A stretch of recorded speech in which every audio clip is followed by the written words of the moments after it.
ICF Canoe Freestyle World Cup 1.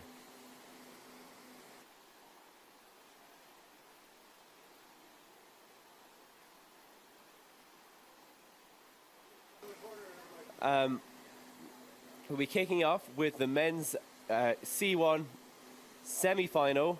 We will have 2 rounds of that, 5 competitors per round. Top 5 will be going through to the C1 final later on.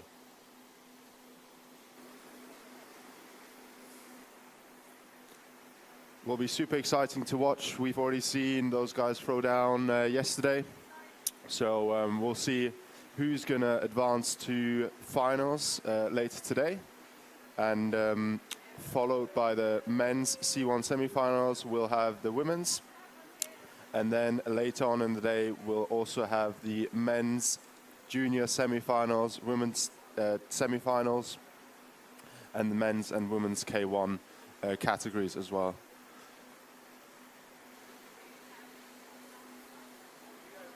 We can see some of our first competitors lining up in the eddy, ready to start their rides.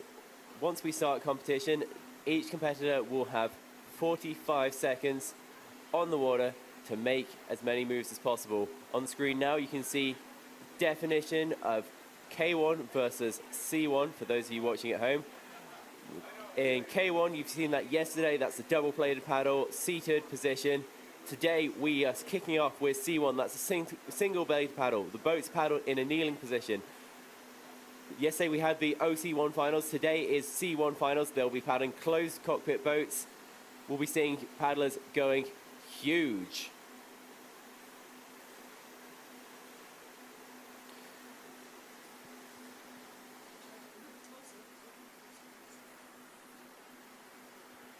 And we obviously had a bit of a thunderstorm last night, but it hasn't brought up the levels so far. We'll see how that develops over the course of the day. But it's good to see everyone in good spirits and coming out for this first heat of the men's C1 semi-final. Hopefully all of our competitors have survived the thunderstorm. I saw there was a little bit of drama with some of the tents almost blowing off. Possibly even some of our sponsor tents having a few issues.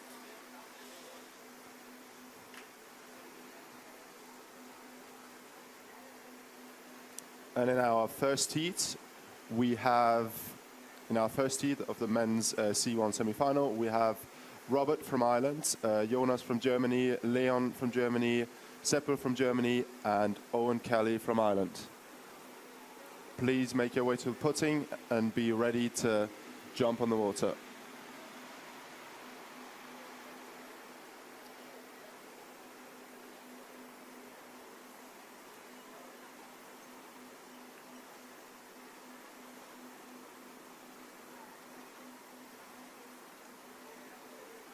And in Heat 2, we have Tom Dorr from France, Abel from France, Matthew from Great Britain, Philip from Germany, and Landon Miller from the United States of America.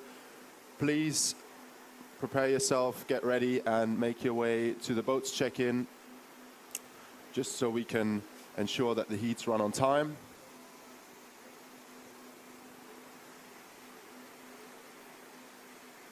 You can see our judges over there on the desk preparing to kick off the rides. Just making sure they're all in place to get the best possible view of what's going on in the feature so they can judge each move, give it the right number of points according to what move it was in the ICF rulebook, if it scored any bonuses. So that bonuses like going huge, that's getting a lot of air above the water, or scoring it clean, throwing it without a paddle. And the C1 category is known for its huge tricks. So I'm pretty sure we'll see some of the biggest moves in the competition so far. 100%. These paddlers in the C1, because of that kneeling position, they get a little bit of extra leverage to throw their tricks. And that means that when they do throw, they go absolutely huge. And we've got the thumbs up from Charlie for our first competitor, Robert from Ireland, dropping in from upstream. Setting himself up for an entry move.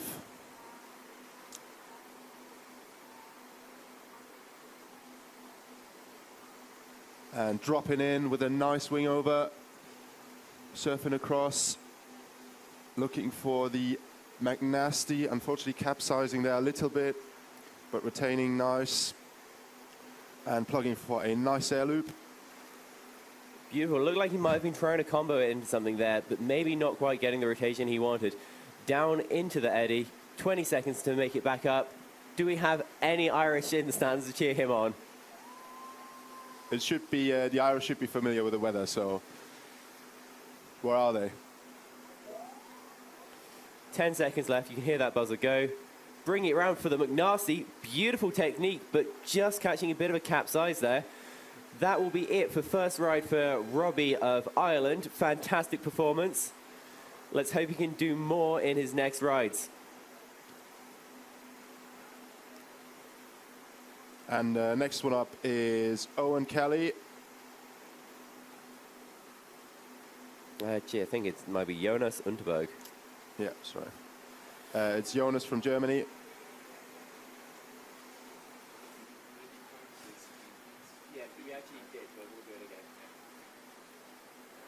So we have Jonas Unterberg on the water. Everyone knows Jonas. Everyone's always happy to see him around. Some people who should be especially happy to see him around is everyone who's competing in the next heat. We need you all to be down at the put-in. See Jonas there making his way back down the wall. Hopefully he's feeling better this morning than he was yesterday. Yeah, he felt a little bit under the weather, but I'm sure he's going to throw his big entry lunar orbit. Huge move.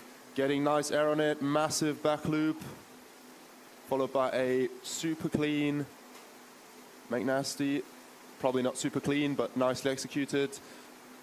Another lunar, just a little bit too far onto that shoulder to retain in the feature, but already 450 points awarded by our judges. Not a final score yet, 20 seconds to make it back up to the feature, so at least time for one more trick. Let's cheer Jonas up the eddy.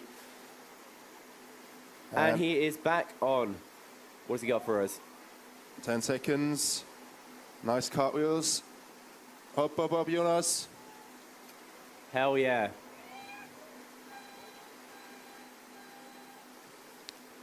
Jonas aus Deutschland. If I know Jonas, he will be making an instant sprint for the toilet in about 30 seconds. Jonas, zum Glück waren deine Tricks gerade als dein Zelt heute Morgen.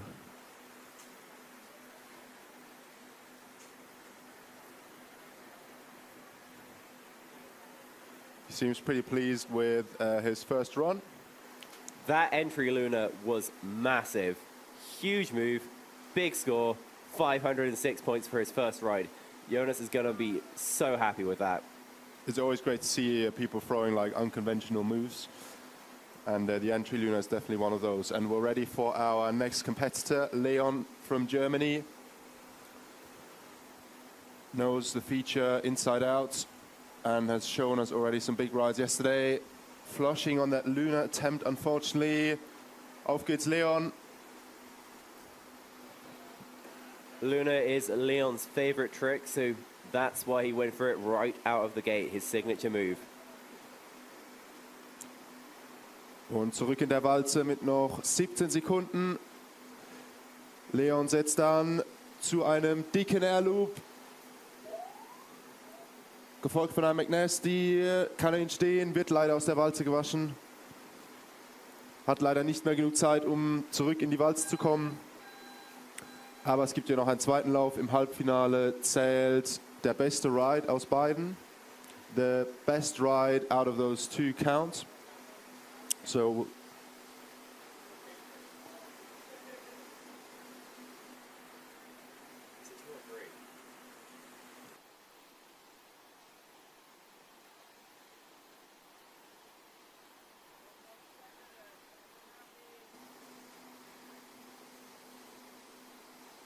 up next we have Germany's Sebastian Neller.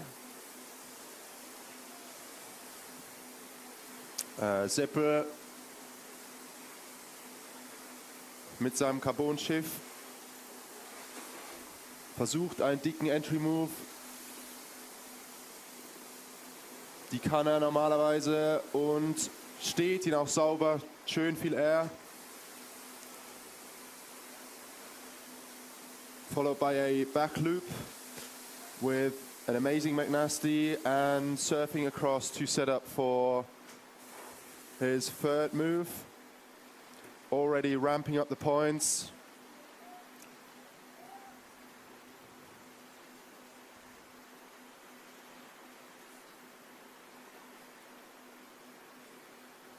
Seppel mit nur einem Paddelblatt unterwegs, wie auch alle anderen in dieser Kategorie.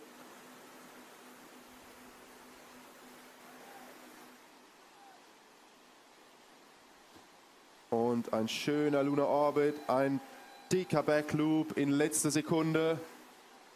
716 points, a huge score for Seppel of Germany. And you can tell he's fired up.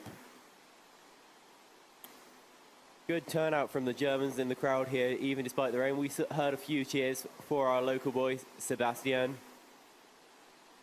And with that score, we might even see him in the final. So well done, Seppel. Maybe even get a bigger one in your second one.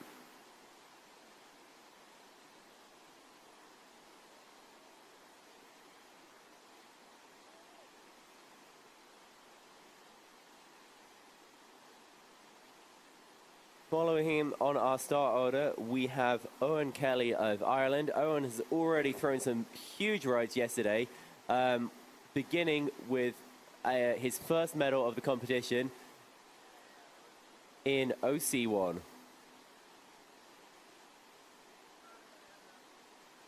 Owen actually managed to win the first medal for an Irish competitor at an ICF event. According to him, at least. We need to check that, but well done, Owen. And now we'll see him throw down in his main category. He can throw some insane combos in his home spot, Nottingham. Give us that lunar tricky, will you? That's the face of a man who is going to give us a lunar tricky. I can see it. Pumping himself up for the ride as he drops in, looking for that entry move, and entry wing over, scoring as an entry one or entry two, straight into a McNasty, retaining the feature. Incredible combo. Going for the lunar to the right. There you go. Into the back loop. Amazing skills by Owen. Washing off the feature, unfortunately, on his McNasty attempt, but solid start to his ride. You can hear the crowd going wild for him, cheering him up the eddy, speeding him on. They know he needs to charge hard up that eddy, 15 seconds on the clock, but still enough time to throw another huge trick. And going for the safe loop. 3 seconds on till the buzzer. What's he going for? Looked like he's trying to set up that McNasty, but not quite bringing it around. He's just going to finish his ride with a loop to show the crowd. He knows he's got a good ride in, but he can do more next time. Yeah, still got one ride left, and in semifinals, obviously, it's quite a strong cut. So you only have 2 rides, 1 counts, so you got to go all out and yeah, show the crowd what you're able to do.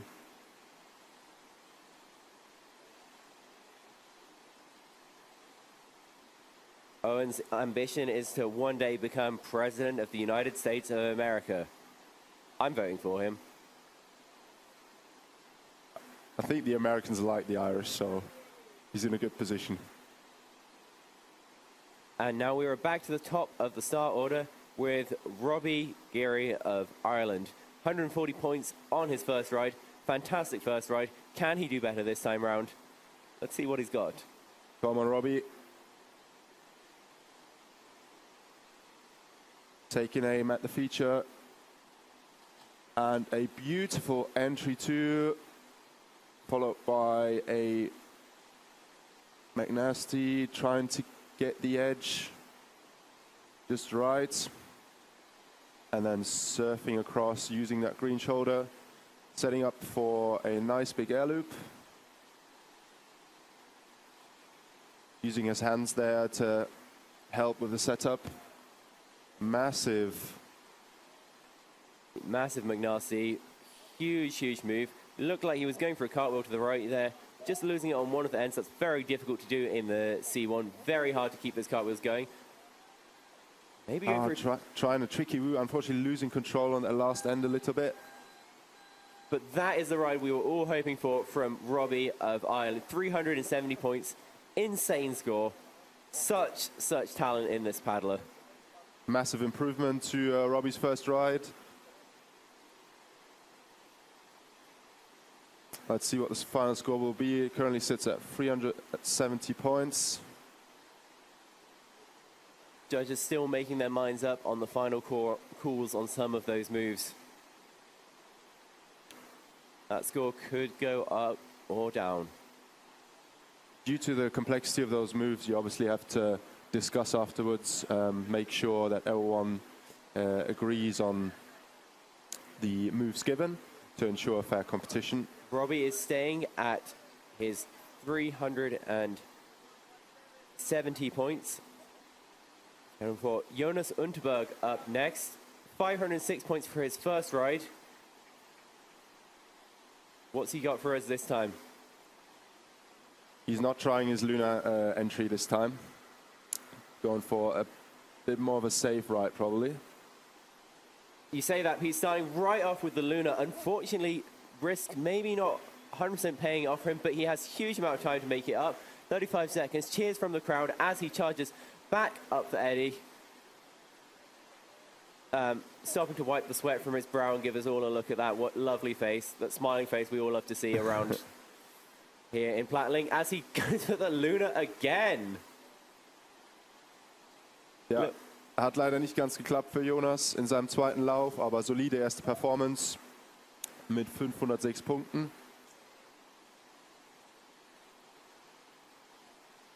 Just a little bit of headbanging there. He'll be pleased with that first ride. That's the score he'll be carrying through. We'll see if it is enough to keep him in the top 5 after our next heat. And our next competitor is also from Germany.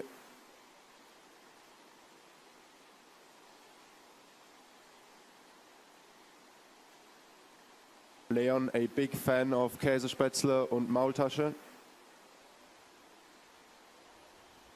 Show us how much energy this food has given you.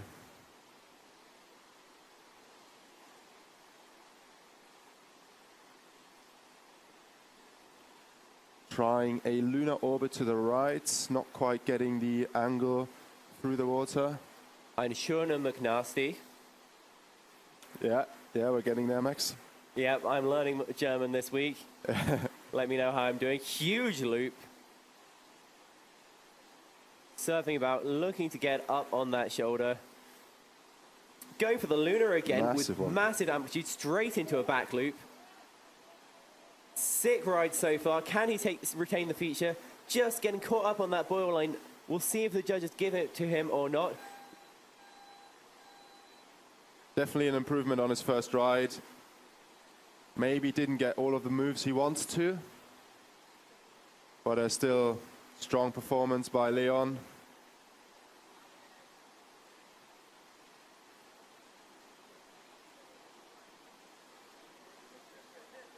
Leon and Jonas sharing some camaraderie there in the eddy. And his final score coming in at 336 points for his second ride. That's the score he will be taking through. We'll see if it's enough to bring him into the finals. Up next, Germany's Sebastian Neller, aka Seppel.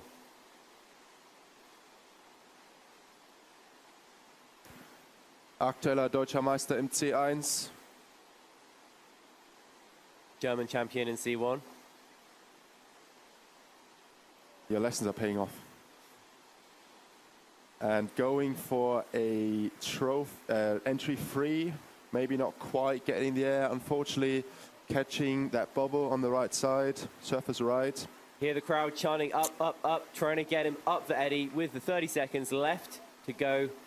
What else has he got for us? 70 points already, so about half of his time left remaining. Huge. That was a lunar loop. A very rare trick in the C1 category, and in general, super difficult move to execute. Very impressive what Sepp was throwing down here. Sick McNasty, and finishing the ride with a huge loop.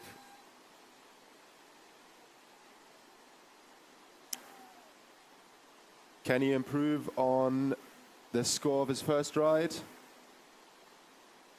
He already dropped a massive 700 points, and currently his second ride is bouncing around the 600 point mark, 600, 700, it's going up. Some epic moves in there. I love that Luna. The amplitude on that Luna was huge, and he managed to combo it straight away. I mean, you said it was a Luna loop. I think it looked like he might have comboed it straight into a McNasty rather than going for the Luna loop. We'll see what the judges score that as. Yeah. But one thing's for sure, Seppo is going to be so happy with that ride.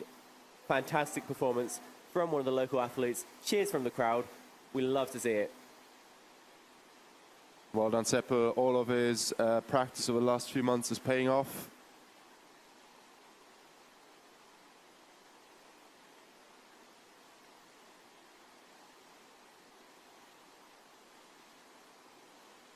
Just a reminder for Heat 2 in this men's C1 category to get ready. Tom Dole, Abo, Matt, Philip, and Landon. You'll be up next.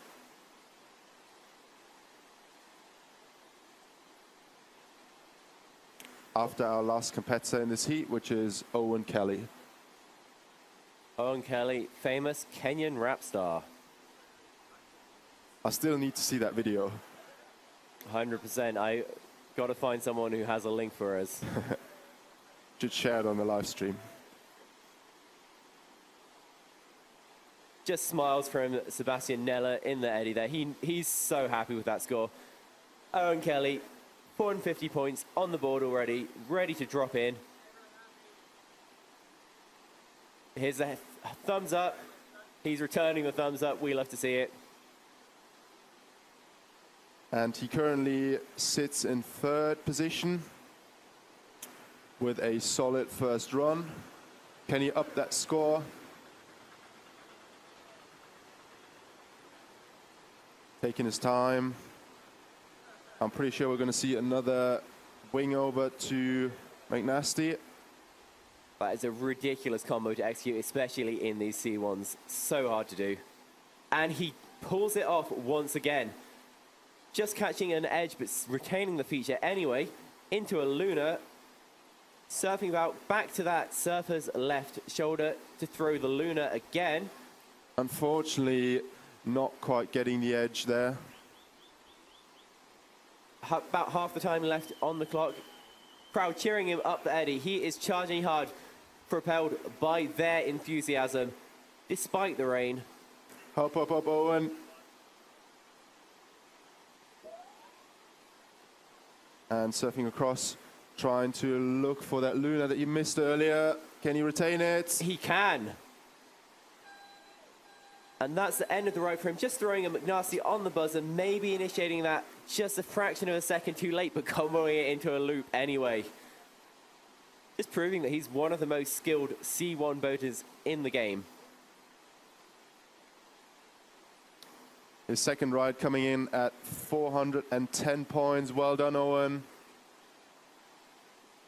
Owen, a big football fan, a big Nottingham Forest fan. You Reds. He's actually wearing the kit underneath his kayak deck.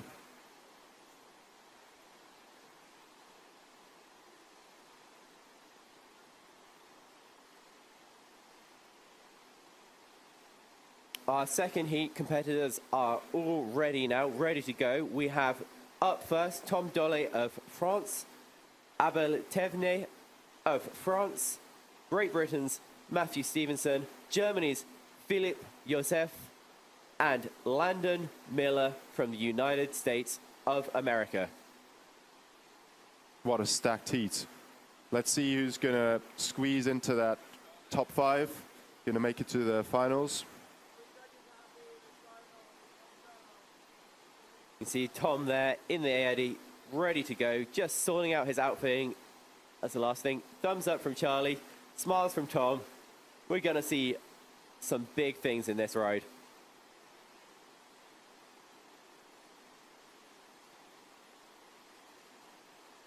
And Tom obviously has this super smooth style to his paddling, so I'm pretty sure we'll see some massive tricks from him. No paddle switch this time, please, Tom.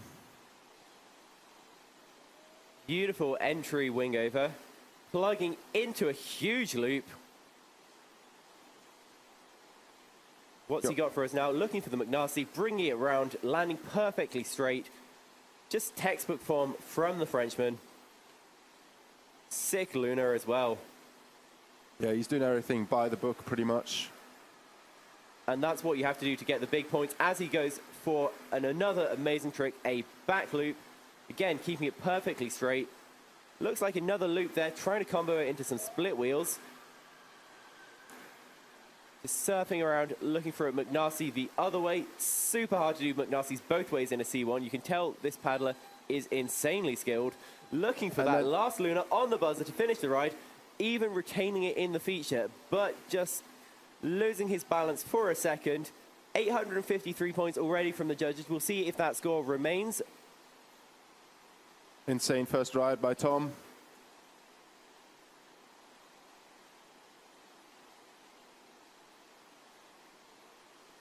And the score is currently being tallied up by the judges. The tricks are being checked.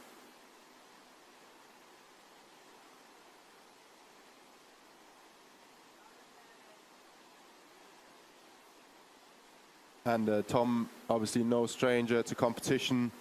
Also a very talented wave boater, and his first score coming in at 853 points. So check out that score on the board, nod with satisfaction. He is pleased with a solid first ride. We might be seeing some bigger, more risky moves from him. Up next, his fellow teammate, Abel Thévenet of France. And that actually secures a place in the finals for Tom Dore. Frenchies cheering from the crowd. Abel calm and collected as he drops into the feature. Let's see what he's got. Super experienced paddler and also very well color coordinated.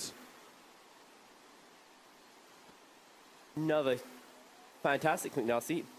Was that a bit of a paddle switch I caught? It might have been, yeah. Another McNasty, nice and straight. What's he going to do next? A lunar orbit. Not quite getting the boat out of the water, but then a massive air loop. Fortunately getting pushed out by the green water there. He's just going to conserve his energy, not charging back up to the top. 10 seconds left, but he knows he has another ride to make good. 430 points already, a fantastic score. Maybe displacing some of the paddlers from our first heat.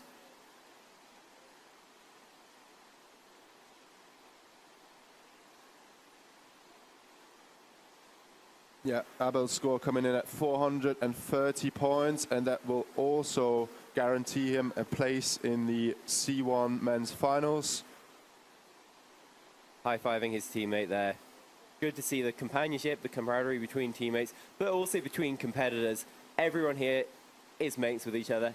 Everyone is cheering each other on during these heats, during these semi-finals. Just the vibes here are immaculate. And the just a quick look on the schedule. So we'll have the women's C1 semi-final after this heat. Please be ready at the check-in. Abby, Naya, Yasmin, Hitomi, and Zosha.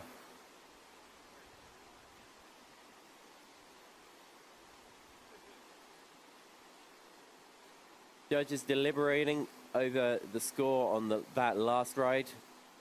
Once they're settled, we can. We just need to make sure they're all ready to go for our next competitor, Matthew Stevenson of Great Britain. Matt, who also won the King of the Wave, or he didn't win it, but he at least got into the wave as the first boater, so he got a little prize.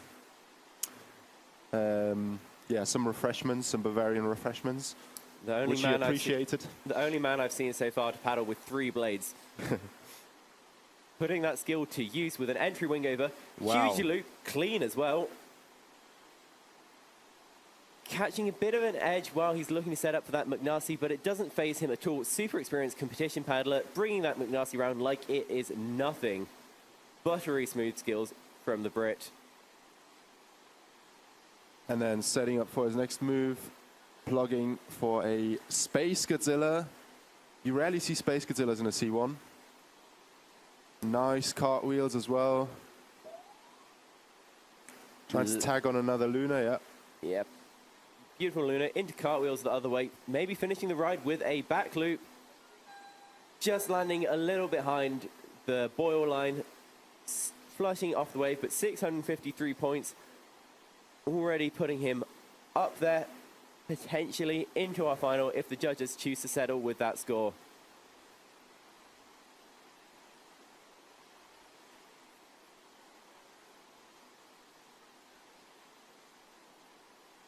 Matty has a very distinctive style out on the river. You can see matching that orange and green together, but you'll always see him with the sun hat under his helmet.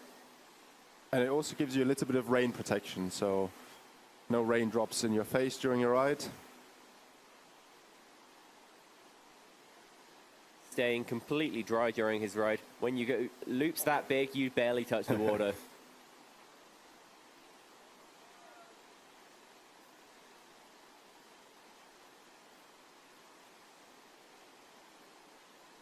And then Philip is up next. He's already entered the feature. Unfortunately flushing off. Philipp muss sich jetzt zurückkämpfen. Nutzt da das eine Paddelblatt, das er hat, um wieder in die Walze einzufahren.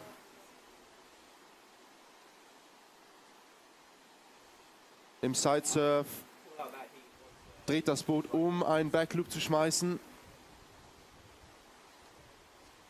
Gefolgt von einem schönen Loop, ein Space Godzilla Versuch. Die Rotation vielleicht nicht ganz rumbekommen. Geht weiter mit einem dicken McNasty.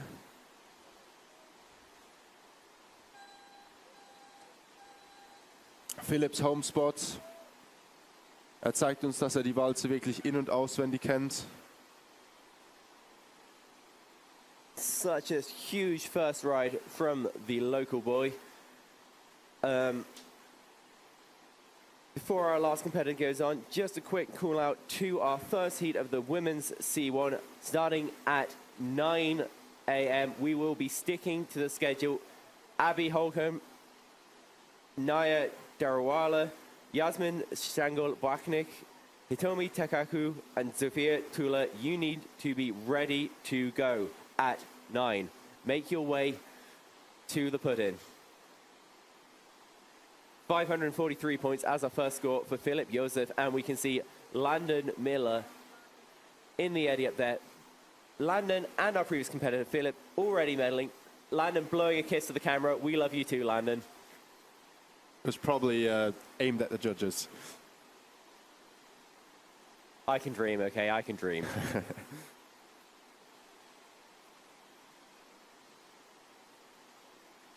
Landon paddling out in the flow.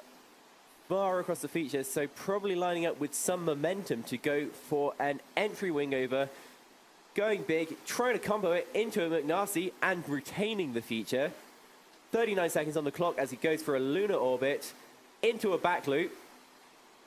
You can hear each of those tricks just landing one after the other as he hits another McNasty.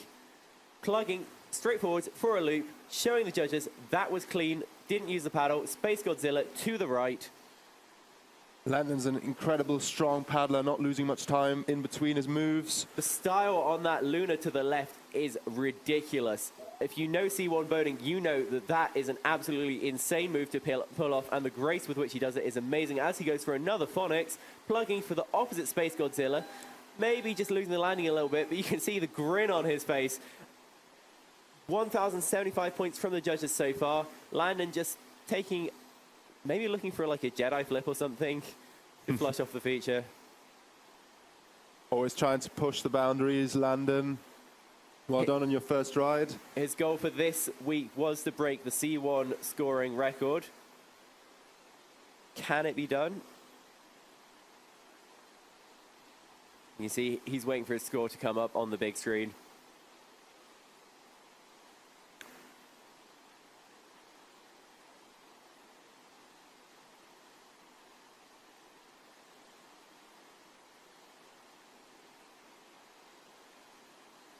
Favorite food is steak. You know, some... Who doesn't like steak? Exactly. There's some joke in this about liking like a meaty hole for paddling, but I just can't put it together right now. It's too early.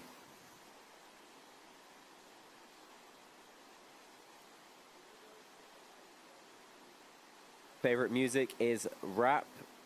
Impress Landon with your rap skills later. Who knows what might happen. I want to see him rap on stage when he grabs that medal. Yeah, he must have some rap skills because he has flow in the feature. For sure. Spit at some bars, Landon.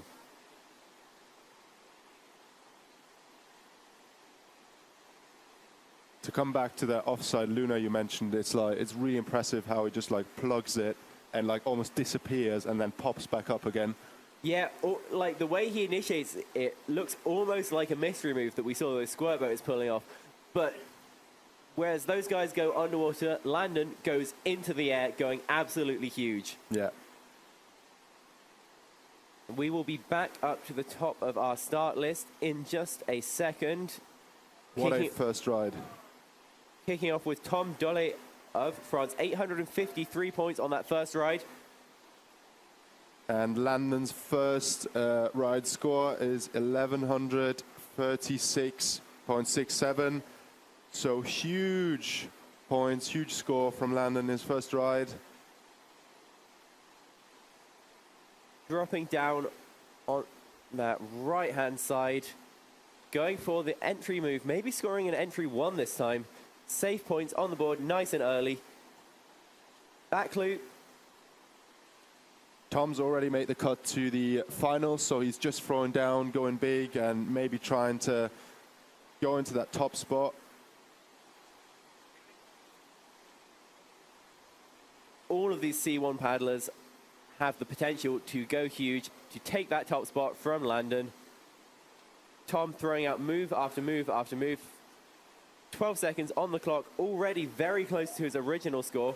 What has he got for us as the 10-second buzzer goes? Looked for that Luna, maybe not quite getting the rotation, but still enough time for one more move. And another back loop on the buzzer. Going for the back loop, Minasi. No way.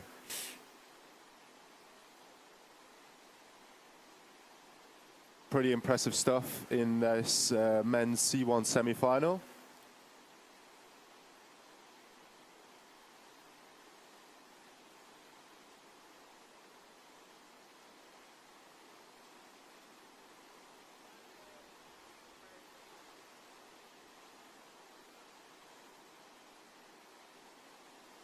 Sticking with that first score of 853 points, a massive score to bring him into the final.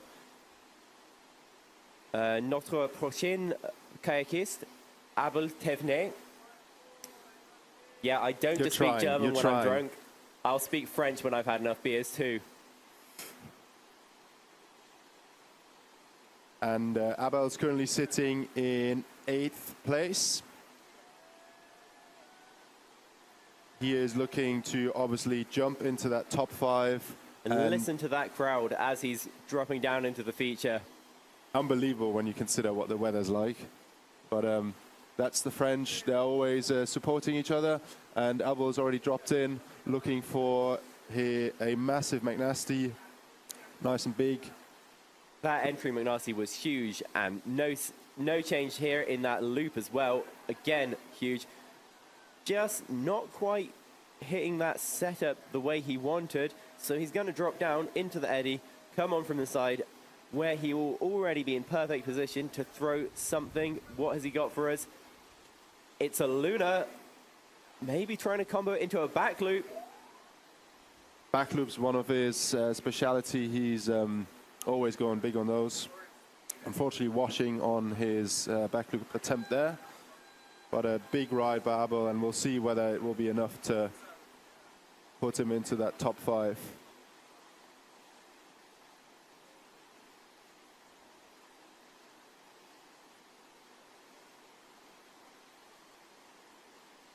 I need a French Jonas to give me some French lessons.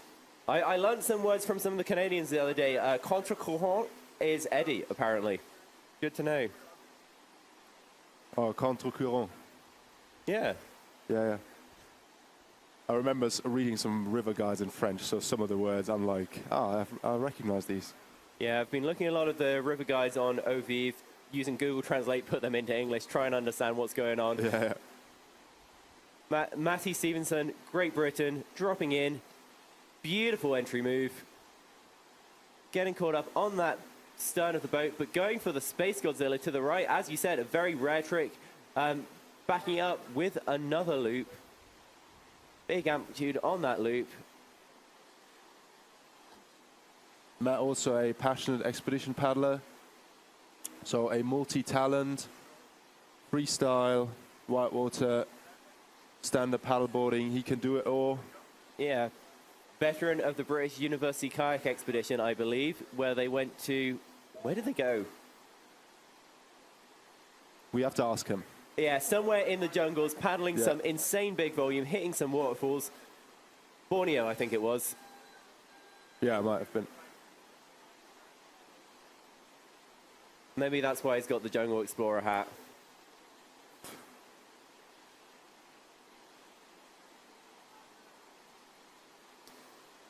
And 673 points for Matthew Stevenson of Great Britain, putting him into the finals.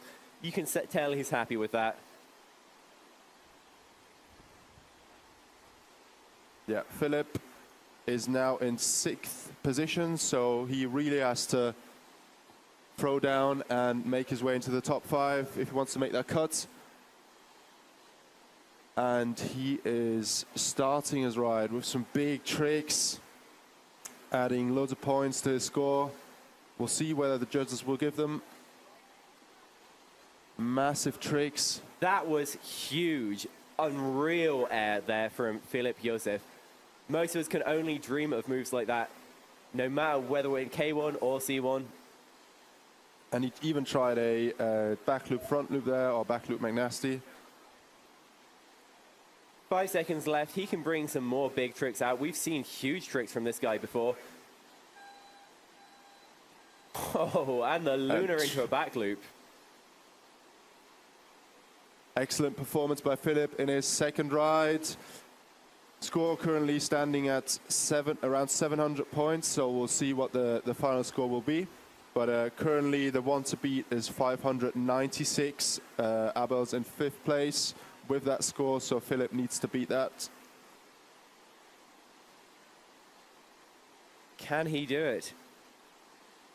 What a display of skill from Philip Joseph. Like, he showed us all how it's done in the OC1 final yesterday, last night.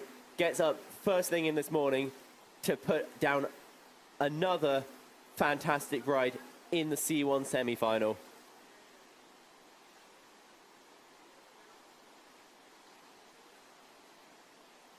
$703 points, putting him ahead into the finals. We will be seeing more from Philip Joseph later on. But it's now time for Miller Lite of the USA. Does anyone actually call him that? But he did. I'm not sure, but he has written it on his bio. Yeah, some might do. Let's see. He obviously already is in 1st position, so you can just relax and maybe throw some more outlandish stuff, some innovative stuff. Potentially some of those Jedi flips. I've seen Landon throw a few of those in training. A little bit of a nod there, maybe confirming that's what he will go for. Oh, and the entry move 2 into the McNasty straight away. going for that Luna. Huge amplitude on the Luna, straight into a back loop, retaining the feature. Back loop McNasty. What a combo. You can hear the crowd appreciate that move. Front loop, Space Godzilla to the right. And then surfing across to use that shoulder. And a huge offside McNasty, followed by a huge back loop. What another McNasty. So much air on all moves he's throwing. Going for the phonics. What's he going to finish his ride with? 5 seconds left on the clock. Oh! Oh, nearly. So close.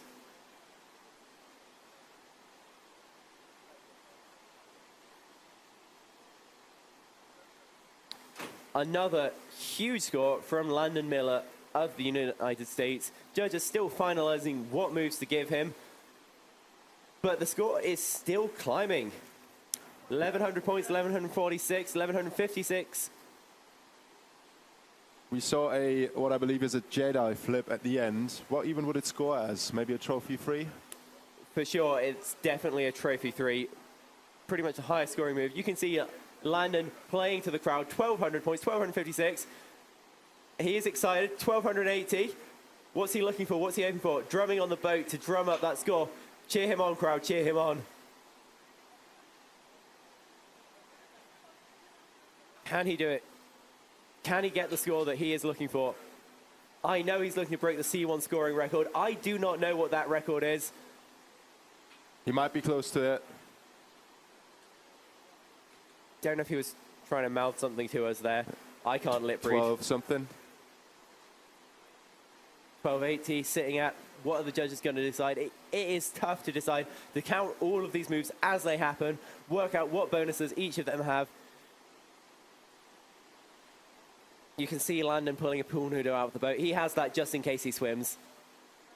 It just looked like a leg. Fortunately, both of his are still attached.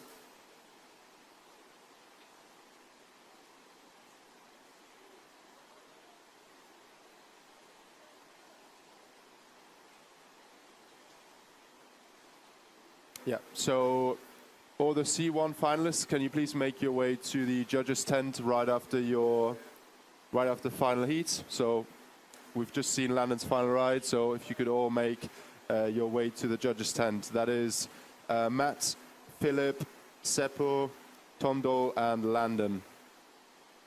We'll do a quick video and maybe even some interviews if we have time, but we'll see. Yeah, 100%. You can see all of the paddlers congratulating each other. Those C1 paddlers are stoked on Landon's ride. I mean, I'm stoked on Landon's ride up here. That was an absolutely insane score. You can see him there with our next competitor, Abby Holcomb, who should be ready to go on at 9 a.m. So keep your eyes open for that next heat. Landon grinning to the camera. 13:36. Hell yes. What a score. Crazy stuff from Landon. Absolutely stacked heat. Some of the biggest names in C1 there. And it's so good to get to see them throw down here in Plattling in Germany, where the weather is always beautiful. On and off. We've got good days, we've got bad days.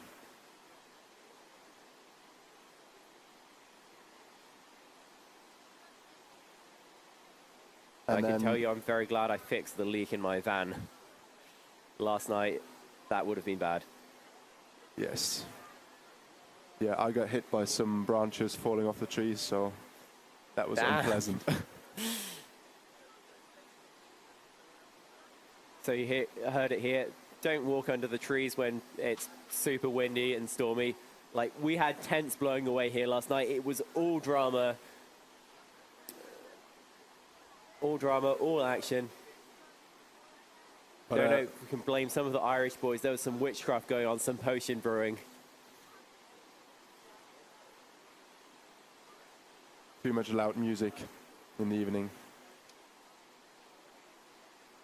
You want to know how to make a magic potion? Just ask Tom Dunphy of Ireland, our king of the wave of yesterday. full results are in for our canoe semifinals. In 10th place, we have Leon Schaka of Germany. Following him, Robbie Geary of Ireland, Owen Kelly of Ireland, Jonas Unterberg of Germany, and Abel Tevenet of France. Top 5, we've already been over them. They should be making their way to get their photos taken for the finals. But that's Matt Stevenson of Great Britain, Philip Joseph of Germany, Sebastian Neller of Germany, Tom Dolle of France, and Landon Miller of the United States of America. And then our next heat in the women's C1 semi-final, Abby Holcomb of the United States, Naya from Germany, Yasmin of Austria, Hitomi from Japan, and Zosia of Poland.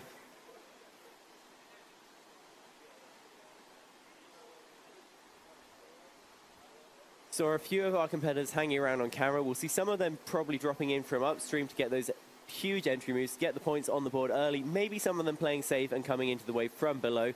Remains to be seen. Again, freestyle, it's not just a sport that requires incredible strength, incredible mental strength under pressure. It also requires tactics. You have to plan your ride. Where do you go for tricks? When do you choose to take your risks? When do you go for the safe rides? We will be seeing all of those mind games coming to fruition in this next heat for the C1 Women's. Beginning very shortly with an American competitor, Abby Holcomb. I'm going to go ahead and pull up the athlete bios, see what we can learn about our athletes. A lot of these are competing in, these paddlers have been competing in multiple events. We have seen most of them already in K1, throwing down some amazing scores. Following it up in C1, there are not that many paddlers who can throw down the big rides in K1 and C1, but these 5 sure can.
And we're back for the women's C1 semi-final. Coming up next with Abby from the United States, Naya from Germany, Yasmin from Austria, Hitomi from Japan, and Zosia from Poland. We've already seen the men throw down some huge scores. Let's see how much the ladies can match of that, but we've seen some really good improvement over the last few years in this category, so I'm sure they all do well. This category actually started to, the category has been at competitions only from 2022 onwards, so Nottingham Worlds was the first competition with C1 women as a category. And at this competition, we actually had more women competing in C1 than men. Impressive stuff. Also, what's really interesting is all these women also compete in K1. So they're paddling 2 categories in these 2 World Cups as well.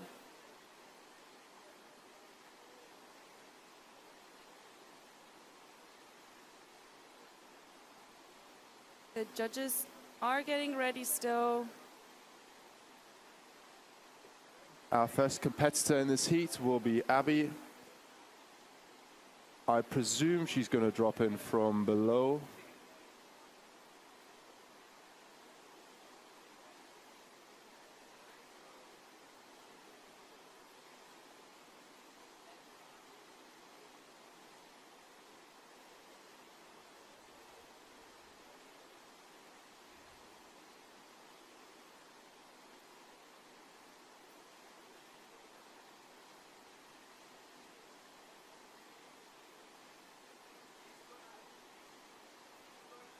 Yeah.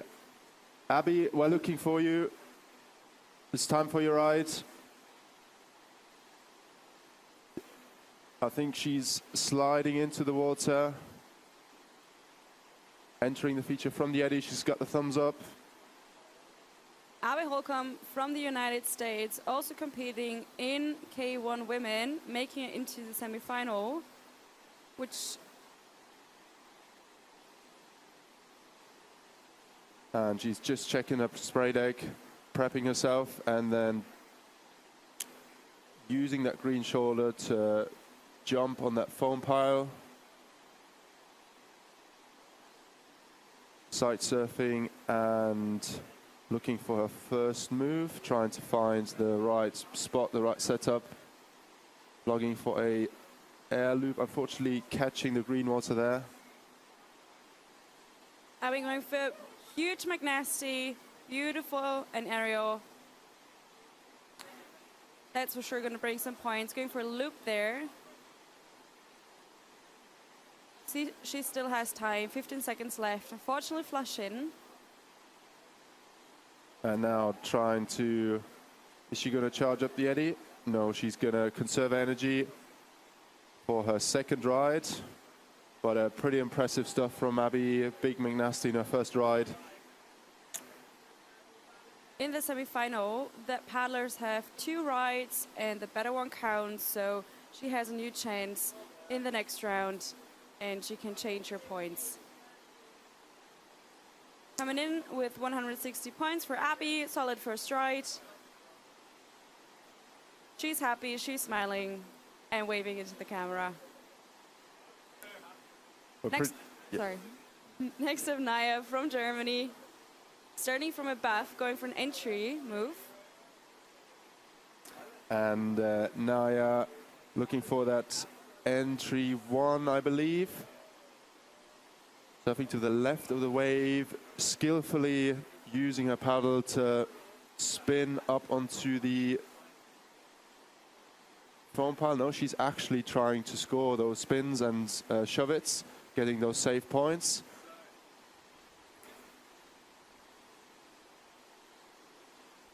And then surfing across. Oh. It's really hard to paddle back up just with one blade. Yeah, especially the further down you are, the longer it takes. So if you get washed down quite a bit downstream, it's very time consuming to go back up. Naya's first run is over. Still waiting for the points of the judges. Also, she has a second ride. She can change everything. Coming in with 40 points for Naya at this moment.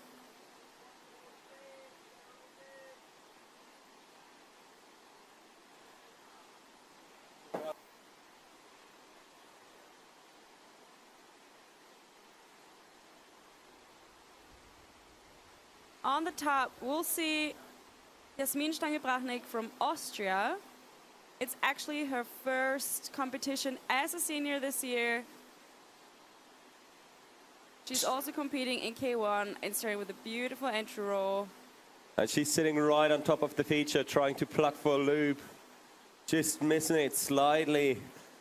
Going out on that shoulder, plugging for another loop, hitting properly the rock. Getting flushed in the back, and now she struggles with the roll, but she'll stick it.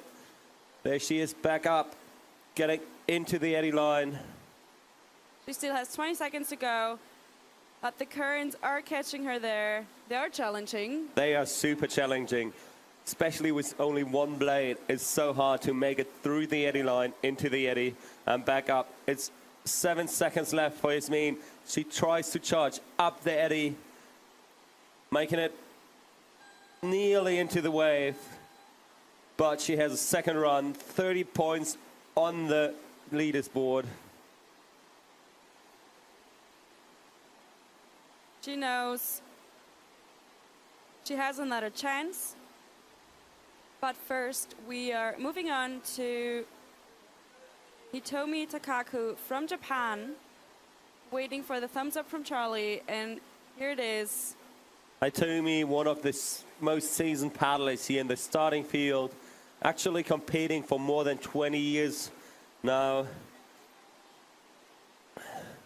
She's just loving being on the water, dropping into the wave, and I'm pretty sure we're going to see a massive entry McNasty. There it is. And she sits right up on the foam pile. Setting up for a back loop. Just gets window shaded. 30 seconds left for Hitomi. Beautiful McNasty.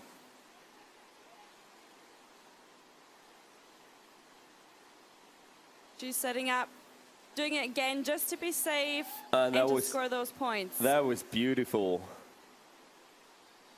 And there she plugs for a loop. Racking up those points. Going for the McNasty on the other side. On trying to do a lunar orbit right in the shoulder on the buzzer. She knew she had to do it, and she went for it. That's some proper points for Hitomi. It's raining out here in Plattling today. It's 14 degrees, so it's really hard on those kayakers. Most of them had to save their tents last night. Yes. When the storm hit. After a really sunny day yesterday, it's just cold and rainy out here in Plattling, but that can't stop those people. Next up is Sofia from Poland. Sasha also doing really, really well in her K1 quarterfinals yesterday. But she also wants to make the final in the C1 category as she's dropping in from above.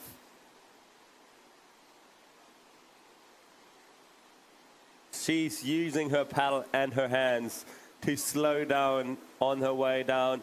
And there she goes for a massive entry McNasty, sticking it right in the middle of the feature, setting up for a loop, throwing a nice loop. Setting up for another McNasty. And she knows what she has to do to be up in the top 5, to be in the finals later today. Going for a nice Space Godzilla, trying to rack up some car wheels and split wheels. And then she swaps the paddle blade to do McNasty on the other side. Beautiful. She still has 5 seconds to go and already some scores on the scoreboard. Finishing with a back loop. Now it's up to the judges to decide the points. So the water levels were dropping yesterday. I think we finished the competition with 1 meter 93 centimeters. Now we're up to 2 meter 13 and the level is rising. So we'll see how much the wave changes over that rising river here in Plattling. It's raining hard up the river in the Alps. 271.67 points for Zosha, currently putting her in second, but they all have a second ride, and there's another heat to go, so everything can still change on the leaderboard. So our current leaderboard is in 5th place is Jasmin Stangelbachnik from Austria. In 4th place is Naya Daruvala with 40 points. In 3rd place is Abby Holcomb. In 2nd place, Sofia Tula with 271.67 points. And in 1st place is Hitomi Takaku. And now on the wave is Abby, currently sitting in 3rd place. She's racing back into the eddy. She still has about 30 seconds to paddle back up and still do 1 or 2 massive tricks. Her boat will probably know how to throw the biggest tricks in C1. I was just on the water with Landon Miller, leading the leaderboard in the men's C1. And now she's getting back on the wave, having 12 more seconds left on the timer. And there she sets up for a nice McNasty. And trying it again. She doesn't seem to be happy with that McNasty. But there it comes around. Nice run, Abby. She's just having a great time on the water. Even if it rains. I mean, you're wet anyway. So she could not top her first score of 160 points. She's still stoked being out there on that Isar River. Next up, from Cologne in Germany, Naya Daruvala.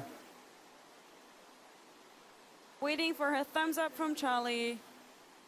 Here it is. She's starting from above, going for an entry move. Naya is actually out here in the first Jackson Rockstar, what was built just for this wave in 2011. That boat knows how to paddle in this wave. She sticks her entry Fisher King, just rolling around. That's 30 points for her on the board already. There she tries to stick in McNasty. Spinning around on that far river shoulder. Getting that spin in. And there she goes, trying to set up for another McNasty. Catch the net. Gets high up on the foam, has to fight it back in. That was impressive with only 1 paddle blade. Going straight into that loop. Trying to stick the McNasty, and that will up her score from her first run by quite a bit. She's on 120 points right now. We'll see what the judges make out of it.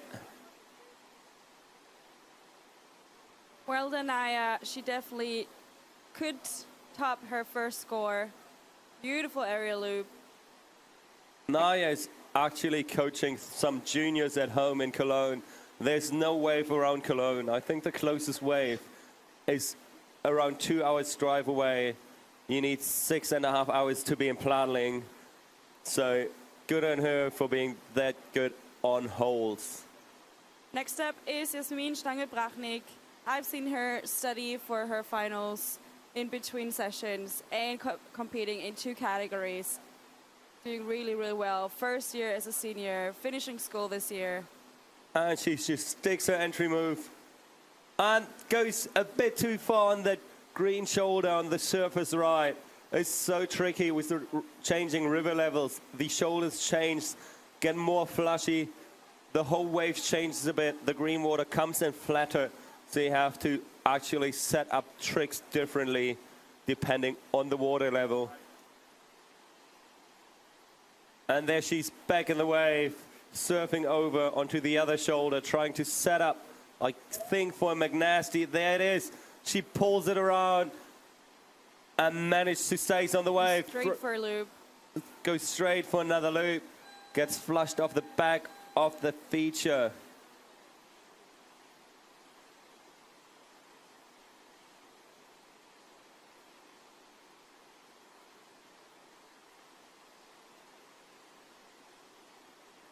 Next up, our current leader, Hitomi Takaku. She knows what she has to do. She already has a score of 310 points, which puts her in first position at this moment.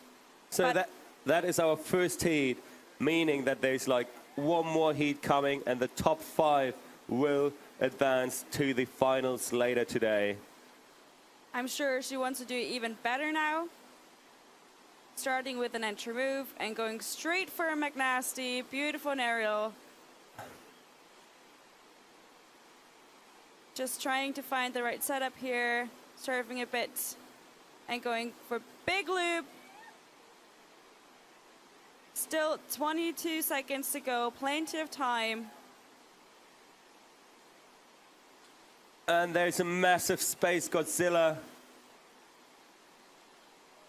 And now she swaps her blades to get the tricks on the other side. There is her other side, McNasty. She managed to stay in the feature, trying to rack up some car wheels. That was an impressive run from Hitomi Takaku. So it's even more impressive by those girls because C1 is only, or women's C1 is only a category since, I think, 3 years now. So we've seen... So the first competition was at 2022 Worlds in Nottingham. Yeah, we've seen the girls racking up some points there, and they advanced so much since that. And in comparison to the men, all these women also compete in K1, so they're doing both disciplines, which is also very impressive, very different techniques you have to use.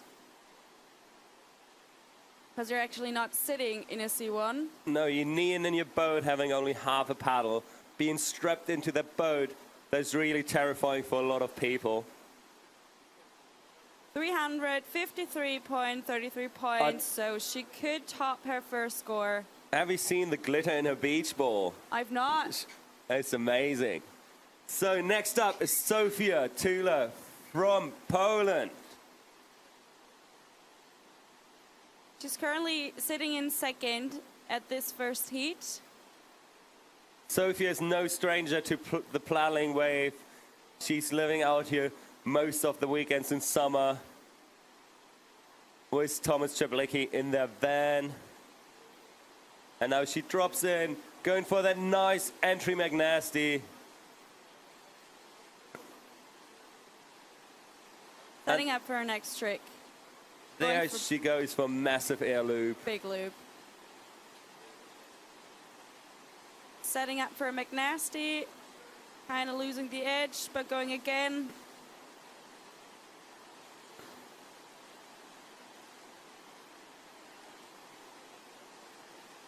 Maybe trying a Space Godzilla there. Switching her blade so she can do the tricks on the other side. Oh, and there she catches an edge, gets flushed off the wave, having a few seconds left. We'll see if she can up her score of 271.67 points. There was Sofia's second run in those semifinals. Looking to advance to the finals later today. In those semifinals, all the riders get 2 runs and one of them counts. So there's one throwing away run. It's going to be interesting to see if the second heat is playing it safe in the first run and then going all out in the second run, or if they say, let's go big or go home. I just want to throw all the big tricks I can do. In the second heat, we've got Anna Sommerauer, Rebecca Green, Baby Butler, Annika Schacher, and Ottilie Robinson-Shaw. So please make sure that you're ready, that you're already sitting in your boat.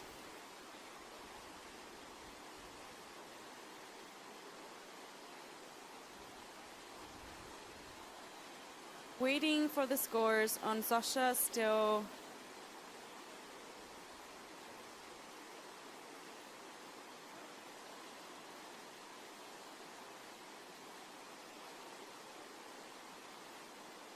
But the judges are still discussing.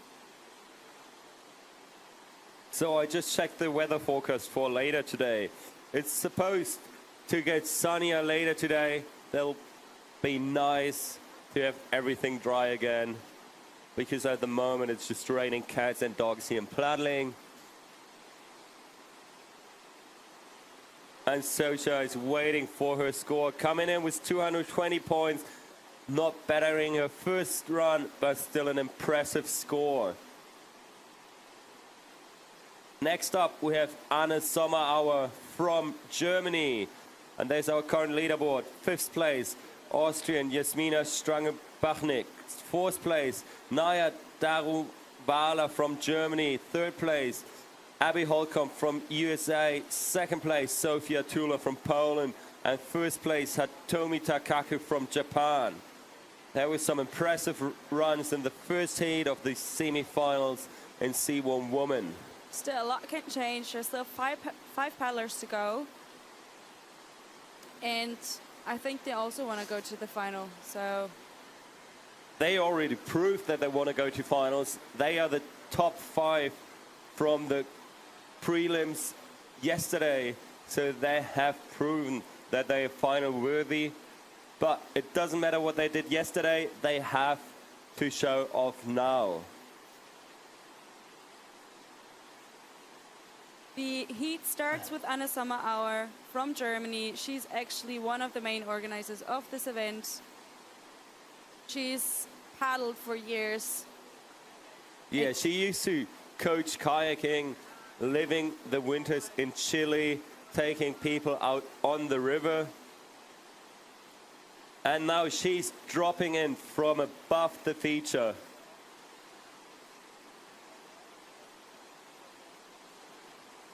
Paddling her red Ferrari, how she calls her boat. And she's going out for one of those entry Fisher Kings, I guess. There it is. She flips over, rolls back up, can make it into the wave. She knows exactly where she has to be. Plucks full, big air loop. And there is a hard shoulder on the surface right, which just likes to push you off. She still has time to paddle back up, though. She's got 22 seconds left, and she's almost back in the feature, still having time to throw some more massive tricks. And she's looking for another McNasty. There it is. Now she's got to pluck. Oh, no, she's swapping sides to do another McNasty. 3 seconds left for Anne. There she goes. Right on the buzzer. And we will wait if the judges give that last McNasty. If they do, she can move up all the way on the leaderboard, I think. We will see where she ends up.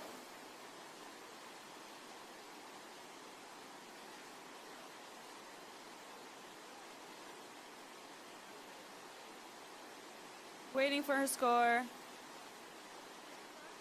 And here it is, 226.67 points for Anne Sommerauer in her first ride.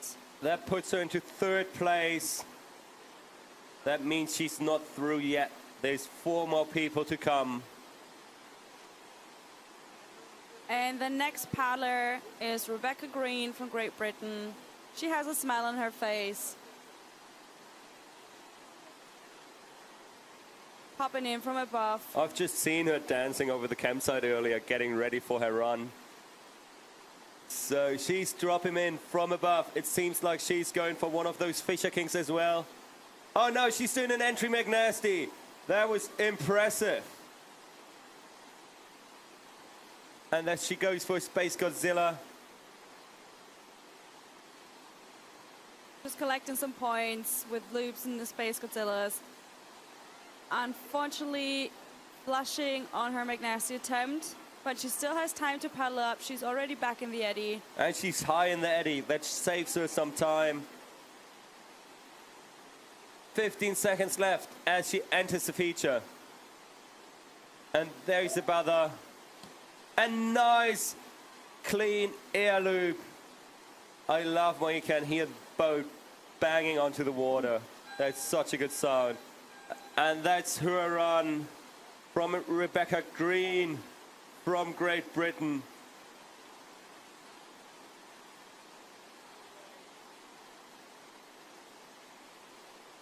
her score puts her into 4th place with 170 points. That just pushes out Naya Dauvala out of the 5 final spots. Solid first ride for Rebecca. She has a second one. But first, we're going to see Bavin Butler from Ireland. Bavin is just giving the thumbs up back to our head judge, Charlie.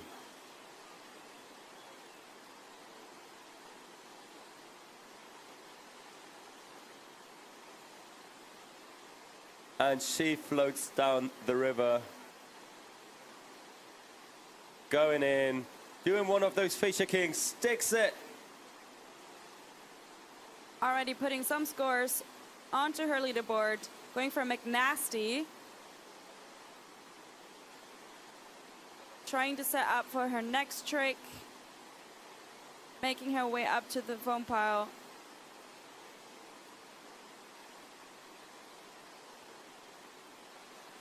And there is her McNasty. Big and aerial, that's going to bring some points. Setting up for next trick, big loop.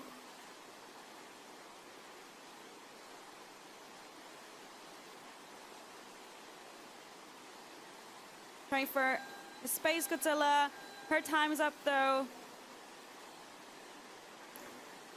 So if you want to see some background photos and background information to this ICF Freestyle World Cup, check out the Instagram page, Plattling Freestyle. There is some Instagram stories from around the wave, the opening ceremony. So there's way more going on here than what you can see in the live stream. Just check out the media. It's impressive. Next up is Annika Schacher from Germany. David's score coming in with 210 points, which puts her in currently 4th position, kicking out Abby.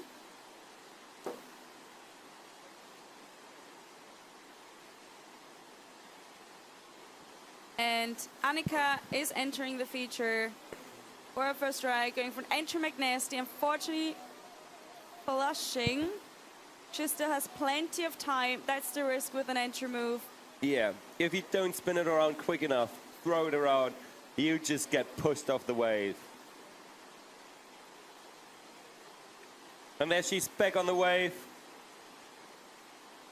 finding her way into a massive air loop.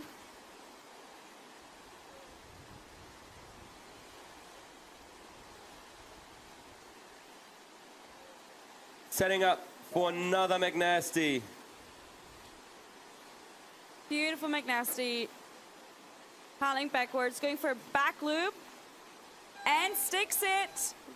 Sweet ride. Annika will be stoked on that. As it looks, she is racking up still some points. With that score she has at the moment of 303.33 points, she'll be in 2nd place. And that's what's going through. Annika Schacher just makes it into 2nd place. That will push her through to finals straight away. So she can go big on her last run. And now someone that really wants to have that top spot is Otti Robinson-Shaw from the UK. She's already proven in square running yesterday that she's worth of a medal, already winning gold. She's leading in the K1 category for today's semifinals. I think Otti's going to be a person to beat in all the categories for the next few years.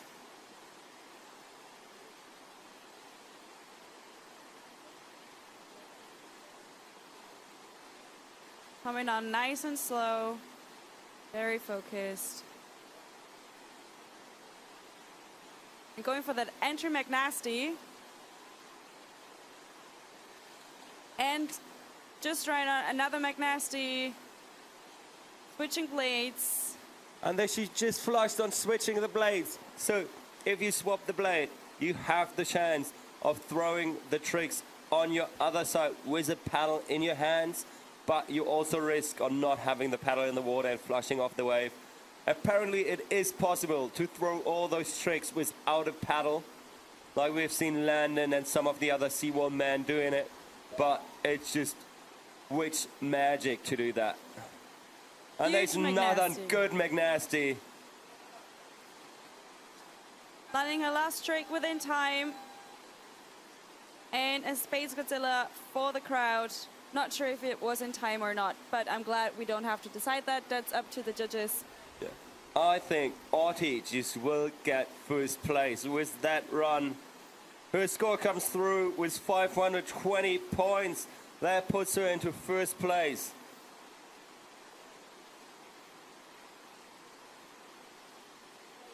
So now surfing the bubble is Anna Sommerauer. She is on the 5th place. She has to up her score quite a bit to not get kicked out of that last final spot. So we're starting from the top again with Anna Sommerauer in her second ride, followed by Rebecca Green, Bavin, Annika and Otti. Anna Sommerauer waiting for the thumbs up. Going for her second ride. She knows she needs a solid score in order to stay in the lead for the finals, in the top 5. And we know Anna can put that score together. And then she just starts with one of those entry Fisher Kings. Goes onto the right shoulder, racking up some points with a spin linked into a shove it. So if you link tricks right after each other, you can get linking points. And there she sets up for a loop, plucks for that nice air loop, spins her paddle around, flips over, and then she spins the paddle back upside down. That's some impressive work from Anna there. Going for the McNasty, sticks it right on the shoulder. Now she'll go for the other McNasty right on the buzzer. Can she get it? 5 seconds left. There it goes. Yes! That was some impressive paddling from Anna right there. All tricks thrown into the last 10 seconds of her ride. And now she struggles with that buoy line. It's even more impressive if you think Anna was struggling in team training to even roll her boat. And now she's throwing high score runs, making it into second place with 456.67 points. That will give her a place in the finals. So now Sophia can only hope that her score of 271 points is enough, because Rebecca Green wants to beat that score and save her spot in the finals. Rebecca Green drops in with a big smile on her face, goes for that entry McNasty, sticks it, goes straight for a loop. Plenty of time left for Rebecca, going for McNasty. She really wants that McNasty. She has to be careful to not be too far on that surface right shoulder, but she sticks it. Ah, she just gets pushed on that shoulder. Now she has to fight up back the eddy. 20 seconds left. Still got time to paddle back up and do another trick. She'll make it back on the wave with only time for one last big trick. And there she goes for a massive Space Godzilla. And her points are racking up. Will it be enough to beat Zosia Tula from Poland? She has a smile on her face. Her points are still going up. 236.67 points at the moment.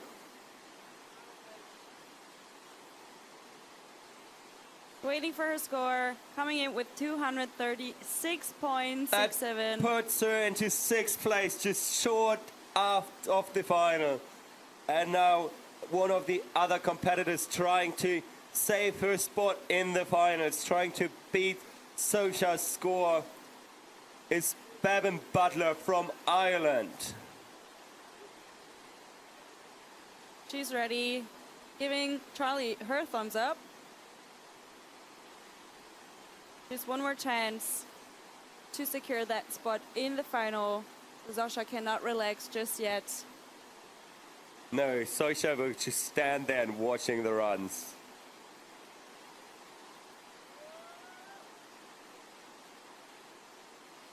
Bevan coming in with an entry roll, saving some points in her first seconds off her ride. Going straight for McNasty. It looked like she tried to pull that really high to get all the bonus points. But if you try that, you risk on not sticking your trick. But there comes the second attempt, and that goes around really nice and snappy. Setting up for her next trick. Going for a big loop.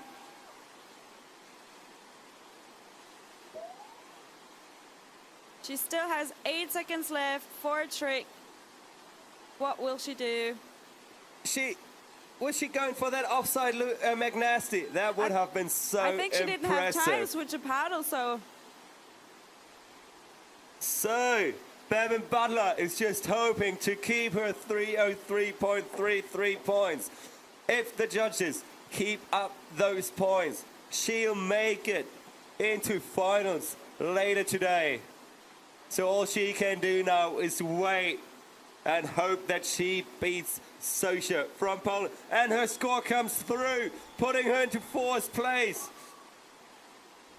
That was some impressive paddling right there. So next up is our currently 2nd place, Annika Schacher. She wants to have that top spot. Oh no, Annika is 5th place at the moment. Sorry for that. But she's still through to finals. And Annika wants to have that top spot to see what the rest of the girls is doing in their final runs. Annika is coming in for her 2nd ride. She's already in the finals. She has secured. It's only Ottilie following, who is already leading. And I know for a fact that Annika's wish for today is to beat her brother Leon in C1. She's already stuck her back loop in her first ride. But let's see what she does now. Yeah, Annika is just charging back up the eddy. Having 29 seconds left as she enters the wave. Going for the big air loop. Getting back on the shoulder. Trying to get the McNasty. Not just getting it around as she used to. Going for the back loop. That was a nice back loop, but she's just flipping over and falling off the wave. That's it. She has done what she needed to do in her first run, saving her spot in the finals later today.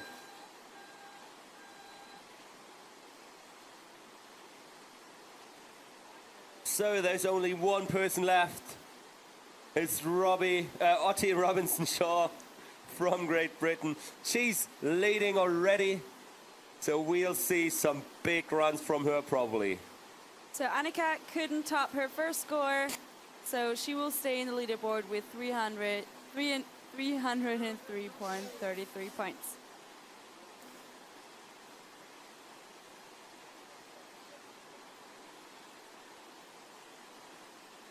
Charlie already gave Ottie his thumbs up.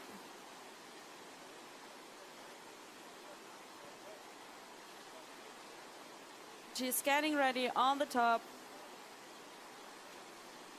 That was one of the best things for me this morning.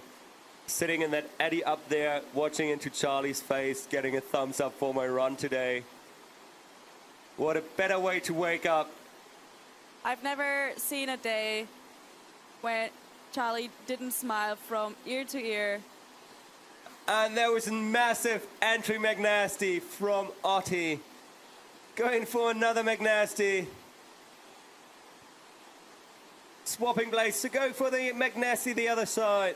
That was so smooth as well. Only took a second. She has practiced that paddle switch.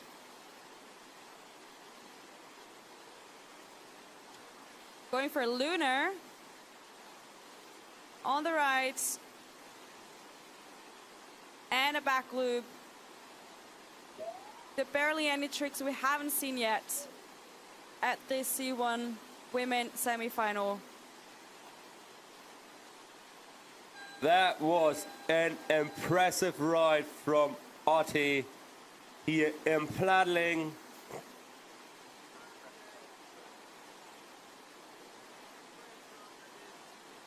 Otti is waiting for her score. Can she top her first score of the first ride? And she can by 50 points, having a score of 570 points in these semifinals of the C1 women category.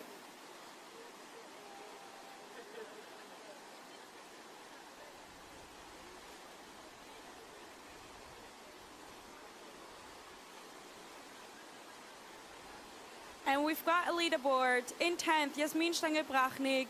In 9th, Naya Daruvala from Germany. In 8th, from the USA, Abby Holcomb. In 7th, Great Britain, Rebecca Green. In 6th, Zosha Tua from Poland. And we've also set our final list. The top 5 of today's semi-final will proceed to the finals. In 5th, Annika Schacher from Germany. In 4th, Baby Butler from Ireland. In 3rd, Hitomi Takaku from Japan. In 2nd, Anisama Awa from Germany. And in 1st, Ottilie Robinson-Shaw from Great Britain. There was some impressive C1ing this morning from the girls. And now we are continuing with the men's junior in K1 at 9:55. So we've got a bit of a break here in this heat. In the first heat, we'll see Lucian Graf from Switzerland, Magnus Munson from United States, Timmy Hell from Great Britain, Matt Craddock from Great Britain, and Mats Bavich from Germany. So please make sure you're ready and you're already on the top at the put-in, checking yourself in. We're gonna take a small break and we will be back for the K1 junior semifinal.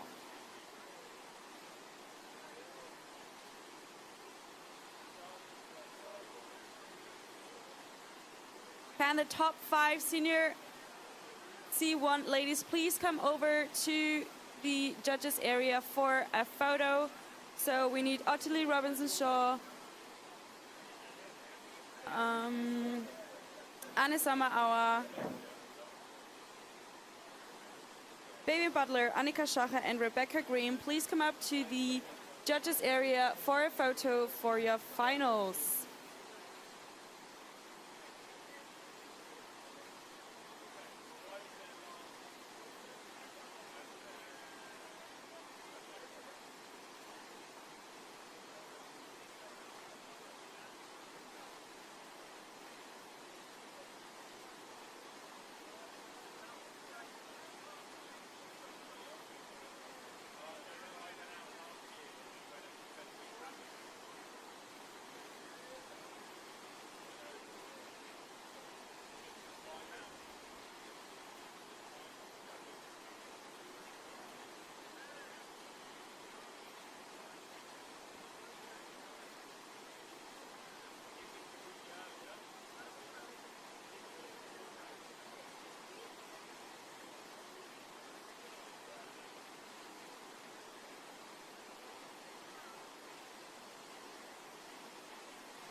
Sweet. So we are back, just having 2 more minutes for the semis in K1 Junior Man.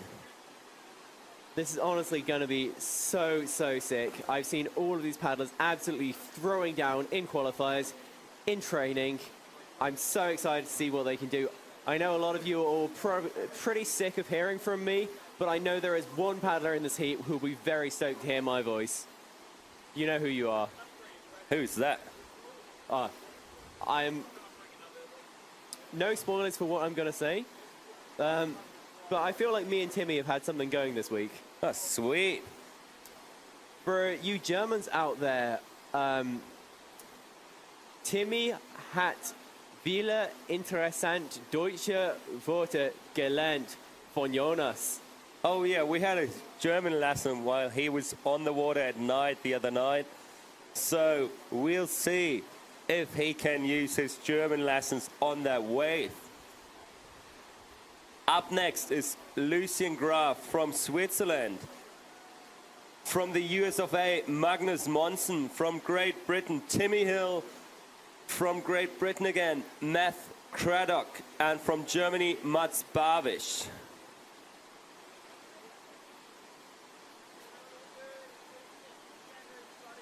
See our first competitor there in the staging eddy.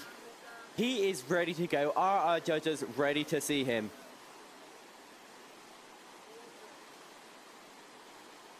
This is Lucien Graf of Switzerland.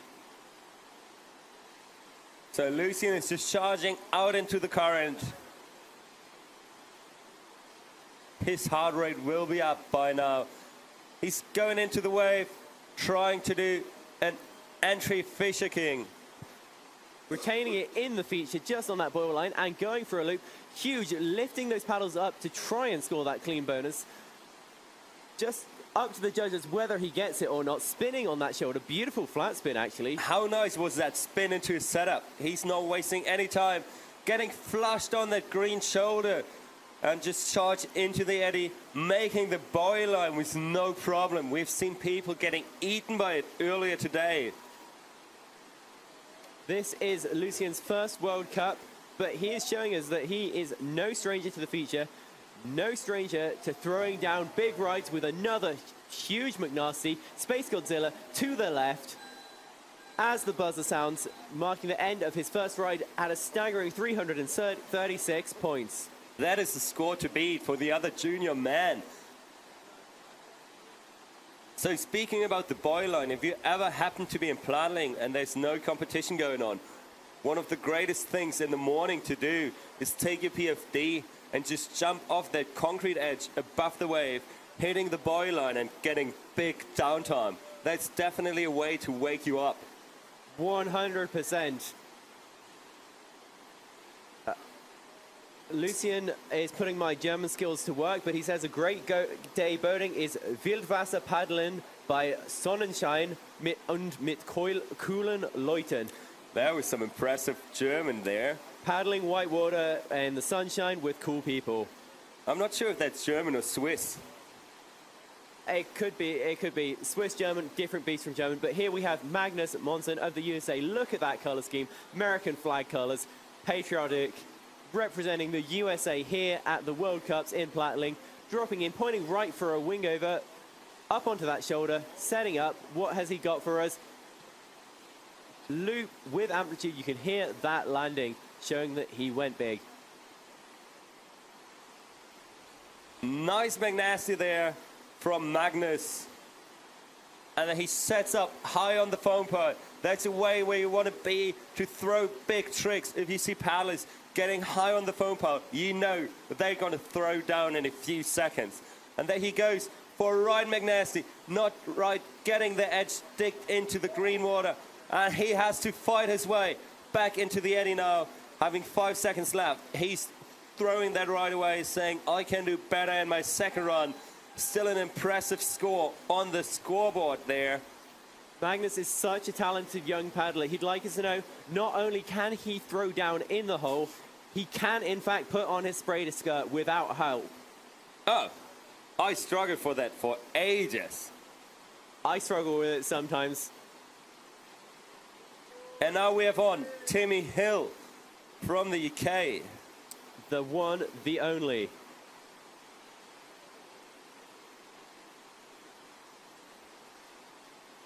Timmy's just having fun out here on the water. And being stoked to have that wave all for himself now. Those kids were training here the last week and the wave was packed. So I think the highest time you had to wait to get on the wave was an hour. There was so many people in the eddy. And there he goes with a massive air loop, starting his ride. Going for that super nice McNasty. Such a smooth style. Timmy's one of my favorite people to see around. He is always bringing such positive vibes and big tricks with another phonics to the left. That kid knows how to throw around his boat. Nice base Godzilla. I think he tried to get into the car wheel straight afterwards, trying to not lose any time. But there are his car wheels on the right side. I think he tried to throw another split wheel onto them. And there he goes for a tricky woo. Sets up for a back loop. That's some impressive kayaking from Timmy. Put your hands together. There he tries to go for a back loop loop. That is amazing. That was, what a ride. Our highest scoring ride of these heats so far. You can tell his favorite trick is apparently a space trick. We did not see any in this ride. Can he pull it off in his next ride? Favorite spot is Inlet Gate, of course, staple of the UK boating scene. No wonder that he's going for those back loop loops. There's probably no better spot in the world to learn all those combo moves than Inlet Gate, because Inlet Gate is just the perfect friendly hole. See Timmy playing the crowd there, looking at the camera, pulling a smile for us. Can he give us the moves we're hoping for? Personally, I'm hoping for a Harry Potter next ride. Another British classic. So Timmy is racking up the points, currently sitting at 513.33 points. The judges are not yet ready talking about his score, so we'll see if the score is still changing. If you're wondering why the score is going up and down, those kids throw their tricks so fast that the judges can't keep track straight away, so they have to talk about all those bonuses, all those tricks they did afterwards, and then we just wait for Timmy's final score. We're all in suspense here, wondering where he's going to place, whether it's going to be enough to put him through into the finals. It's anyone's game here. All of these competitors could make it through with the skills they've shown, and 553.33 points for Timmy's first ride. That just puts him in first place for now. Timmy really wants to be in the top 5 in this round to make it through to finals. Our next paddler is Matt Craddock of the UK. Fitting name, Matt, because he's going to make our judges do a lot of it. He's going to be racking up some big points. You can see him flipping that paddle as he drops into the feature, going straight into a loop, tugging for a loop, getting a bow end and bringing it round into a McNasty, looking for some cartwheels, plugging once again Space Godzilla to the right, another bow end, maybe was looking for a cartwheel, not quite getting it, but now looking to bring around a second McNasty, spinning around again and again, setting up on the far shoulder. Matt Craddock from the UK. Really impressive skill. Another Space Godzilla, not Space Godzilla, McNasty. More ends, maybe looking for a split wheel. Just bouncing around on that side.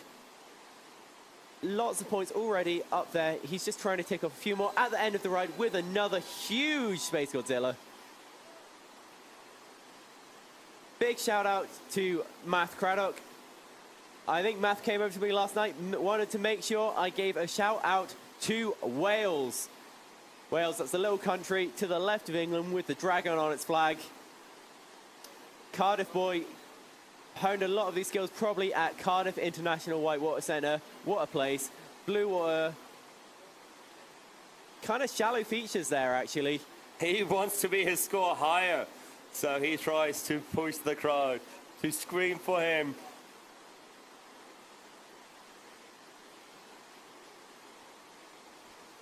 Oh, that's a nice space hopper.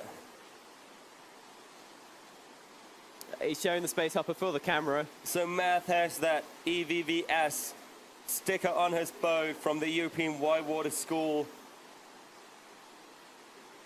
And Matt's score comes in with 290 points, just putting him in 4th place. And next up from Germany, it's Mats Bavish. Paddling that Jackson Rockstar 4 in carbon. We've seen that boat go big in the past. Will it go big today? First time I've met Mats was in Norway in 2016. He was a little kid back then. And it's impressive to see those kids grow up, getting like proper good kayakers. And there he goes for a big loop, setting up a McNasty, just flips over. But he knows what he has to do. Doing another McNasty, just getting a bit far back on the wave, flushing off. He has 20 seconds left. Mats has that slalom background. He knows how to charge up an eddy. And he's back. He's back on the wave, just having 5 seconds left. And there his McNasty goes around. That's the points he was looking for. Matt's favorite place to paddle is in Norway. He's presumably no stranger to the creek boating scene. Favorite paddler is, of course, Adrian Matten of Germany, a fantastic creek boater, but showing that Mads here does not just have the creek boating chops, he can also break it down in a playboat, put down some huge rides here in Plattling. So Mads just got on the Liquid Logic team. He has a test boat with him if you want to test the sweet ride. Just go to Mads. That's his first run, coming in with 200 points, just having him in 5th place. He knows he has to up that score because there's 5 more people coming in the next heat trying to save their spots in the finals later today. So all those boys have 2 runs, one of them is scoring. And we are back up to Lucien Graf of Switzerland. So people think it's just throwing tricks in a wave. That's freestyle kayaking, but freestyle kayaking is actually so much thinking. You think about your runs, you think if you should do your first run, save and then go big on the second. Some people decide to go big on the first run and just set up a good score to be safe for their second run. And we see Lucien just throwing down tricks. Going for that McNasty, maybe not quite getting it. It's one of those things that you have to realize is it's such a tactical sport. If you miss that trick you were looking for, like that McNasty just then, you need to decide, do you go for it again? Do you progress with your routine? Do you try to throw something else to make up some of those points that you might have missed out on by missing that trick? But Lucien has 10 seconds left on the clock, and we know he has at least one more big trick in his ride. Going for a McNasty, just missing the rotation on the loop phase. A McNasty, that's a 180-degree spin from backstep straight into a front flip. Not quite getting the rotation on the front flip in this one. He'll look to improve on that in future at his next competition, but a very, very solid score.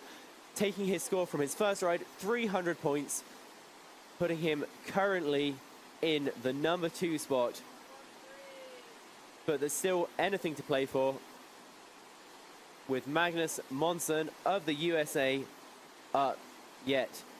Magnus Monsen, his nickname is apparently not applicable, so you can call him that later if you want. His favorite trick is an air screw. No wonder that his favorite kayaker is Benny Ma. Just an air screw and big wave machine. And did you see how big he went on that entry and following it up with a loop after just surfing around, getting a casual setup?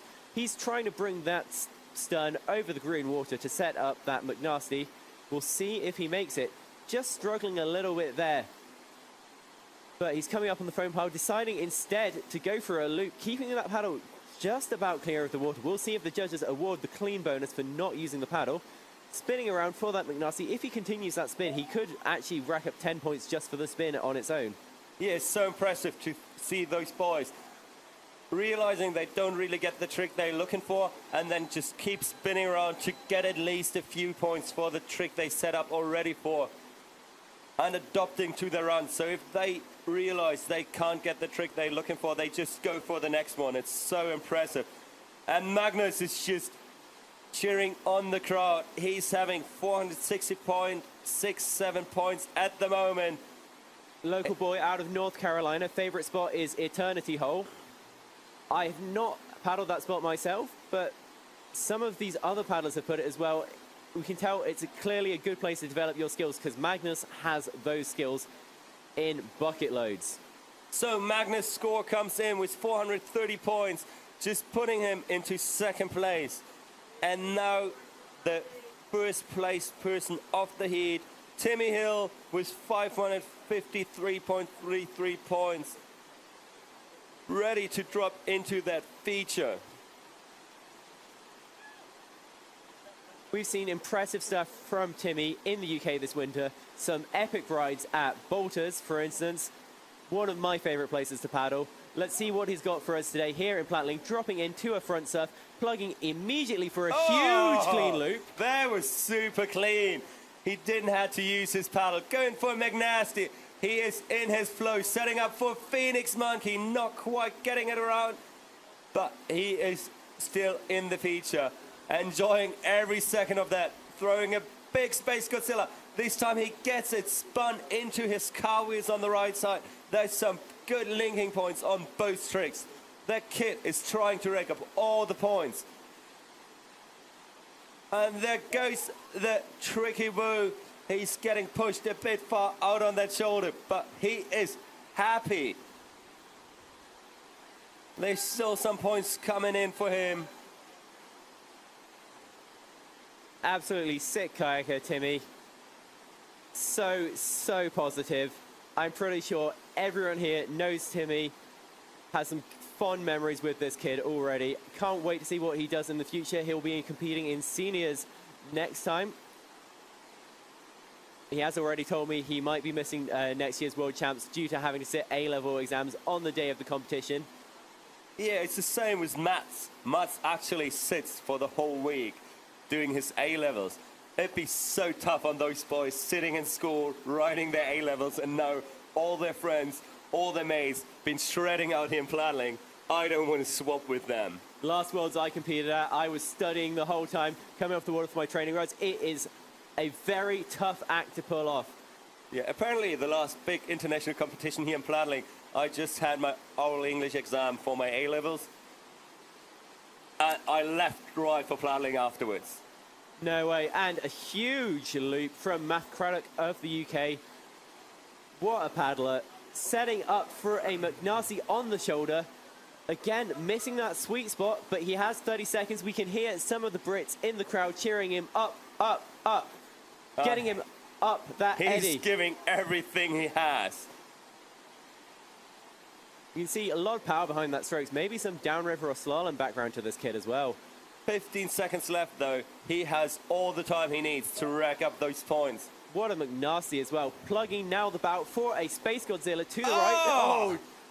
That was impressive. Maybe trying to combo it into a loop, into some cartwheels. Just on that awkward spot on the shoulder where the wave isn't quite retent enough to hold those moves. So he's still claiming his right.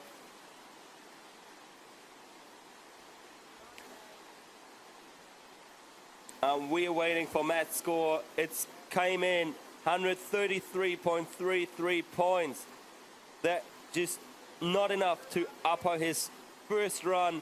He's still sitting in fourth place. And now we're looking up the river to Mats Barvish. He will drop in from above. Surely there he goes off into the current. And he wants to get the top spot. And I've seen him paddling here quite a bit, so I know he can do that score. We know Plattling is his favorite spot. That entry move was huge. Plugging deep for a loop. Sticking on that shoulder, that is not an easy thing to pull off. It can be very flushy at this water level we have here today. McNasty, beautiful, nice upstream landing. We can hear the crowd cheering for him, cheering him up that wave to get that set up for his next trick. What is it going to be? a McNasty to the other side. Not coming completely around. We'll see what the judges have to say about that. Mats is just having a quick look at the clock. Malik Chessing from France coming up. Oni Eronin from Finland. James Ward from Great Britain. Jonas Kim Herman from Austria. And Timmy Rees from Germany, our current world champion, I think so. So we are ready. Charlie's ready. So Malik Chassing of France has written his nation as Zimbabwe. Not sure I buy it, but look at that entry. Just catching a bit of the flush. This kid is married to the street. The Sesame Street, probably. So Malik is trying to chase up back in that eddy. He's probably looking for his favorite trick, which is a huge loop. He pulls it off, plugging immediately again, maybe looking to back it into a Space Godzilla. Going to the left shoulder, looking for a setup. Coming away from the feature, setting up for one more high amplitude trick as the 10-second buzzer goes. Space Godzilla looking to link it into a space loop. He's paddling Tom Dollar's old kayak. So I like it that you see all those boats coming back with someone else in them. 100%. I mean, my favorite has been seeing Pringle's old boat in competition because it has his name on it. Oh, yes. Favorite fruit of our French paddler is saucisse, which, correct my GCSE French if I'm wrong, means sausage. So Malik is just having a big smile, scoring 190 points on the board. And next up from Finland is Onnen Eronen. We have seen this kid go absolutely huge, pounding that apex rebound.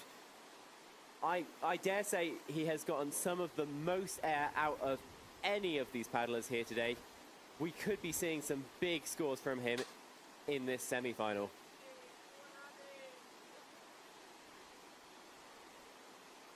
You can see our French competitor just checking out the board again, looking what has his final score come to.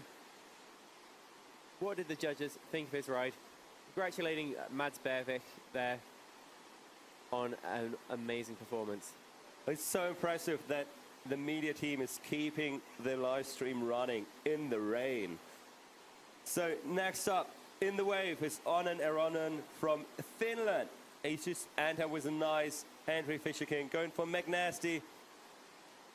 Spinning it backwards to go for the other McNasty. Just surfing around looking for that setup. It's plugging now for a loop on the shoulder. Leo with a dangerous spot to plug those loops. It's so good watching these Finnish paddlers paddle though. They have so much experience on such a variety of features, especially wave boating. Finland famous for wave boating in the summer. Some amazing waves in Lapland. We've seen Oni here go big on them, and he goes big here in Plattling with a huge loop, looking for the clean bonus as well. Space Godzilla to the left, Space Godzilla to the right. That Space Godzilla was huge, and trying to finish his ride with a Luna on the buzzer. So we just got word that somebody on the YouTube stream asked how much they were missing out on when we had that shortage.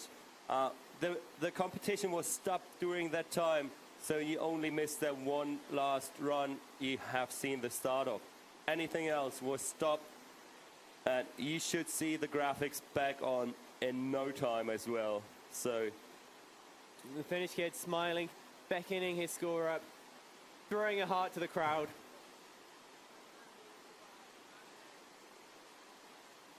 What a first ride. What an impressive performance. what a glittery fingernails. Damn. This kid has style on and off the water. 640 points for a first ride. That just puts him in first place for now. Up next, this is James Ward. From the south of England. Fantastic paddler. We have seen him go big on the Thames Valley Weirs. We have seen him go big in Nottingham, and we're seeing him go big today here in Plattling with a huge entry McNasty, Huge loop. He's pulling it around for McNasty. And now he's getting back up on the setup. Looked like a phonics there. Again, not one of the most common tricks. It's so hard to throw here in Plattling. Trying to engage that stern for the Luna. This time bringing it around on his second attempt. Trying to follow it up with a back loop. Now he surfs back onto their shoulder, setting it up, and he's not getting that far, but he goes for McNasty, having a few seconds left, trying to dig in that nose into the green water. There it goes. Nice Space Godzilla. That was some impressive paddling from James Ward. Insane ride. Absolutely insane. So big. But we do have to give a special shout out to his dog. James apparently has a very cute dog. I'm not sure if it's here with us at Worlds. It is here with us at Worlds. You can go pet that dog later. We should have a dog show here at World Cups. Having Rio and James start. There's so many great dogs around.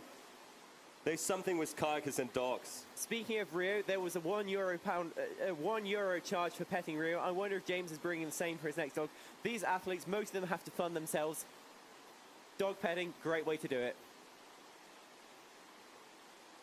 I have it on good authority that is a very cute dog. I can't wait to see it later. I will pay my euro to pet it. So next up we have from Austria, Jonas Hermann. He was living out here in Plattling pretty much for the last 2 months. He had to do an apprenticeship for his school abroad, so he worked at Dank at Thomas Hinckley's kayak shop. And I've really enjoyed the one video they posted where it was Jonas telling the world that he's working there for now, but all he wants to do is kayaking and Plattling. I'm pretty sure that's all he did. So if your orders from Deng didn't make it to you, it's because Jonas was charging out in the wave here. And he just entered with a fisher king, going for the Space Godzilla to loop. Space loop, huge move. Just another loop there, looking for a clean bonus on that loop. Followed by a McNasty, surfing out to the surfer's left shoulder. Great spot to set up for tricks such as the right McNasty he has just thrown. You can hear the crowd cheering for him. They know this local boy can go big, or they just want their Denka Outdoors orders to arrive. Phonics to the left. Huge point move that, especially when thrown with as much style and amplitude as Jonas has. He's done it now on both sides, finishing his ride with a Luna. Does he have one more trick for us? Just going to finish his ride on the buzzer there with a... It is so impressive to see how much his kayaking has changed over the last 2 months. The first days he was out here in Plattling, he was fighting the wave, and now he's just using it to go big. He's getting close to the 1,000 points, having 973.33 points on the score sheet at the moment. He's still waving his score up, and we can see it's working for him because his score increased by 10 points. He's apparently a former Extreme Kayak Junior World Champion. So impressive skills not only in the freestyle boat.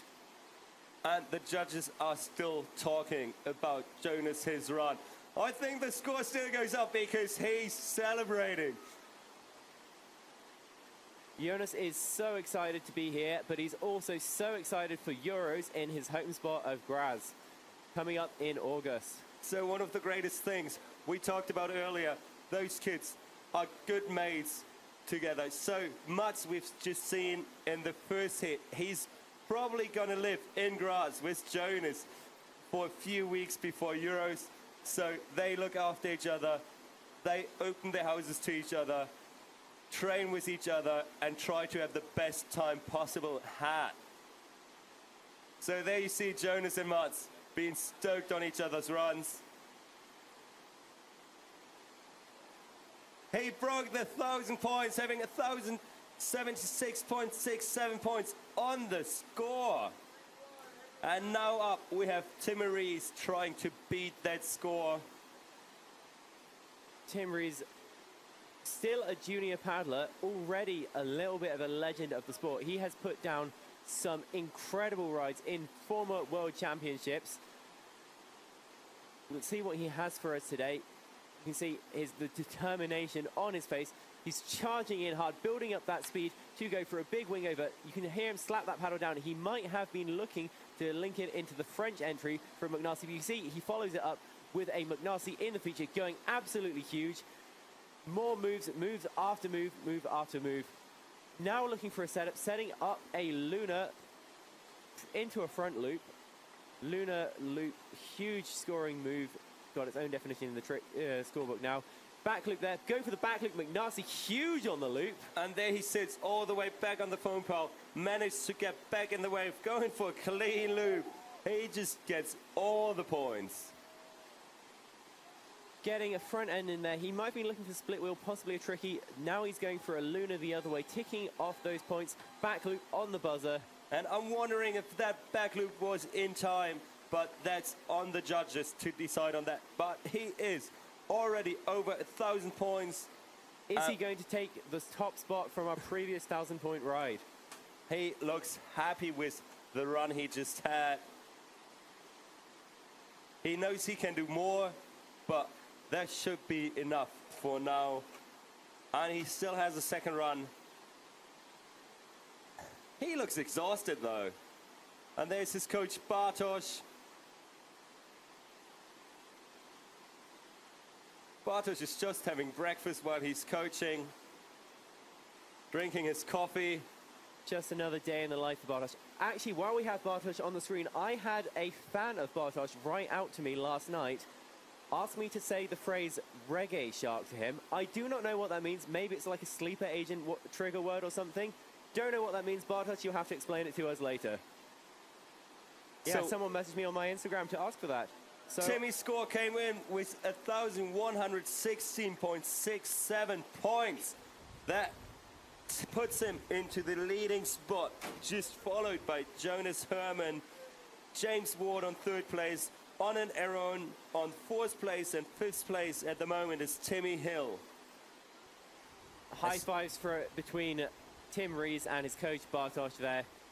Well deserved, because that ride was something to watch. So Timmy Hill was in the first heat, so he's sitting there on shore cheering on his mates and still hoping that they can't beat his 553.33 points, because if one of them does, they're going to kick him out of finals. Malik Shassing has the chance to push Timmy out of finals. Malik is currently sitting in 10th place with 190 points, but we know he can push Timmy out of finals. He's from Saint Clement in the Alps. Great paddling in the Alps. You can see entry wing over into a loop. Maybe not scoring the huge bonus on that loop, so he might want to go bigger later on. Just getting a little bit off axis, probably looking for a Space Godzilla. He has 30 seconds. We can hear his fans in the crowd chanting up, up, up.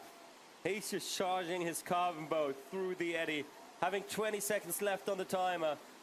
He just makes it onto the wave, having 15 seconds left, and that's enough time for all those kids to throw down big. And there he goes with the super clean air loop. That's a lot of points right there. Still having 5 seconds left. Trying to go big on that McNasty. Just the buzzer sounding a little bit. He's going to plug anyway. Try and take off a Space Godzilla to the left at the end of his ride. And just celebrating with a back loop. He's going to be happy with that ride. Yeah. Huge points. That loop in particular was huge. And we'll see what that puts him into. It's 190 points, the same points he got for his first run. That will not put him into finals. But we have later on this week, we have a second World Cup of our World Cup series. From Thursday morning on, we start this all over again. So everybody has another chance to get into the World Cup finals. So now on is Onan from Finland. He's currently sitting in fourth place. Waving to the camera, he's confident dropping in. He knows he's already qualified, but he also knows he can put down some absolutely immense tricks, starting with an entry move, catching it, remaining in perfect control, going for the McNasty, aiming to go big. I've seen this kid go bigger in training, but that was still huge. McNasty the other way, ticking off move after move after move, racking up those points early on in his ride. 27 seconds left on the clock, plugging for a loop on that shoulder. Dangerous spot to plug, but he retains it. Plugging for Space Godzilla to the right in that sweet spot for the big air. Once again, Space Godzilla to the left, going massive. That was a super clean loop right there. He's still 5 seconds left. And he is going for it, trying to throw around a nice lunar orbit to the right side, sticking it. And he's looking forward to see if he could have upped his last run score of 640 points. He's close. At the moment, he's above that. And we'll see what the judges make out of it. The score is still going up. Make some noise for Anand. And he wants the score to be higher. It comes in with 696.67 points. They still keeps him Showing the nails to the camera in there. fourth place. Kid has style, flair. Love to see it. James Ward of the UK. So, we're going to see James throw down big now. He's currently sitting in third place. He's only very recently got this carbon, but he is still throwing down in it, going huge, not afraid of hitting that rock. He has worked out where the sweet spot is, especially with the higher water today. It's not so much a risk. Entry McNasty scored as an entry 3. That is big points on the board right from the start of his ride. Looking for a Luna and a McNasty. Really nice, snappy McNasty. Trying to repeat that Luna. Make sure the judges score it. He's not quite satisfied with the angle of the rotation. Luna the other way, sitting up nice on the wave, looking for some split wheels. Surfing back, just casual. He knows he's already put down one high scoring ride. Can he put down a second? Huge Space Godzilla to the right. Plugging once again, Space Godzilla to the left. 3 seconds left. One more big trick could add a lot to this ride, but he's not going to quite make it. Still huge points for James Ward of Great Britain. So you just talked about hitting the rock. I don't see a risk anymore of hitting the rock. We are at a current river level of 2.20 meters, and the curve is flattening out. So I'm not really scared that it's rising too much anymore. 2.20 meters, that is the highest level we've had during the competition so far. Yes. It's going to be a challenge for some of these athletes who have been gotten used to the lower levels. That said, there's Ike, who has definitely paddled that wave on those levels over the last 2 months. He just lived out and passed out and worked at Dank Outdoor or kayakshop.com. If you need any kayak kit, I hear they deliver it right to the wave. And then he goes into the wave with a massive heads out of the water Fisher King, straight into a McNasty, surfing on that shoulder. He exactly knows where he has to be. Going for a McNasty to the other side. Just landing it super straight. Did you hear the slap of his boat landing? You could tell he went huge. And there he goes huge on his super clean loop. I've seen so many of this kit already. And there's a Phoenix Monkey. He's just not stopping. He wants to beat Timmy Reese. Now he's set up so it's Luna over to the left. Gets it around. Has a few seconds left. Tries to plug for one of those Space Godzillas. And it's getting harder and harder to plug for those tricks when the water rises, because the green water comes in flatter and flatter.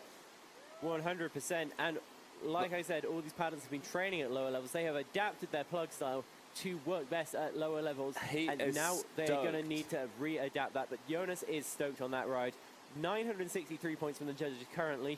Will it go up? Will it break the 1,000-point barrier yet again? Pretty sure he's going to beat 1,000 points. How impressive is that to have 2 runs over 1,000 points? So, fact about our boy Josef Hermann, favorite food is salad. I think he is the only kayaker here who has written that in that box. Yeah, he's a weird kid though. You can see he agrees with our assessment. Oh, and there's another run. No, his score comes in with 990 points, just short of the 1,000 points. But he still sits in second place. And there we have our current leader, Timmy Reese, just having his last run. That's the last run of the junior men's in K1. Timmy is qualified already, so he can give his all now. Starting with the wing over, trying to link it into the McNasty. We'll see what the judges say about that. That wing over to McNasty immediately is called the French entry. Signature move of some of the French kayakers, but we can see Tim Rees executes it well. Going for a loop, some cartwheels as well. Paddling back up the feature, retaining it. Looking for a split wheel, maybe a tricky. Going now for the Luna into some cartwheels. Cartwheels on the right side. You can score cartwheels on both sides, right and left. If you're good, I'm not good. I can only do them left. McNasty on the shoulder. Just really using the feature to its max. Looking for that tricky. And a back loop to finish right. Back loop McNasty. Oh, that was big. Just having a casual loop on the buzzer. He's just not stopping. He's still going with like a lunar loop after his time. He just wants to show off all his kayaking skills. So we have our leaderboard set, and our 5 finalists are Timmy Hill from Great Britain, Onen from Finland, James Ward from Great Britain, Jonas Kim Herman from Austria, and Timmy Rees from Germany. All 5 of you, please come to the judges' tent. We'll take some nice photos of you for the finals. Timmy, take a breath and watch your score coming up, and then make your way to the judges' tent. What a performance from all of those paddlers. Some moves going absolutely huge. Something about these junior men actually is that not only they have the skills, because they're so light, they just go massive. If I remember correct, back in 2011, Pringle got world champion, and he just bet the 1,000 points, and now the juniors are just doing that in 2 runs. Like, they have 2 runs over the 1,000 points. Back in the day, that was a standard for men's.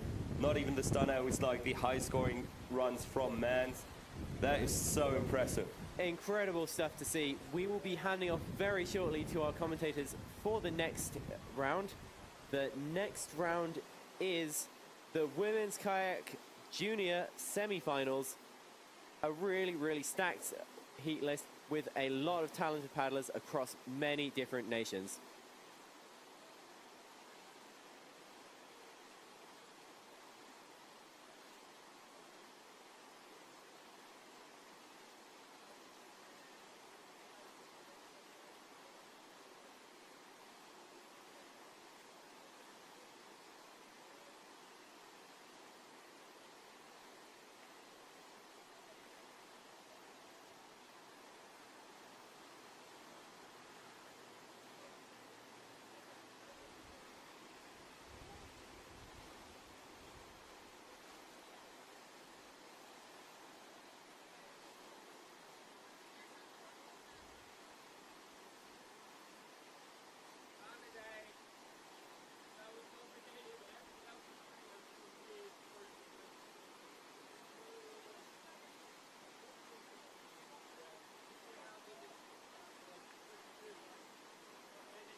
Here we are. Only a few more minutes until the junior women's kayak competition starts here in Plattling in Germany. Everyone's getting pretty excited. I'm sure the show's going to be pretty awesome. Becky, Yeah. what do you think they're going to be throwing down? Oh, we're going to see some really cool big tricks from all of the juniors. Maybe rival the scores of those junior men that we saw a minute ago. That would be really awesome. They did some fantastic rides, didn't they? Big rides, big loops, big McNasties.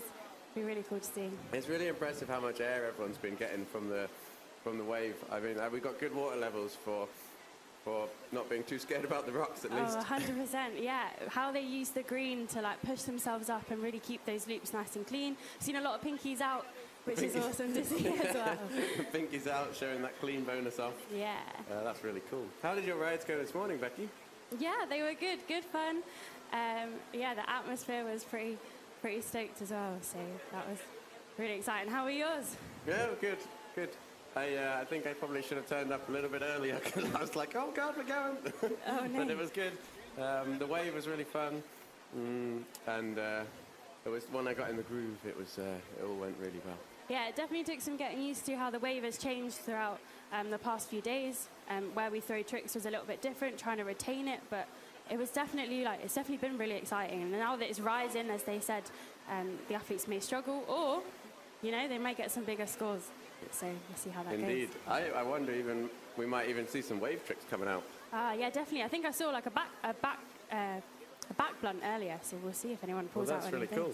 cool. Yeah.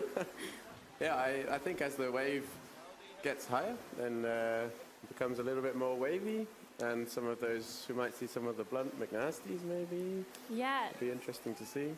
Yeah, with how high the green is, sometimes pulling it around like roundhouse McNasties or blunt McNasties sometimes goes a little bit easier, especially those who are trying to switch.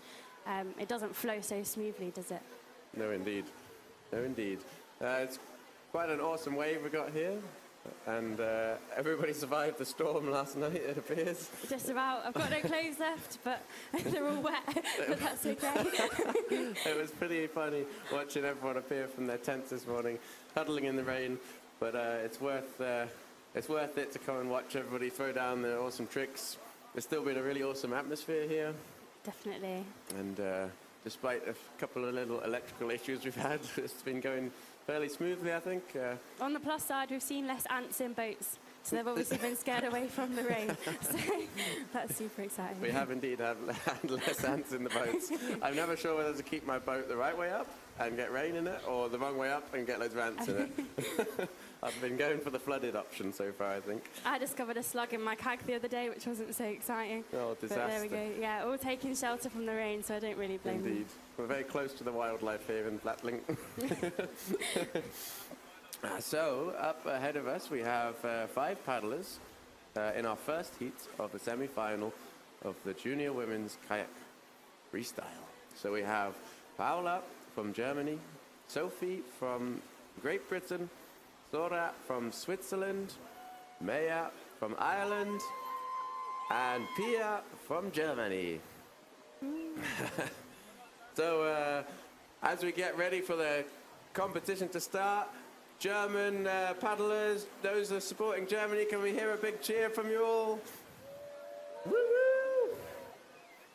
And those who are supporting Sophie here from Great Britain. Oh, a big cheer for Sophie. Some Swiss supporters here. Supporters for Sora. And the Irish supporting Mia. Lots of Irish.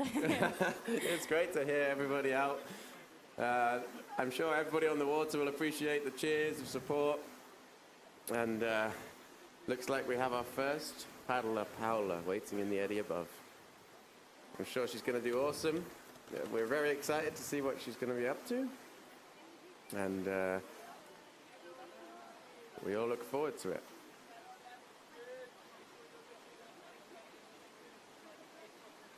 So, looking for a few different tricks, maybe some front loops, your aerial front loop, Space Godzillas, McNasties, and so many exciting things to come. Paula now, coming out of the eddy. She's been given the thumbs up from Charlie, our head judge. This is her first Worlds, her first international competition, and it's so exciting to see her in a semi-final. What is she going to pull off today? Oh, and lovely entry one there, just catching an edge, just flushing, but she's going to come up this eddy. Keep it paddling, Paula. Give her a cheer, German supporters. Get Paula back up into the wave. She's got plenty of time to throw down some more tricks. Let's see what she's got to offer. Keep it going. Here she is, coming down into the wave now. Across the shoulder, unfortunately, just catching the wrong part of the flow there. But if she sprints now, she'll have time to get back into the wave. We'll definitely might see that more as it becomes more of a wave this afternoon. As the river levels are rising, people might catch more of a flush, but she can come back in, she can paddling up that eddy. We see some speed, and we can hear the shouts from the Germans. Oh, unfortunately ran out of time, but that's okay. She's got another ride. We'll see some more from her later. Well done, Paula. That was a good ride. We'll see who we've got next. Ready to come down.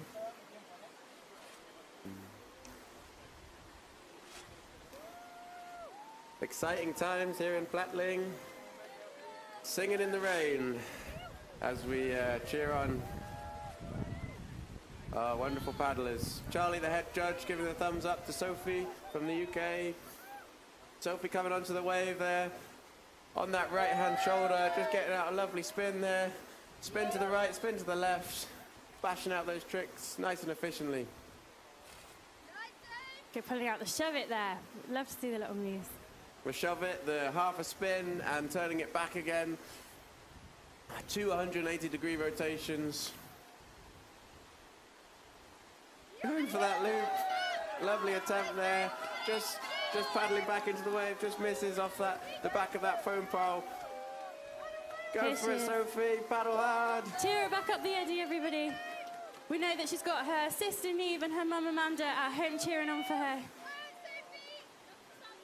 Coming back into the wave, just on the buzzer. Well done, Sophie. That was a good ride. Coming in at a solid 21.67 points so far. See if that will go up any further. Oh, she's got a big smile on her face. We see that a lot from Sophie. One of the happiest Great British paddlers we've got on team. She's always out there supporting the other paddlers in the team as well. So she's got a big crowd of us, all of the British paddlers cheering her on as well. Good job, Sophie, there. Our next paddler getting lined up, Sora from Switzerland. Here she goes, coming onto the wave now. Drop it on, going for that spin to the left-hand side, pulling that off nicely. Looking very calm and composed in the wave there. Unfortunately catching an edge on the shoulder, but she's charging hard back up into the eddy.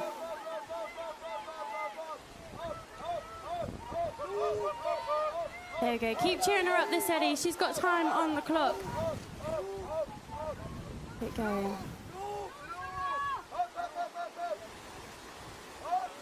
And there she is, plugging her nose, trying to get for that big loop. Using that shoulder to come around and unfortunately catching an edge, but that's okay. She's got another ride to go and she's in at 15 points so far, so that's pretty good going. Seeing some nice rides so far from the women. Yeah, definitely. Been everybody looking very calm and collected. I've been enjoying that. It's not easy when you're competing, especially for some of these athletes. It'll be their first time in a big competition. 100%. The juniors, they have it tough, don't they? They watch all these seniors throw it down and trying to compete as well. It's so good to see so many of them competing. It is indeed. Yeah, absolutely.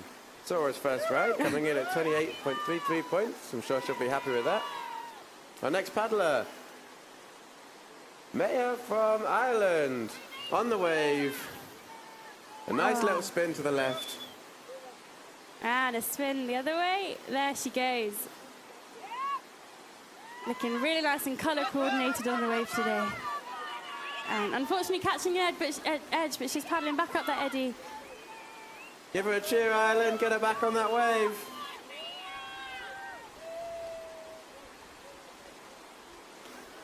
And she's plugging for a loop, bringing it round, but unfortunately catching it. You might not have time for another trick, but that was a good ride. That was definitely a solid first ride. They've got another one to come.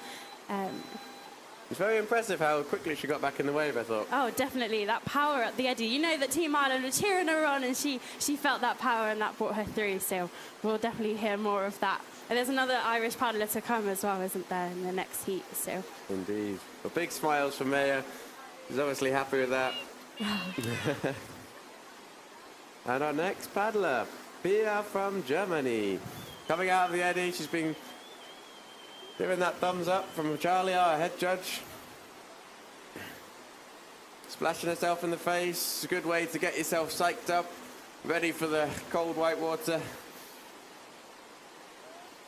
Lining up for that entry move. Let's see what she can pull off. This is also her first Worlds, which is super exciting to see. Very exciting. Ah, nice entry. One there.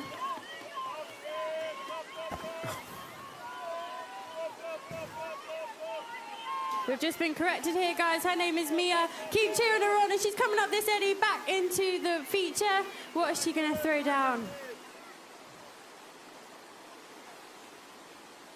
Nice little spin there to the right on the shoulder. Very tidy. Looking for her next moves. Surfing across the wave. Super smooth. Using that left-hand shoulder very nicely to get those spins. And the shove it as well. A very solid 30 points there.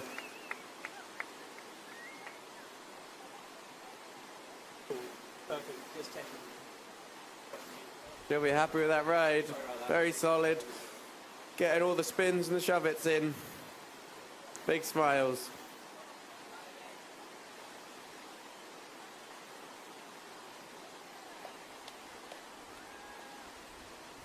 And she comes in with a score of 50. That is a really, really good, solid first ride. She should be pleased with that. You can see the smile on her face as well.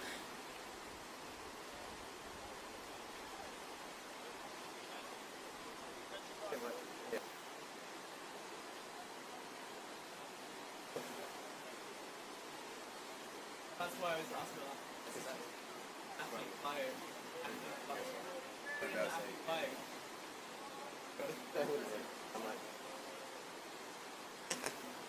Paula here, given the thumbs up. Coming out of the eddy into the flow. It's a fantastic moment as you've got the whole world in front of you, judges waiting. Exciting times as you drop down into the wave. Going for the entry move. Very smooth. Looking to get that stern up the feature, but unfortunately catching an edge. But that's okay, she's going to paddle back up. Everyone cheer her up the eddy, keep her going. She's got 30 seconds on the clock. She's got plenty of time. 45 seconds is, it seems like a long time sometimes, and then when you're in the midst of it all, charging back up the eddy, it can seem like not long at all. Oh, definitely. Paula here, surfing across, unfortunately catching an edge.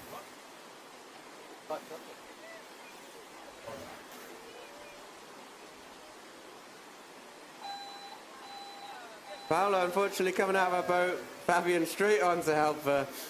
We're so grateful for that safety team here, supporting everyone. If everyone can cheer the safety team. That's it. We needed them earlier this week, and we will probably need them again. So we're really, really grateful that they're here to support. Paula's done a great job there. The water's warm. The water is warm. We're grateful that even though the air temperature has dropped, it made the water feel a lot warmer. So that's really nice. Really nice indeed. And who's up next? We've got Sophie Mackham again with the bright yellow boat, bringing the sunshine, bringing the smiles. Here she comes onto the wave. Oh, lovely spin on the shoulder, catching an edge, but retaining the feature. That's really cool to see. And plugging for that nice Space Godzilla, it looked like. Incredible work from Sophie. Plugging for another, what looks like a loop Space Godzilla there. She's just a powerhouse of energy today. And using the shoulder to come back around, do another spin. Looks very comfortable on the wave. Surfing around in the middle of the pocket there, looking for another setup. Coming across to that right shoulder. A lovely place to set up for your moves. Getting a nice little spin in. They'll shove it there. And her time is up. Really, really nice, solid second ride from Sophie Mackham. That's really lovely to see. And she's got a big smile on her face as well. Indeed. What I like about Sophie is she's got a lovely spin on her, and she even gets the clean bonus on the spin, which you don't see many paddlers doing. Not at all. That's the clean bonus, taking the paddle out of the water, not using the paddle for half of the trick, for the initiation or the recovery of the trick. If paddlers manage to get the clean paddle, so no paddle in the water for both parts of the trick, then you get the super clean bonus on that trick. Have we seen any of those today? Well, we've seen a clean for We've Sophie. definitely seen a clean. Trying to think if in the other categories we've seen any super clean bonuses. The super cleans are very hard to accomplish because you very often need a paddle in the water when you're starting the trick, or a paddle in the recovery. Very often paddlers will get the clean bonus on the recovery of the trick. Potentially the loops, people will be getting their super clean bonuses on, I think. We know that Sophie does a lot of work with Wet Rock, Tamsin, and Tamsin really, really pushes for those clean spins, pinkies out at her local spot in Nottingham. So it's really cool to see that she's bringing these skills here in Plattling, and Tamsin as well. We've seen her a lot. Indeed, Sophie's coach Tamsin will be cheering her on, giving her lots of top tips, advice, and giving her all the high fives and hugs she needs. And her score comes in at 28.33 points. Everyone give Sophie a cheer. Well done, that's so cool. Really, really nice to see.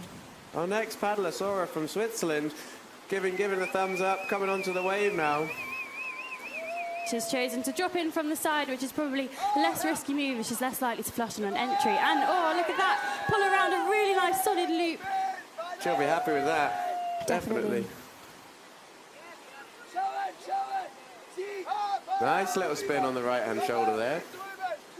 Coming across to the middle of the foam pile. Unfortunately, just catching off the back of that foam pile. Up, up, up. Sora up to the top of the wave. Some strong paddling from her.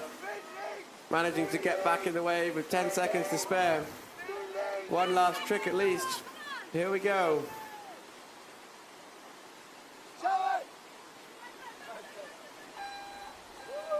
A nice ride. I think Sora will be very happy with the loop she managed to pull off there. That was solid. It says that her favourite trick here is a loop, and we're so pleased to have got that from her today. She's got a big smile on her face. She'll be well chuffed to have got her favourite trick in the event. Definitely. Exciting times. Scoring so far is 83.33 points. We'll see if that goes up with the judges deliberating. Oh, there we go. Solid ride. Really nice. That's put her in first position so far. That's really nice to see. We'll see if anyone else can top that score later on, but that's super solid from... So Mia now dropping on from the eddy. Coming across onto that right shoulder. Pulling around a spin there.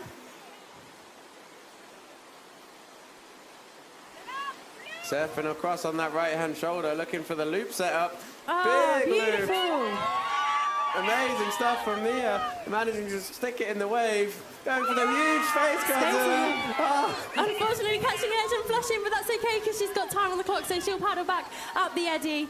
Look at that power, look at her strength as she goes in. Cheer her up, Ireland. Go on, Mia, back to the top. Some good paddling. 5 seconds for a trick. Let's see what you can pull off. And going for the spin at the end there. Oh, amazing ride from Mia. Very, very good. We'll see if the judges give that loop. Sometimes they're quite picky about their angles, but that plug and the height there was definite. That was really, really cool to see from juniors as well. Indeed, indeed. Fantastic show from her. Coming out with a 23.33 score. And our last paddler of the heat from Germany, waiting in the eddy. Charlie giving her the thumbs up.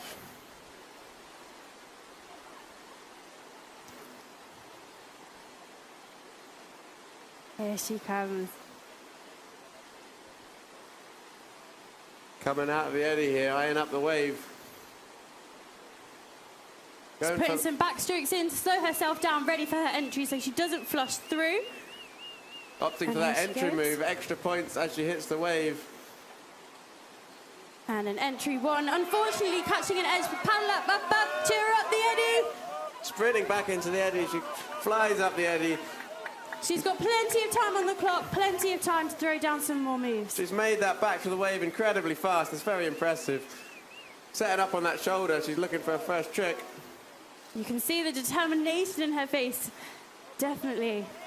And plug in, throwing up, oh, for a beautiful loop. That landed nice and straight from here as well. That was a lovely one to watch. Definitely. On that left shoulder, currently getting those extra points in for the spins, shove-its. Spinning all the way around. They've got to make sure that they do a full 360 rotation. Otherwise they won't score it. And there she is. Her time is up. She should be very, very proud of that ride. That's really impressive. I think so. Very solid. Super solid. Unfortunately missing the entry move, but she got back into the wave so quickly. She did. It was like she didn't even need it. Yeah. And pulling off a loop, just smile beaming ear to ear. That she must be well happy with that. 100%. And it was impressive. Once she got her loop, she got it very tidily, got in all those extra tricks just to maximise that score. She did, and she did that having already paddled up the eddy, so she was probably out of breath, pretty tired. I know from this morning it is hard to get back on that wave, and let alone get back on that wave and throw down some more tricks. So to see her then throw a huge loop, even more impressive. It's amazing so impressive. to see. Absolutely. Just waiting for that score to come in now.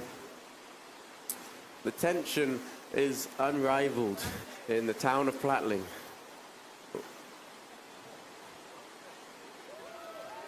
Oh, yeah. Coming in at 135 points. She looks so chuffed with that. Everyone give her a massive cheer. I hope she gets lots of hugs when she comes off that water. Oh, amazing stuff. Really, really good. So that's the first heat of the junior women's semi-final wrapped up. Coming in first so far is Pia. Second from Sora. Third place, Paola. Fourth place, Sophie. And fifth place, Mia. Good job, girls. And it's going to be a big challenge for the next heat to beat some of those scores. Indeed, they've definitely laid down some pretty amazing scores there.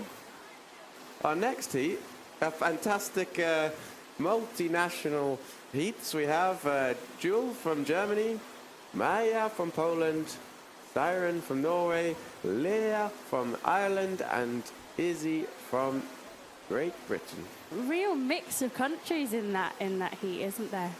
We can see lots and lots of different athletes about to throw it down. Yeah, it'll be really interesting to see what they're gonna throw down.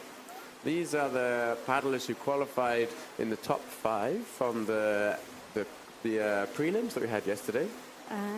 And it's in order of whoever won prelims, they get to go last, which is pretty advantageous because they get to see what the other guys have scored before they go. Maybe that's a positive thing, or maybe it just puts a little bit more of the pressure on. Well, it's definitely a challenge. If the paddlers before them have put down some big rides, then and they see that, then it can be quite a challenge to try and beat it. Yeah, keep those absolutely.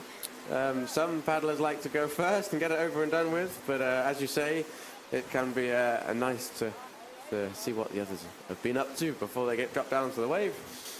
So a few of our paddlers dropping down into the eddy. They'll be choosing to start their rides from there. And the rest of the paddlers opting for that entry move. Extra points as you hit the wave, but sometimes risky. Sometimes risky, yeah. We saw a few guys flushing on their entries earlier, so we'll see what these guys have to offer. So first up, we have Jewel from Germany. Germany, give her a big cheer for us. She drops onto this wave from the eddy, setting up and plugging for a big loop, pulling that round nice and straight. Lovely to see. Great start to her ride. And here she comes, setting up on the wave. What's she going to plug for? And a Space Godzilla.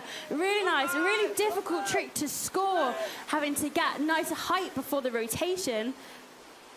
And she's pulling around for it again. Got lots of height that time. That was really good to see. Very impressive moves. 100%. Maybe even getting those huge bonuses on those tricks there. So much energy she's got today. She's ready for this. Fantastic loop, dead straight, coming down directly upstream. There'll be no doubt on the angle And of trying that. not to flush. Oh, she's flushed off that eddy. That's okay. And she's calling it for that one. Big smiles. You can tell she's happy with that. 100%. And by the sounds of it, the Team Germany are happy too. Good job. Solid first ride. Definitely impressive the amount of height that a lot of these paddlers can get on the wave. 100%. We see that she's got a space hopper or a thruster in the front of her boat, and that can sometimes give them a little bit of pop, doesn't it? It stops the deck from imploding. So you see when people have a big like kind of ball in the front, that's what gets them that height. Space hopper, block of foam, your choice. We've seen some cool space hoppers this week. There's been Peppa Pig, all sorts. Some of these paddlers, they go so high, I wonder if they'll ever come back down again. Incredible stuff. Maya dropping onto the wave. Maya from Poland. And plugging for that loop. She's got a very pretty boat. She has indeed, very colour coordinated. That's bound to help with the smoothness of her tricks. Oh, 100%. Choosing to go carbon as well. Not many of the juniors have one of those. Impressive stuff. Just working her way for her next trick. Setting up, using that shoulder. Already got 90 points on the board there. And plug in. Looking for her next trick, maybe the Space Godzilla? Maybe a Space Godzilla, yeah. We'll see what she can come up with. In a good position now. And down, and lovely, there we go. That's the Space Opera, the Space Godzilla we were looking for. Got Space Opera in my head now. Surfing back across to the top of the foam pile. Throwing one more last trick. Face the other direction. Impressive stuff. Impressive stuff. One ride in the bank for Maya. So, Jules' first ride came in at 173.33. Has Maya beat that? We will see. Jules' ride, very impressive, putting her straight into first place. Oh, 100%. Very, very high score. So she'll be happy. Her second ride will She's be automatically into the finals now, isn't she? So. Indeed. Maya's ride Came in at 116.67. She should be pleased with that.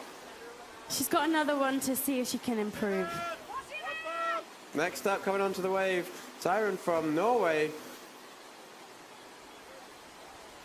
Going for that spin there. And plug in, see if she can get that loop. And going again, very nice. There we are, second attempt. She Second absolutely nailed that one. Looked really smooth. And going for a spin. Stepping Using out. that shoulder. Indeed, on that left shoulder. Can set you up quite nicely for those tricks. Oh, massive space there. And retaining the feature, which is even more impressive when you get so much air. Dropping the angle in right at the end of that Space Godzilla. Looking to sell it to those judges. Unfortunately catching an edge, but that's okay because she's put down a solid first ride. I'm sure she'll be happy with that. Definitely. Good stuff. Fantastic to have paddlers from Norway here at the World Cup in Plattling. People from all over. It's amazing to see so many people. It's not often that we get Norwegian paddlers at the competitions, and but from my experience, a lovely bunch of people, smiley, enthusiastic, and yeah, we're very grateful to have them here. Awesome stuff, 156 points for Siren. Nice to have that in the bag. And that puts her in second position so far. She'll be looking to keep that and laying down a similar ride next time. Indeed, indeed. And next up is Leah from Ireland. Here we have Ireland here cheering Leah on today. Big crowd. There she is in her lightning carbon boat. How will she use the lightning to throw some big tricks? Maybe indeed, yeah. Definitely had some lightning last night. Oh there my was gosh. definitely some lightning. But Leah is coming down onto the wave now, looking very calm and collected. Let's see what she can pull off. Going for that entry wing over, very nice to see. And she's retained the feature, so she's moving around. What's she got coming next? Good stuff, Leah. You can tell she's looking for a big trick here. Setting up for that McNasty and pulling that round nice and straight, still retaining the feature. She pulled that off lovely, right on the right side of that wave there, and flicked it over. And McNasty the other direction. Very impressively done there. Surfing back across to the top of the foam pile. And she plugs Big for the loop, amazing stuff. Not using her paddles there, going for that clean bonus on the loop. Very impressive. Definitely. Seeing what she can get in the last few seconds of her ride. And a space, oh, a huge space, potentially looking to get a space loop there, but unfortunately catching a different edge. That is a very good, solid ride from Leah. Really impressive. That space Godzilla at the end was so Massive, big. yeah. And yeah, she'll be chuffed with that, I'm sure. Definitely. Very, very good stuff. So she's come in at 390 points, taking the first spot there. The only person who can knock her out now, well, until the second rides, is Izzy. Here she comes from Great Britain. Coming out of the eddy, dropping down onto the wave. Also looking so calm and collected, splashing her face there. We've seen some cool tricks from Izzy in practice and in the previous rounds of the competition. She took first place last round, so let's see how she does for this one. Indeed. Also going for that entry 2 wing over and retaining the feature. Plug in again for a big loop. Wow, that was so high. Impressive stuff, Izzy. Cutting across, setting up for that McNasty. Going for a switched McNasty there, which is a really interesting type to see. Unfortunately, catching an edge and flushing, but that's okay. She's got 25 seconds on the clock. Cheer her up the eddy, guys. Let's get her back into the feature. Go on, Izzy, paddle hard. You got this. Hard. Oh, you can see the determination on her face as she's paddling back up. Looks like she was falling out of her boat there. Is that what was happening? But coming into the wave, potentially one last trick in for her. Few seconds left. Setting up for that McNasty. Unfortunately catching the tail there, but that's okay. Still coming in at a pretty high score. She'll want to top that for sure, but pretty solid. Knowing Izzy, she's quite the perfectionist. She'll want to do a lot better in the next round. But Yeah, I'm sure she'll be happy with that. Puts her in third place, going through to our second runs of our final heat of the semi-finals. Yeah, it was interesting. We saw her potentially falling out her boat. I saw her duct taping it together, parts of her outfitting earlier today. So we know that carbon boats can sometimes be a bit of a faff to outfit, can't they? So hopefully she gets that sorted and stays nice and comfy for her next ride. It can be quite the struggle with some outfitting sorted. We know that as C1 for sure. Yes, absolutely. You definitely want to spend the time on your outfitting. 100%. It definitely makes it worth it when you're not falling out every time you do a loop. And we'll see some more of that. So, second rides. Here comes Jewel from Germany. Exciting time, eyeing up that wave. Coming on from above. Looking for that entry focused. move. She drops down to do an entry 1. Unfortunately flushing, but that's okay. She's got loads of time on the clock. Cheer her up that eddy. Good stuff, paddling hard. She'll be back in no time.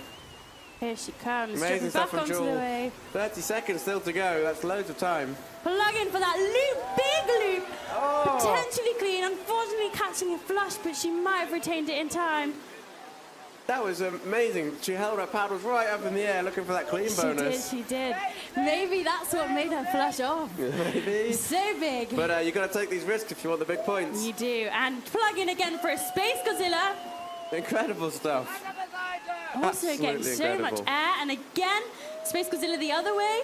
We'll see if she got her rotation aerial enough. And her time is up. We're definitely a busy ride there. Lots going on. So much going on. Big cheer for Jewel. Fantastic stuff. Oh, I'm sure she'll be happy with that. Absolutely fantastic.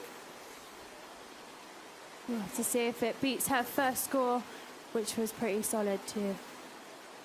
And she's come in at 96.67 points, so she'll stick with her first ride, which is still super solid and has her currently in second position. She should be really pleased with that. Indeed, yes. All right, next paddler, Maya, in the eddy. Thumbs up have been given. She's on the wave. There she is. Big plug for that space. Did she get a space loop there? Really cool. We don't see often links from juniors, and that's amazing. Yeah, so she landed that Space Godzilla and into the cartwheel there. It's very impressive. Yeah, amazing. And extra points when you link those tricks together. You get a bonus on both the tricks that you do. So cheer her back up this eddy, guys. Almost back onto the wave.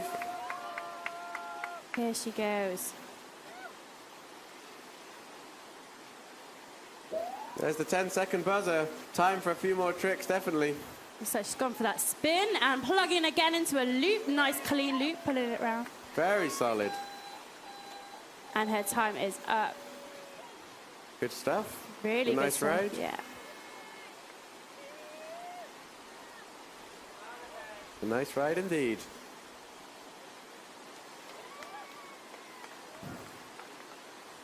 And that has put her in third place with 166.67 points. Give her a big cheer. Well done, Maya. Good stuff. She's obviously very happy with that. Oh, massive smile. Really nice to see. Next paddler on the wave from Norway. Immediately into a massive loop. Wowie. You can hear the cheers from everyone. Into a nasty, unfortunately flushing. Charging back into the eddy. Sprinting now back up to the wave. Faster she goes, the more time she's got to do some more tricks. Let's see what she can come up with in the last 15 seconds of her ride. She's got time for another couple of tricks maybe. Into a spin. And using that shoulder to come all the way around. And plug in on the buzzer for a loop, unfortunately not pulling it all the way around. Wowie, amazing stuff there.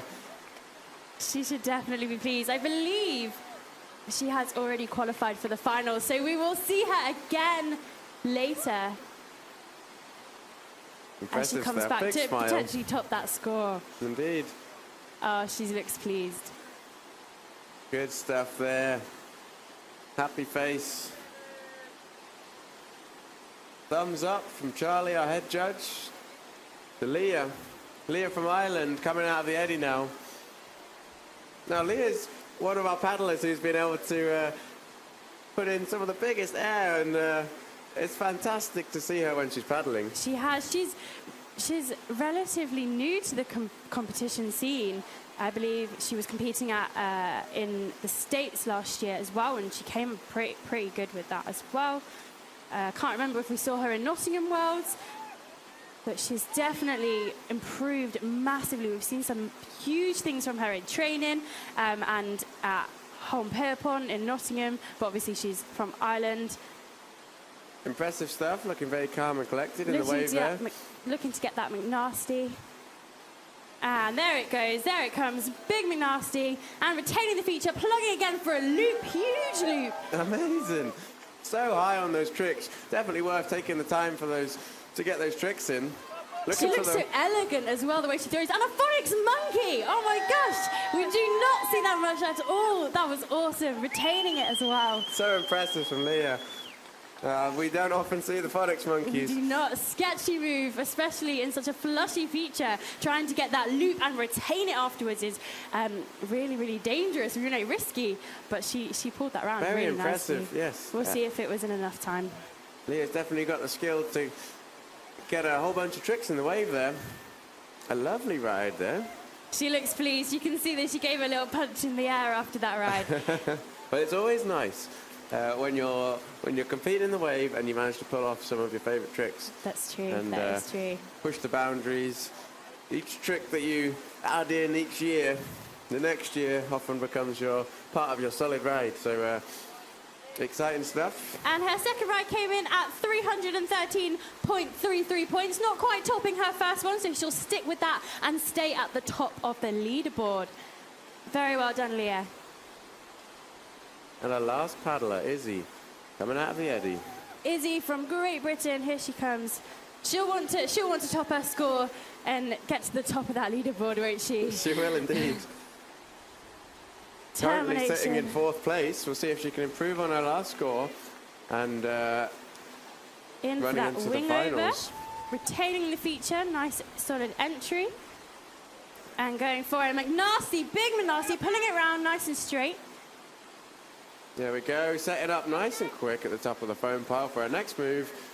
A big loop. A big loop. We'll see if the judges give that to her. I know that it does have to be quite straight or the whole way round. And she's looking for her second McNasty. Sitting in the side surf. And here it comes. Throwing it round. Not quite straight at the end, but solid, solid attempt. Better time for one last move, Izzy. Here we go. Dropping into the wave, going for another loop move, Space Godzilla. Getting a little tumbled in the wave, but she'll be happy with that, I'm sure. She's smiling. Yes, indeed. Good stuff. That's okay. We will see more of her after in the finals, won't we? We'll see what she's got. Well, indeed. Amazing show from the women there. Very good. That's so exciting to watch, and you don't know what's coming, do you? And that's No, indeed. What a fantastic show we've had from the junior women today. Been really impressive to see all of the paddlers throwing down some big tricks. yeah. We've seen some big clean loops. We've seen some McNasties. We saw a phonics. Indeed. Some lovely, very smooth spins. And Lots of spins. They're really like taking advantage of the way that the feature works, using those shoulders and working it around to get some spins. Really cool to see, especially such a young age, that they know how the water works. They know how to use that to their advantage and to get the biggest tricks out of it. They do. There's Izzy just getting out of her boat. So there we have it. Our top 5 paddlers going through to the final later on today. In 5th place, Siren from Norway. 4th place, Maya from Poland. 3rd place, Izzy from Great Britain. 2nd place, on our home turf, Jewel from Germany. And 1st place, with an amazing ride to top the leaderboard there, is Leah from Ireland. Oh yes, amazing. So if they could all come to the tent to get their photos taken, ready for the finals.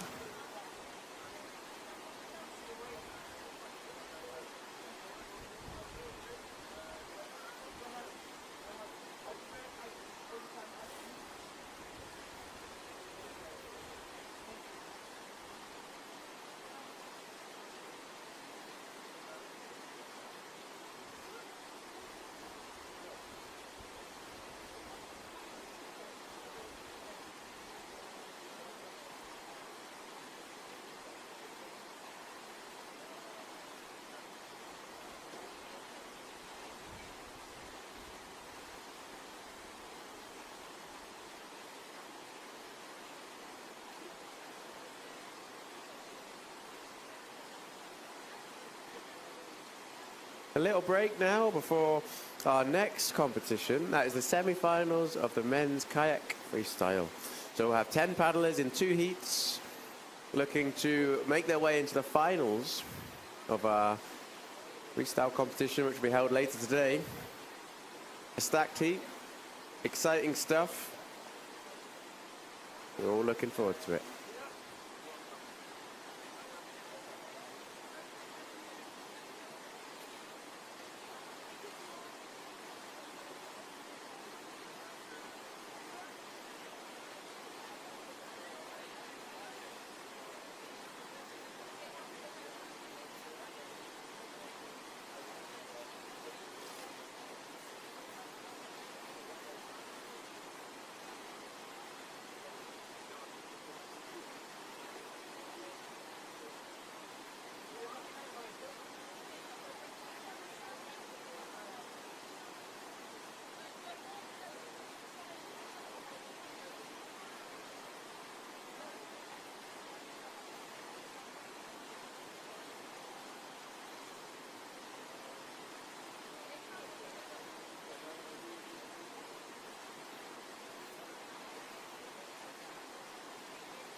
We have 5 minutes to go till we start off with the men's K1 final.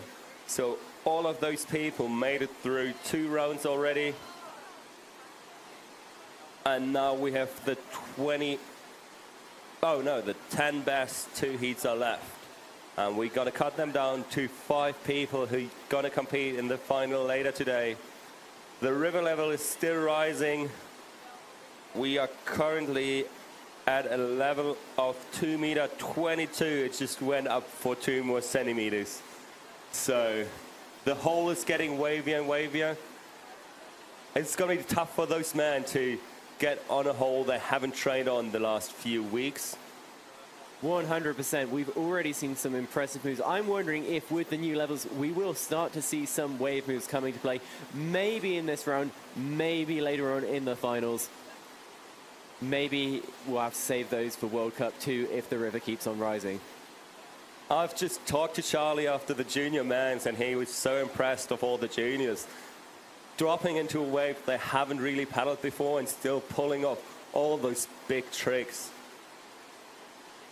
Some absolutely incredible displays out there from all of our juniors, both in men's and women's, going absolutely huge, throwing some tricks that were pretty much unheard of in a junior competition, even like 5-10 years ago.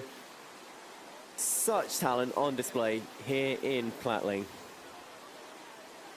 So in the next heat we have from France, Lucien Schreiber. From Germany, Leon Bust. From Germany, Fabian Tausch. From Germany, currently living in the UK, Johannes Baden. And our favorite from Poland, Bartosz. Bartosz, so popular, he has had fans reaching out to me in my Instagram DMs, asking for me to shout out him on the speaker.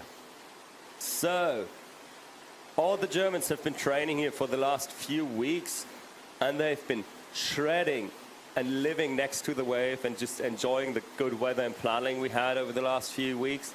And now it's just raining, but I'm pretty sure they can still throw down quite a few big tricks.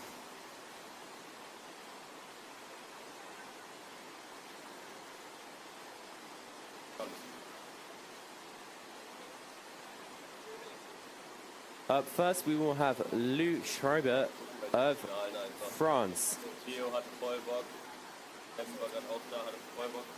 I remember this guy from the previous rounds.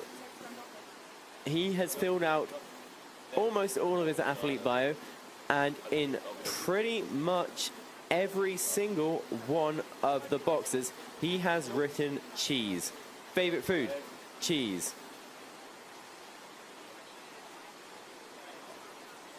So did any one of the 5 people did not fill out their rider's bio? Can we call out someone for being too lazy to put some Let's facts see down? who we've got. I remember reading Leon's bio before. We have a bio for Leon. Fabian Tausch as well is on our list. Johannes is probably on the list as well. Johannes has not filled out a bio. No, he's a lazy man. A lazy man indeed. I've had him on commentary with me for a lot of today,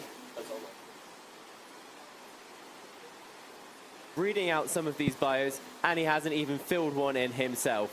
Shocking performance from local boy Johnny.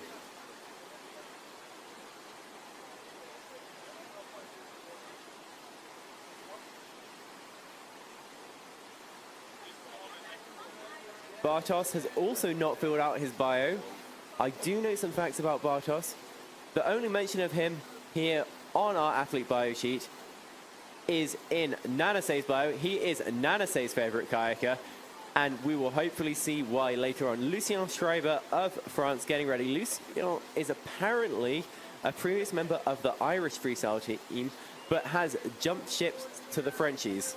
No, he was a Frenchie, then he jumped ship to the Irish. Living in Galway, enjoying the good Galway community. They still stand behind him. And now he's back in France, but I think he lives in Italy now, isn't it? Right? So he's just been all over the place. but he is right here, right now, focused and ready to drop in for his first ride of the semi-finals. So I'm excited to see what Lucian can do on that high level here. And he just starts off with a Fisher King. Gets onto McNasty. That was a nice McNasty. You heard the slap of that stern hitting the water. He went big. Plugging the bow now for a huge loop. He goes for another loop. Spinning around, trying to get on that McNasty. You can see he was expecting to be pushed all the way up on the green. It's not happening anymore because the wave changed a bit, but he adapted to it, getting the McNasty and getting another Space Godzilla, going for the Space Godzilla to the second side, and now he's surfing his way back up onto his setup, trying to go for one of those Phoenix monkeys, and he still sticks it. That was impressive.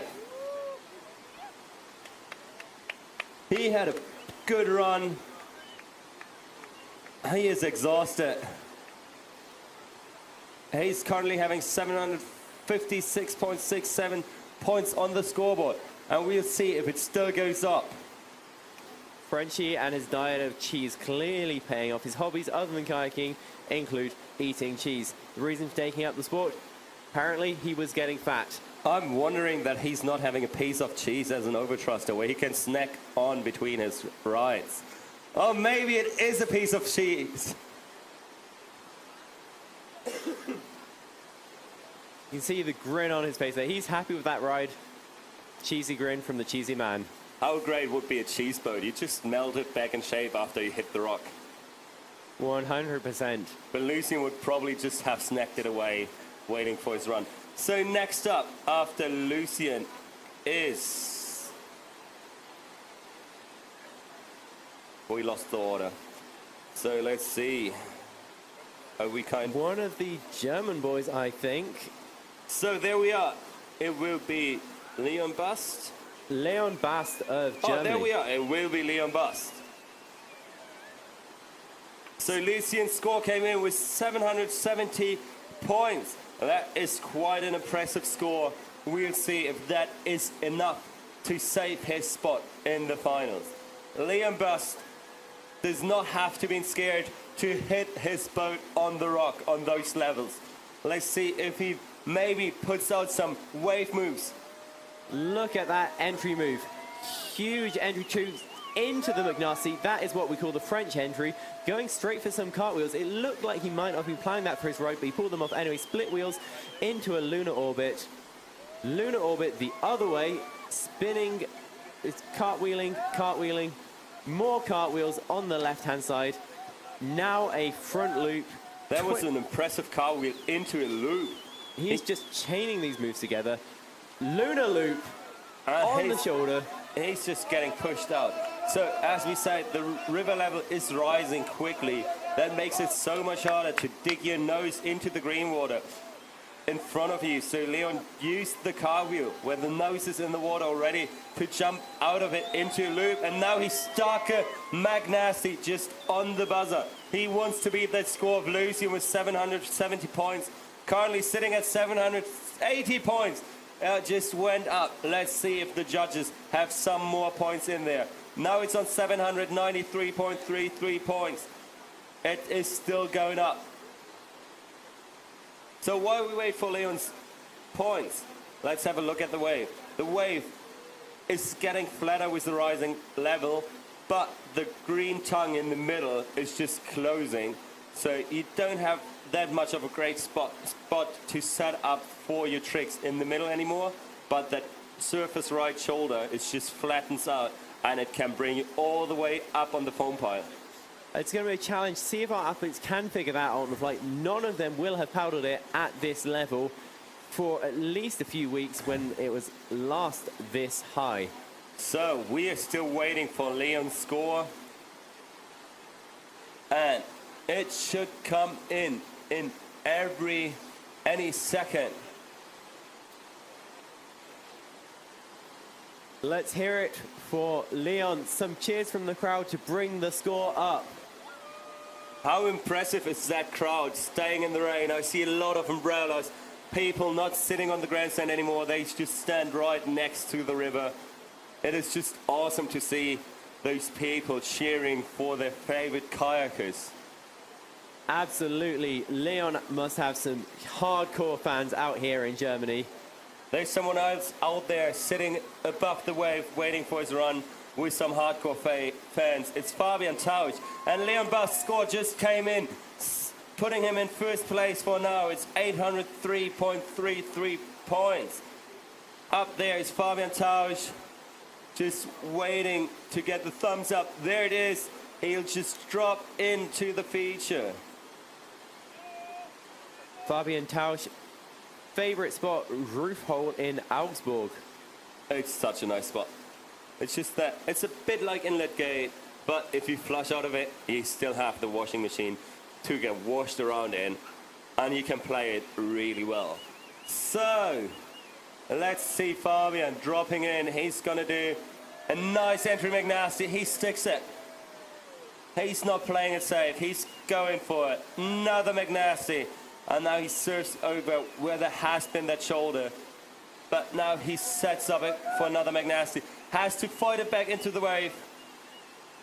28 seconds on the clock, going into that Luna, trying to combo it into some cartwheels.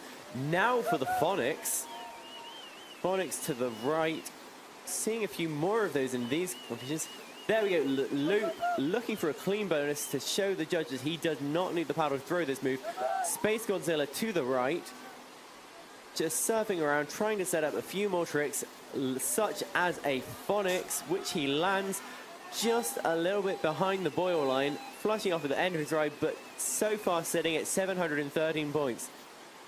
So my guess is the rides will not be as high as they have been before in the men's category, because the wave is just getting flushy and we will not see that big of a combo tricks.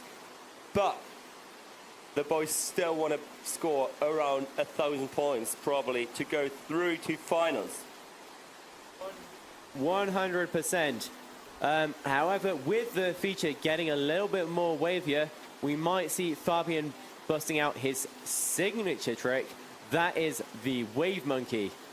That's a crossbow blunt all the way around into a front flip. Incredible move, one of my favorite to see.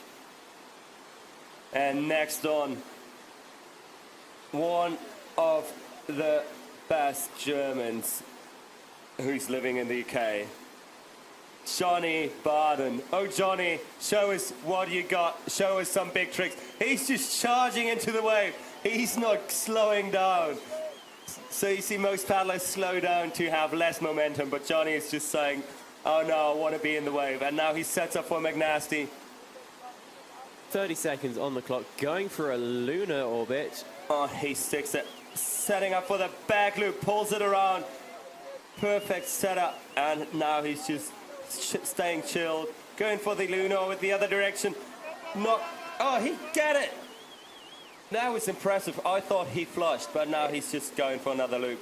He was plugging, went for that lunar orbit in a very dangerous spot. We've seen a lot of athletes flush there earlier in the day, maybe because it's closing out a little bit more with the higher water level. That spot's a little bit more forgiving, but a lot of other things have got harder. What a ride from Johannes Baden of Germany. I think all those boys know they have to risk it all to make it through to the top 5. I mean, it's the top 5 of the world in freestyle kayaking. How impressive is it that you sit in the top 10 of the world's best freestyle kayakers here in Plattling? Exactly. Johnny here, one of our favorite paddlers to watch, just such a powerful paddler, and he has also been killing it all day long on the commentary desk up here on the side. And Johnny just shows to the crowd that it's super hard to get the nose in. We've seen him struggling to pluck for those loop tricks, but now he knows what to do better in his second run, and we are sure he's going to up his score. So Johnny's score came in with 726.67 points, which is 5 points ahead of Fabian Tausch. So Johnny is currently sitting in 3rd place. Next up, with his nice yellow hat, what is actually a helmet, nodding along, just vibing. Bartosz. Bartosz out of Poland. cheers from the crowd as he throws his entry McNasty, comboing it, well, throwing straight into a Luna, going for the McNasty right after the Luna, spinning around, looking probably for the other McNasty on that shoulder. And there he goes, possibly getting it maybe a little bit far towards surfers left for the judges to be that happy with these moves. They don't want paddlers to go further over than that green tongue, which we're starting to lose a little bit of. Yeah, and now he's back in the feature, having 13 seconds left on the clock.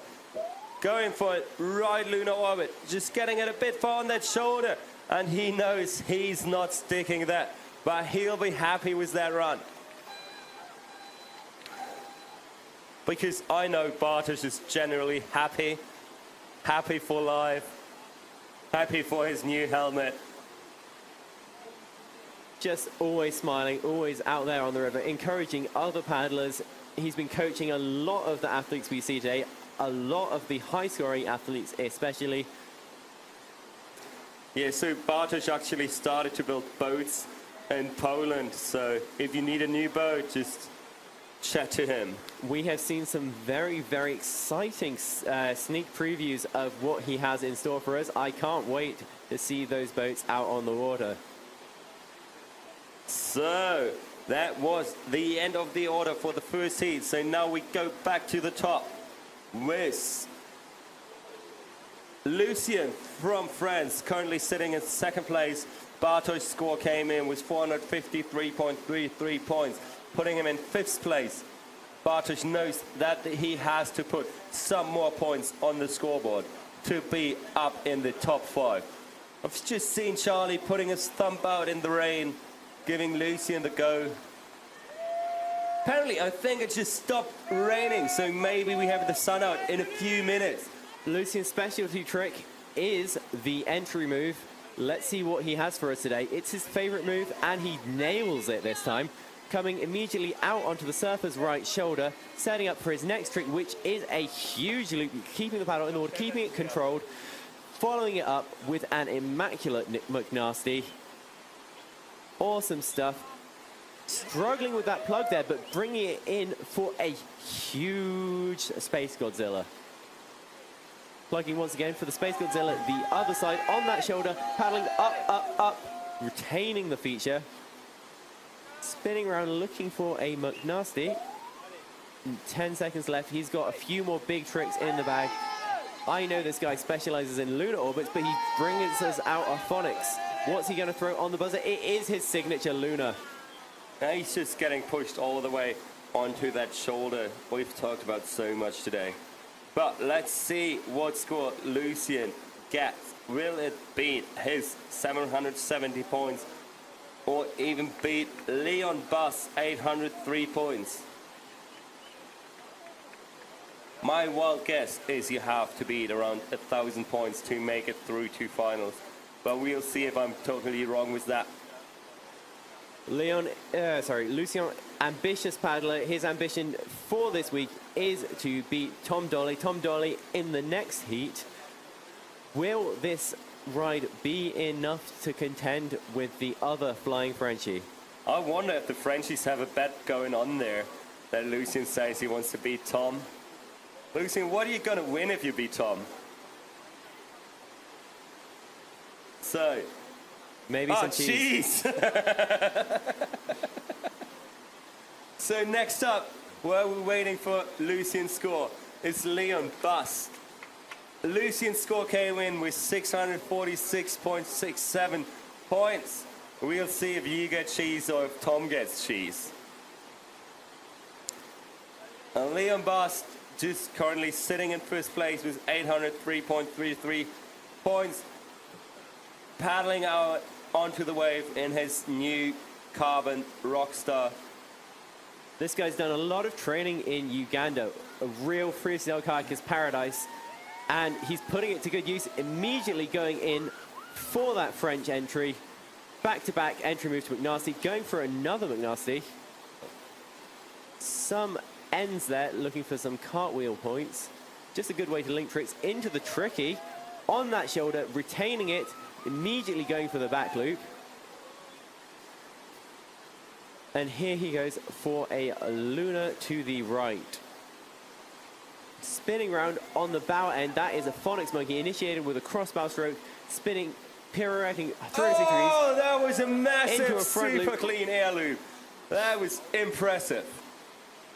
Looking for the Luna again as possibly his last trick of the ride. He has 1 second left. What has he got for us? Going for one more McNasty. Rotation not quite there. But just doing a nice Irish air screw. Irish air screw? Yeah, that's when you drop in your edge and you just flip over. I see. I've thrown a lot of those myself, as it turns out.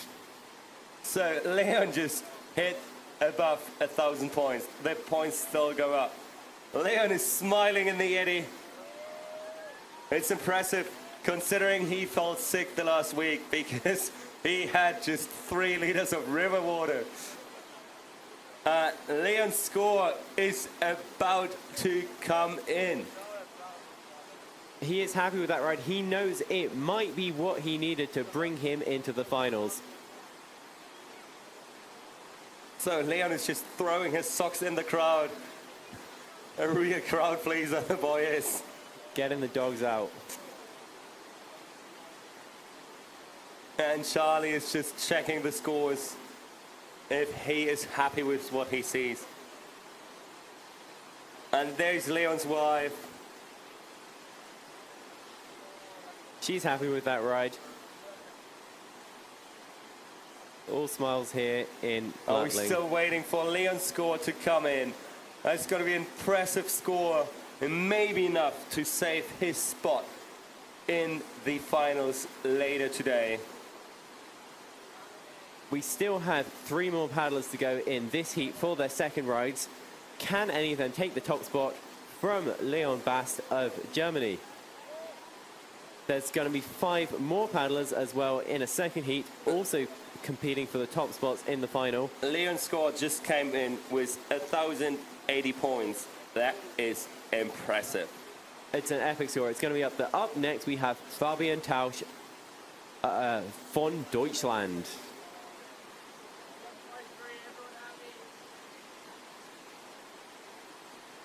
So I've been just checking the water levels. It stayed the same at 2.22 meters for like the last 45 minutes. So we're probably going to have a solid water level through all the mans. And we're looking for Fabian Tausch now dropping into the feature. Currently living in Bern, I believe, in Switzerland. Yeah, he's living the Swiss life, probably eating a lot of cheese as well. And he's just entering the wave with a big entry move. Going for the snappy McNasties he's known for. To both directions. And now he sits high up on the foam pile. Has to fight his way back in. Going for right phonics monkey.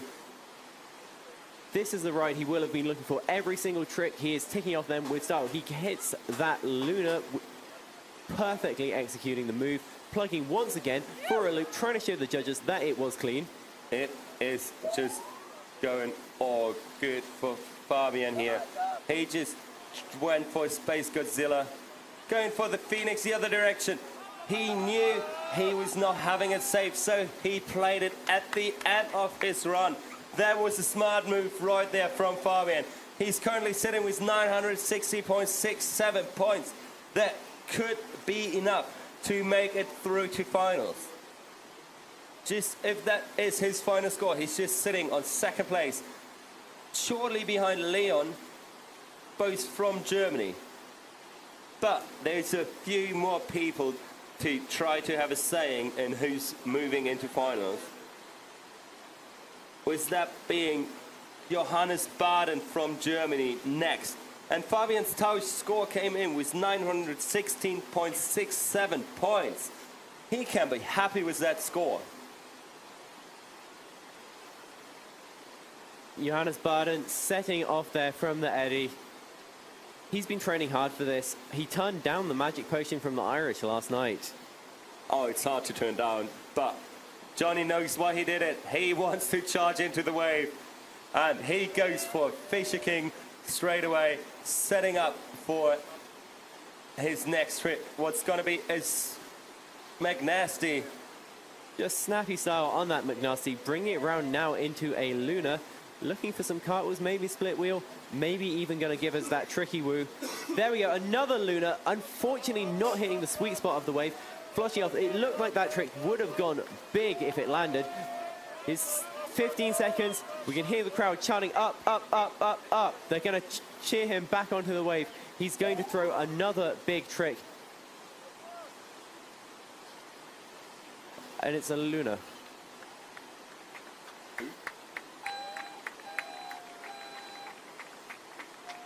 And Johnny will be pleased with his performance in the semi-finals, knocking out 2 amazing rides. And I'm pretty sure he's not turning down the Irish drinks tonight, because tomorrow there's going to be a rest and training day. And there's going to be one really exciting thing happening tomorrow. Everyone of us will walk into the beer tent for the Volksfest here in Plattling, having some local beer, some local food. And I have to give out a big shout out for all those volunteers helping here for that World Cup, making food and helping with everything. Thanks for that. And next up, we have Bartosz from Poland. He's currently sitting in 5th place with 453.33 points. And he wants to better up that score. And he starts with an epic entry McNasty, followed by a big Luna orbit, followed by another McNasty. And there he tries to follow it by another Luna orbit. He just pulls it around, going backwards, setting up for another McNasty. What he doesn't quite get around. That will be that changing water level. It looked a bit like a pistol flip. Yeah, more of a wave style move. It is the wave muscle memory kicking in. That said, Bartosz still has those McNasties. You saw him just pull one out and a clean loop out of the back. This will have been the ride he was hoping for. 10 seconds left. Space Godzilla to the right.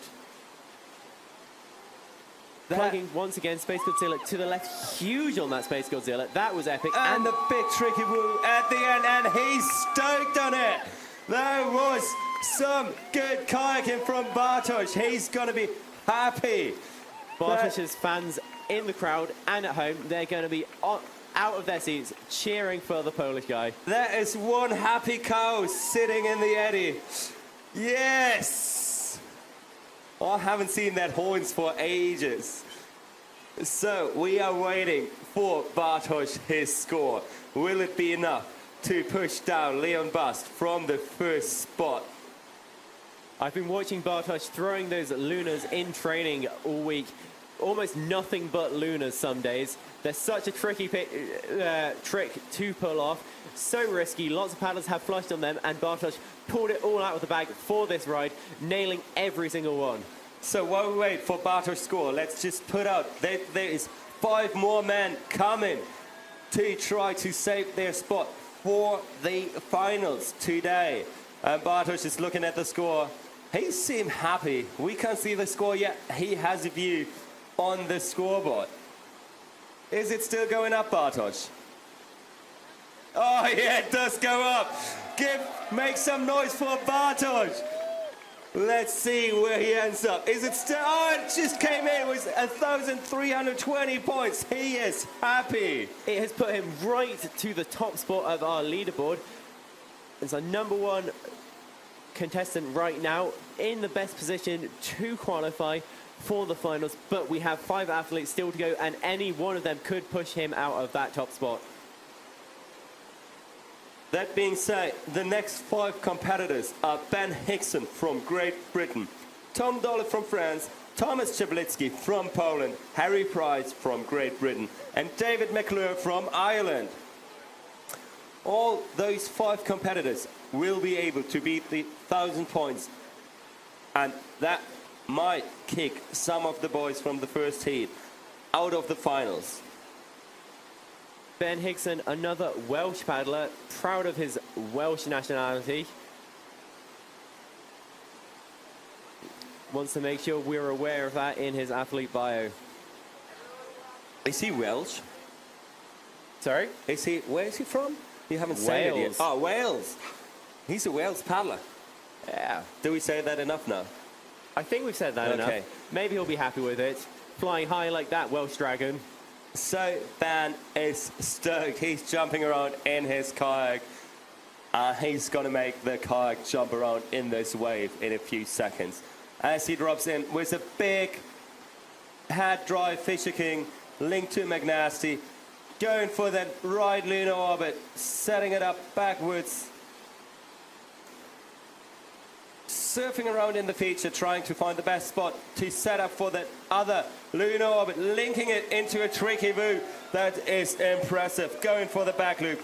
He's just not stopping. He knows he needs all the points. Going for McNasty. Huge on the McNasty. What a display of skill from the UK paddler. Huge loop, getting that clean bonus, maybe even super clean. And throwing a Space Godzilla to the right, maybe looking to get that space loop, but cartwheeling it out instead. Phonics Monkey on the buzzer. That was such a good ride. I even think he plucked so deep for that one loop that he still hit the rock. He's claiming it. He knows he has scored high. Let's see what the judges put it at finally. Just getting some extra spins after the end of his ride.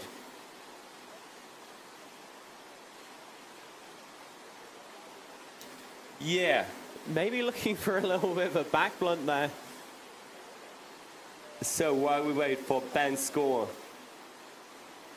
while the judges are still debating about Ben's score, he's happy in the eddy with what he just did. That was an impressive ride. The judges are still debating how many points they can give him for that. Proud British paddler. Favorite music, UK rap. Favorite food, the British classic, the chicken tikka masala. I believe invented in Britain, not a real Indian dish. Is it? Apparently so. I think Scottish in origin. Don't quote me on that. I guess if we get it wrong, I'm lucky that there's no Indian athletes who will chase me down later. Maybe they will for next year's World Championships, just to chase you down. Be great to see some Indian competitors. They have some epic whitewater out in that country. I don't believe we have held a freestyle competition there yet, but it would be good to see. They do have some excellent features. They have some great whitewater races there, though, and some really good creek boating. 100%. I think Meghalaya, Northern India, is going to be a new whitewater mecca. Loads of paddlers going there, getting first descents. Western Meghalaya just opened up. It looks so amazing. I really want to go there one day. But there's so many places I need to go. So we're still waiting for Ben's score to come in. The judges are still debating Ben's score.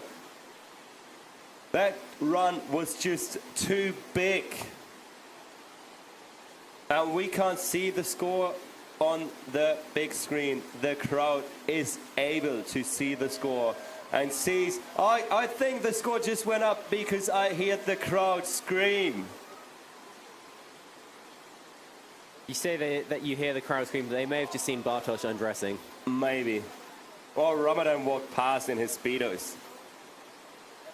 That's a sight we've seen maybe too much of this week. Yeah. Oh! I think there is a score to come in soon. We're in suspense. 1,326 points on the board for Ben Higson of Great Britain, showing he is here to go big or go home, and he's not going home yet. That just puts him with 6.67 points in front of Bartosz.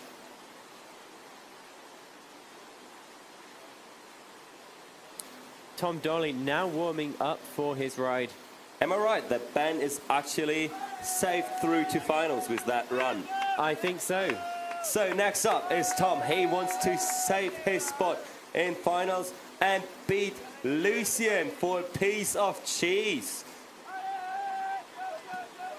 He's just doing the French entry, not wasting any time and getting the points on the board. The style on that French entry was unreal, as is the style on this lunar orbit, which he combos into cartwheels, a split wheel, and lunar orbit the other way. Those combos are just made for the Frenchies. They are so good in linking all the tricks. And then he shows the paddle up high for the judges, telling them, I haven't used my paddle. Space Godzilla to the left, but that clean McNasty was unreal. Space Godzilla to the right now, landing on that shoulder, getting himself more back into the sweet spot of the hole, where he's just a little bit safer to plug those tricks without losing them. Going for Luna to back loop to front loop. That is amazing, right on the buzzer. He just scores some big points, sitting there with 1,030 points, and it still goes up. Let's see what we'll end up with. What was that we saw at the end there? Was that a Luna back loop McNasty? I have no clue. It was just amazing. Chaining several different high-scoring tricks back to back to back, probably scoring the combo bonus between all of them. It is going to give him a lot of points, maybe even enough to unseat our current first place contestant.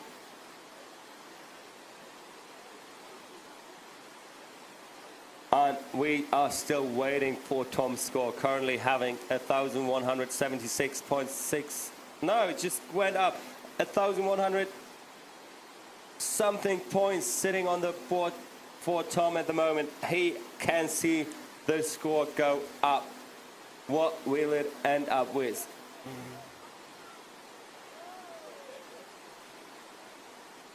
Tom is staring at the board there, trying to work out what his score is going to come to. Tom is actually working the whole week through here from Plattling. I think he's selling chairs for driving schools. He's a salesman now and a kayaker. That is so impressive. Training and working at the same time. It is such a hard act to pull off, especially when you're competing at the level that Tom is showing us today. And still be that good looking. Of course. Handsome man, Tom. So we're still waiting for Tom's score. And it just came in with 1,026 points. Just being a bit short by 60.67 points from Bartosz, putting him in third place. And next up is Thomas Czaplicki from Poland. He wants to be on the top. Thomas is no stranger to podium places. He is easily one of the most consistent paddlers we see out here on the water at every competition. Always placing high, always going huge, just like he did for that entry McNasty, for this lunar orbit on the shoulder. And he just flushed off the wave, but he still has time. He sprints into the eddy, sprints back up the eddy. See, Thomas is one of the most committed kayakers as well. He lives most of the time in Plattling during summer. There we go, landing that lunar. That's what he was looking for. Into a back loop, going for a McNasty straight afterwards. Front looping now over on that far shoulder, bringing it back into the center. Space Godzilla to the left, into some split wheels to try and finish off the right on a high with a lunar orbit to the opposite side. 1 second left, one more trick, and it's a beautiful right on the buzzer. McNasty. Right on the buzzer. He exactly knew how much time he had left and that he could pull that McNasty off. That was impressive.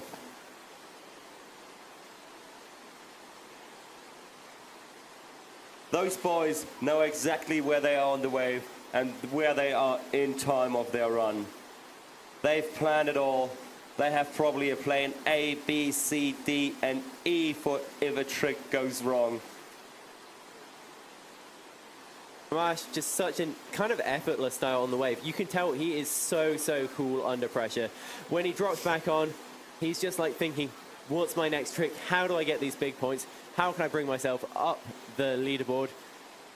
And it is all paying off because 953 points has put him through to qualify for finals. He is now safe. And up next we have Harry from the UK. Harry was placed second in quarterfinals. And do we have some information about Harry? We have no information about Harry. He has not filled out his athlete bio, but he is a well-known kayaker already. I'm pretty sure everyone here knows Harry well. He's got spots on the podium. He's been all around the world, paddling, coaching, competing. Living in his van with his girlfriend, Otti. And now he's just dropping into the wave, trying that French entry, but only getting the Fisher King. What a nice clean McNasty he throws up there. And the McNasty the other way, just getting lots of points on the board early. More from that Luna. Luna into some cartwheels. Cartwheel has to get 3 ends to score, 3 ends above 45 degrees. So will he do it with a Luna the other way into some more cartwheels, trying to cap off those cartwheels with a split wheel. What a nice, super clean air front loop. That is impressive that those boys can get so much air under the boat. Now plugging in, maybe for the last trick of the ride. Space Girls, it looked like maybe he was trying to combo it at the end, but just getting some cartwheels on the buzzer, surfing out to the side. 1,113 points from our judges. We'll see where that score goes as they make their final decisions on what tricks and what bonuses to give the British paddler, Harry Price. Harry Price, again, not filled out his athlete bio, but I'm going to reveal some unknown facts about him. He is secretly massive Swiftie, loves Taylor Swift. That's what he listens to hype himself up. So we wait for Harry's score. Well, Bartosz is currently sitting in 5th place, being scared that he's going to be kicked out by Harry from that final top 5. On 4th place, currently sitting Germans, Leon Bust. And the judges are still trying to figure out how many points they can give Harry.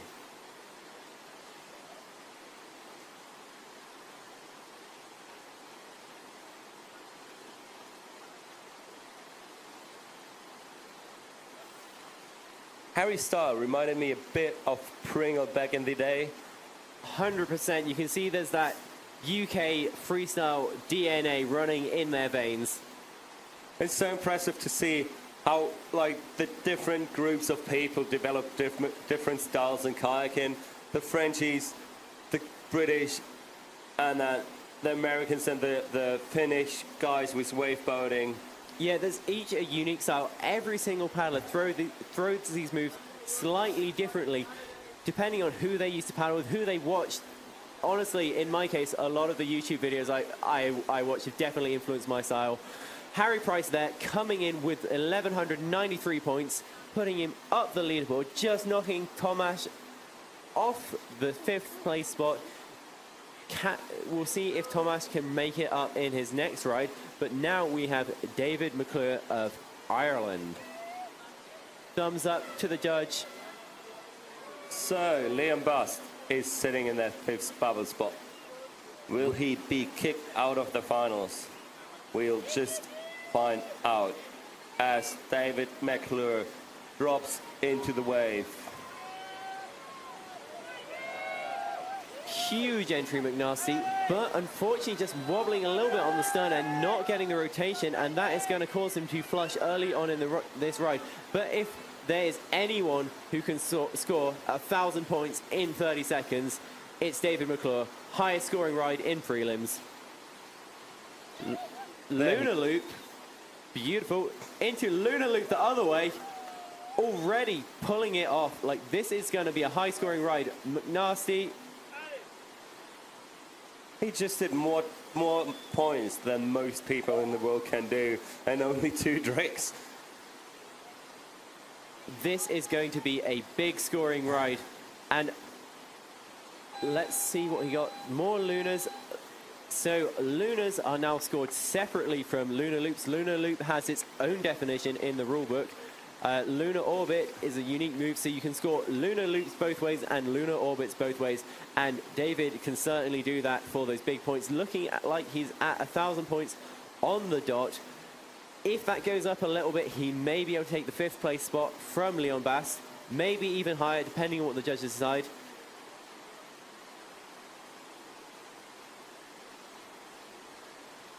Let's see what he's got for us.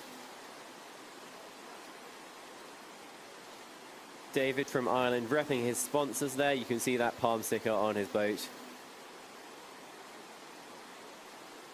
And that was the first run of the second heat here in Plattling for the 2024 ICF Freestyle World Cup #1. And all of those boys still have a second run to better up their score.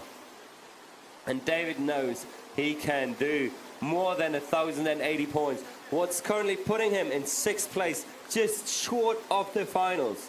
That's putting some pressure on this boy, but we know he can do high-scoring runs. It's going to be a tight semi-final. We have one more ride to go from each competitor. And next up is Ben Hickson. Am I right that Ben was just a junior last year? So that is so impressive that he is holding up with all those older guys, just shredding in the wave. It's so difficult to do. Like, you'll see a lot of these former junior gold medalists, silver medalists, podium finishers, breaking into the senior category and then taking another couple of years to find their mojo in the senior category, competing against these other experienced athletes. But Ben, straight out the bat, up there with the very best of the best. I mean, you start competing against your idols and people you looked up through all your childhood.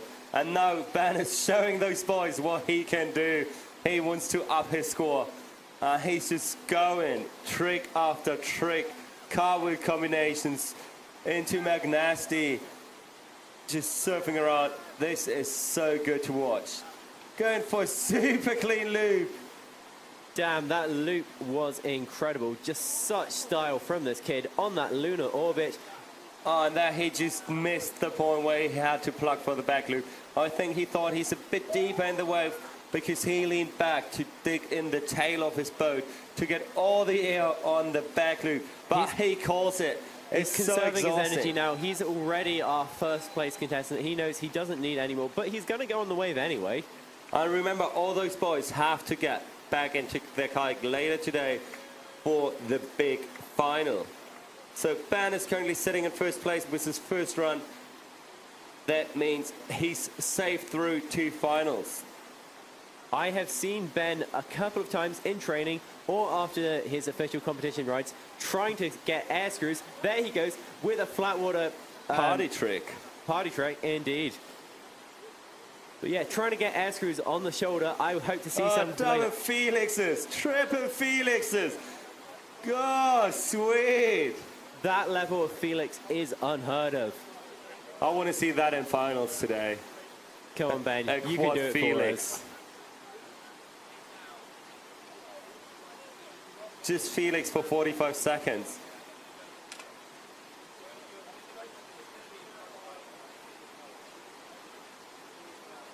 And next up is Tom Dolph from France. Already he bet his fellow French guy, Lucien Schreiber. So he won the cheese already. So Lucien Schreiber will be going out to pick up a lovely piece of German cheese later on. Got some good cheese around here, do we, Jonas? Probably there will be some good cheese. There's some good fields with cows on it in the Bavarian forest, so they'll be able to make some good cheese. There's only one cow we're all wanting to hear from, though. That's Bartosz. Oh, yeah. Bartosz the And cow. Bartosz is still sitting in 2nd place. So let's see what Tom Dollar can do. Can he beat Bartosz and Ben Hickson? Only 60 points between Tom Dole and Bartosz currently. Tom is about to bring the heat to the Polish cow. Ah, nice French entry by the Frenchman. He just finds his setup to go for a lunar orbit. Textbook tricks here from Tom to both sides. Lunar orbit, both sides now coming with some split wheels, maybe going for that tricky, but catching the stern a little bit too much. 21 seconds. Tom has already qualified. This is just to see decide the order that he will start in the finals. I don't think he's already qualified because Bartosz was from the first heat. You're quite right. Oh, nice big air loop. bad at maths. Oh, that was impressive points down there from Tom. He's just looking up to see if he already bet Bartosz. But it's not enough yet. But let's see what the judges give him for the last tricks. They were so quick, they will not have been able to score them right away. They have to talk about it. Make sure that the scribes have all the tricks tagged in. So for you to understand how that judging system works, we have 3 judges. Each of them has a scribe, so they only call out the tricks. The scribe then has to tag them in on a computer in a really nice programmed app. And then there is our head judge, Charlie, who's checking back if every trick got scored. The head judge also checks if the last trick was before the buzzer and has the last saying. So thanks to all those judges sitting here the whole day, making sure every trick counts. And we see Tom's score going up and hits in. And he just bet Bartosz, making it safe through to finals. I think he may even be in our top spot right now, knocking Ben Higson off that pole position. Still, we have a few paddlers left to go. Tomasz of Poland, who will be looking to take that top spot from him. We all know Tomasz has it in him to take the gold position. So, and I know Leon is just sitting there onshore hoping his mates don't do better runs than him. But he'll still be stoked for every big trick he'll see on the way, because that's we all love, big tricks in bows. And there's Thomas just throwing down back loop into McNasty and trick after trick after trick, because Thomas knows he's not in finals yet, but he wants to change that. And that's what he's on the way to do. With that Phoenix mark, he just got a bit closer to finals. 20 seconds left, just absolutely racking up those points. This could be one of our highest scoring rides of the competition. Anything could happen in these last 10 seconds. Space Godzilla to the left, trying to combo it into a split wheel. Going for that tricky on the shoulder, dangerous spot to throw those moves. Back loop McNasty, or back loop on the buzzer. He is stoked, and I'm pretty sure even though Leon will be kicked out of finals, Leon will be stoked for Thomas as well, because that was an incredible run by Thomas Czublicki from Poland. Thomas knows exactly what he's done. He is claiming it. Look at that. He's just turning into Hulk there. Maybe some Viking blood running in those veins. I don't know what's running in those veins, but that was impressive. So we wait for that score. That could take some time, because there were so many tricks in that run. I couldn't even call them all out. What have you eaten yesterday, Thomas? Probably just cheese. So, cheese seems to be the recipe for success for all of our athletes. The judges are still debating the score. And it seems to still go up. No, it was 1,563.33 points. That is incredible.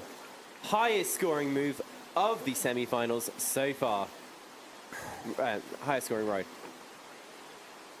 So we are waiting for Harry from the UK. He just got the thumbs up, I think.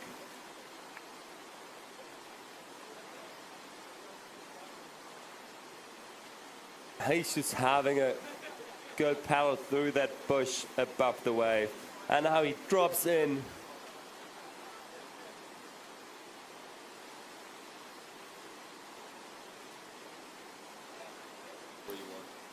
Harry Price dropping in to the wave. He is going to go immediately big, immediately for that wing over.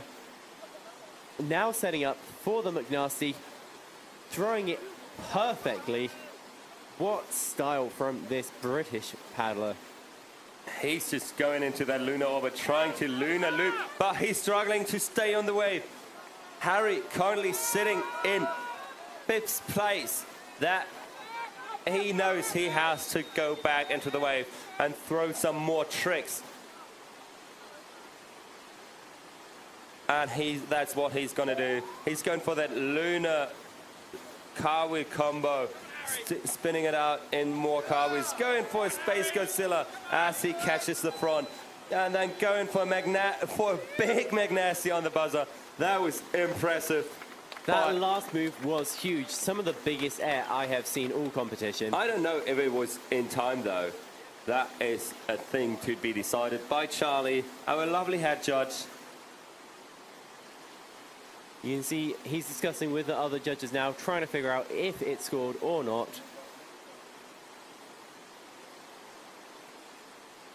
Harry paddling into the eddy, just kind of cooling off after his ride.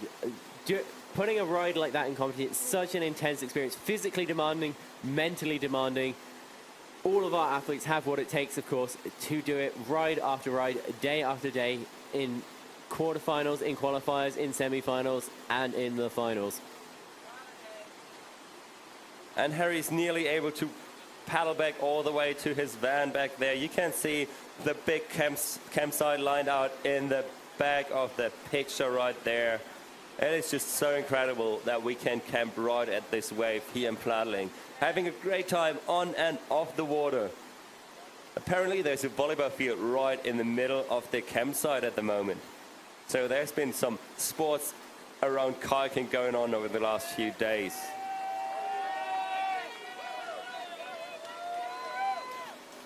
Just listen to the crowd. They go crazy for David. David currently sitting in 7th place. He still has to secure his final spot, and that's what he's going to do. With that entry Magnassi, he's on a good way. Going into that lunar loop combination to both sides. He's not quite getting the second side, but he's just doing a Magnassi instead. Going straight for a loop. He can't get the nose in properly. It's just so hard on that water level. But he's going for another Magnassi, plucking for a loop. Have you seen the paddle in the back breaking him down? That is some amazing kayaking. And David has 10 seconds left. He gives it all to rack up some more points. David is one of the most skilled competitors we have in this World Cup. He has formed several world titles under his belt already. 836 points on the screen at the time the buzzer sounds. What will the judges decide? Will he have enough to take the 5th place or the 4th place spot from Bartosz or Harry? So at the moment, it's either Harry or David making it into finals. That is going to be tough.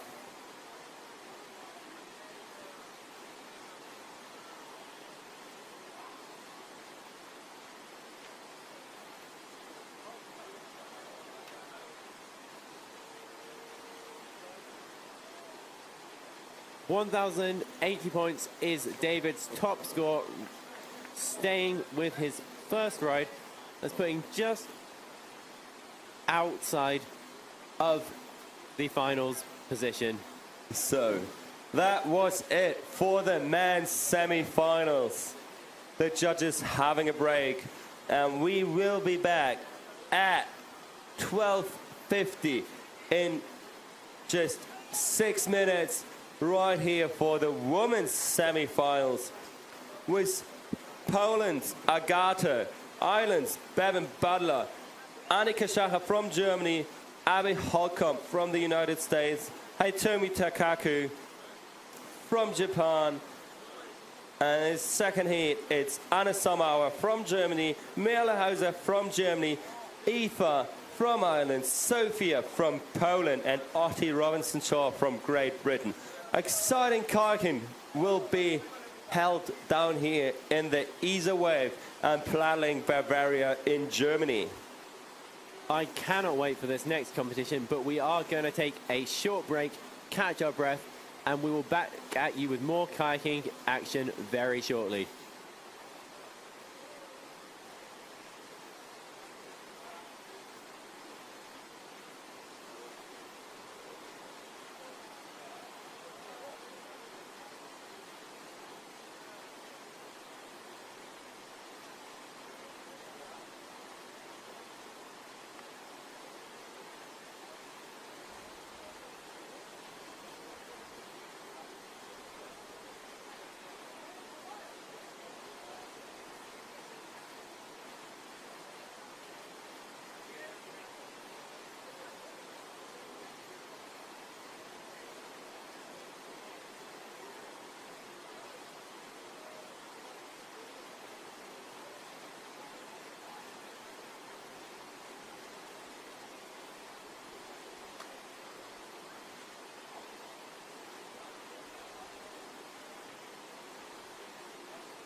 My fellow commentator, Jonas, just stepped out of the commentary box, but I need the crowd to know he took the lettuce leaf out of a sandwich and threw it in the river. You need to tell him to eat his vegetables because he is not going to grow up big and strong if he does not eat his vegetables.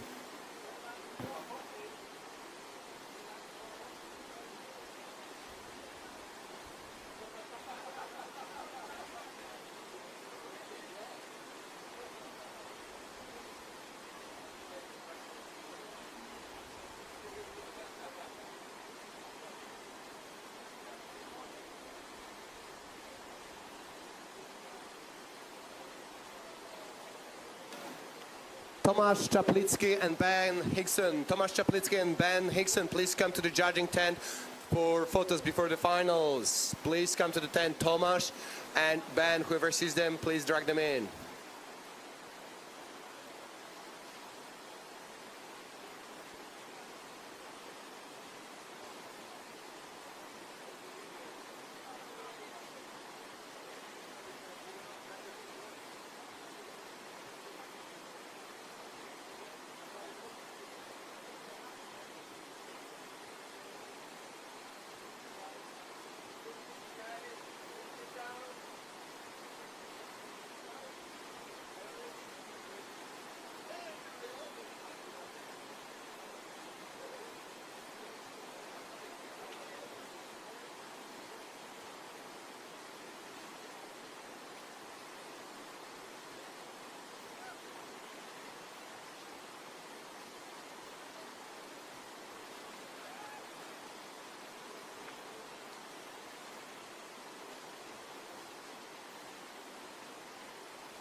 Just 2 minutes remaining before our women's kayak semi-finals. What a lineup we have for this heat. Poland's Agata Jakubiec, Ireland's Bevan Butler, Germany's Annika Schachel, Abby Holcomb from the United States of America, and Hitomi Takaku from Japan.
We are going to have 10 paddlers going ahead in these semi-finals.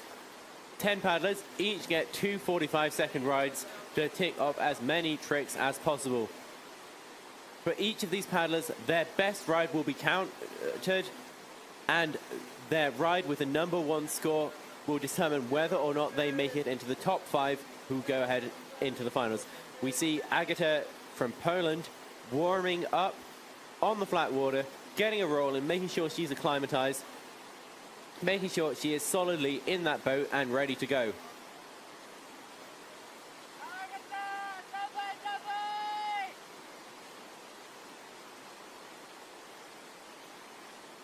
entering the wave, immediately going for a McNasty, catching that awkward spot on the shoulder, but retaining the feature, plugging for the straight loop,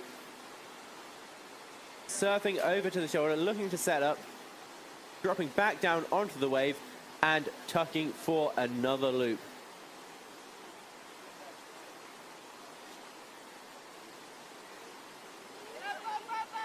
So Agata is trying to set up for one of her McNasties. Just a 180-degree turn with a loop.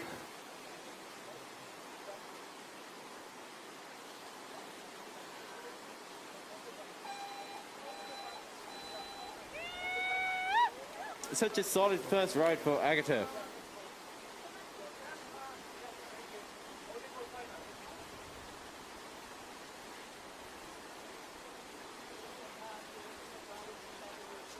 $200 points up there already, 240 points.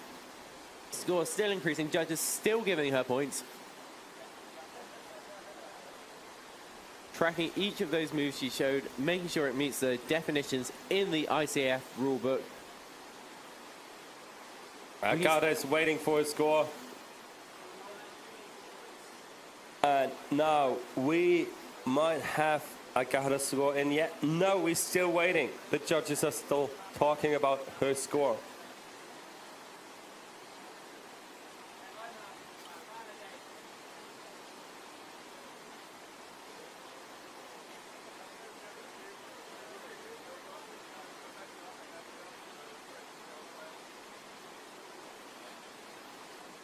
Next paddler lined up in the eddy, ready to go. She will be dropping in from above, so looking for one of those entry moves. Bevan Butler of Ireland. All these Irish freestylers have been putting on some amazing displays today. And all those women, again, like the man before, haven't been on the wave today, and they are new to their high level.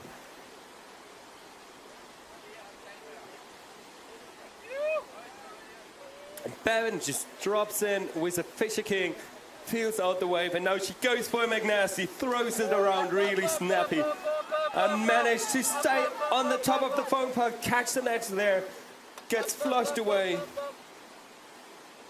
Gonna charge up the eddy, spurred on by the chants from the crowd. All of her supporters out here on the bank, despite the weather here in Germany. That said, it is starting to clear up, starting to get sunny, and it's probably a good omen for Bevan Butler, because she has 10 seconds left to tick off some more points. Looking for perhaps a spin on that shoulder, maybe going to line up that McNasty. Can she throw it before the buzzer goes? And it's so hard with that water level to throw around those tricks. And there's a big debate, are you higher levels being better or lower levels?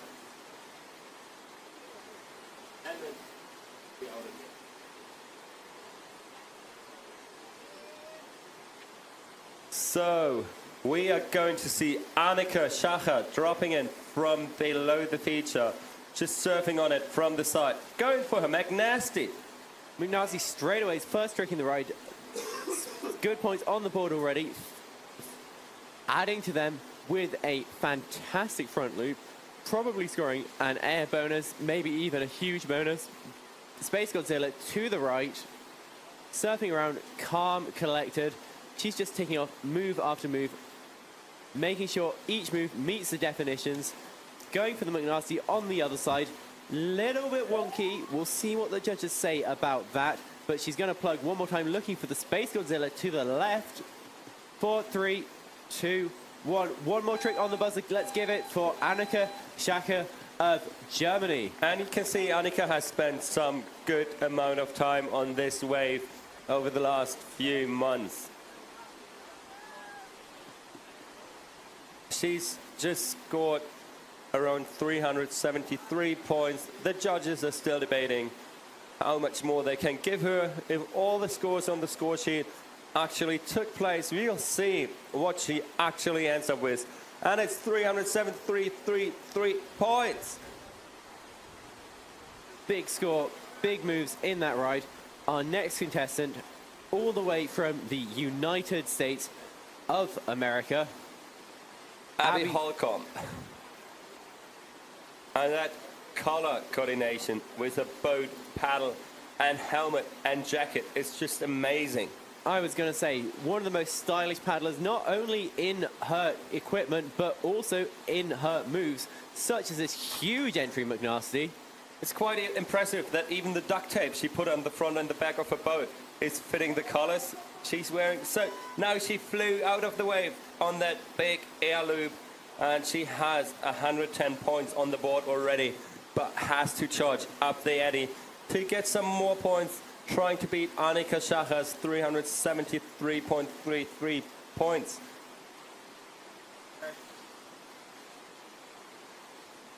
"15 seconds left on the clock, bringing it around for a McNasty, lining up on the top of the wave. She is surfing left and right, looking for those tricks, and she's found one. It's a loop, maybe trying to get that clean bonus, but I'm not sure the judges will give it to her. She just scored, if nothing is changing. She just scored as many points as Annika did. That is maybe going to be interesting later on that day. So if you wonder what's happening when there's two people scoring the same score and it depends on them moving forward into the next round, there's actually a tiebreaker rule. What is... They play rock, paper, scissors for it? That would be amazing. Oh, no. It doesn't matter anyway, because Abby has 360 points, so 13.33 points less than Annika.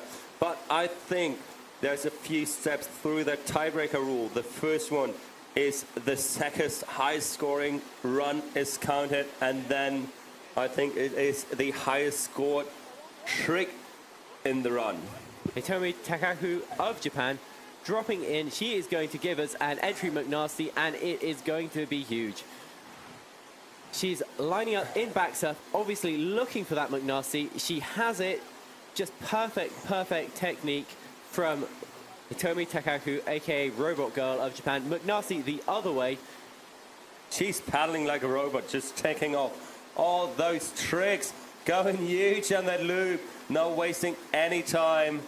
And she just racks up point after point, throwing that Phoenix Monkey. She doesn't even care that the wave is different today. She's just doing it like she always does it. Trick after trick after trick. Going for the lunar orbit, straight into another McNasty. Oh, no, she's not quite getting it around. She's just going for cartwheels instead. That it was impressive. You can see her claiming that on the wave. She is so happy with that ride, and she should be. It was incredible. Our highest score of the semifinals for the women's kayak so far. You can see all the experience and competition in her run. She just has done it all. She probably paddled Plattling on that level quite a few times before. She was here in 2011 and went up that year as well. I remember in 2011, Martin Cole was building a boat, especially for like low water Plattling, and then it was like 3 months before competition. It was super low water, and then during competition, it went up on those levels. What a blow that must have been for him. Building the boat especially for low water, and then having the feature change its mind at the last second, much as it has done this week. We saw levels dropping to 190, starting to drop a little bit low for Plattling to be in perfect condition, and then all of a sudden overnight we've risen 30 centimeters for our next competitor, Agata Jakubiec, getting way more than 30 centimeters of air on that McNasty. That is so impressive kayaking out there on the wave. Incredible loop as the second trick of the ride. She's got some big points already. Looking for a Space Godzilla to the right. Coming out to the right-hand shoulder of the wave and plugging for a Phonics on the shoulder. And she is retaining it. She is just pulling off tricks. And there is another loop. So if you are at home wondering why Agata is sometimes throwing down tricks but not getting points, there's a few reasons for that. Maybe she had that trick on the scoreboard already, so you can only score each trick once, or the second reason for it, it's just not fitting right the criteria the judges have. So every trick is written down exactly how it has to be done, and you have to do it that way, and that's what the judges look at. 100%. Some of these criteria are like, how straight was the move? Did it land within 20 degrees of the upstream? That is the criteria for a front loop. It has to take off within 20 degrees upstream, land within 20 degrees of upstream. And you can be sure that our judges have learned their appendings so good. They know exactly what they do and what they want to see. We have our Irish girl dropping in. Can we get a cheer for her from the crowd? Team Ireland, always a lot of supporters out there. Let's make some noise. That was a nice Fisher King entry. She just stuck her nose in so deep and twisted around. And now she goes for the McNasty. Not quite getting it around. But as we said, it's super hard on those levels. Especially if you have trained on a lower river level. And there it comes around, but it's not snappy enough. So she just sticks her tail in and gets flushed off the wave. But she has time left to power up the wave. Bayron, paddler from Ireland, coached by Jacko. If you've been in kayaking, you know the name Jacko. Famous coach. Coached a lot of these paddlers. Let's see if the skills he has taught her come out in this last second of the ride as she plugs. Just missing out on that loop there. As you talked about Jacko, Jacko probably coached most of those people out here paddling. He's such an impressive coach and kayaker himself. And now we are getting Bevins Butler's second run in with 43.33 points. That just kept her in 5th place. But still improving on her first score, so she will be pleased with that ride. We have our next competitor already dropping in, Germany's Annika Schacke. And she's going for it. She just went with a massive McNasty. What's just given her 160 points. And now she goes for a big air loop. That should be around another 90 points. And plugging once again for the Space Godzilla to the right. Fantastische Space Godzilla. Wie man sagt auf Deutsch. And now she is going for the other McNasty. Just blushing on it. 5 seconds left. And Annika will probably not up her score from her first run. So you might think it's harsh that we cut that field in half for finals, down to 5 people left. But you know what the best about cutting people out is? There's going to be a big party tonight, celebrating every single run from today. And I hear all the people who got kicked out yesterday, they had a good party, holding down the tents here on the competition side while there was a big thunderstorm coming through. Battling the storm almost as much as these athletes today are having to battle the effects of the storm in the rising water level. We can see Abby Holcomb fighting hard against the current, trying to kill that speed, so she sticks that entry McNasty in the hole. Maybe just choosing not to go for the entry McNasty at the last second. Didn't feel like it, but she sticks the McNasty in the hole. Landing nice and straight with a lot of air. Doing it again to the other side. The consistency is just unreal from the American girl. I like how Abby just went in for the plug for the loop a bit sideways so she can dig the nose in easily. And now she went for lunar orbit and she's just racking up those points. This is incredible. Going for a massive loop. There she goes onto that right shoulder for the setup. 10 seconds left on the buzzer. Looking for that Space Godzilla. That Space Godzilla was massive. She's going to be pleased with that. And a back loop on the buzzer. Maybe just... And she claims her run. Put your hands together for Abby from the United States of America. And we are waiting for Abby's second run. Can she better her 360 points from her first run? We will see that in no time.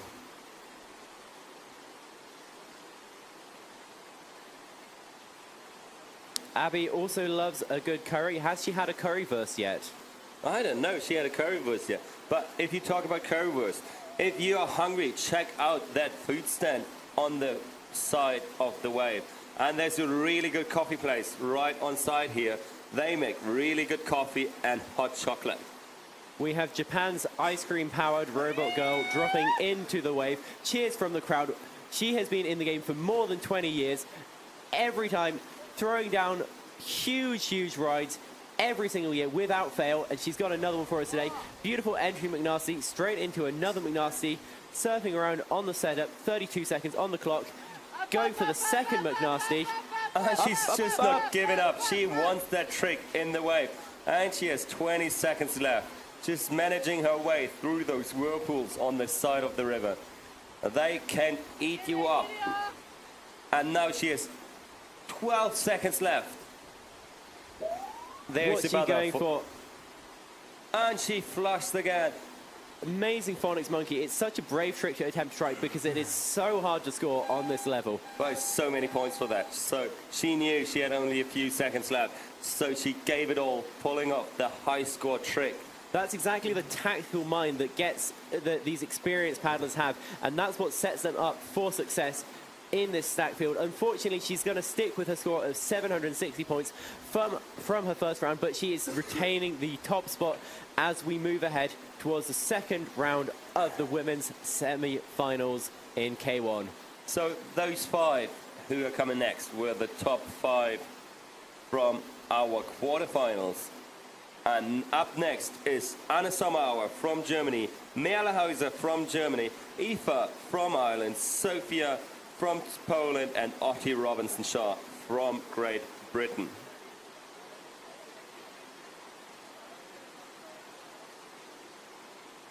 Some legendary names in this heat. Great to see all of them out here on the water today.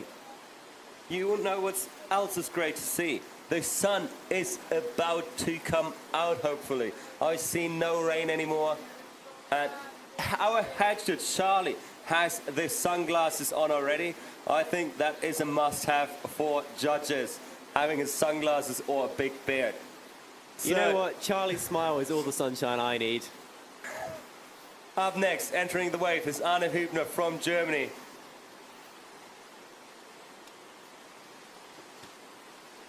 And she sticks her entry fish again, going for the clean loop. That was textbook straight. Her favorite spot is right here in Plattling, and she knows how to make all of those tricks go huge, like those McNasties. We just saw incredible style from her in all of her rides up to this point, just flushing off the wave there. But she's an 11 times German champion, a competition veteran. She's cool under pressure. She's stylish. She's such a good paddler, and she has been helping run this event all the time. One of the most important people on site.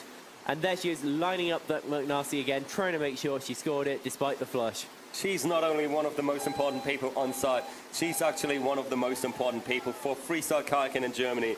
She's managing the German team and managing all the stuff with the federation. So big shout out to Anna for making this all possible in Germany.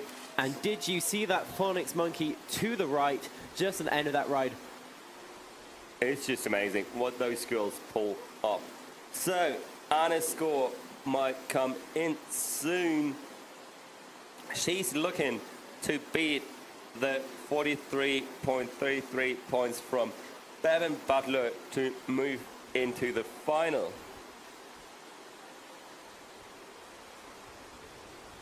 But she probably wants to beat the 760 points from Itomi Takaku to save her spot in the finals for sure.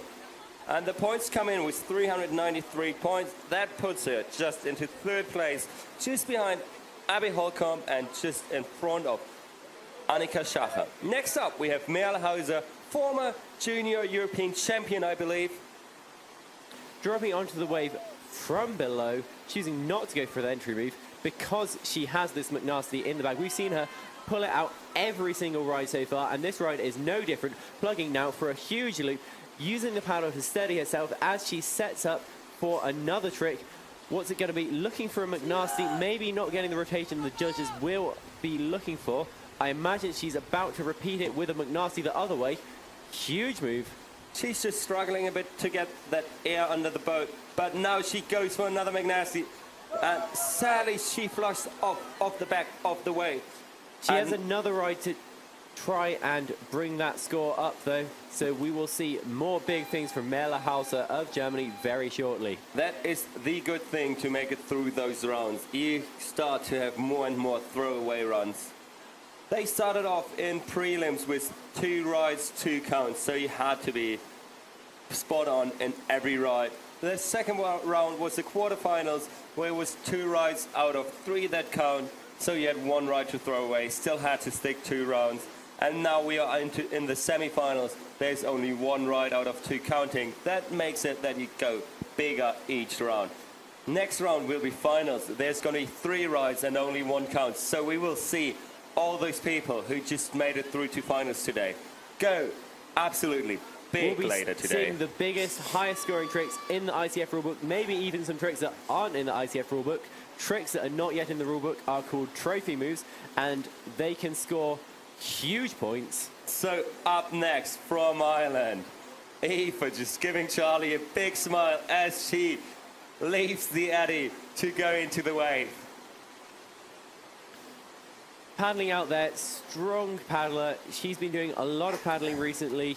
I believe she was out on the ZAM last season. Don't quote me on that, I may be wrong.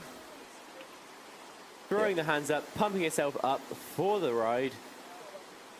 Now just kind of letting herself drift down. She's going to charge forward, starting to build up that energy for a beautiful entry two. That was a big entry move. And now she goes for a huge loop, just staying perfectly in the feature. Setting up high, a bit too high, so she goes into the eddy. All the Irish team screams at her to get up to the wave really fast. 20 seconds on the clock, everyone here cheering for Aoife. We all know her as one of the organisers of Galway Fest, possibly the paddling community's favourite event, aside from this one. I think Galway Fest is actually my favourite event. And there she goes for McNasty, plugging for one of the Space Godzillas. And going for a massive back loop, just setting it up on that surface right shoulder, flushing off the wave. Still scoring 180 points, maybe a bit more. Let's see what the judges give her. Well, Jonas, while I'm here in Plattling, surrounded by German boaters, I'm not going to tell them that I prefer a different event. I mean, this is maybe the best freestyle event, but Galway Fest is just an all-around great kayaking event. There's creek boating going on, boat across going on. If you haven't been, go there, have a bottle of Buckfast, and have a great time. That is dangerous stuff, Bucky. Zofia Tula of Poland. We've seen some huge rides from her. She just needs to pull it off in semi-finals to make it through to our top 5 to go through to finals later on. And there she goes with a nice entry McNasty. Getting those points on the score sheet. Going for a loop. And Sophia definitely knows that wave on those high levels. She knows how to get back into the wave when she gets flushed behind it. Goes for another big McNasty. How snappy was that? That was absolutely textbook technique, and she pulls it out on both sides with another stylish McNasty. Having style and meeting the definition of the rules, they're not always the same thing. And Zofia proves that she has both. This is going to be a huge scoring ride. Looking for a phonics monkey. You can see her reaching for that crossbow, ramping the bow up and throwing into that front loop. How can you get that far on the foam pile and still managing to get into the wave? That's some boat control right there. You know, I was worried for a second there, Jonas. I was sure she flushed off. But she showed us that she can just make it back in the wave. And she is waiting for her score.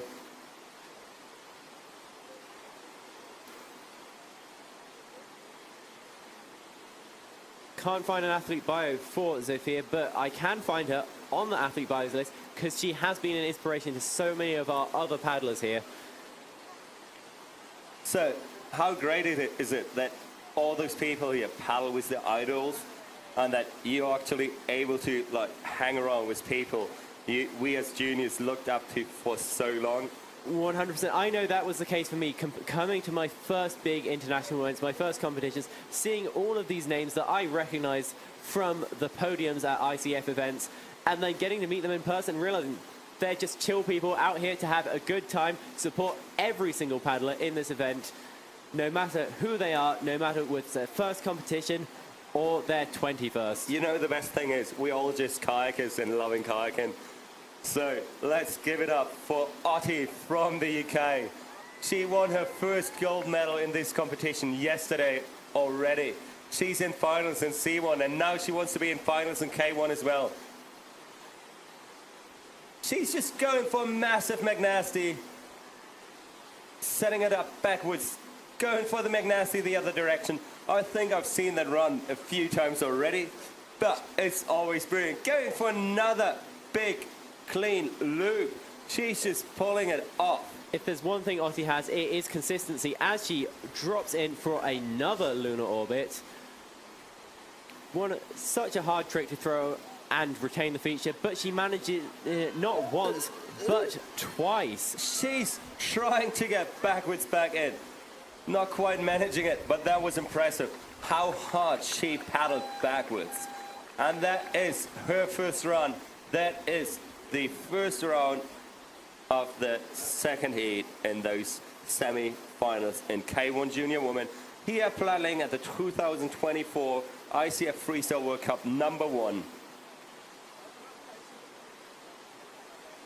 Otti there, smiling in the eddy. She's put down a fantastic ride already. Always big scores and big air for Otti Robinson-Shaw from the UK. 806.67 points for that first ride from Otti. Where does that put her? Just in the first place. So our current leaderboard is first place Anna Somauer from Germany. Fourth place Sophia Thiele from Poland. Third place Abby Holcomb from the United States of America. Second place Hitomi Takaka from Japan. And first place Otti Robinson-Shaw from the UK. But there's still everything to play for because all of these five top contestants are extremely skilled, and any one of them could take the top spot or a qualifying spot from another competitor still. So Anna's just dropping in as our fifth place at the moment. Going for that McNasty, going for another big loop. That was absolutely huge. She's making her way over to the shoulder, bringing the stern out onto the green water to throw a beautiful McNasty. I wonder how many loops Anna has thrown in Plattling in her life. It's probably a couple of thousand loops. And you can see that she has that technique that only comes with repeating these moves thousands and thousands of times with another McNasty and plugging for a Space Godzilla to the left, Space Godzilla to the right. And she's having fun on the wave. Anna's having 3 more seconds to give it all. Going for another Space Godzilla to make sure she got it counted. So apparently Anna, most Wednesday afternoons, Anna just shows up here at the wave to hang out with the Plattling Penguins, the local kayak club, to have a good barbecue, drink some beers and go training out on the wave. So that kayak club was actually founded in 2015, if I'm right. I should be right because I've been there. Right in one of those breweries down the main street in Plattling. We found it because there was a European Championships going on. And the old major of the city was like, you guys should have a kayak club here in Plattling. We have to have local kayakers. So next up is Merle Hauser. The mayor of Plattling, he knows what he's talking about.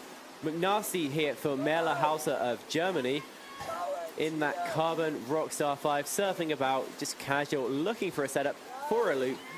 Beautiful loop, probably getting that air bonus. We'll see what the judges say. Now trying to initiate a McNasty, surfing about, going for a McNasty the other way. Can she bring that stern clear of the water? She needs to see how hard it is to set that setup up, but she managed to do it and goes for a big McNasty. Going for that Phoenix Monkey. That phonics was textbook. Both sides, the second side seems to be a bit harder for her. But now she goes for a massive Space Godzilla. And right on the buzzer, that was it for Merle. Put your hands together and let's see if the score is still rising. I've got to say, Jonas, that first phonics monkey in that ride may be one of the best phonics monkeys we have seen all competition.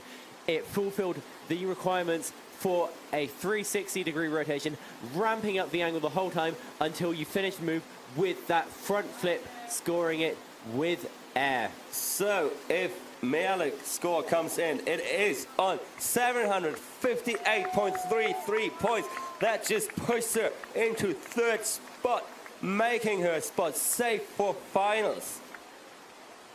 And now Anna Sommer is just on the bubble to maybe be kicked out of the finals. Maybe Aoife from Ireland is doing that.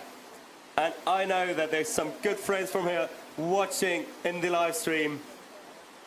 The Irish team, always such a good turnout at these events. They support everyone, but they support their team the most.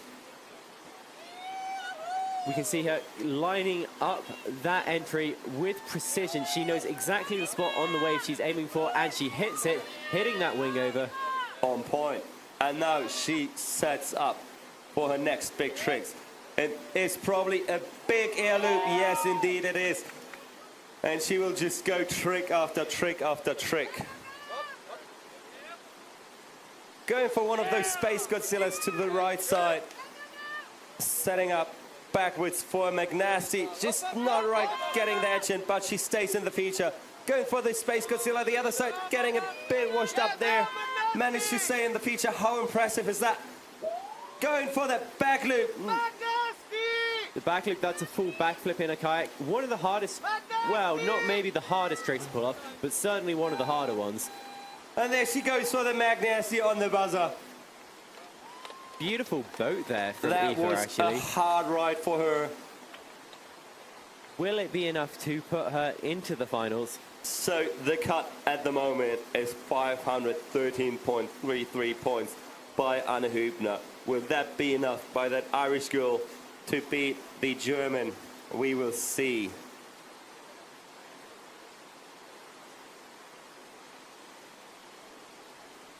We're in suspense, just waiting for that score to be confirmed from Aoife. What has she got? Looks like 263 points for Aoife's second ride. And next up is Sofia Tula from Poland. Put your hands together. And as she paddles down the Isa River into the lovely Plattling wave. 483 points on her first ride. She may be looking to improve on this with a ride that starts off with an amazing entry McNasty, followed by a loop.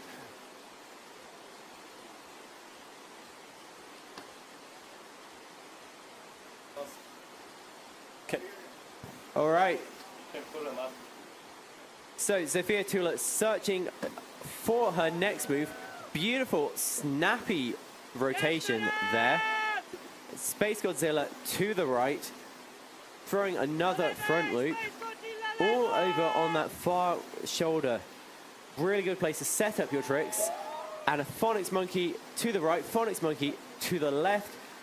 Little bit of a flush there at the end, but that may be enough to push her up the leaderboard and potentially take a qualifying spot for the finals. She will probably kick out Anna Hübner out of the top 5. We will see as the score comes in. The score is rising, so at the moment she has more points than Anna. That means she will probably be in 5th or 4th place, depending on what the judges give her. This is going to be tough.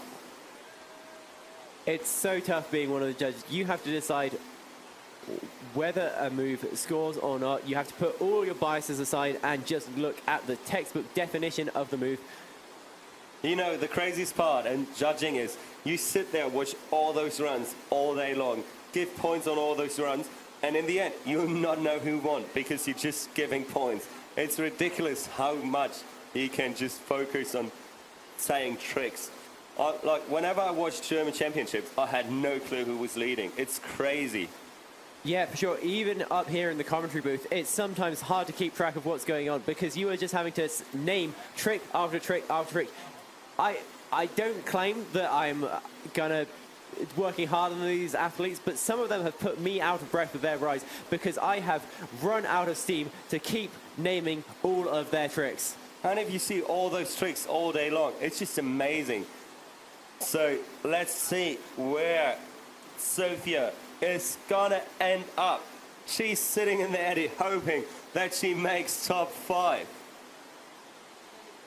We can't see the score yet. She can probably see the score going up and down at the moment. Is it still going up? Yes. So yes, it is. 653.33 points for Zofia Tula of Poland. We can see our next competitor, Otti from the UK, up there by our sponsors board in the eddy. Thumbs up exchange between her and head judge Charlie. Otti already on 806.67 points, currently in the top spot. All she needs to do now is have a good time, but she is going to try and improve on her score, throwing bigger tricks, bigger loops. We've seen some huge moves from Otti I bet already. she's just having fun in the wave now. Otti, give us some wave moves. I want to see some wave moves. But Entry McNasty to kick off the ride. One of the best entry McNasty's. Big, huge loop. We've Probably seen been loads of huge using a loops today, paddle. and they never get old. Huge McNasty. This is what paddling at Plattling is all about. Otti has told us there's 2 rules: to have fun and to go big, and she's doing both. look at all those tricks. Her hat is fully out of the water when she's upside down. That is just amazing. Watching her having fun, that's her kind of fun. Just going big in a feature. Showing the world what she got. Going for that massive back loop. Oh my God. Going for another back loop just for, oh no. For the back loop McNasty. Just showing off what she got there. That is impressive.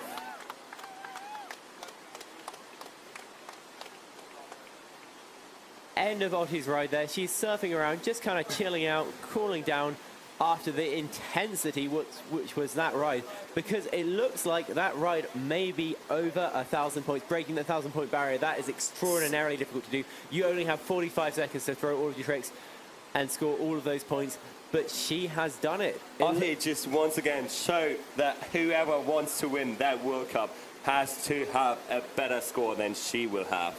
That is so amazing.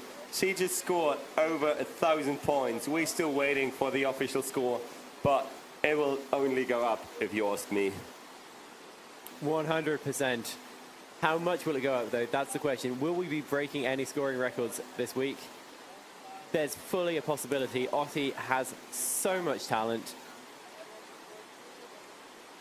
Again, Otti's a relatively young paddler, only been competing against seniors for a few years, I believe, but already a true legend of the sport.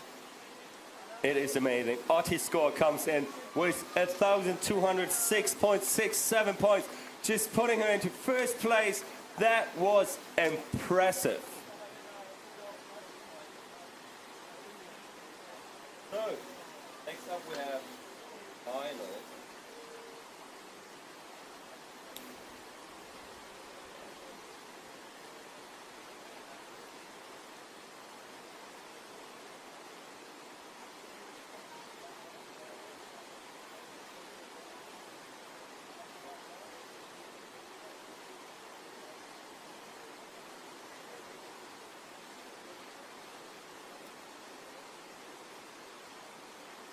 So we have our finalists decided for the women's final. That is going to be in the 5th place spot, Poland's Zofia Tula. In the 4th place spot, it's America's Abby Holcomb. Local German paddler Merle Hauser in 3rd. In 2nd spot is Hitomi Takaku from Japan. And in pole position, the one, the only, Otti Robinson-Shaw. So please, all top 5 women, just show up at the judges' stand for short photo shooting for the finals. Please, all 5 all 5 qualified women come to the judges' tent. And we're going to have a break now, and we'll be back at 10 minutes past 2 for the men's C1 final. 10 minutes past 2, that is about in 40 minutes from now. Make sure you're here because the men's C1 final is not an event to miss. There are going to be some huge tricks. Biggest names in C1 are out here to throw down, show us what they've got. There's going to be some insane tricks. Some that we don't see in any of the other categories, like the Jedi flip. We saw a few of those earlier today in semi-finals. I'm hoping to see some more in the finals to bring out those big scores and bring the titles home for our athletes. Our start list for the men's C1 final is as follows. We have GB's Matti Stevenson, Germany's Philipp Josef, Germany's Sebastian Neller, France's Tom Dolle, and Landon Miller of the United States of America. Let's see what they've got in now about 35 minutes.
We need our women's kayak finalists to come to the judges' tent now to take their photos for the finals.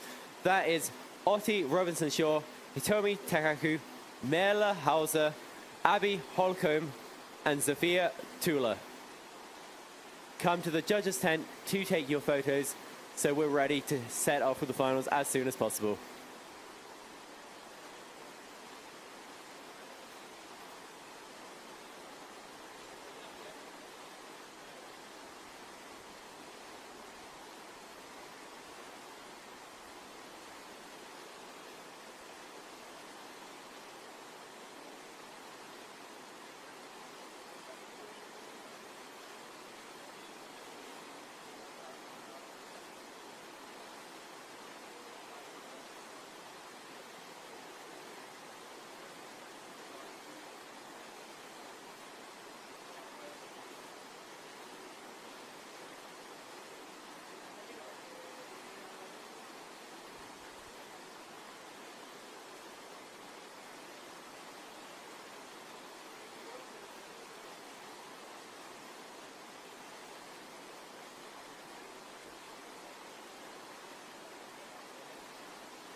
Can Abby Holcomb of the United States please make her way to the judges' tent?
now to officially declare the 2024 ICF World Cup Series open, please welcome the representative of the ICF, Harry Best.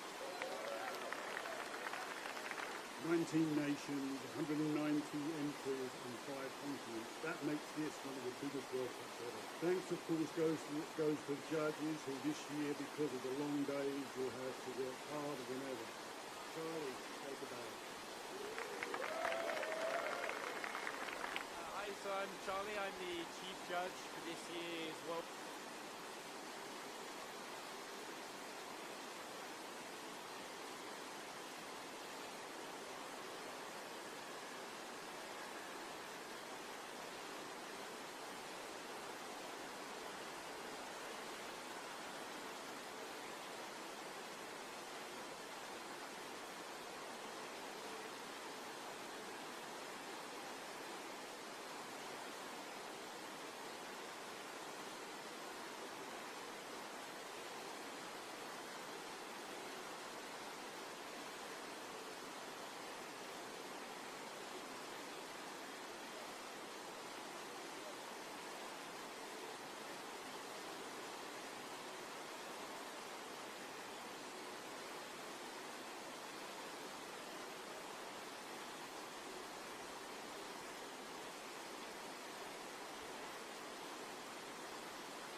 And now to officially declare the 2024 ICF World Cup Series Open, please welcome the representative of the ICF, Terry Best.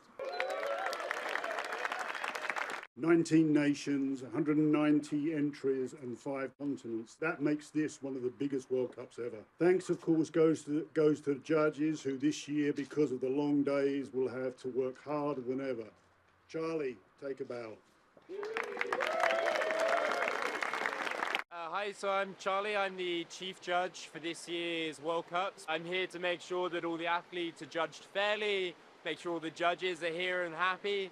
We've got a really awesome judging team this year. We've got 2 British, 2 Germans, Slovakia, and Japan coming in as well. So we have 3 judges, myself as head judge.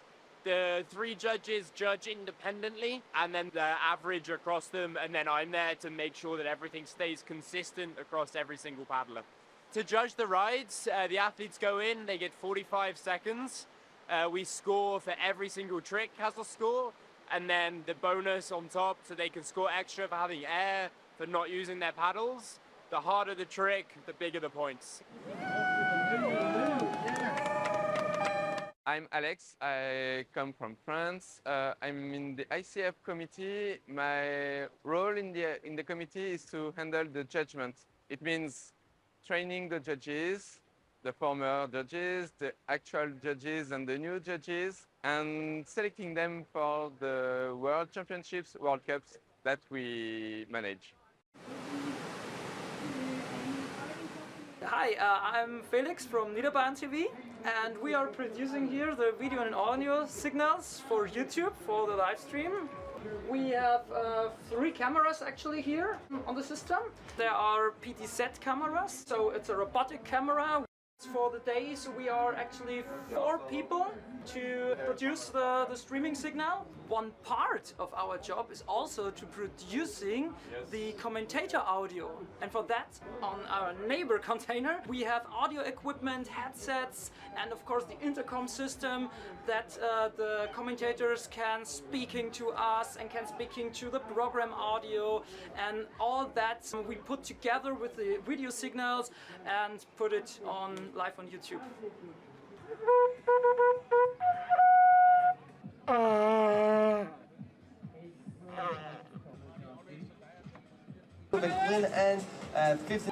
What's lucky for Fabio? Massive super clean air loop.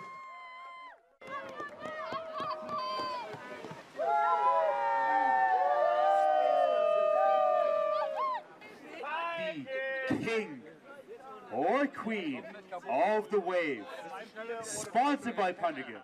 Absolutely phenomenal, famous king of the wave! We need a huge shout to our sponsor, the Pundigan! The big rule about the king of the wave that everybody needs to respect.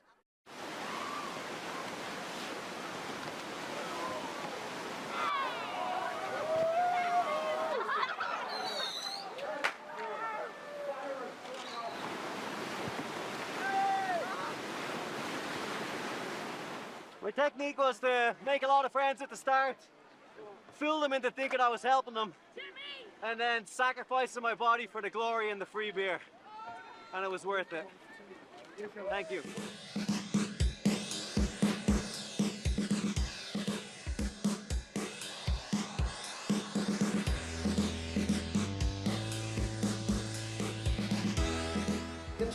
Oh my god. She has like absolute steel legs in her nose. You have no idea. That's a treat. There's Val giving Audie a big hug, congratulating her. Audie's got a few tears in her eyes.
of this World Cup, of the 2024 ICF Freestyle World Cup, is Lyndon Miller.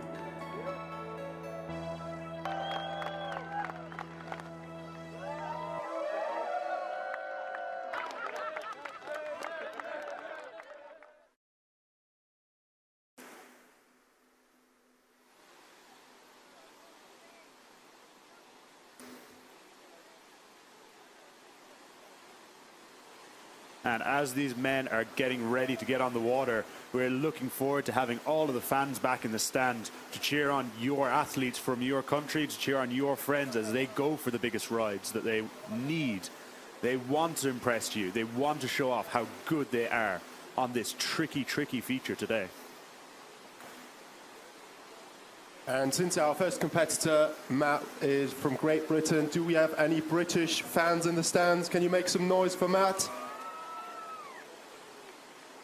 I think the semi-finals were already pretty indicative of what these athletes are capable of, so I'm sure we're going to see some massive rides. And everyone's super excited to see those 5 top athletes compete in the Plattling Ease Wave. And what's really going to make the difference here is how adaptable you are to the quickly changing level. I think it has held steady, but it'll be quite different than what they've usually paddled on the training leading up to this. So who can adapt fast? I know that the German competitors have that home advantage of paddling this at all levels. They will be hard to beat. Yeah, the higher it gets, the wavier the hole will become, so some moves will get harder. It also becomes less likely that you're hitting the rock. But as Theo said, you just have to like recalibrate some of the moves. And actually, I don't think we had these water levels in training. So for sure you have an advantage if you have been here before and were able to experience this water level, train at this water level.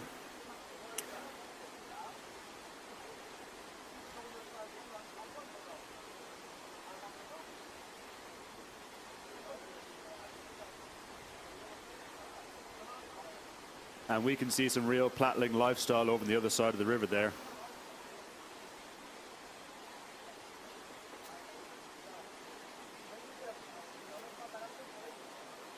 Sheep meat surfers.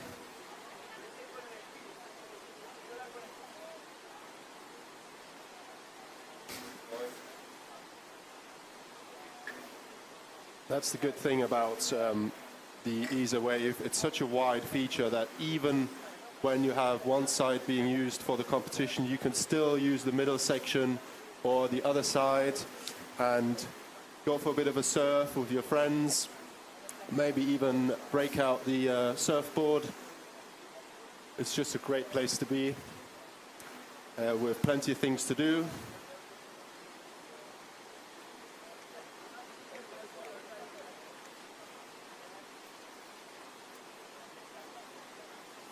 And we have the judges all set up and ready to go. It looks like we will be starting in just a moment.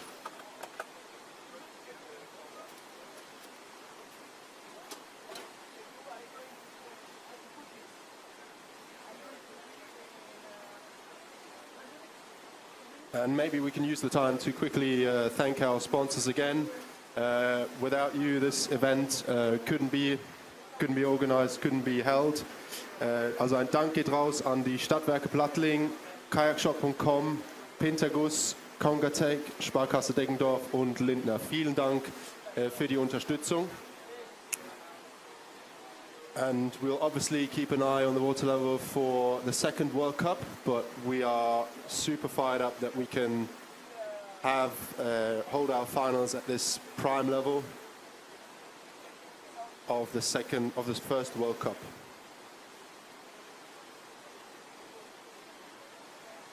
The animation's kind of cool. Makes you want to be in finals.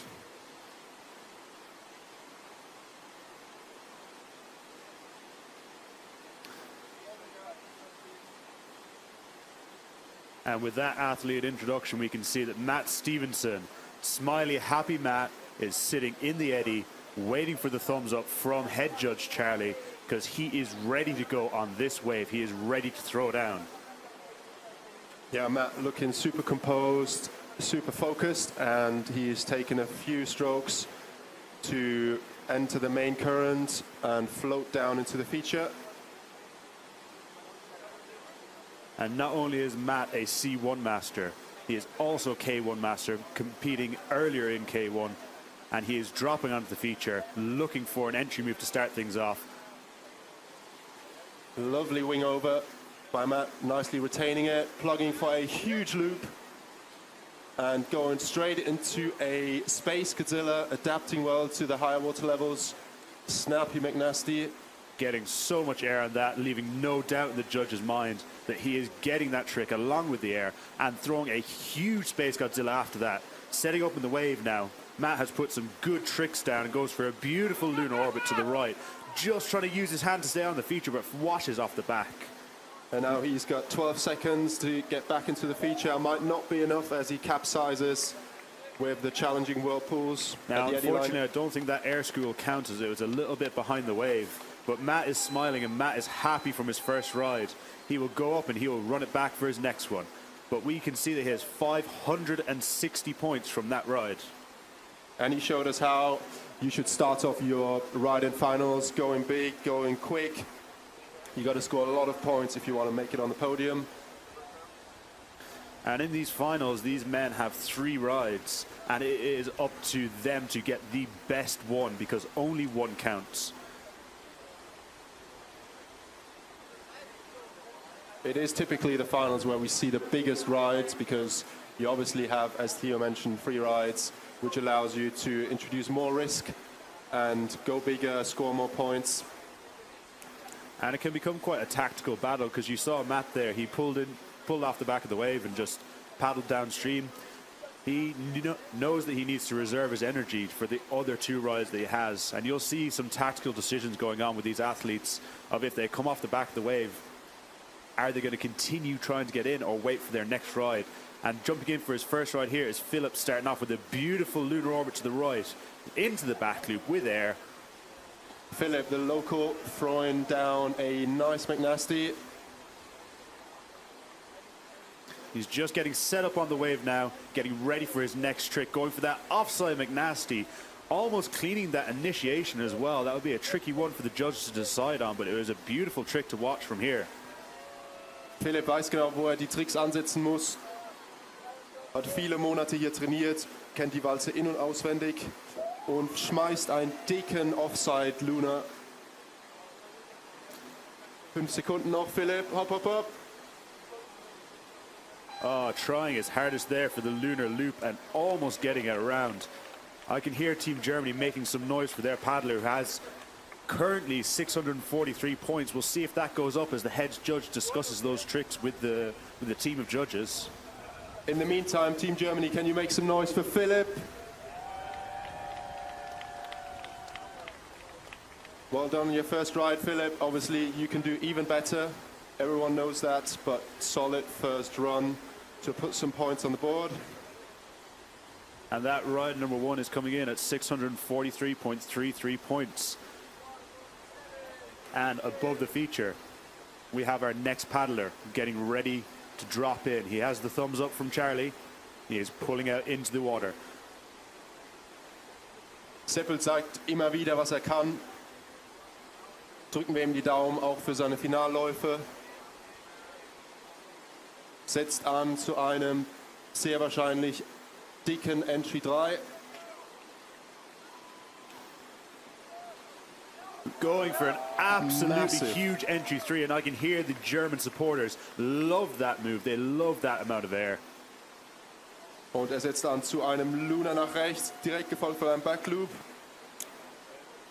Kriegt da leider die Kante nicht richtig reingedrückt.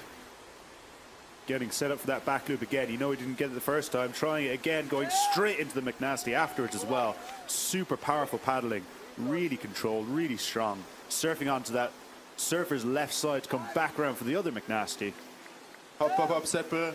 Verliert keine Zeit zwischen den Tricks. Und hat noch 5 Sekunden. Setzt noch einen drauf, Seppel. Und die finale Sirene 630 Punkte. And we can hear Team Germany making some noise for their paddler, who currently has 638.33 points. We'll see how that goes when the judges discuss it.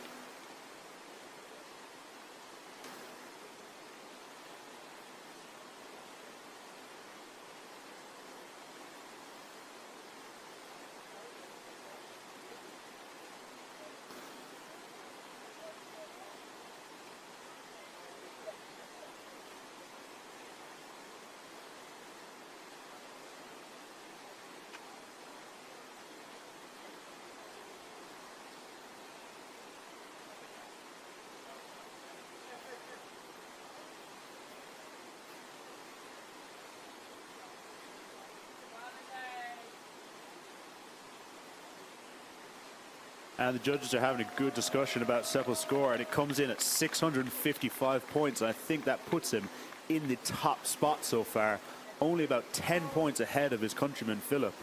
But next we have the flying Frenchie. He has the thumb up. He is pulling out into the flow. Let's see how high this French can fly. And Tom Dahl is a super distinguished athlete. He has won the junior K1 medal in 2017 and also the gold medal in swords in the C1 category. Super talented athlete. Let's see what he can throw down. Starting off with a lovely entry too and going straight into a loop. Team France making some noise for him as he does that, as he gets that air. And he sets himself up for a nice Luna to the right. Carves back towards the seam line, going for a McNasty, unfortunately bubbling off. Getting knocked around off the wave there, and he is going to sprint into the eddy. We need to make some noise to get him back up and ready for his next tricks. Come on, Tom. Team France, make some noise for him. It's obviously quite challenging to get up the eddy that fast with just one blade, but Tom managed to get back on time. He's got time for one more move. Beautiful lunar just before the buzzer there, and trying to squeeze in that back loop as well.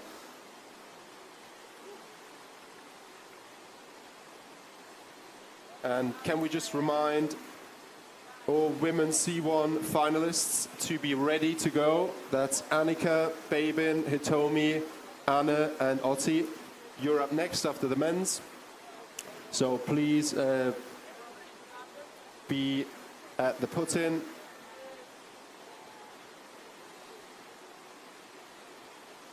Tom Dole's final score coming in at 330 points there. And we have got the thumbs up from the judge, and I think we are ready to move on to our next competitor. It is Landon Miller-Light, ready to drop into the feature and show us what this American paddler can do. Yeah, Landon's already thrown down some massive rides in the prelims and semifinals. So let's hope he does the same, and maybe we'll even see a Jedi flip. Beautiful McNasty going for the lunar on the right, getting set up for another trick, trying to bring that boat round, so snappy, so powerful, straight into the back loop and going for the McNasty the other way, but just can't bring that edge down. Yeah, and Landon actually arrived a few weeks before the competition, so you can tell he had some time on the feature to get to know it, to familiarize himself with it. And Landon just going trick for trick for trick here, and just coming off the back of the wave. He has 10 seconds left.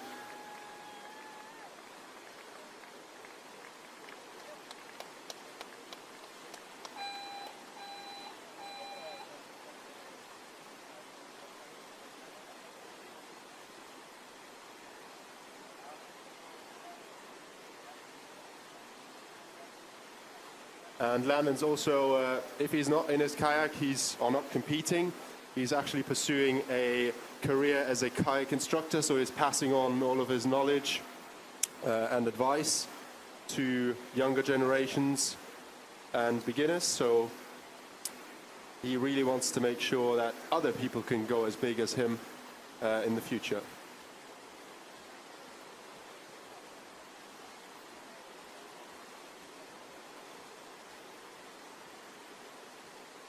Judges still discussing Landon's score there, and we'll see how that comes in to figure out what the order is after everyone's first runs.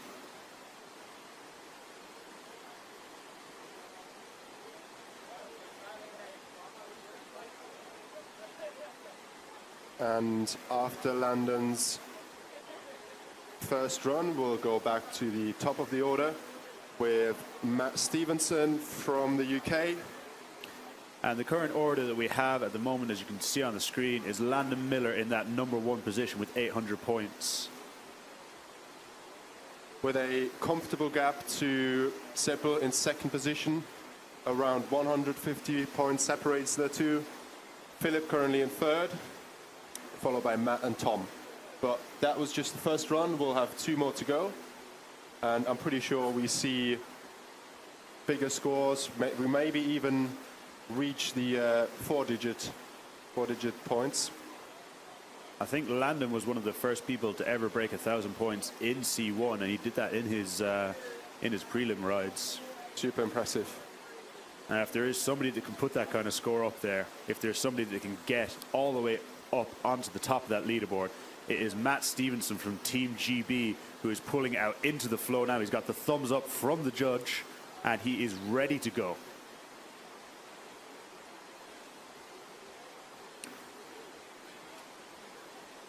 And he is taking aim at the foam pile. Knows exactly where he needs to go for that entry move. Maybe a bit too far on the left, but nicely retaining. Still getting massive air on that loop after it. And how does he do it on that wavy side? Well done by Matt. Super big McNasty. One of the biggest C1 McNasties we've seen today so far. And Matt has got more time and he's got more tricks.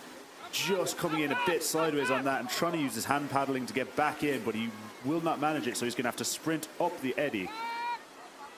And Matt's actually one of the paddlers that is using a plastic boat, so that makes it even more impressive, because obviously we also have competitors using carbon boats, which are typically easier to throw around, but Matt's showing us that it doesn't matter what material your boat is made of. Matt just trying to throw that lunar orbit there. The lunar orbit is one of my favorite tricks. I can see that it's one of Matt's favorite tricks. And it's the one where you bring the boat up vertical and backwards and then slam the nose back down. And Matt, if he got that last one there, it would have been with air. It's really impressive. He'll stick with his ride #1 score of 583. And he still has another ride after that to put more points on the board. Speaking of points on the board, we now have Philip Josef. And Philip's bracing himself for his second ride. He needs the full support of Team Germany. Auf geht's, Philip. And the sun has come out for Philip as he drops in. Super big lunar orbit. Straight into a back loop, front loop. Into that back loop McNasty attempt. That was so close. Such a difficult trick to do in C1 or in any boat, and he goes for a lovely loop with air, switching it around, trying to pull around from McNasty and just slamming that tail down in time. Feuert einen Trick nach dem anderen hier, Philipp. Hau noch einen drauf. Mit einem weiteren Backloop und dann direkt in einen Switch McNasty. Lässt sich nochmal zurücktreiben. Versucht den Switch McNasty nochmal.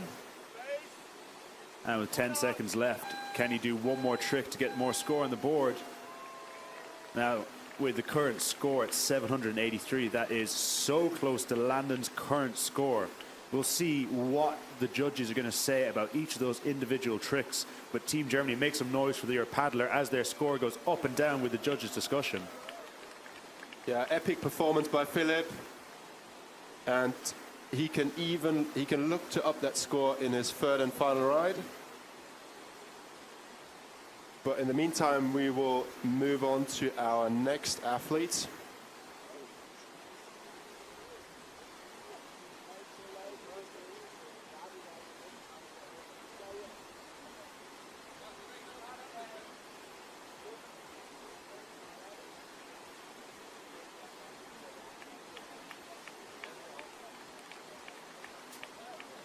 Philip's final score there coming in at 726.67. Fantastic score for him. It puts him in second place right now.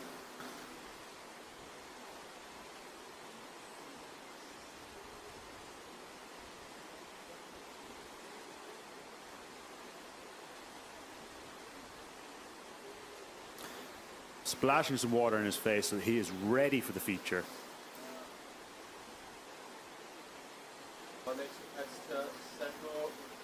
Our next competitor, Seppo, entering the feature for a massive entry free. He's so good at those. Straight into a nice and beautiful McNasty, spinning his boat around to plug for a back loop. And all of these athletes are trying to get those bonuses. The bonuses are like when you do the trick with more air, more amplitude, you'll get more points for that. If you can do it without using your paddle for the initiation or to finish it, you can get a clean bonus. Seppel is going to do some of those bonuses. Is a lovely, huge lunar.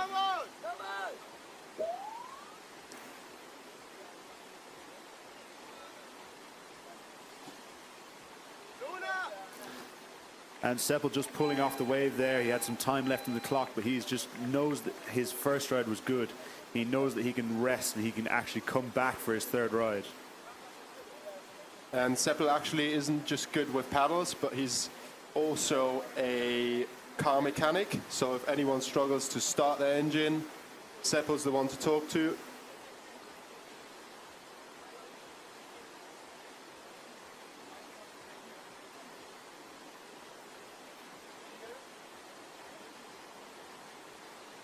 And then Tom is gearing up for his second ride, currently sitting in 5th place with 330 points. And he will be looking to improve that, and he has the skills to be able to do that. One of the tricks we love to see Tom doing is any of his lunar tricks, because they're beautiful. Obviously, lunars are better in K1 than C1, but Tom still makes them look good.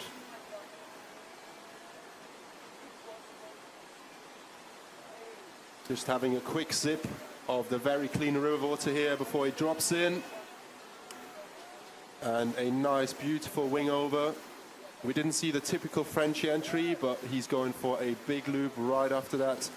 Snappy McNasty. So snappy with all of his tricks. Definitely happier with this ride so far. Let's see what other tricks he can pull out. Lovely lunar orbit to the right. Maybe even getting air on that trick.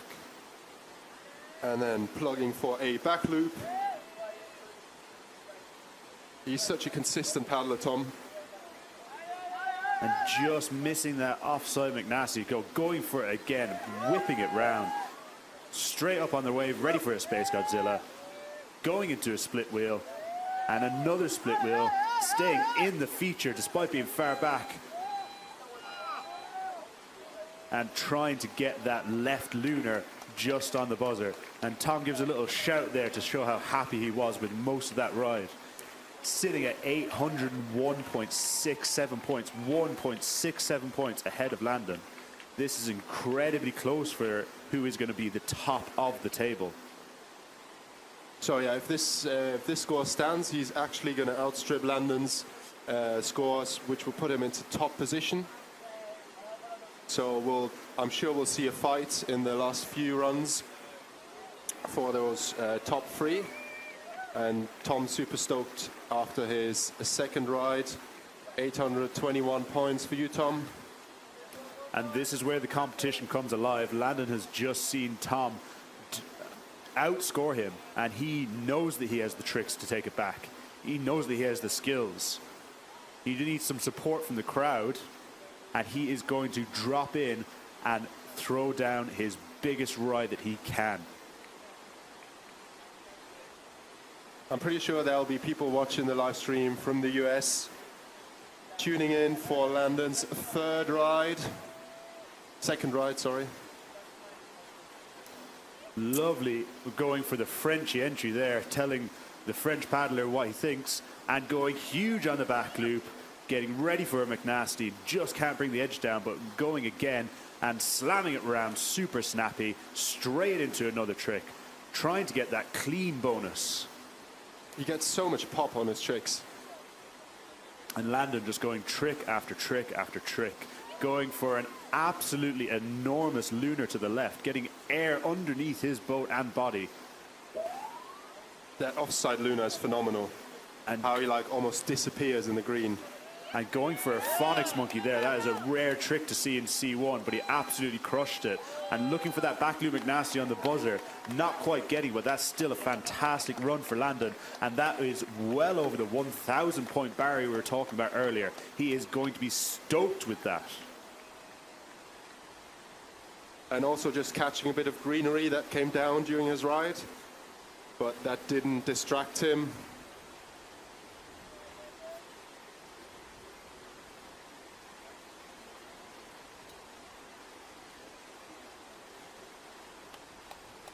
So I think we're all set, Landon, for a Jedi flip in your final ride.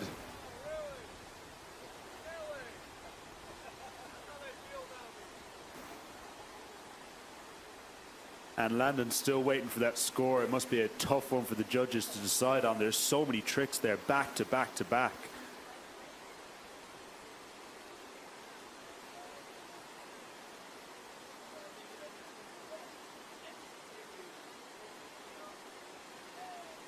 And we've already seen a super intense semi-final of the K1 men's category earlier for that fight for the finals. And this C1 final delivers to the same extent. We can see that it's super close, with Tom currently in the top position, 821 points. But we're just waiting for Landon's score to come in. Can he beat Tom? And this is where the competition truly comes out, because that ride was an absolute benchmark of what the best in the world in C1 can do. And the other men in this heat all have a ride that can do that score as well. But who is going to be able to do it? Who is going to bring it to Landon and really challenge that score? And Landon and Tom obviously know each other well. They're good friends, but I think this is the time where the friendship just stops for a few minutes. And Landon is taking the top spot with an insane score of 1,225 points.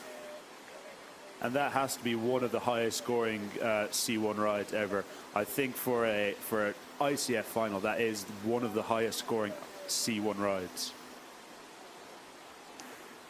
He already had a score of more than 1,300 points in his semi-final rides, and Landon shows that he has got the consistency to also deliver those scores on the bigger final stage.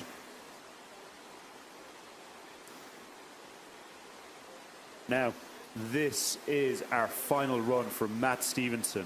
Can Team GB please make some noise for Matt's final run? And I can hear Team GB supporting their paddler. The sun has come out. Matt always has a smile on his face. If I was to describe anyone as a sunny person, it would be Matt. Matt also successfully competed in the King of the Wave yesterday, winning big prizes. And he shows us how to do a big entry too, plugging for a massive Space Godzilla. And that was absolutely huge, catching his edge again, getting ready for his next trip, smashing that McNasty around, getting beautiful air on it. What a wicked start by Matt for his final ride. And he's still in the feature with plenty of time left, going for a right lunar orbit. Hop, hop, hop, Matt. And Matt just cartwheeling out of that lunar orbit. That will be a difficult decision for the judges to make, is did he flush on the lunar or did he flush on the cartwheel? Incredibly difficult decisions these judges have to make as they watch this ride. And Matt has a few seconds left for one more big trick. And that was a beautiful, clean loop. The question is, was it on the buzzer? Was it before the buzzer? That'll be up to head judge Charlie to decide for that. Incredibly tough decisions here for the judges, incredibly tough conditions for the paddlers, but excellent to see.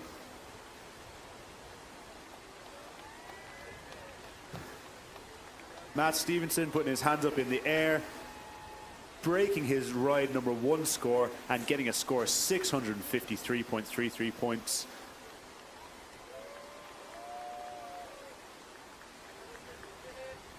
Now, I'm sure I'm about to hear some loud noises from Team Germany as their Plattling local, Philip, is about to drop onto the wave. Yeah, Philip moved to Plattling just to train for the World Championships. So he's going to show us what he can already do this year before the big competition next year. Into a beautiful attempt of an entry free... lunar tricky. Lunar that tricky, was incredible to see in C1. There's very few C1 paddlers that can do the lunar tricky, and Philip showing that he is one of them. Setting himself up in the feature, ready for a beautiful back loop with air. Trying to go straight into the McNasty, but catching a little bit of the green wave. Pulling off the wave and racing for the eddy. Philipp hat noch 10 Sekunden, um wieder in die Walze zu kommen. Auf geht's, Philipp. Du hast noch 3 Sekunden. One last big trick for Philip, and unfortunately catches an edge. But as you can hear from the crowd, he is a crowd favorite. And finishing his final ride with around 440 points. We'll wait for that score to be confirmed, but it didn't beat his second score of 726 points, which leaves him in 3rd place. And now Seppo, good friends with Philip, he is looking to beat the score.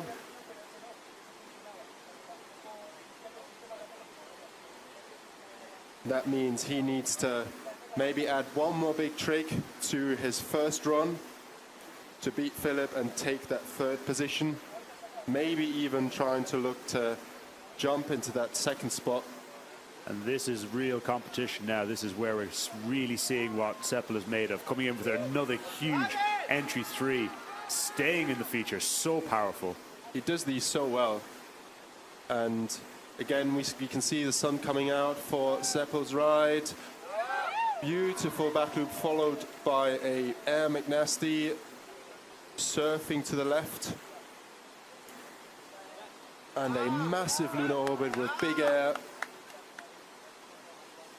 Setting up in that back surf, he's looking for like 1 or 2 more big tricks to really cement what he's doing. Going for that offside lunar, so tricky in C1. Going for a loop with air after it. Still has time on the clock, still has time for another trick. Und die letzten Sekunden für Philipp, für Seppel. That was a great run from Seppel. We could hear that scream all the way up here in the commentating booth. He was stoked with that ride. Let's see where that puts him in the final order. Can he take one of those top 3 spots and get a medal put around his neck? Aktueller Score für Seppel 746 Punkte. Wir warten noch drauf, dass das Ganze bestätigt wird. Jetzt kommt's rein, 746 Punkte. Damit bist du Dritter. And that's what we love to see. We love to see Seppo with his German compatriot, both celebrating each other, both competing for the same spots, but still being there for each other. And we have the thumbs up from Charlie, and Tom Doe is about to drop in for his final ride. And since it's only Landon and Tom left, Tom obviously takes aim at this top spot. He tries to match or outstrip Landon's massive score of 1,225 points. Tom dropping in, going for the entry 1 or 2, that's for the judges, and getting set up for his first trick. Going for a huge McNasty, trying to get clean as well. Maybe even trying for the McNasty air screw combo. Getting thrown around, tossing some ends in, going for an enormous loop. Incredible stuff from Tom. He has 10 seconds left, going for a lunar orbit to the right, getting air on that, going straight into the back loop. He heard that buzzer and he's ready to throw more tricks, going left side McNasty and just coming off the back of the wave. Tom.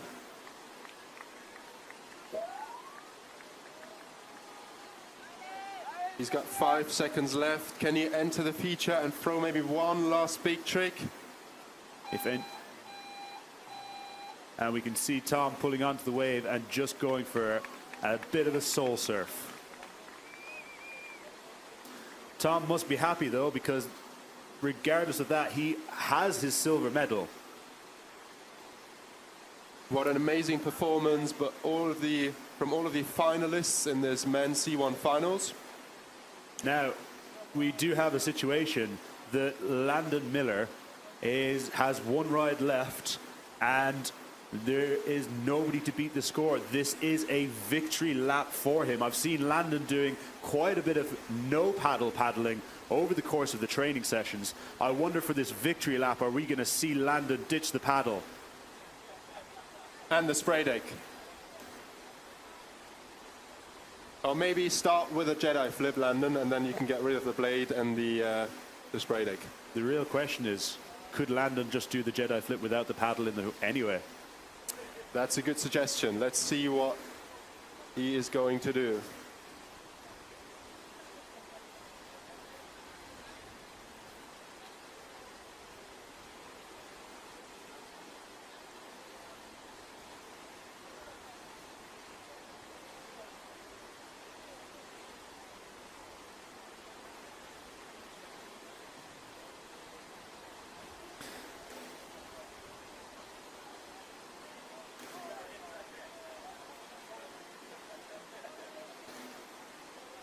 We're just waiting on the head judge, Charlie, to give a thumbs up for Landon.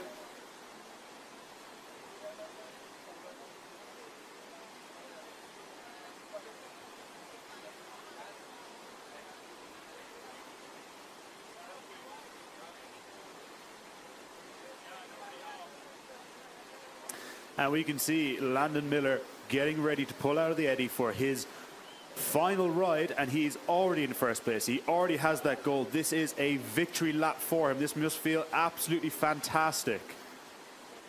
Dropping in, knowing that you've already won with a fantastic ride.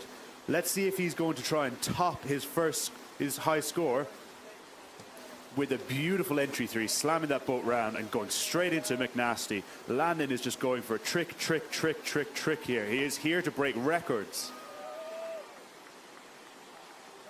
And he's going for, I think, his typical routine, but maybe we see something new, something innovative at the end of his ride with a massive offside lunar orbit, straight into a back loop. Up, Landon. And Landon going trick, and now coming back up the eddy, sprinting back up with so many points already on the board. And is Landon going to ditch the paddle for a little no paddle finish? Do something for the crowd, Landon. Oh, he's going we'd for love it. to see the Jedi attempt. That is one of Landon's favorite tricks, and he's one of the best at it. And Landon pops his hand up there, and he must be so happy with his performance today. He will have the gold medal around his neck at the medal ceremony. Well done, Landon. He already finished in first position before his final ride with a massive gap of around 400 points to the second place.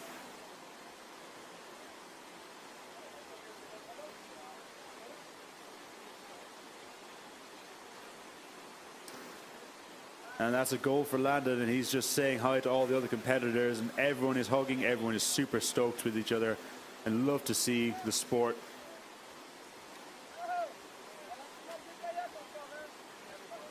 Obviously, all athletes are quite competitive and want to put down a show, but in the end, they are all friends. You can always see them high-fiving each other.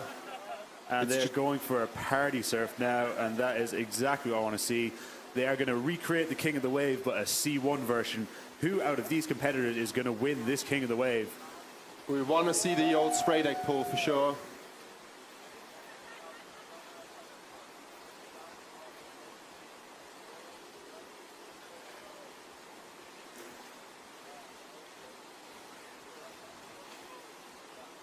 And is that Matt Stevenson, King of the C1 Wave? That's beautiful stuff, Matt. I think he deserves another crate of Bavarian beverages, as he already got his prize yesterday for the King of the Wave competition.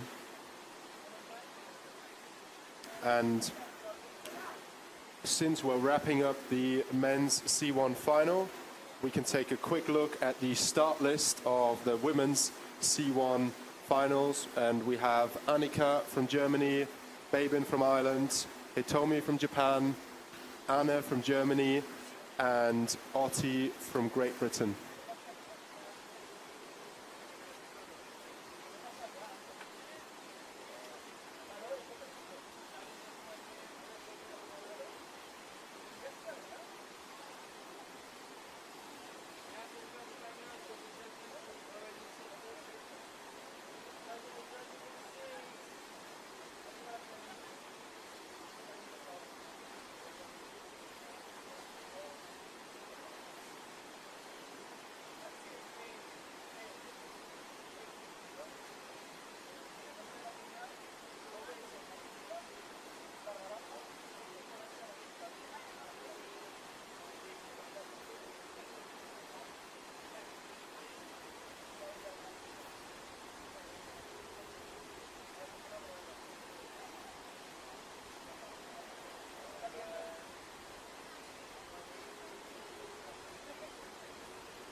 And we see our C1 women starting off here with Annika dropping in for her ride, getting points on the board already and going for that McNasty around.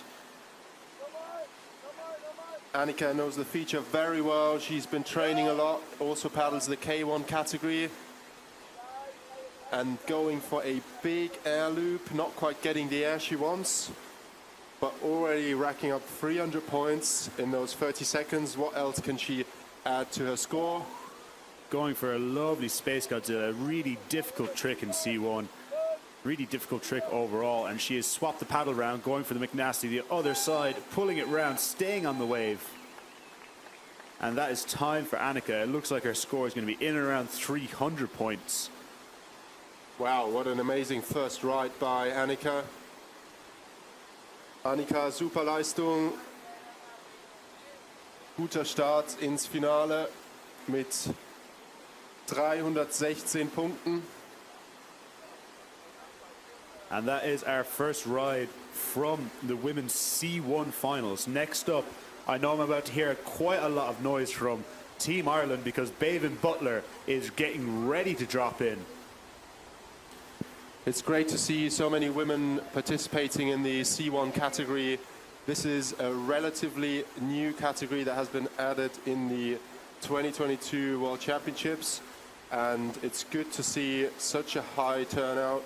And the standard has been absolutely fantastic. These women are throwing it down incredible tricks in the C1. And Bevan pulling out into the flow now, dropping down into the feature. She is ready, she is calm, she is collected, she is starting off her ride with a beautiful entry too, getting some air between her boat and that wave, setting up for her next trick. She has points on the board, she pulls it around, she's going for that McNasty straight off the bat. Going huge on that McNasty, getting lovely air between her boat and the water, trying to pull it straight and getting set up for her next trick. Surfing around using that surfer's left shoulder that has disappeared at these higher flows. But she is retaining nicely, looking for what I believe is a McNasty. Not quite getting the edge to catch. And going for a beautiful McNasty, pulling it around, staying nice and vertical, keeping the boat straight. Bavin is going to be happy with some of those tricks, but she knows she's got more in her. Good start to the first of her free rides, with 90 points being confirmed by the judges.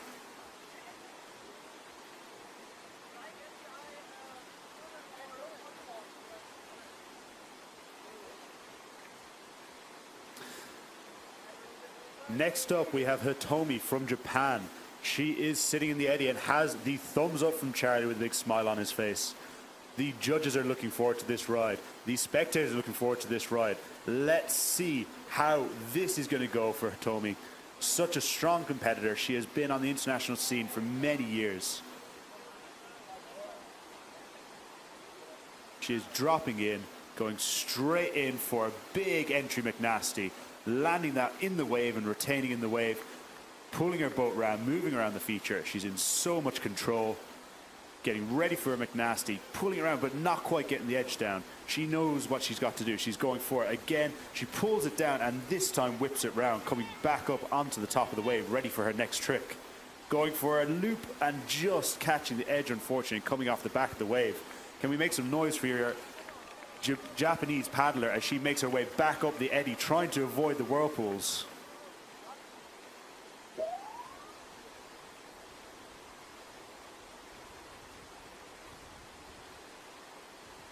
And Hitomi, a super experienced athlete, has been around the scene for many, many years, won many, many medals.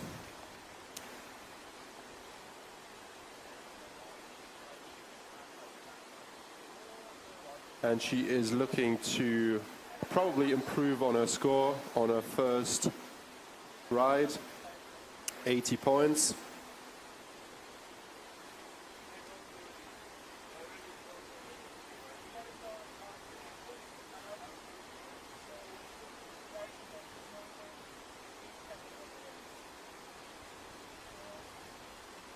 Actually, we've had this discussion quite a lot, Hitomi, that everyone would love to see a world championship in Japan. So maybe we can make something work. Oh, a Japanese world championships would be incredible. And I've seen some of the Japanese paddlers, some of the spots they have over there look absolutely fantastic. Dropping into the feature now, we have a German paddler. Can we hear some noise from Team Germany as she gets ready to drop onto the wave? Anna looking for the entry move, setting herself up for a spin and even shove it before that. Getting those safe points in. The spin, shove it is known as the Gav Barker special. It is a set of tricks where it is worth more the link bonuses than the actual tricks themselves. Can you believe it? And Anna is charging back up the eddy.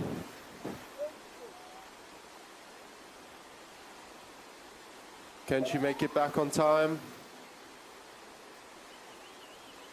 She's back in the feature and plugging for a big air loop. There is no one that knows the feature better than Anna. You can tell she's been boating here for many years. And she seems to be fairly pleased with this first score of 100 points. And that is 4 out of 5 of the paddlers who have gone now.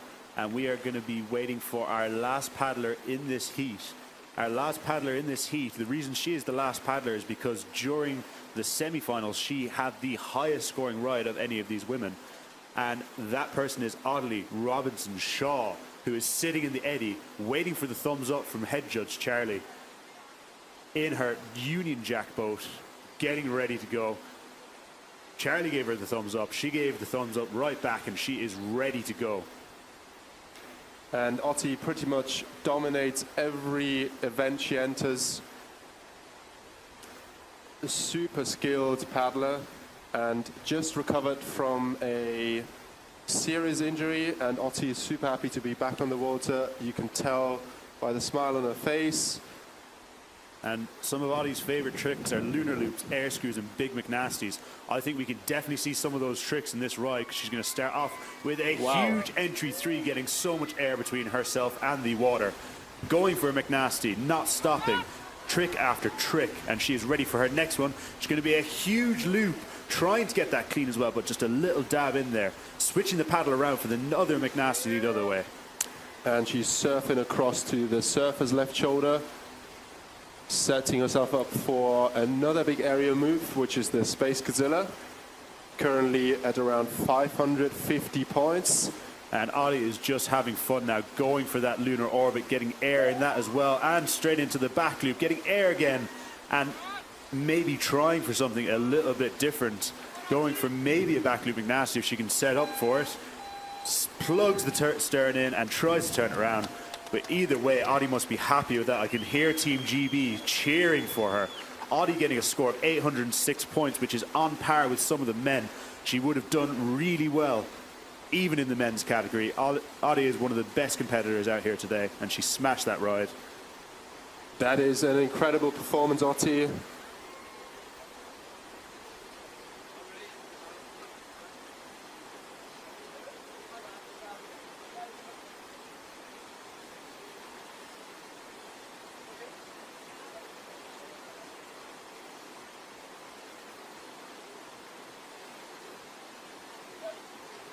And it's just mind-blowing when we look here at the athlete's sheet, what Otti has already achieved.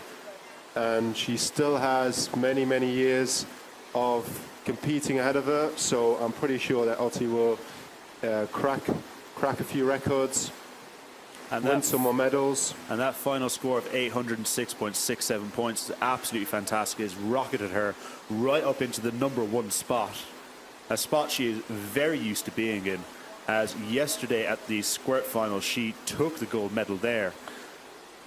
And today she has an opportunity to take another one in women's C1, and then she has the opportunity to do another medal in women's K1.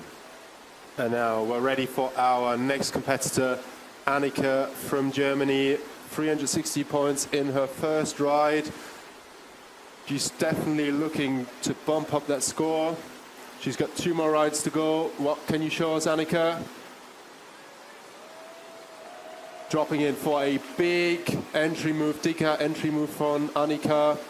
And straight into her next trick, no waiting around, and it's a huge loop. The crowd loved that one. Team Deutschland, Annika braucht euch. Hopp, hopp, hopp, Annika. 25 Sekunden noch. Ein schöner McNasty, vielleicht etwas zur Seite gesprungen.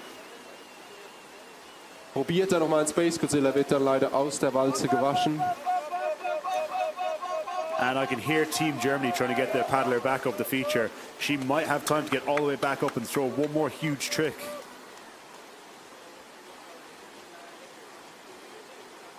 Now Annika waves it off. She knows she has ride #1, which is a great score. She also knows she has ride #3 still yet to come.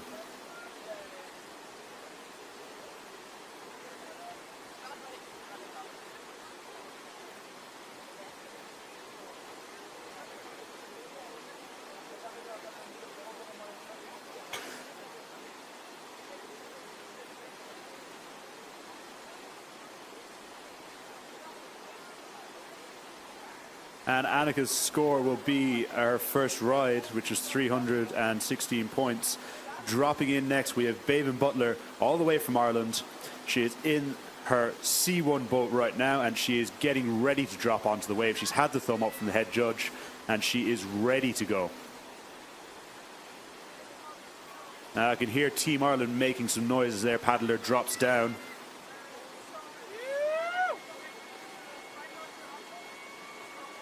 dropping in, going for that entry move, getting that entry move again, sticking in the wave, and she is set up and ready for her first trick, working back and forth, pulling it round, going for the McNasty, whipping it round, just trying to pull it straight.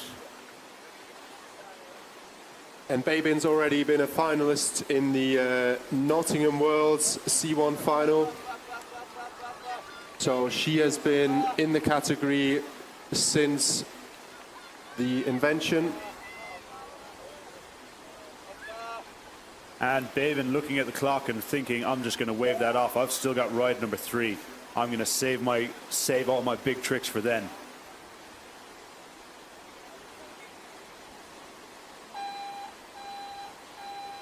And one of Babin's ambitions is to be on the podium at a Worlds or Euros. So I'm pretty sure we'll see big rides from her at the European Championships in Graz later this year. And also next year in the World Championships, also held here in Plattling.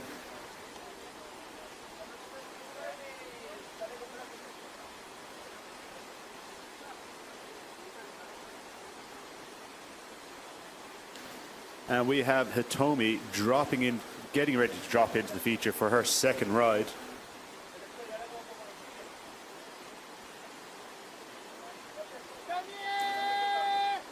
Apparently her nickname is Robot Girl. I'd like to know the story behind that. It's because all of her tricks are so perfect and so on point. It's hard to imagine a human could really do that. And she is coming back up the feature now, has 30 seconds left on the clock, ready to throw some big tricks to finish off her ride. And she's originally from Tokyo and loves ice cream. So I'm pretty sure she's visiting the cafe in town, or visited the cafe in town many times. Going for a beautiful McNasty there and straight into a loop, getting air on both of them, switching the paddle around, getting ready for a McNasty in the other direction, just not getting that edge down and coming off the back of the wave.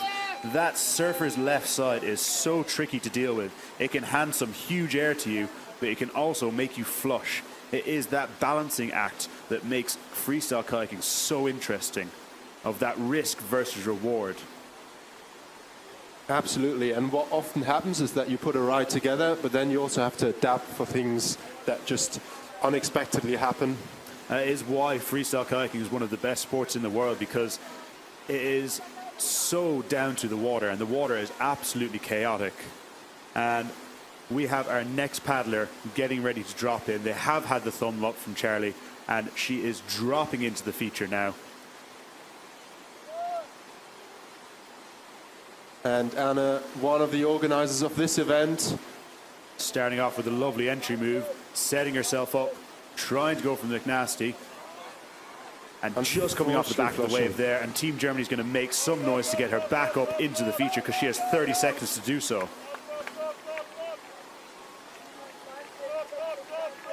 Komm schon, Anne. Anne zieht hart am Paddel, wieder in die Walze zu kommen, hat noch vielleicht 10 Sekunden Zeit. Auf geht's, Anne. Und ein DKR loop. Absolutely huge loop there. I think she did stick it, but then washed on the bow coming down. It's one of the many difficult decisions that judges have to make, because when does the move complete? For me, that was a huge loop. It was in time and it was absolutely excellent. But the judges, they might see it differently. They might say that you need to stay on the feature. But looking at that score, she's got points on the board, and I think it's very consistent between ride number 1 and ride number 2. So Anna currently sitting in 4th place with 103 points. She still has one more ride to go, and we're back to Otti for a second ride. And Otti's first ride was absolutely insane, 806.67 points. And I know Otti. I know how good of a kayaker she is, how good of a canoe she is. I know that she has more points in her to put down on this wave. And she is calm, she is focused, and she is ready to throw down. Team GB, make some noise for your paddler, currently in the lead and dropping into the feature with a beautiful entry 3, getting air underneath her boat and set up for her next trick. Massive, using that blade to push herself up onto the green, going for that McNasty. Unfortunately, getting tossed off the wave there. She's got, still has 30 seconds left. Let's see if she's going to make it back on time. And she does have time to make it back into the feature and throw a huge trick. The question is, which huge trick is Audi going to throw? Because she can do all of the big ones, but which one is she going to choose for this final tricks of her ride? Going for a Luna, attempting a Luna. Plugging for a Space Godzilla. Not quite getting the height she might want, but already scored a massive 806 points on her first ride. And Otti is paddling over to the bank where her coach Dan is waiting for her, always reviewing the ride together.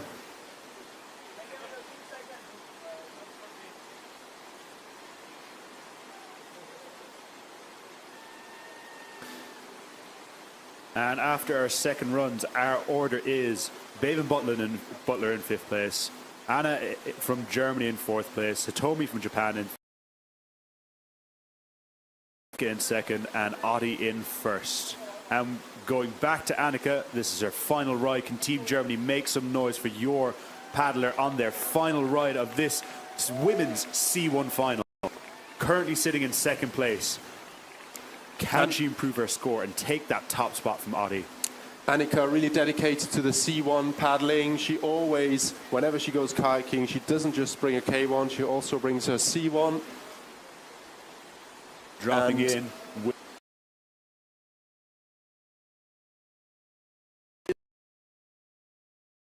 For a lovely air loop after. The crowd loved that one. Going in for the nasty, getting air on that, pulling the boat round and it straight, getting ready for her next trick, which is back loop with air, staying in the feature. This is a good ride from Annika. When the pressure is on, she is really delivering, and she has time and she has the skills to put down more tricks. Already beating her first score ride, going for a lovely Space Godzilla to the right, getting air underneath her boat, leaving no question in the judges' minds about what trick that was. Spinning round on that right shoulder, getting ready for a final trick, switching the McNasty around and pulling it round and staying on the wave, but just flushing off the back, unfortunately. And that was a fantastic ride from Annika, improving her ride, her first ride, all the way up to 416 points so far. Team Germany will make some noise and they'll get that score much higher. And this is already 100 points more than her first ride with 316 points. And we're waiting for the confirmation of a final score. But you can tell she is super stoked. 416 points, yeah. And that puts Annika in 2nd place right now. But she is in 2nd place with 4 paddlers left to go. I think that's a fantastic score. But I know that the rest of the women in this heat are very, very good. And it is all still left to play for. Absolutely. If someone can beat that score of 416 points, it's those paddlers that are coming now, with Babin up next, dropping in for a nice entry move. And that was an excellent entry move, getting air in the boat, even though using the entry 1 technique.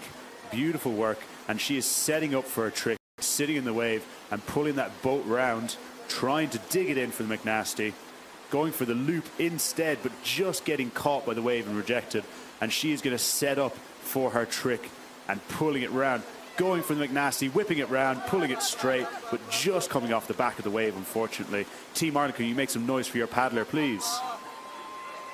And our baby needs to make sure to get back on time. Only 7 seconds left. That is probably not enough to re-enter the feature.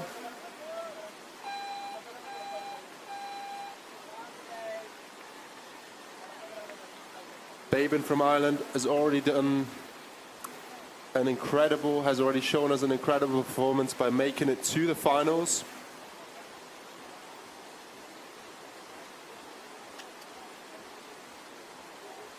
And next up we have Hitomi, waiting for her thumbs up from head judge Charlie. Hitomi's current best ride is 250 points. but she has the skills to do much more than that. And this is where Hitomi, being a very, very seasoned competitor, is going to be able to bring that competitive mindset and really put down the pressure and put out her best ride. And her favorite kayaker is actually EJ, so we hope EJ is watching. And Hitomi is getting ready and starting off with a beautiful entry 3, pulling that boat round, trying to get air between her boat and the water. And she sets up for a McNasty. Again, getting air in the McNasty, but the water just bubbles and pushes her out. She's going to sprint to the eddy, and she's going to try and make it back up. Unfortunately, that capsizing will cost her some time, so go, go, go, Hitomi. You have 20 seconds to make it back into the feature. And I can hear the crowd willing her to get back into the feature, and she's going to make it back, and she is going to get in that feature and start with a big trick. But the question is, what trick is it going to be? With 5 seconds left, she enters the feature. Side surfing, and then throwing a for McNasty on the buzzer. Absolutely beautiful. And even though the buzzer's gone, still throwing some tricks, still here to have fun. Lovely stuff from Hitomi. Puts her paddle up in the air.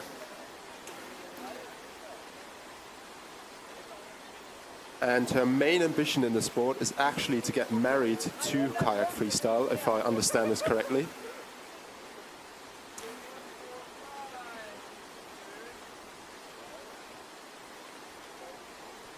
Hitomi will also compete in the K1 finals later on today.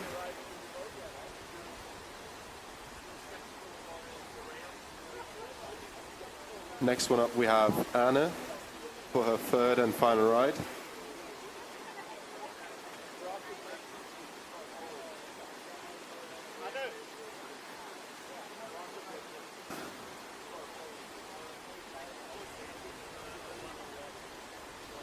Anna choosing to drop in from below this time, pulling into the feature, and she's going to start off her ride with something big, and it looks like it's going to be a loop and just not getting that end down, but still in the feature, still ready to throw more tricks.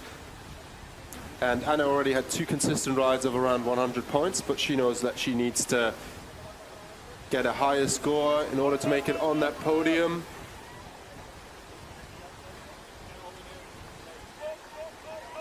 There's 20 seconds left. Will she be able to charge up the eddy and maybe throw one last big trick? And she gives a little shake of the head. She's happy with her ride. She's happy with how she's paddled today. She's going to save her energy for K1. Save her energy for tonight. And then similar to the men's C1 finals, we will have Otti, who can now relax and just take a winning ride. She is in first place with almost 400 points clear to the second position. So I'm pretty sure we're going to see something for the crowd, Otti. What are you going to show the crowd? As Johnny has said, this is Otti's victory lap. Now, Otti can do every trick in the book, left, right, back, front. Absolutely. It depends on what she is going to do for the crowd now. Personally, I would love to see some deck popping and some swimming, but I don't think that's in Otti's repertoire. And maybe to wrap up her ride, but before that, how about a trophy free? Oh, for Otti, I reckon the lunar tricky could be a really good one. Or lunar loop. Lunar loop, yeah. Either way, the crowd is going to be entertained as Otti pulls out into the flow, into the river. She knows she already has that gold from Squirt. She knows that she now has a gold from C1. Double gold so far. A smile on Otti's face, she drops into the feature, ready to show off. And what's she going to show us with a big entry 3? Big entry 3 going for a McNasty around, pulling it around with nice air. Getting ready for her next trick. Setting up on the foam pile and plugging for a big loop. Come on, Otti, you can go bigger than this. Switching the paddle around and going for McNasty the other direction. It looks like she's trying to break some records. Maybe she saw the men's scores and thought, yeah, I can do that. She already has a score that would have put her in the medals. She goes for a lovely Space Godzilla to the right. And that makes Otti so successful. She's super driven, always takes the men's score as an incentive or motivation to get even better. Trying for the back loop McNasty there. Wow. And that was incredible. That was the old one-handed hanging or brace to keep her A trophy upright. 3, that was a trophy 3. Yeah, we'll call it a trophy 3.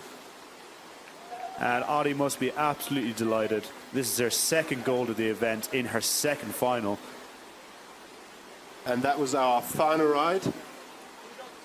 We have the leaderboard with Babin in 5th place, Anna in 4th, Hitomi sitting in 3rd. The bronze medal is going to Japan. Annika, silver medal for you, incredible performance. And Otti with, as mentioned, a massive gap, taking the gold medal. And can we make some noise for all of our women's C1 competitors? That was an absolutely fantastic final, stacked full of incredible paddlers, throwing down some absolutely huge rides. And as mentioned before, this year we had more C1 participants or competitors in the C1 women class than in the men's category, which is super exciting to see. We can see how much this category has progressed since its induction in the Nottingham Worlds in 2022. And we have a little short break now, and then we're going to be coming back with women's junior final. And that is another stacked heat. It's going to be fantastic. Yeah, very exciting to watch. And we will have Siren from Norway, Maya from Poland, Izzy from Great Britain, Eula from Germany, and Leah from Ireland. Please make sure you're ready to go. And we're having a quick break, and stay tuned for the women's K1 junior final.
Okay, coming up soon is our Junior Women's Kayak Freestyle Finals for today. Are you excited, Becky? I'm so excited. We saw these ladies compete in the semi-final earlier, and here they are to show off some of their best work, best tricks, and we are so excited to cheer them on, aren't we, Matt? We are indeed. I can't quite believe what we've got. We've got an amazing wave in front of us, a fantastic group of paddlers, and they really are going to put a show on for us. They are. You were competing just a few moments ago, weren't you, Matt? And how was the atmosphere out here? Wonderful. So many cheers. It was such nice vibes. And yeah, I'm really grateful for everyone turning up, showing support, and yeah, it was good times. Amazing. For some of these juniors, this is their first time in an international final, and that's really, really exciting. For some of the seniors, obviously, they've had this experience under their belt. They know what's coming with the nerves and the excitement, but these juniors might not know what's coming, so we're really excited. We're going to give them a massive cheer as they come down and keep the vibes up and happy, aren't we, Matt? We are indeed. So, coming up in our final, we have Siren from Norway, Maya from Poland, Izzy from Great Britain, Jewel from Germany, and Leah from Ireland.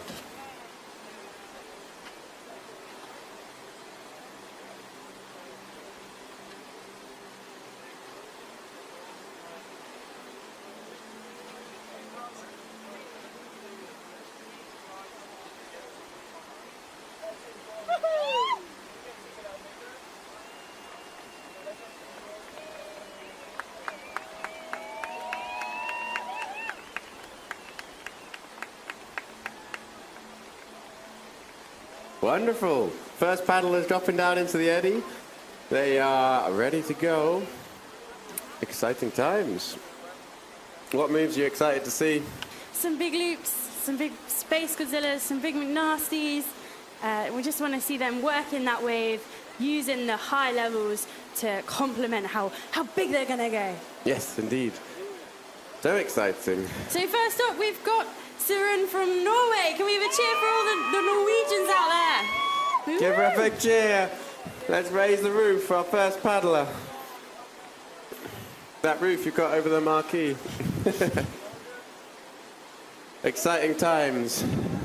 Here she is, waiting for the thumbs up from Charlie Head Judge. And there it is. Off she goes, dropping sideways onto the feature, surfing out, ready to throw it down and into a Space Godzilla. Wow, straight off the bat with a lovely move there. Setting up now on the left shoulder. Let's see what she can pull off. Using that shoulder to work her way to the top of the feature to throw down again, going for that space again. Oh, it looked like she almost linked it into cartwheels, unfortunately flushing off the back of the feature. But she's going to paddle back up into that eddy. So cheer her up back onto the feature, guys. Come on, Siren. Go, go, go, go. There she is, determined to get back on, to throw down some more tricks. Well, she's done well there. She's back on the wave. 10 seconds to go. Into a big loop, nice and straight, pulling that round. Lots of air from her too. And plugging again into a space the other direction. Looking for the left Space Godzilla there. That was so close. And the buzzer goes. A tidy ride from Siren. Pretty good. That loop was massive. Definitely setting the bar there for the rest of the juniors. Big smile on her face as always. And yes, as you say, definitely set the bar there. 103 points. She's still got another 2 rides to go, but that is a solid first ride from Siren.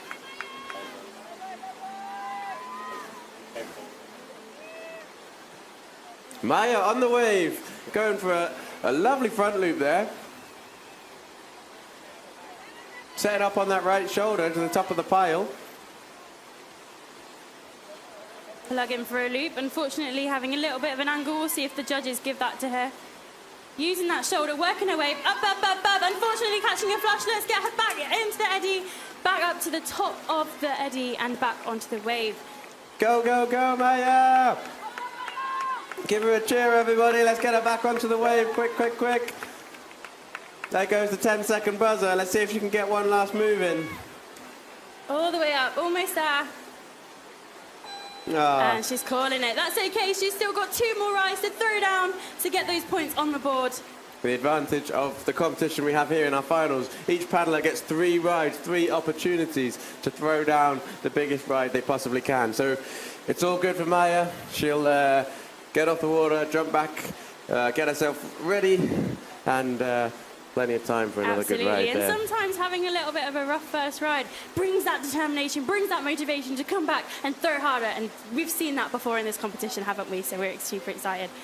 Next up, we've got Izzy from Great Britain. Hearing the huge cheers for Izzy as she drops out of the eddy into the feature. Just had the thumbs up from our head judge, Charlie, there. Izzy now setting herself up for a lovely entry move. Let's see what she can pull off here. Hits the wave and a lovely kickflip entry move there. Setting herself up for a McNasty here. Going for a switch McNasty and retaining the feature really nicely. Lovely bit of air on that McNasty she got. Let's see what she can do next. Izzy, an amazing paddler, able to really get the air onto some of those moves. And throwing for a big loop. She's probably more used to the wave style typed features like they have a lot of in the Thames Weirs, where she paddles with Mike Shaw, and you work for them as well, don't you, out there in London? You do indeed. Oh, throwing in lovely McNasty. Unfortunately, flushing on the buzzer, but that's okay. She's got some solid points on the board already. That was a fantastic ride from Izzy. I know she's got more in her, but that was a 286 points. Looking for that to get finalised by the judges. She's got a smile on her face. That's good to see. Indeed, indeed. There she is in top position, 286.67 points. The best ride we've seen so far. 3 paddlers down. We're just waiting for our next 2 paddlers to show us what they've got and put their scores on the board. Very exciting. Our next paddler is in the eddy, waiting to go. Jewel from Germany. Let's hear it from Team Germany. Give her a cheer. Their home feature, there's lots of them here today. We've seen loads of Germans in the finals so far, and they've really shown us what they've got to offer. Indeed. Here she goes, onto the wave. There we go. Plug in for a big loop. Big loop, pulling that round nice and straight, hoping to clean it up with those paddles out of the water. We'll see what the judges give.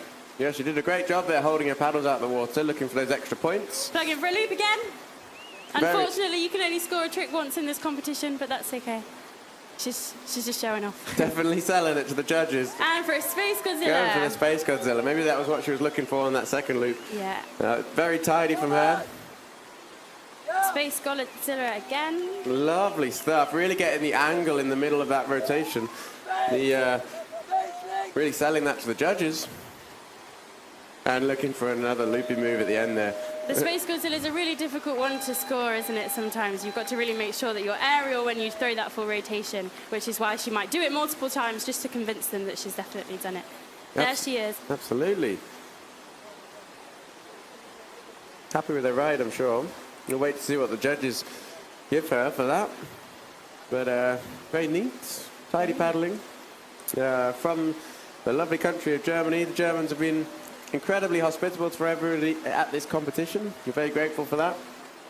And there she is, in at second so far with 146.67 points. Very, very well done. Solid first ride. Lovely stuff. Our next paddler, Leah, waiting in the eddy, ready to go. Just had the thumbs up from head judge Charlie. Here she comes. Shall we give a big cheer from Team Ireland? Some of the loudest cheers I've heard. Amazing stuff. And here she is, dropping down, ready for that entry. She goes for an entry wing over, and unfortunately catching a flush, but that's okay. She's still got plenty of time on the board. Paddle up, Leah, paddle up. Give her a big cheer. Hard as you can, there we go. She's done that very well. She's back in the wave, ready to throw some more tricks. Let's see what she can go for. Leah, known for a big air, big smiles, and and tidy tricks. She's certainly got elegance about her. And a lovely full rotation McNasty, very nice. Into a loop. Doing a good job there of surfing around the feature. Yeah. Looking to set up maybe for another McNasty here in the side surf. Going from McNasty in the other direction, really nice, really straightening out that loop at the end, which is really nice to see. Very snappy and maybe pulling off a Space Godzilla right on the buzzer there. Impressive ride from Leah. I think she'll be happy with that. She definitely should be. Definitely setting a ride that the others will aspire to. Will aspire to indeed. Amazing stuff. There we are. She looks satisfied. She does indeed. And that's finalised at 380 points for Leah's first ride. Really, really nicely done. She'll be chuffed with that. There we are, after our first runs. Some lovely scores. Currently sitting in 5th is Maya, 4th, Siren, 3rd is Jewel, and 2nd, Izzy, with the top spot being taken by Leah herself. And thumbs up for second ride from Siren. Here she comes, dropping into the feature, surfing across, and plugging for that big loop. Wow, the air she got on that one was amazing. Very, very nice. And plug in again for a Space Godzilla. Very neat, tidy, definitely selling that trick to the judges. Definitely got a really aerial rotation there, which is exactly what they'll want to see. Spinning around, and McNasty unfortunately flushing, but that's okay, she's still got plenty of time on the clock. Give her a cheer, get her back up into the feature, everybody. Time for 1 or 2 more tricks as she comes across the shoulder into the wave. Getting set up here. I'm going for some cartwheels. Lovely cartwheel. We haven't seen many of those today, have we? No, indeed. Nice Except to see. from yourself, actually. I do like a good old cartwheel. Good old cartwheel. But I'm going for the window shade exit move there. Siren definitely knows how to please the crowd. And there it is, her ride 2 finalised at 303.33 points. Really, really nicely done. That has put her in 2nd position. There she is, smiling and very pleased with her score. That's exactly what we would like to see. Chuffed with that, indeed. As Wow. she should be. Yes, absolutely. Wonderful. It's nice that the sun's come out for this final of the women's junior women's final. Certainly does bring the crowds out as well, doesn't it? And cheers for Maya. She enters the wave for her 2nd run. Plug in for a big loop. She's done a great job there, getting that move in nice and early. Setting up for another There loop. we go. Look at the height on that one. Huge air, amazing. Using that shoulder and coming around, really making use of the shoulders of the feature into a Space Godzilla. Lovely Space Godzilla.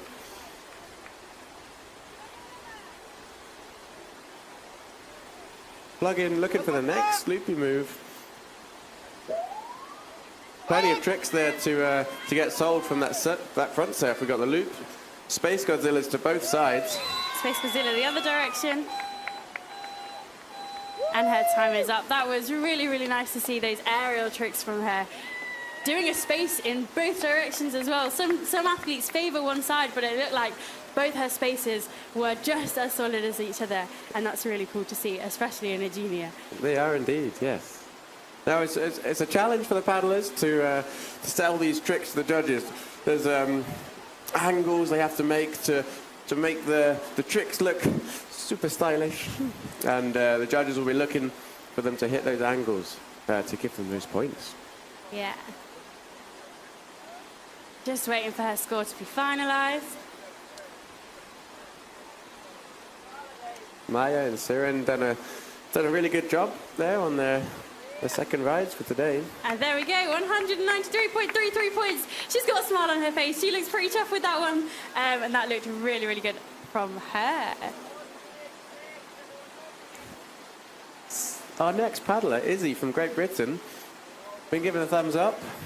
she's already put down a really impressive ride, 286 points onto the score sheet there. We'll be looking to see if she can improve on that one.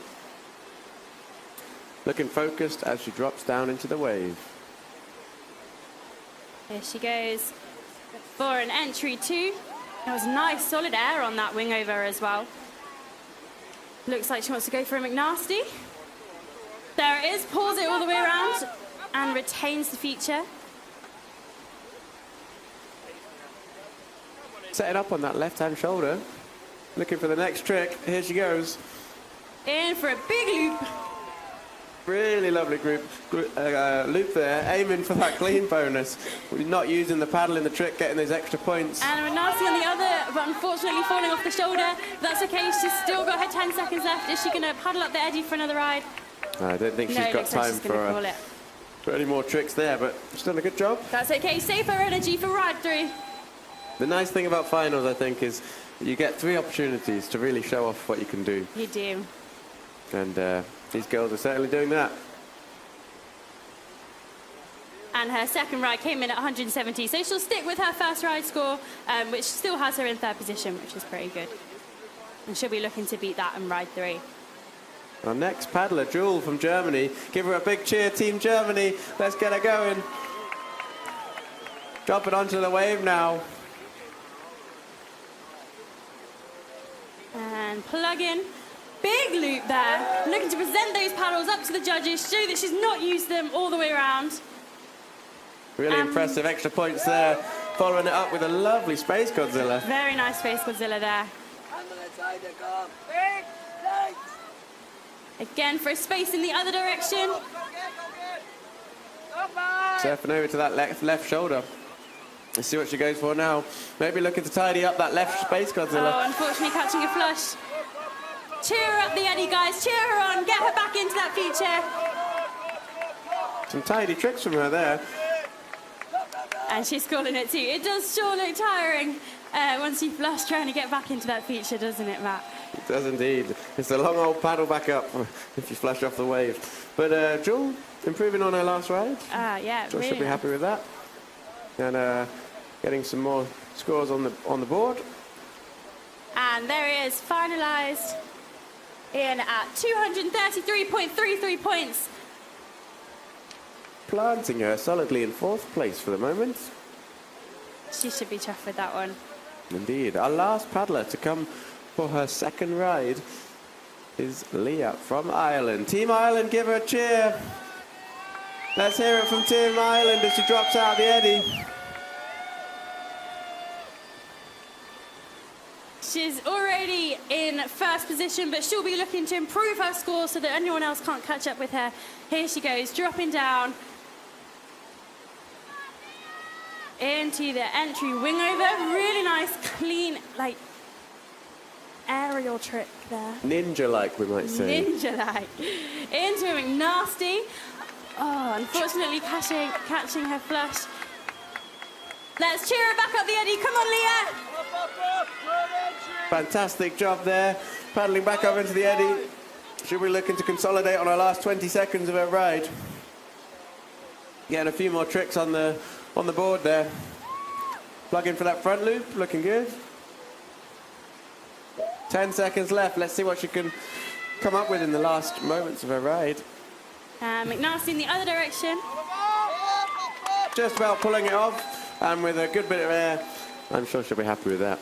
That's a really, really good score looking so far, especially with a flush, trying to get back in and have enough energy to pull off another McNasty and retain the feature. That's really impressive to see. Absolutely. It's very hard keeping your head in a calm space as you sprint back up the eddy. Oh, 100%. It's all too easy to get back into the wave and then rush your next tricks. Rush your next trick, try and plug too early or plug in the wrong place and then just flush off immediately after. So to see her set up really nicely for another trick and score it is really cool to see. So her second ride finalised in at 173.33, so she'll stick with her first ride score of 380, which is the one to beat.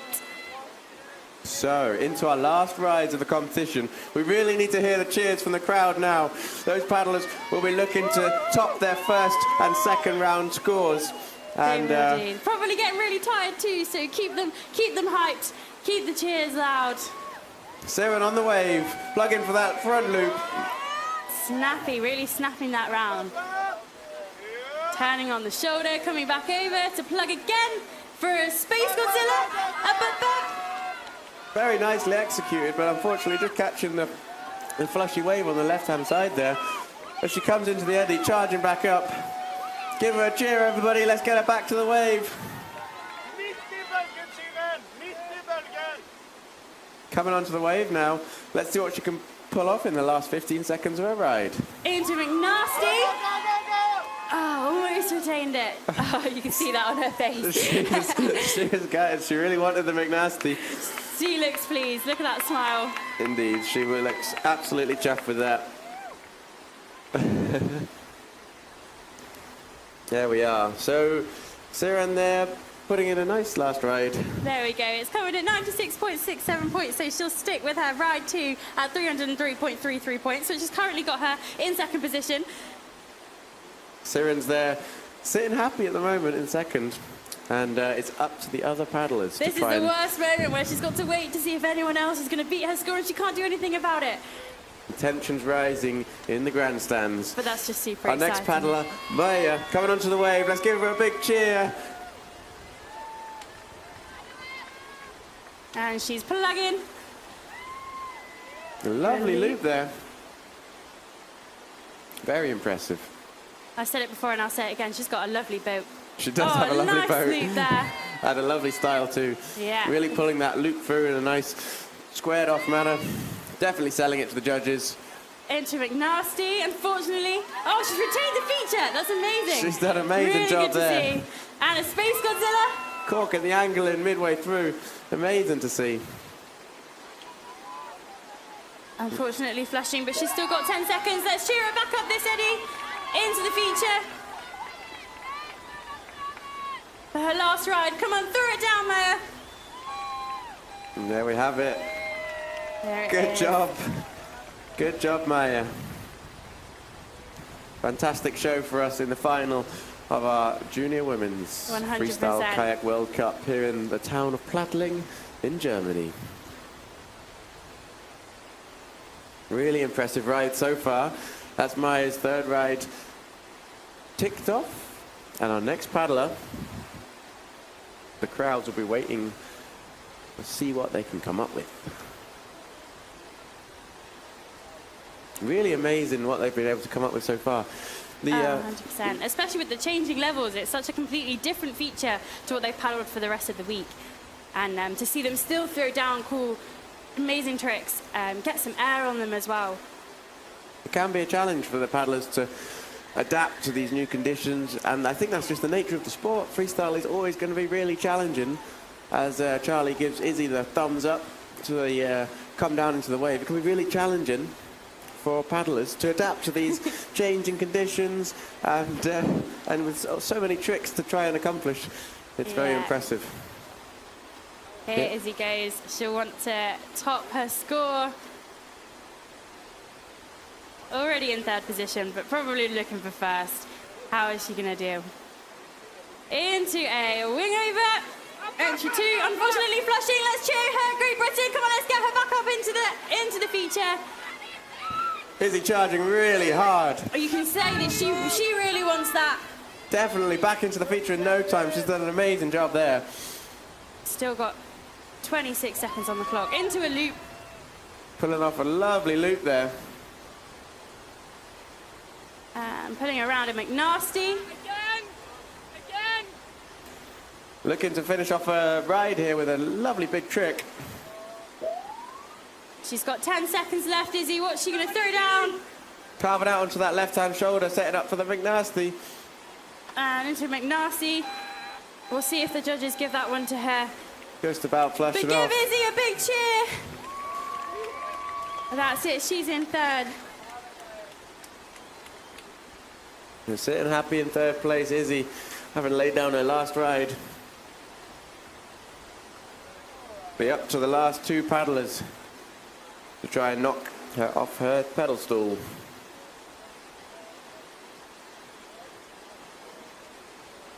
Good job there.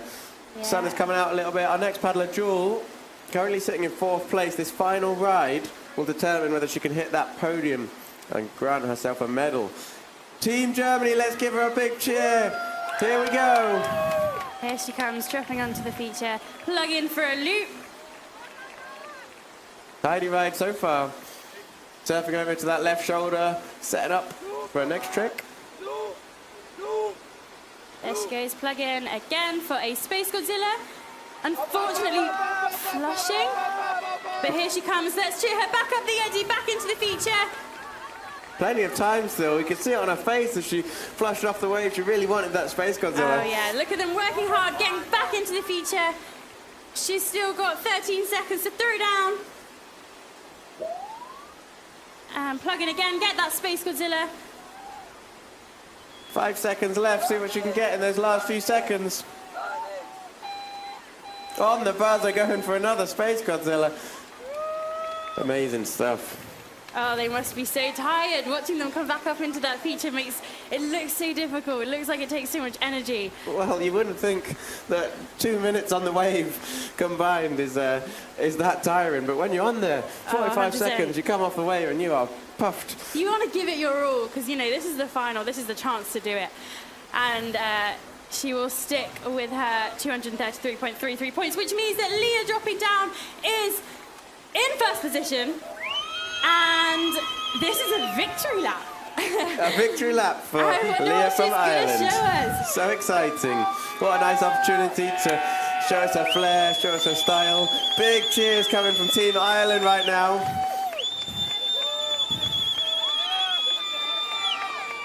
And dropping in for that entry to wing over. Lovely entry there, looking very calm and composed. Going for that McNasty. Unfortunately flushing. Go on, Leah, get back into the wave. Let's see some more tricks. I think she should ditch her paddle. Leah currently on her victory lap. Here she goes, back into the feature. Go with on, Leah. 18 seconds left. Plug in. Oh, you can just imagine the emotions going through it right now. Plug in again. Big cheers coming from Team Ireland. Give her a big round of applause, everybody. Our winner of today's Junior Women's Kayak Freestyle competition is Leah from Ireland. Well done. And there she is with a big smile on her face.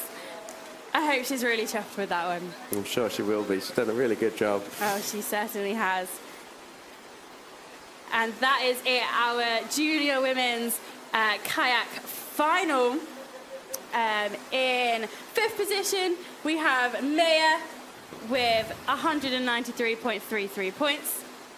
In 4th position, we have Jewel from Germany with 233 points. And with 3rd position, we have Izzy with 286.67 points. In 2nd position, Siren from Norway with 303.33 points. And in 1st, we have Leah from Ireland with 380 points. Amazing. We look forward to see you guys later on the podium. And yeah, as we await for the Junior Men's Kayak final next. Indeed, not long now. And will be really exciting to see what they can come up with. In the junior final, we have Timmy Hill from Great Britain. We have Arnie from Finland. James Ward, also from Great Britain. Jonas from Austria. And Tim Rees from Germany. What an exciting, stacked heat of paddlers going through to the final. Yeah, it's really exciting. We're going to see some really cool scores from these.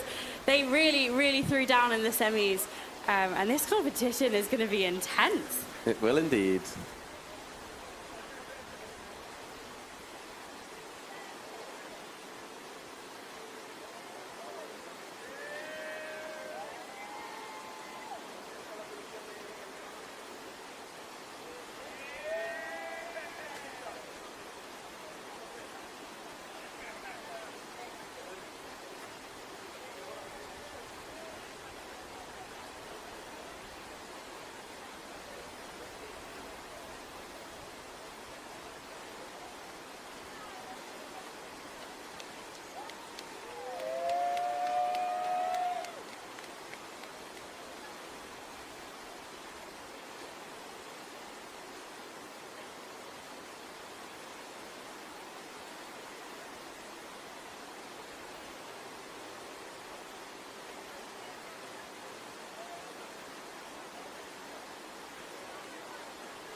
Just 4 more minutes now until we get started with our junior men's final here in Plattling. Exciting times, eh? Yeah, super exciting. We can't wait to see what these juniors have to offer. We have a really, really exciting competition.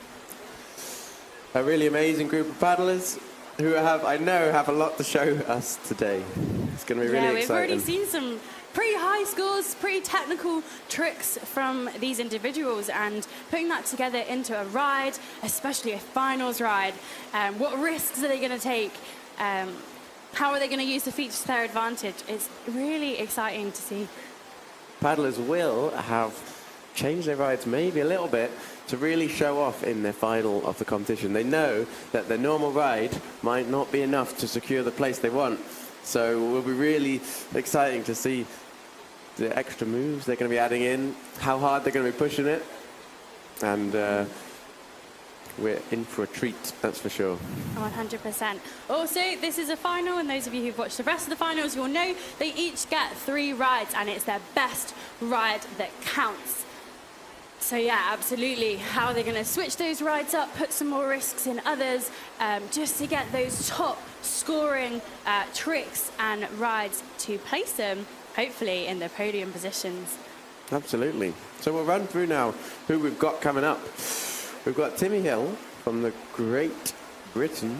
We've got Oni from Finland. James Ward from Great Britain. Jonas from Austria. And Tim from Germany. Amazing stuff. Amazing. And the weather seems to have cleared.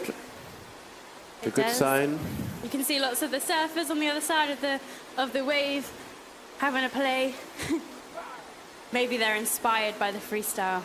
I would imagine so. Amazing job by our judges. We're really grateful to them for putting in all their hard work. They've been in here long hours at the side of the wave. They're having to concentrate loads on what's going in front of them. I think that, honestly, after maybe if they're camping or rough night's sleep, trying to stay awake and judge every single trick must be a massive challenge. Well, I know personally I would definitely struggle. Yes, absolutely. Absolutely. Probably a good thing we're not judges. Challenge for the judges, staying consistent throughout the competition, day after day. The way they score their tricks, the tricks they score, must stay the same throughout the whole thing.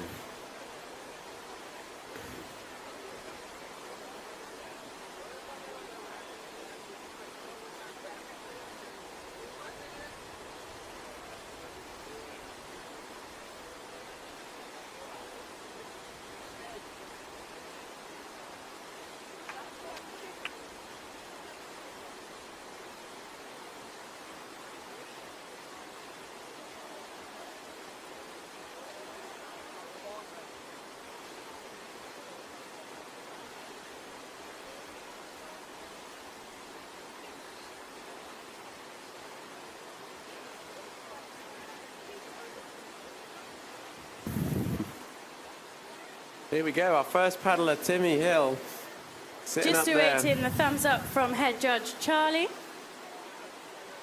Everyone getting prepped. Really, really looking forward to what these paddlers are able to pull off. I know a few of them, having spoken to them, have got some really amazing rides planned. Oh, 100%. There's Timmy smiling at the camera.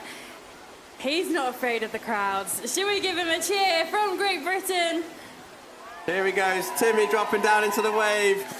Let's lift the roof and give him a cheer. Just in those last minute stretches, ready, getting hyped, ready to throw it down. Here he goes. No entry move from Timmy, just getting ready to set up. Going for a McNasty. Very nicely pulled off there. A big loop. Really selling that clean to the bonus to the judges. Holding that paddle out of the water as he does the trick. Into a phonics.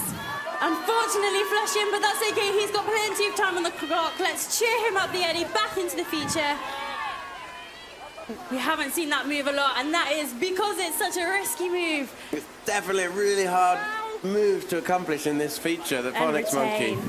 There we go, he's going for it again and retains it. He knows he's got that trick in the bag. He goes for it second time. Plug in there for the back loop, looking to get that air, the height out of the water as the final buzzer goes. Some tidy tricks in there from Timmy. Oh, 100%. Some really, really technical moves in that as well. He looks pretty pleased with that. We're just waiting for the score to finalise. Definitely laying down a score on the board. First one's not always easy, and the nerves can definitely rack up, but he's done a good job. He's put in a nice score there, one that the rest of the paddlers And he will looks do. pretty chuffed with that too. He knows how to work a crowd, does he not? He does indeed. Quite the Competed crowd at pleaser. Columbus at the Worlds last year and in Nottingham the year before. And his score comes in at 426.67 points. Really nice first ride from Timmy. Happy with that, indeed, but we shall see what he can come up with in the second ride. I know he's got a lot more planned than that. Yeah. Our next paddler, Oni, being given the thumbs up from the judges. Team Finland, give him a cheer. Oni dropping down into the wave now. Looking very calm. Back paddling just to slow himself down, ready for that entry move. Oni, a very fast-paced paddler. I'm really excited to see what he can do. And into a wing over, getting a lot of air on that rotation. Straight into a McNasty. Hopefully pulling it around straight enough to get that point. Into McNasty in the other direction, pulling that one definitely around nice and straight, really snappy. Very snappy. It was the power he came through with that loop of the McNasty was amazing, followed by a huge front loop. Big loop, Pinky's out in that one, and massive space there. Really taking advantage of the pop that you can get from this feature. Plugging again. Amazing, the left space Godzilla. Getting a little tumbled down by the wave there. He's only got a few seconds left, so he's not going to paddle back up, but those points already are looking pretty solid.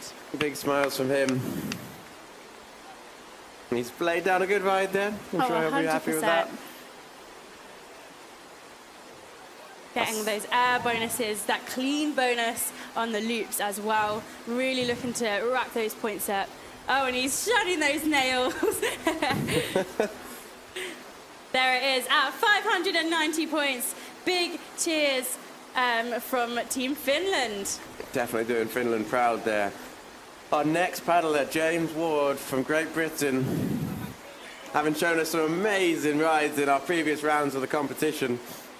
Oh, he looks excited to throw down. Only just this morning were doing their semi-final rides, so they've had a good morning to rest up, and they're ready to go again. So here comes James, dropping down into the wave now, going for that entry move. Entry McNasty, not one that we've seen often, and he pulled that around really nice and straight. Massive McNasty there from James, just one after the other. Looking really good, a really soft, stylish paddling style. Nice, clean loop. Amazing. Into a huge McNasty there. Incredible ride so far from James. Pulling off a phonics monkey to the left-hand side. He just got one after the other, an endless amount of energy. This is so amazing to see. 10 seconds left, he's got a bit of time for his last few moves. Big space Godzilla. And using that shoulder, is he going to throw down one last trick? And for the blunt on that right-hand side. A wave move. We've not seen many of those today. Really nice to see as the water levels rise here in Plattling. We've got the opportunity for paddlers to take advantage of these really green shoulders, pushing out and throwing these blunts, maybe some air screws. And you just see how versatile they are as paddlers. They know how to work it in a hole. They know how to work it in a wave. And that's amazing to see. He looks pretty pleased, waiting for that score to finalise. He has a really soft touch to his boat there as he really elegantly lands his McNasties into the water. Yeah, the judges don't need to deliberate much on his today. He just convinces them with the straight technique of each trick. Very stylish paddler. I'm sure he'll be happy with that one. And just waiting for the judges to finalise that score.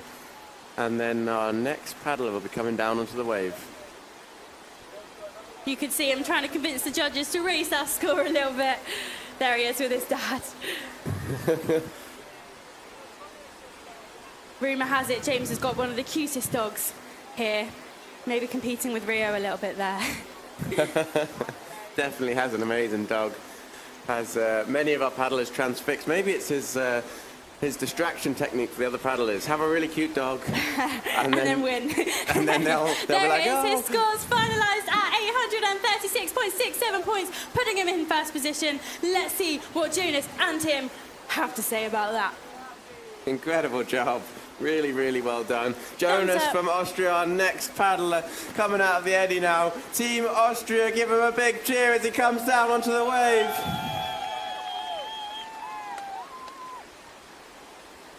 Here he comes. A mean face on his look as he lines himself up for that entry move. Pulling around a wing over into a massive loop. Really had pinkies out just then. That's probably one of the biggest loops I've seen in this competition so far. Absolutely. Huge McNasty. Incredible McNasty. Straight into the other direction, McNasty. The first 15 seconds of this ride have been incredible. Into a Phonics. And Phonics in the other direction. And unfortunately catching a flash. But that's okay, he's still got plenty of time. Charging back up onto the wave. Let's see if he can get one more last trick on the wave. Here he comes, back on. Keep cheering him on, keep it going. And one last trick, throws around a Luna. Oh, lovely nice. Luna orbit there. Into a McNasty there after the buzzer. We'll see what the judges have to say. So you have style there from Jonas, really nice. Oh, 100%. Just that explosive energy the whole way through a ride. Now, 45 seconds of explosion is so much and requires so much fitness, energy levels, and everything. And he's got to do that 3 times. Absolutely incredible. Yeah, Jonas, a very powerful paddler. 100%. And yeah, it's really cool to see him exploding into the wave, putting so much energy into those tricks. I'm sure he'll have energy for more rides, but he'll have to take a chill.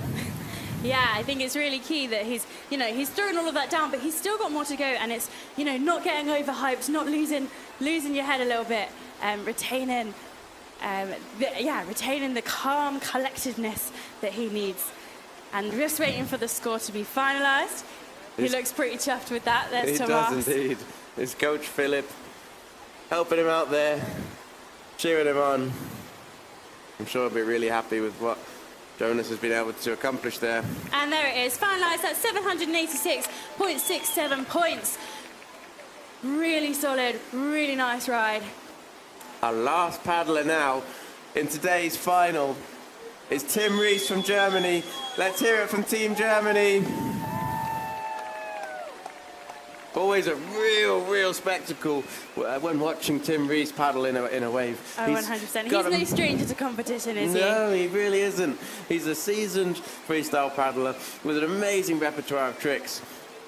I just can't wait to see what he's going to do. I wonder how the seniors are feeling, waiting for him to move up. Oh, they'll be terrified, that's for sure. Here he drops into a wing over. Oh, it looked like he was looking for that Frenchy entry, but that's okay. Now he's got the McNasty.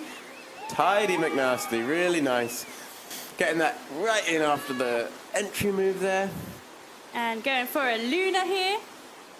Linking it into cartwheels. Oh, unfortunately flashing on those cartwheels, but that's okay. Look at that determination and that power. Cheering back up there, Eddie. Getting back into the future. Giving it all the wellies he's got. Giving it all the beans he's got as he comes back into the wave. Setting up for another lunar orbit to the left-hand side. He really wants that trick. He knows he's got it. And into split wheels there. Another Luna. Lunar orbit to the right-hand side, linked straight into the tricky woo, and a lovely back loop front loop to finish. What an amazing finish You to a can ride. just hear the crowd. Everyone is impressed. Wow, that man really knows how to paddle a kayak. And how to deliver after having a flush. Really impressive ride, that. Oh, 100%. With the flush, and he charged all the way back up into the wave. And still did all these linked tricks. Some tricks that a lot of seniors struggle with. That's amazing. You know a paddler knows a trick well when they flush on that trick and charge straight back up into the wave and throw the same trick again. Absolutely nail it. That was really impressive. We're watching that score go up. Teetering on the balance of the 1,000-point mark. Let's see what happens with that. There's Bartosz. His coach Bartosz giving him a little sip of water, getting him ready for his next ride. I'm sure giving him some top tips, some feedback on what his ride was. Really cool. All of the paddlers now, having done their first ride of the competition, they've laid their mark. We have our top 3 paddlers so far waiting for Tim Reese's score to come in to see where he'll place within that structure. Yeah, they'll be looking to beat their scores and really set their mark in a position. You know when there's been a real good ride, a real testing ride, when the judges take a while to clear that score. Yeah, they'll be checking those angles, they'll be checking the bonuses, they'll be making sure they've really got as many points out of that ride as possible. Absolutely. Some of these paddlers getting so many bonuses within the tricks. They're not just throwing a loop or a Space Godzilla or phonics, but they're getting huge air bonus, clean bonuses. Tim Reese's score coming in amazingly there. And 951.67 points, putting him in first position. I think he'll be happy with that. I think he'll be happy with that. Oh, I think he'll want to beat 1,000 points personally. But we'll see what he has to say in his next ride. So, up again, we have Timmy Hill. We have Timmy waiting in the eddy. Timmy, our first paddler onto the waves, already laid down a lovely first ride. Looking to improve on that. A score of 426 points. The real challenge is getting onto the wave and getting as many tricks as possible. There he is. Big smile on his face. As always, that is very much Timmy style. One of the bubbliest characters in the Great British team. Indeed he is. Really nice to see his first ride. Some lovely tricks in there. Dropping down now. Dropping down, getting ready for a big plug. Massive loop there. That was incredible, the height on that. So big he almost flushed off the back of the eddy and threw straight into a phonics. One of the most technical moves. Into a McNasty, unfortunately catching an edge. That's okay, he's retained the feature and he's going for another McNasty. Still in the wave, popping off those tricks. Really convincing the judges. Huge Space Godzilla, that was incredible. Lining up for some cartwheels. Let's see what Timmy's going for in his last 10 seconds of his ride. Looking for the back loop, still in the wave, still got the opportunity to throw more tricks. Looking for that McNasty, but unfortunately coming off on that right-hand shoulder.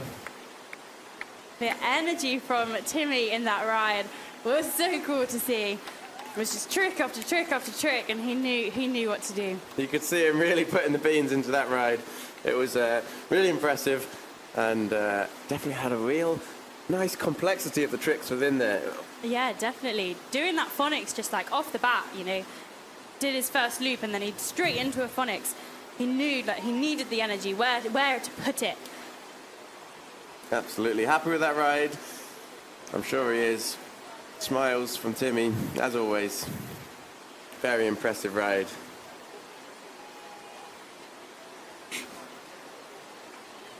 And it's been finalised in at 530 points, beating his first ride score, but unfortunately just keeping him in that 5th position. So he'll be looking to top that again in ride 3. And here we have thumbs up from the judges for Oni's next ride. Oni, a really impressive paddler. Having watched him in practice, I know he's got a lot of air and a lot of tricks to show us off. 100%. Currently sitting in 4th position, so he'll be looking to beat his ride. A score of 786 points to beat to get into that top 3 position. Massive wing over there. The air on that was really nice to see. Yeah. Into a McNasty. Lovely McNasty. Looks like he's picked up some greenery on the way. Yeah, getting a little caught up in the weeds there. And into a McNasty in the other direction. Very snappy, very solid. Really carving in that around that rate wave. He knows how it works. Big loop. Big loop. Indeed, another Space Godzilla to the right-hand side, looking to link it into some cartwheels and split wheels there. And Space Godzilla in the other direction. Really impressive stuff. Last few seconds of the Into ride. a Luna and a back loop. We'll see what the judges have to say about that back loop, but that Luna snapped round really nicely there, just before the buzzer. That was a nice ride. And the sun's really, really shining on that feature now. Yeah. I wonder what their visibility is like. Yeah, Germany providing the goods here. All kinds of weather we've had the last few days, but the sun is shining. Oh, you can see him cheering up, up, up, up, up. And the score is finalised Lovely at score. 666.67 points. Beating his first ride, but still keeping him in 4th position. The progress is amazing. It's a really tense stuff, this final, as the paddlers really try and improve on their last score. They do. James Ward, our next paddler, having laid down 836 points with some really clean, some really stylish moves. And James Ward dropping down, being given the thumbs up, ready for his second ride. Can we have a great cheer from Great Britain? Ready for James Ward. Here he comes. Entry McNasty. Into a Luna. Throwing around into a McNasty. Keeping himself right in the middle of that sweet spot of the wave there. Going for that phonics to the left-hand side, really snappy, pulling it through. He had no issue retaining the feature just there. He knew exactly where to throw it and what to do. Going for the tricky woo, a very complex trick, very impressive to see. Trying to go for that Space Godzilla, unfortunately not getting enough height. He knows to do it again. Lovely loop. And a McNasty, up, up, up, James. Just getting caught off the back of the wave there. But already the points look like they're going up. A very solid score from James there. Impressive ride. And he looks happy. He does look very happy. and he should be. I believe this is his first international final. Yeah, and he's doing well at it too. 100%. Impressive moves. His family here to support him. Cheer him on. Yeah. His lovely fresh carbon boat as well. Just waiting for that score to finalise. Will he stay in 2nd position?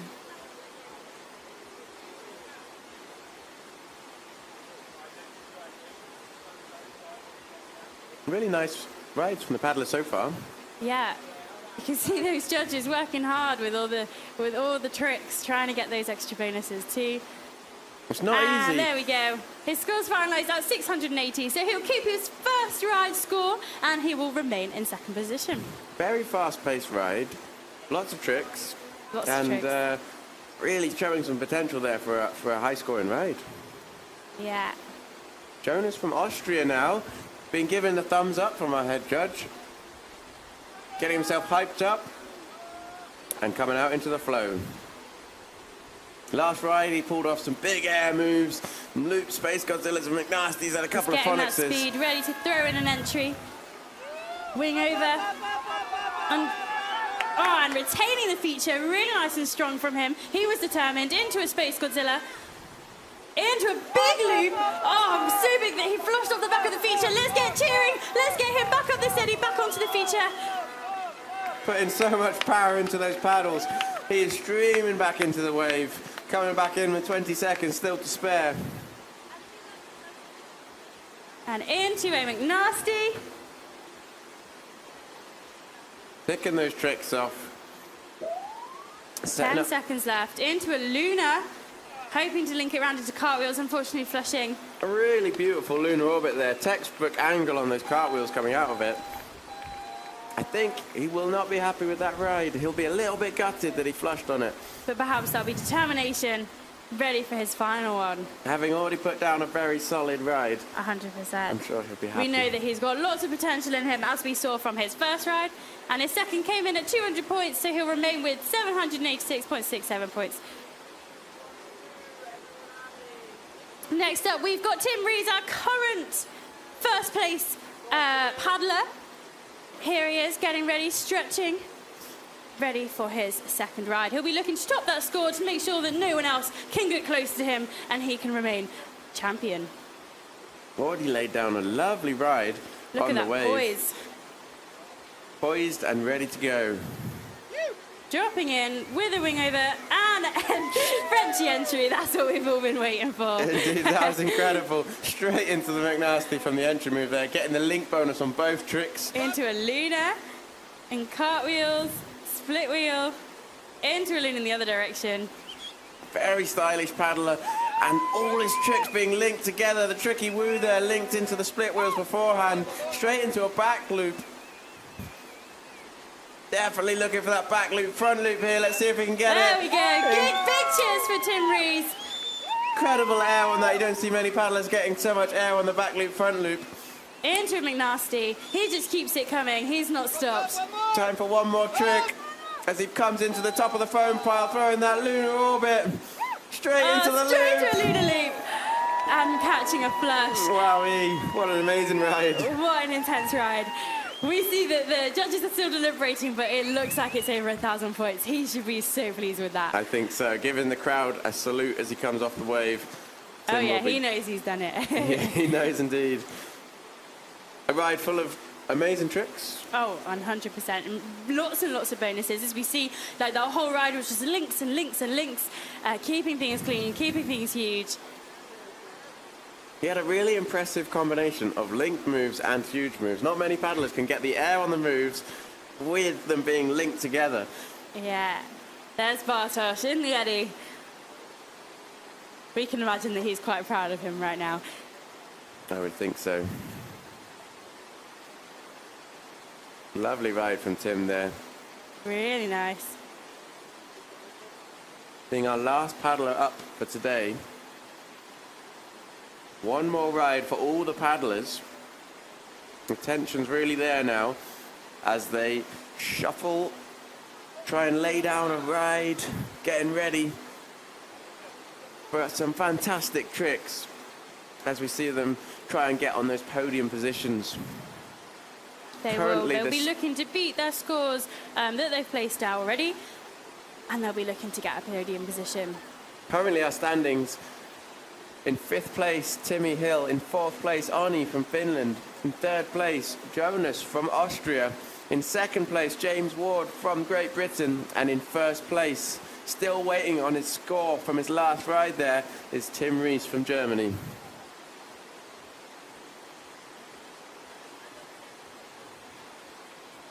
Putting on quite the spectacle here in Plattling.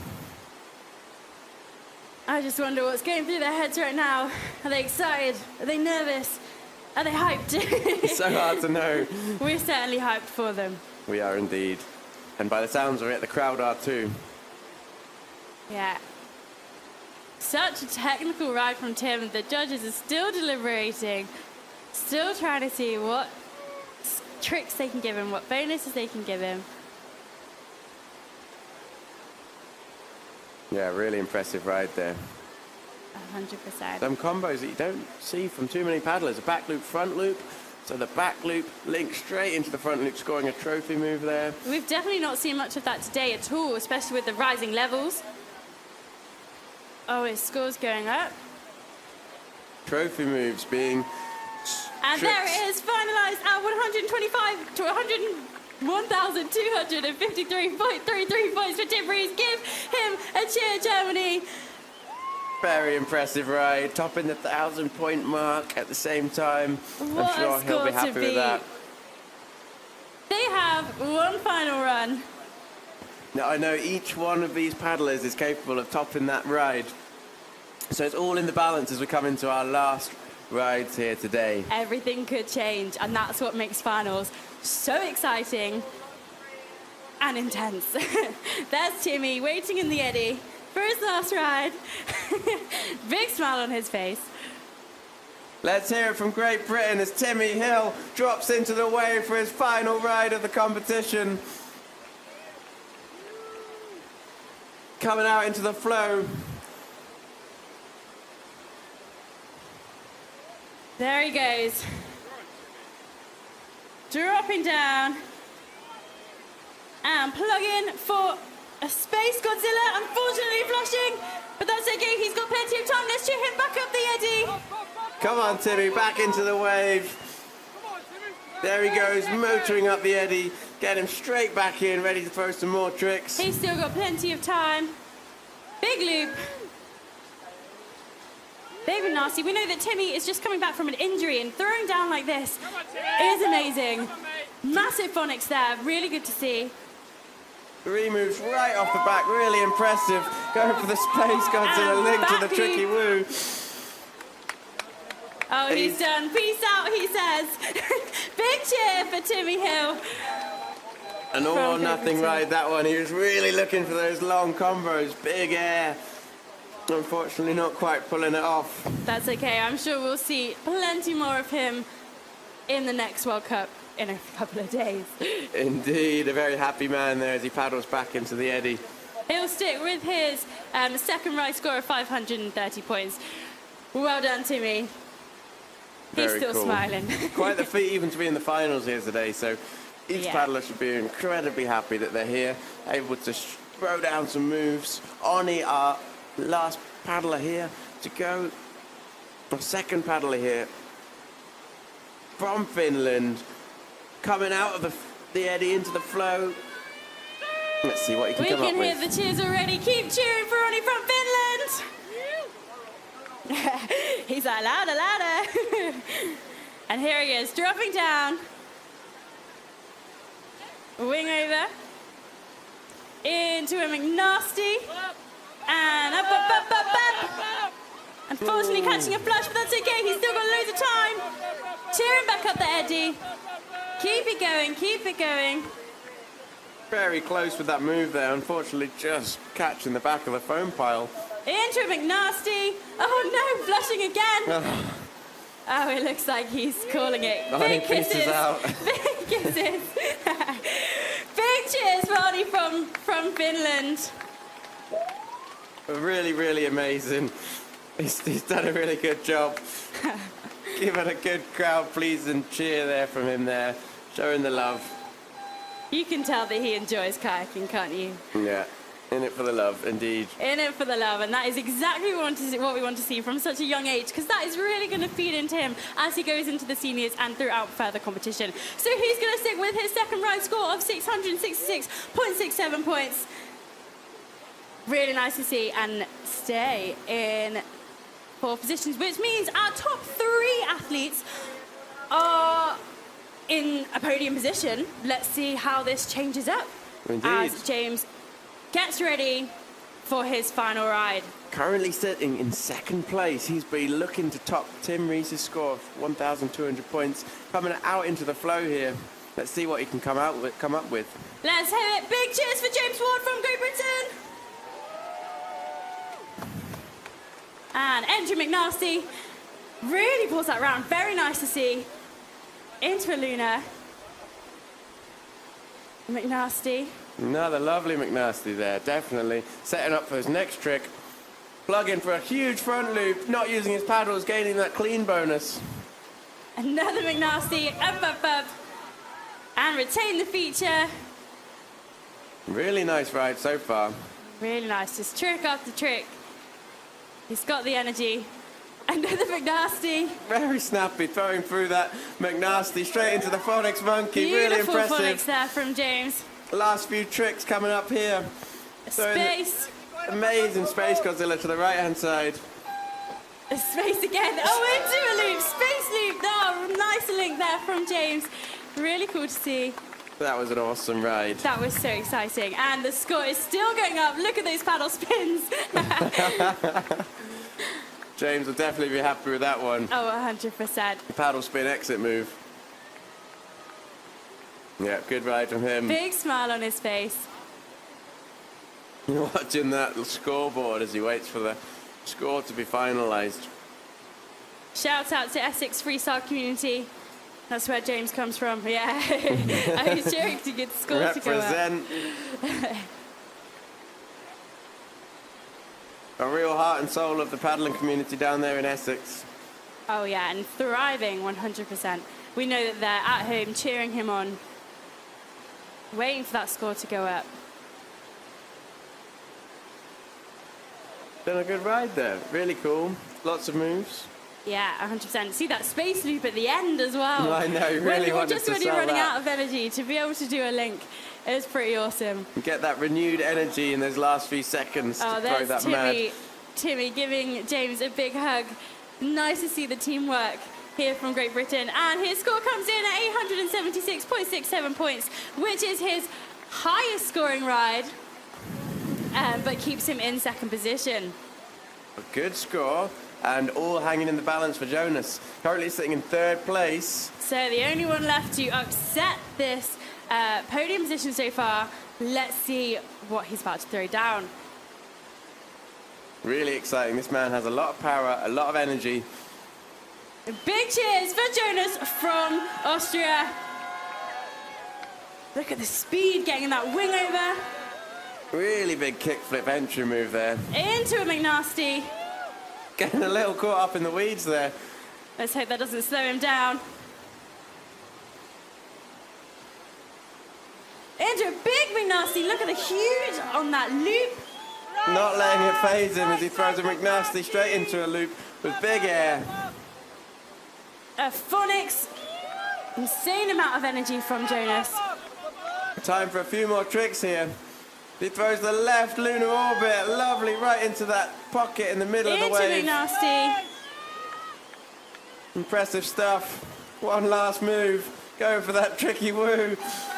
And flushing on the buzzer. Big cheers for Jonas from Austria. We'll wait to see his final results. Very impressive ride, Amazing. considering the river goop that he ended up tangled up in the middle of that. I just wonder if it would distract you at all. Impressive athlete to be able to still pull off such an amazing ride. 100%. And he kept those tricks coming one after the other. Insane amount of energy from him. Insane amount of energy. Currently a very good score, sitting in third place as we wait for that score to see whether the position will change.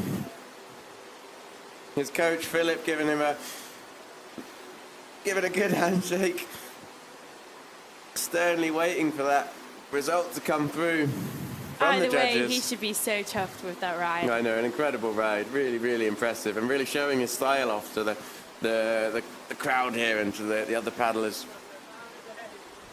And just showing the potential that he's got to throw down. You know, if he were to retain all of those tricks, you can just imagine the score he'd get. And his ride comes in at 843.33 points from Jonas of Austria, keeping him in third place.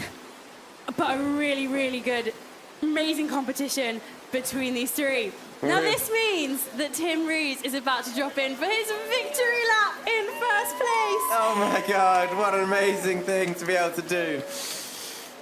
Really impressive, really consistently high scores throughout the competition. A very stylish paddler, a very powerful paddler, and a really nice character as well. So big cheers, everybody. Everybody cheer him on. Cheering for Germany. Massive wing over there. Into McNasty. Not quite like getting the Frenchie, but still pulling it round. What a good troll he had on that McNasty. Amazing to see. And a Luna linking into cartwheels. Gorgeous Luna. Linking the split wheel around into another lunar orbit to the other side. You could just see how practiced and precise this ride is, throwing it bigger and bigger each time. Absolutely. An incredible back loop Looking into for the that back loop loop. Wow! So great to see. You can just hear the crowd cheering.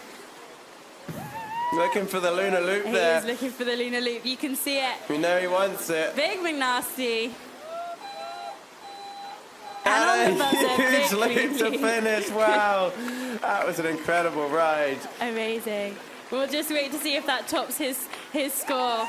of his last one. Not easy to pull off a final ride like that, but really showing that he's got the skills and earned that place. There he goes. Look at these tricks. The top spot. He's still going. Waiting on those scores. Some lovely little flurry of moves there in the wave at the end. What a show. You can just imagine how tired he must be. Yeah. But also probably even more energized. Big smile on his face. Just waiting for the score to finalize. A happy man. Having pulled off at a really impressive set of rides there. Big hug from Bartosz there in the eddy. You can see them both laughing. I'm sure I'll be happy with that. It's amazing to see what wisdom and advice these seniors have to offer to the juniors, even though when Tim moves up, there's perhaps going to be even more competition there. He'll definitely shake the toys out of the seniors' prams as he moves up into that category. Oh, 100%. I think we're all waiting carefully and nervously for that moment.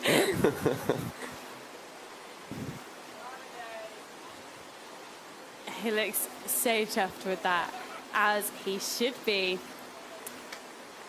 And the score comes in at 1,153.33 points, meaning that he will remain with his second ride, 1,253.33 points, and Tim Rees is our winner of the junior category final. Our Big gold cheer medalist. from Team Germany. Throwing us the tricks. He is a very happy man. The gold medalist here in our junior men's kayak freestyle competition. What an amazing show we've seen. Very impressive. Oh, big smiles on his face. So we have our final leaderboard. In fifth position, we have Timmy Hill from Great Britain. With 530 points. Fourth position, Oni from Finland with 666.67 points. In third place, we've got Jonas from Austria with 843.33 points. And in second place, James Ward with 876.67 points. And with Tim Rees taking the lead from Germany with 1,253.33 points. An amazing ride from everybody there. Amazing.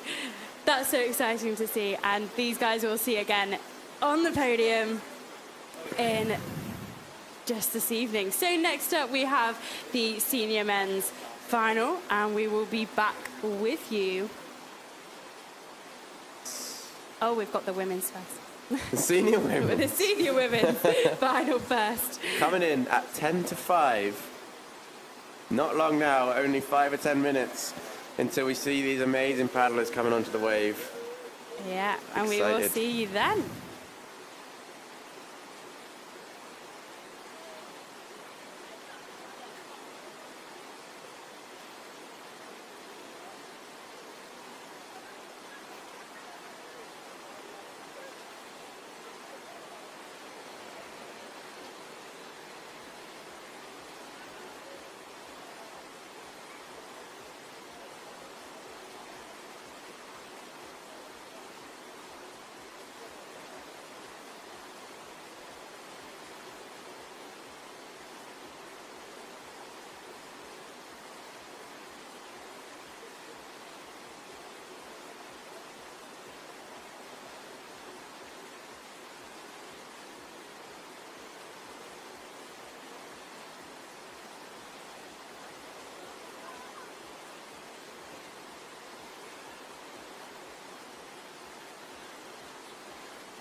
Okay, we are ready for the women's kayak final here in Plattling. We're gonna kick off the finals in around 1 minute. Are you ready for it, Jonas? I'm so ready for it. I can't see those girls shred their wave here in Plattling. So the start list is gonna be Soka from Poland, Abby Holcomb from the USA, Merle Hauser from Germany, Hitomi Takaku from Japan, and Otti Robinson-Shaw from Great Britain. It's a super stacked list. All of these paddlers have thrown down huge rides in previous competitions, huge rides in prelims, huge rides in quarters, huge rides in semis, and now they are here to go huge once again. So just checking on the water level, we have 2 meters 28 centimeters. That means we have quite high water level. That's going to make for an interesting final. We'll see all those girls just throw down big tricks. I see the judges getting ready. So Jonas, you've been on the water like quite a few times out this week, including this morning when the water level had risen. How do things change when you're out there today? What are our athletes going to have to do to adapt their rides? So the green water, the water coming in from the top, is coming in flatter the higher the wave goes.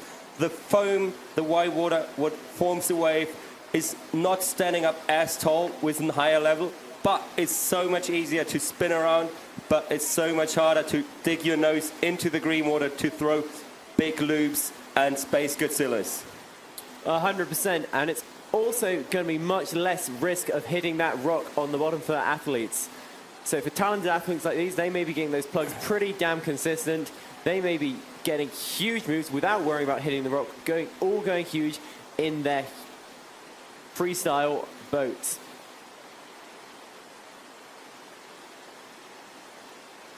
Introducing our competitors. First, we have Zofia Tula of Poland. Second, we have Abby Holcomb from USA. Third, Merle Hauser of Deutschland. Fourth is Hitomi Takaku from Japan. And last but not least, Otti Robinson-Shaw of Great Britain. So let's paddle, I would say. Let's paddle indeed. Sophia is just sitting on top in the eddy, waiting for the thumb up from our head judge, Charlie. She's calm and she's collected. She's been in this position so many times before. She's been on this wave so many times before, more than almost anyone else in this competition. She has got the moves. She's thrown each of them thousands of times, and there is our thumbs up. So Sophia is just wetting her face to be ready for this wave. She's charging out into the middle of the river, getting ready for a big entry move. As she floats down here, all of our athletes have 3 runs. One of them will count, so they have 2 runs they can throw away. And we're looking for the biggest scoring run of today. So Sophia is just throwing a massive entry move, going for a high, super clean loop. Showing the judges that she didn't use the paddle in any of that move. Going straight from the super clean loop into a beautiful McNasty one way and a second McNasty the other way.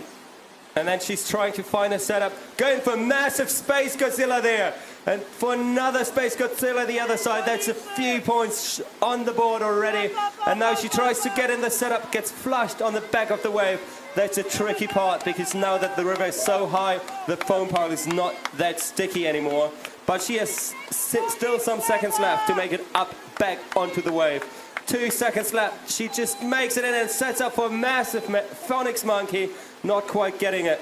That first Spacey to the right might have been the biggest Spacey I have ever seen. That was huge. A Spacey, that is a front loop with a 90-degree twist. Has to be formed completely elevated from the foam pile. And Zofia executed it to perfection. So we are waiting for the score of our 3 judges. Our head judge, Charlie, has to approve the score.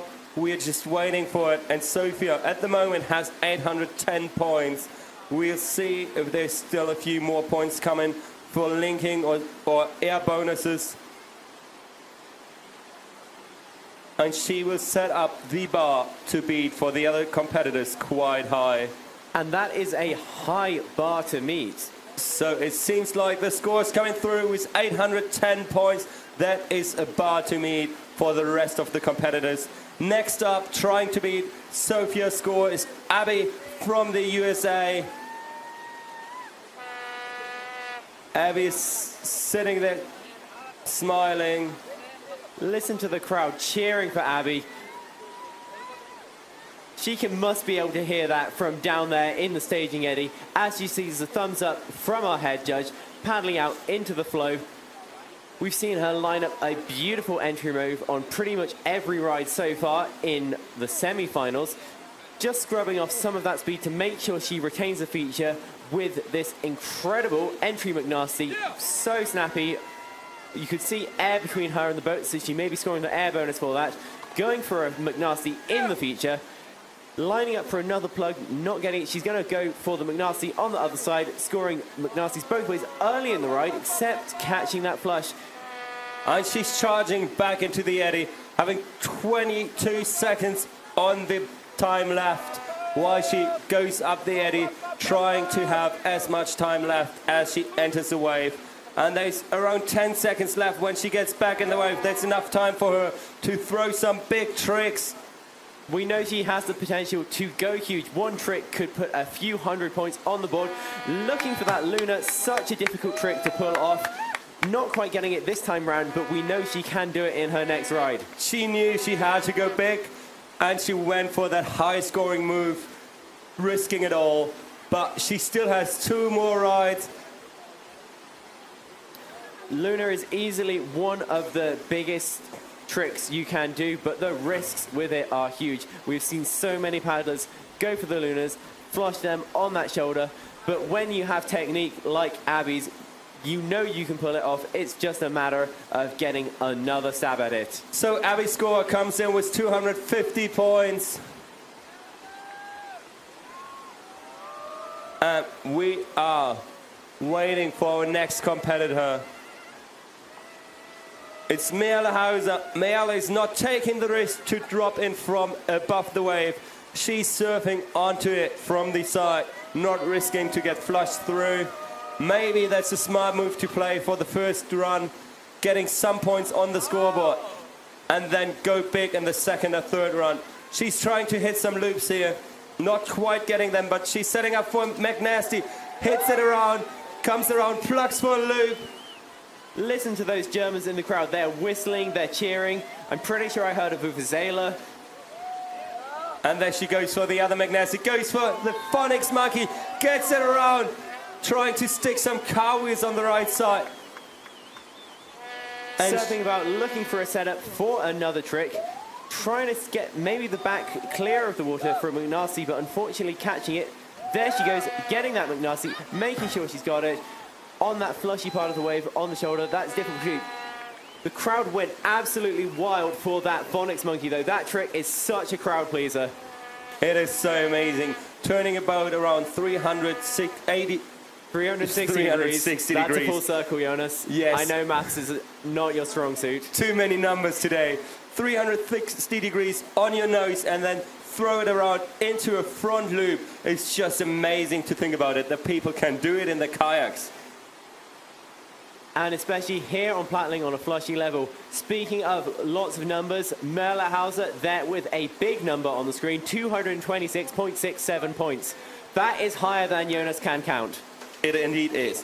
So next up is Hitomi Takaku from Japan.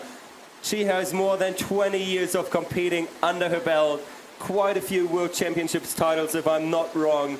And she's going to try to get the World Cup title here in Plattling this year on the first World Cup today. Tomi, legendary name in the sport. She has been executing huge entry McNasties all week, and this ride is no different. Now spinning around on the shoulder, possibly trying to set up another McNasty, and we see it. Perfect form, getting it perfectly straight on the landing. That's what the judges want to see. They want to see straight landings. They will give extra points for big air, like we saw on that second McNasty, maybe a third McNasty there as well. Maybe she was just not happy on one of her McNasties, so she thought she can do it better. Now she's going for a massive front loop, sitting high on top of that foam pile, surfing around, finding a setup for a Phoenix Monkey. She's going for it, gets it around. Maybe not really getting the loop straight, but that's on the judges to judge. Going for the Phoenix Monkey the other way. And there on the buzzer, she tries to initiate a lunar orbit. Now, if our judges are happy with those last two moves, this may be enough to take the top spot so far. But we'll have to see what they decide, what the judges' verdict is, or whether Hitomi will need to improve on this score in her second ride to take the #1 spot.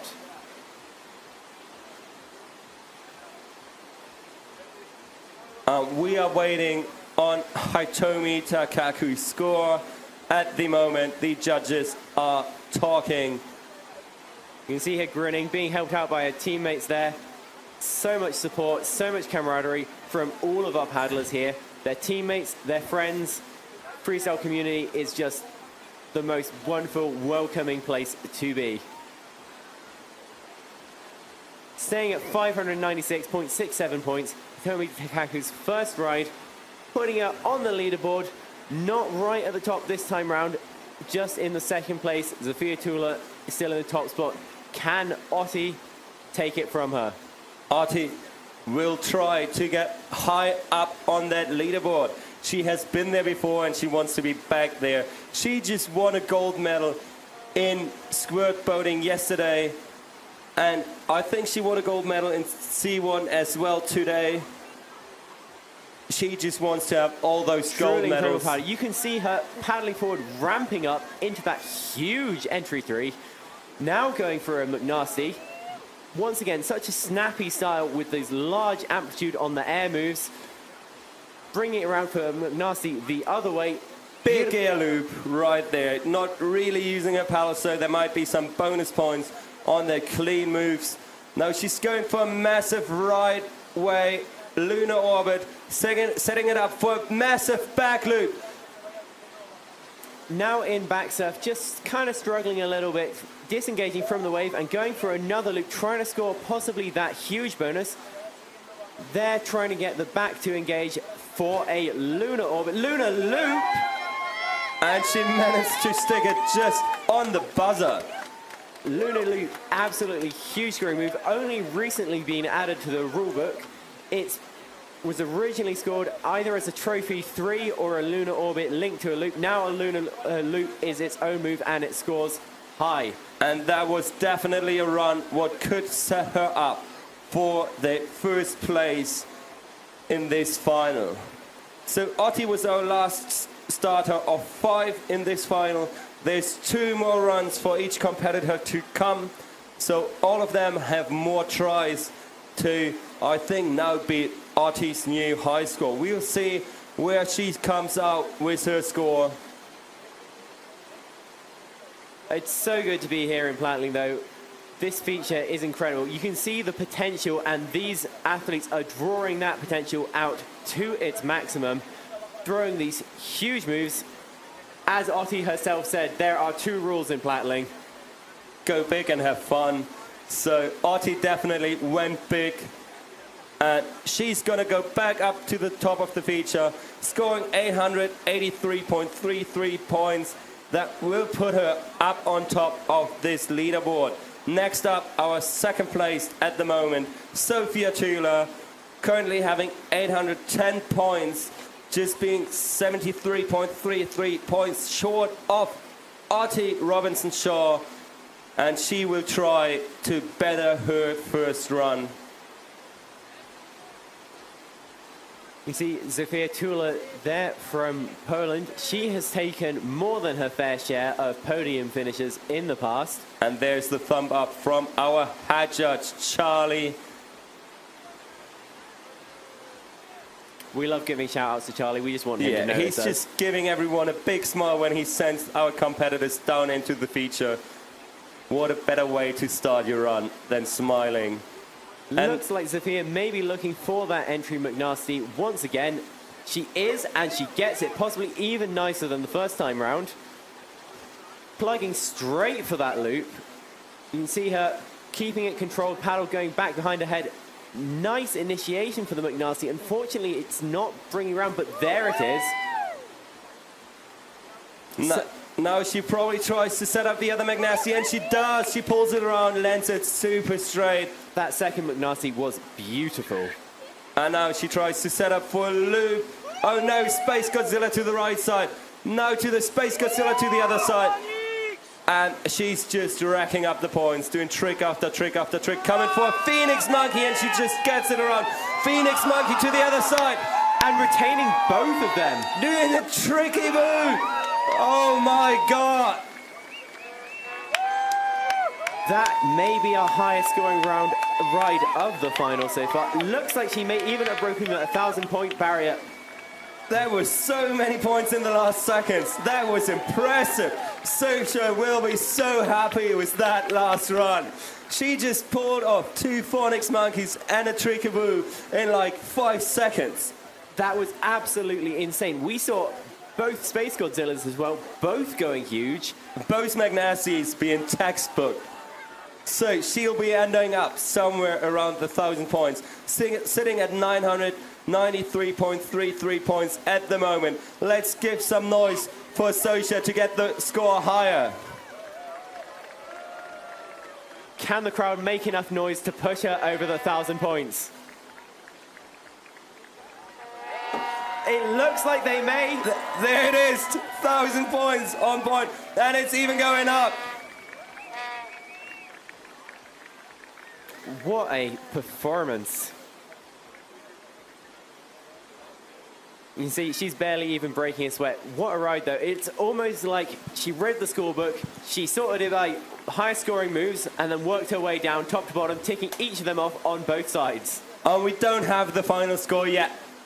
Are there coming more points? Sosha standing there looking at the scoreboard, waiting for her score. I think her score will just come in a few seconds, and it's in with 1,006.67 points. That is amazing, bringing her the lead. Our first ride of this final, breaking that 1,000-point barrier. That's a really key milestone, but I know it won't be the last ride to break that barrier. No, Abby Holcomb from the US of A will try to do exactly that, getting up high on that leaderboard. We've given a shout out every time Abby paddles to her impeccable taste in color scheme. Style not only in her boating, but also in her equipment, in her gear, perfectly matched.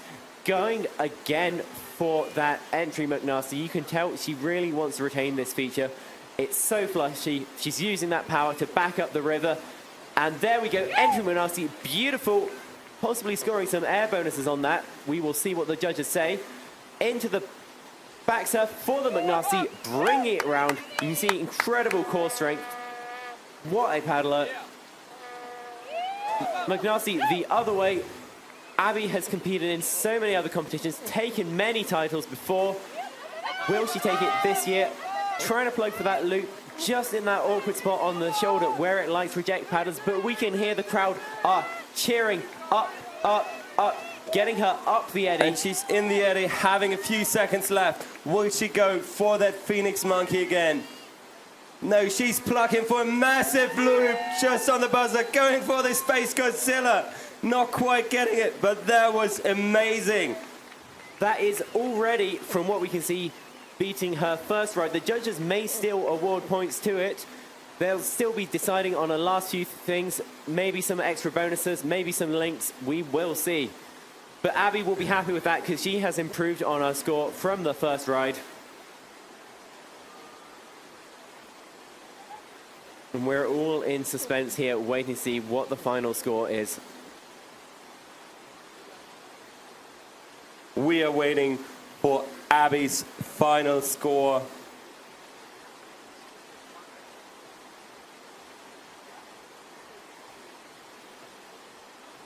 You can see she is exhausted after that ride. And it's so tiring. Her final score is in with 493.33 points.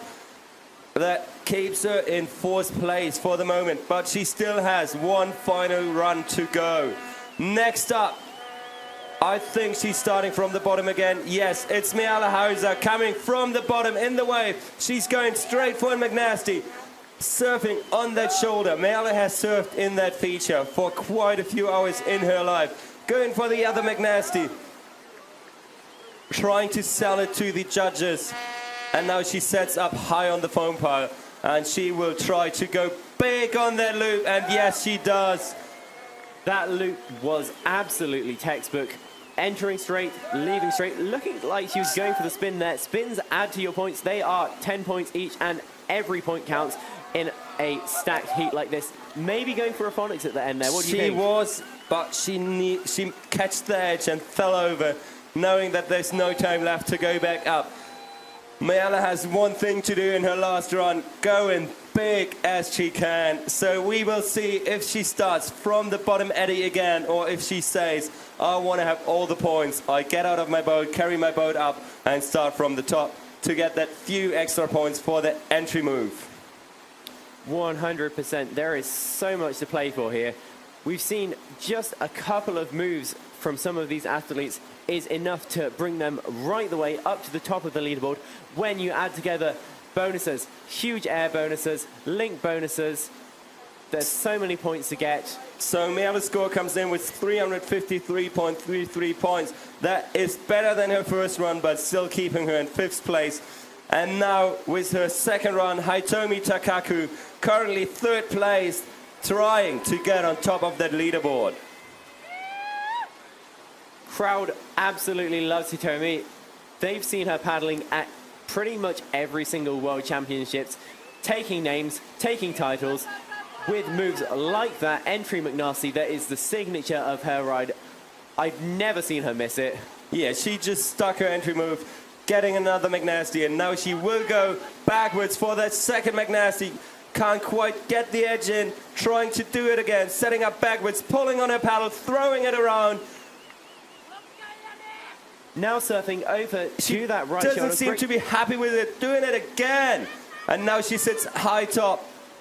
Goes for Phoenix Monkey to the right. Come on, Hitomi, up, stay in the feature, and she's going for that phonics to the other side. So hard to do, so hard to pull off. Just catching a bit of a flush there at the end, so she will be keeping her score from the first ride, looking to improve on it in her 3rd and final ride to take the World Cup title here in Plattling for the first World Cup event.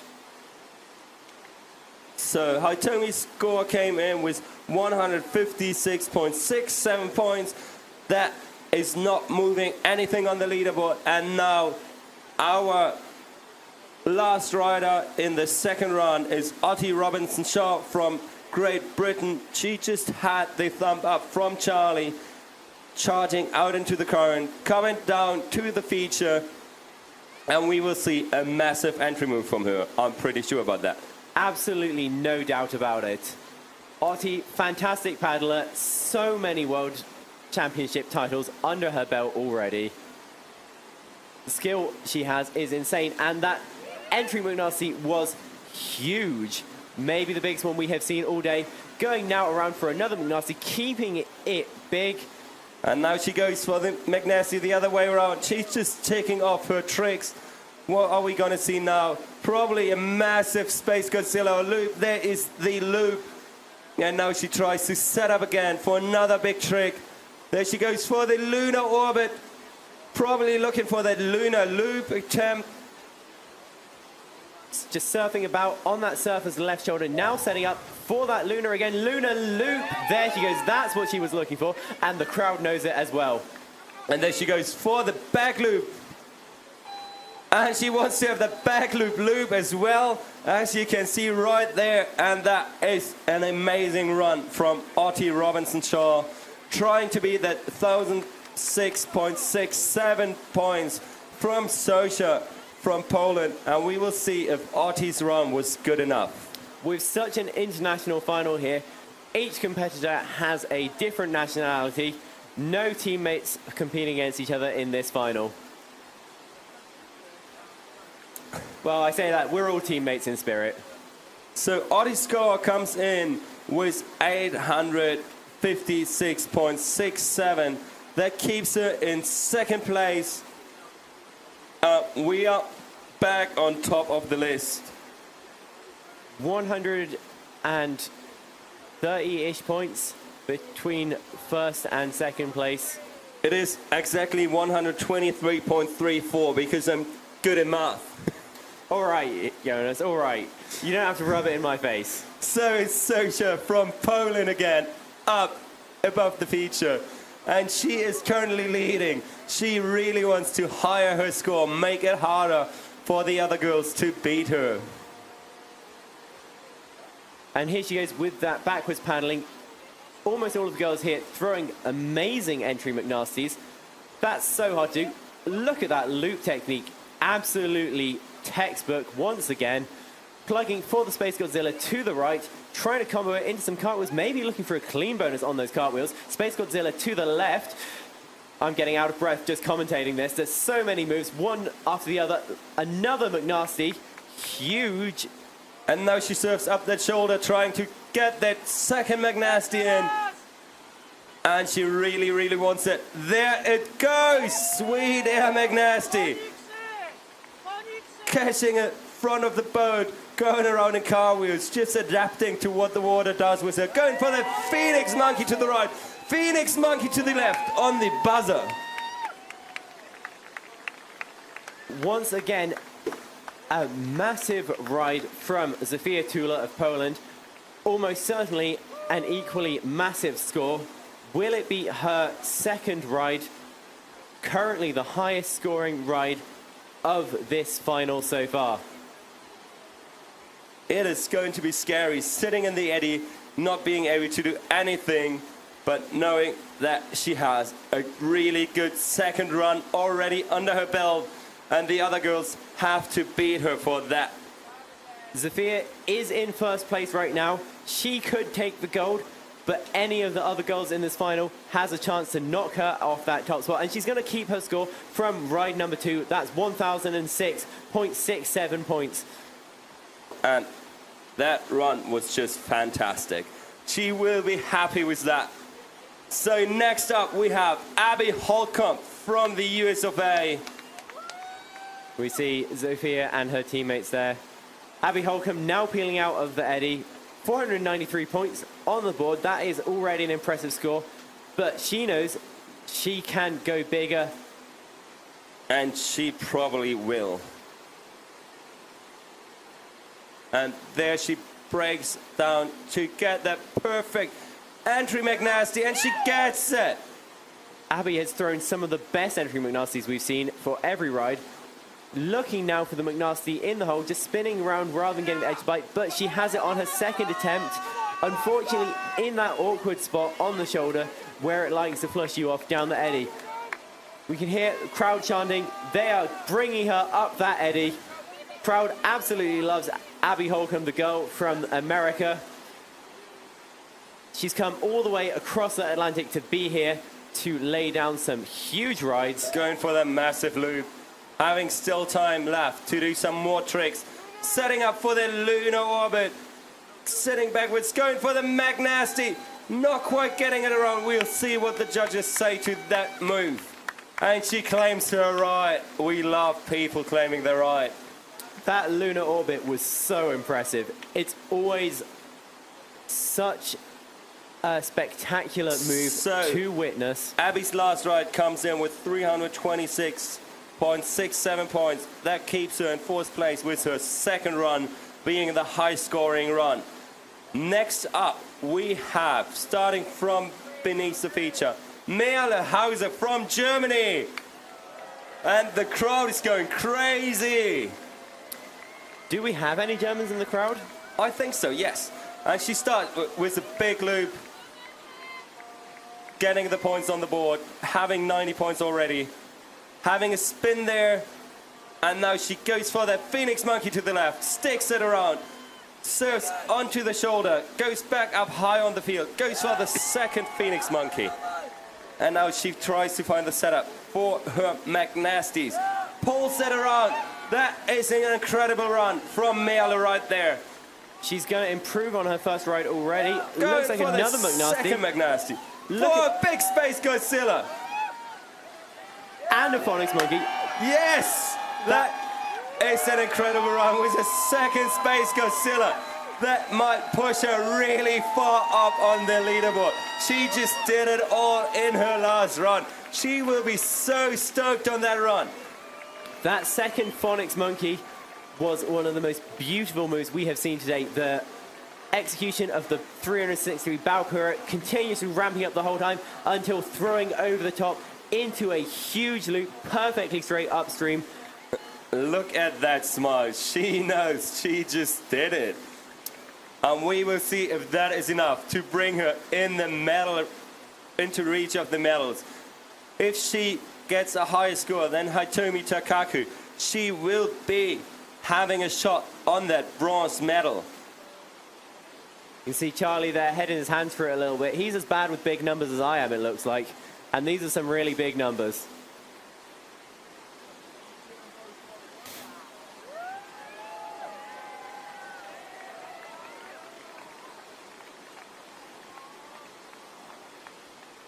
So Mel is just sitting there getting 806 points so far. There might be more points coming up. Let's make some noise for Merle. So she just needs a few more points to make it past Artie Robinson-Sharp from the UK. We will see what's happening there. Merle, fantastic paddler from Germany. You can see she has so much knowledge of the spot, where the tricks go the best, where they go the biggest. 815 It's still going points. up. It's still going up. Can we get a few more points?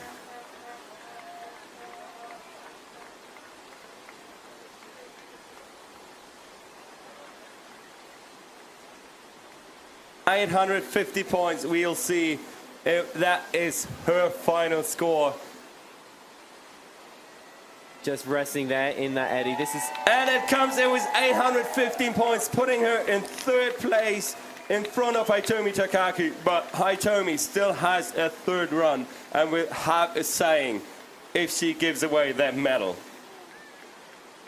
And there she is. She knows she has to give it all now.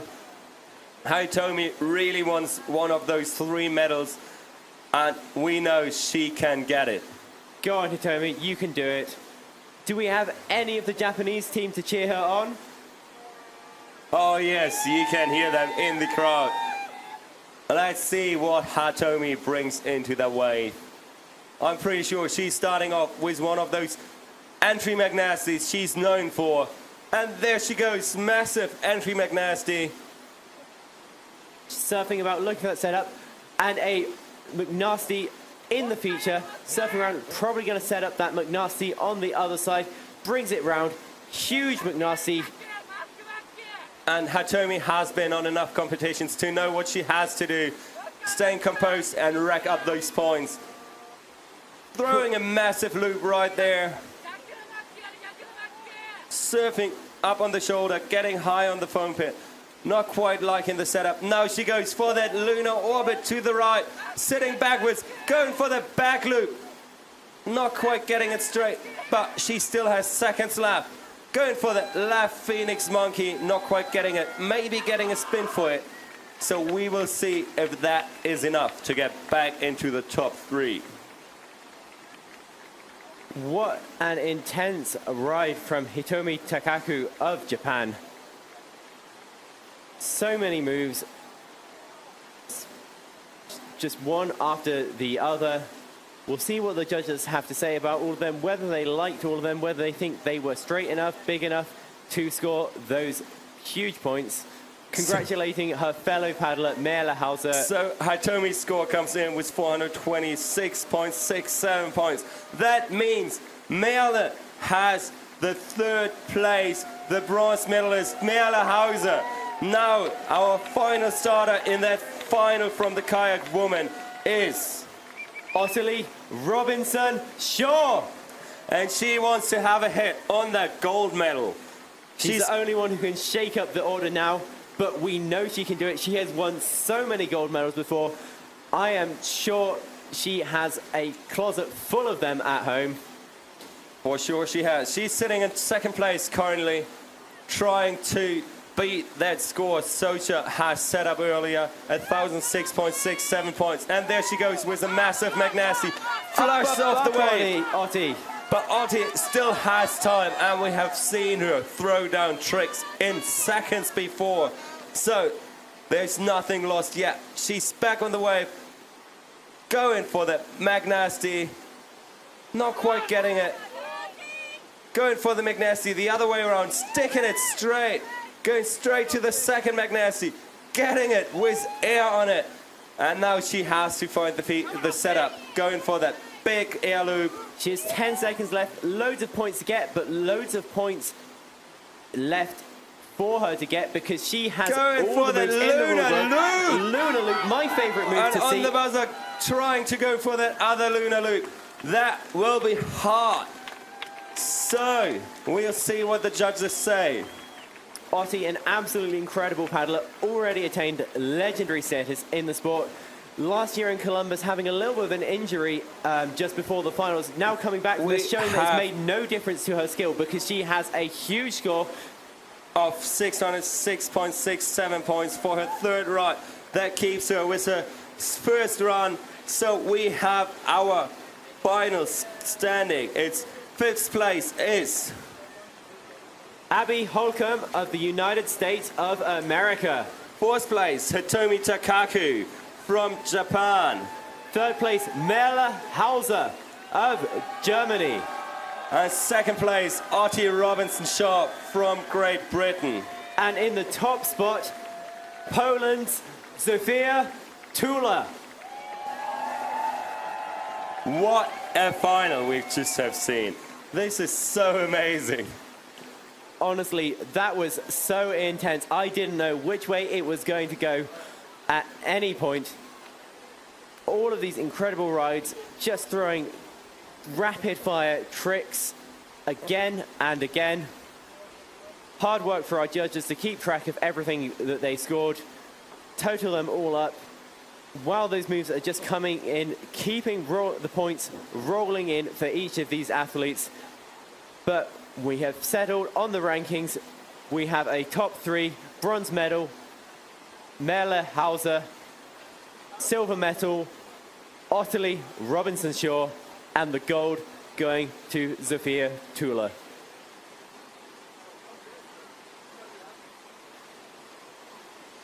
Taking a brief break now before our next round. That is going to be the men's kayak surface final. I cannot wait to see what we will see in the surface final. We may see some huge, maybe even record-breaking rides from our men's finalists. In the meantime, once again, a shout out to all of our volunteers here on site, making the event run smoothly, making sure everyone's where they need to be, has food, drink, shelter, keeping the cameras pointed at athletes so we can see what's going on. Shout out to the judges. It's such a hard job to score all of these rides. And of course, to the organizing committee for getting everything in order.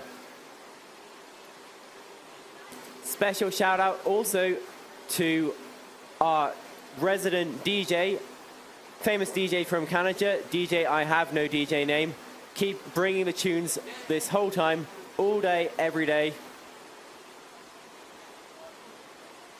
Keeping us entertained while the athletes are off the water, while we're waiting for our next round.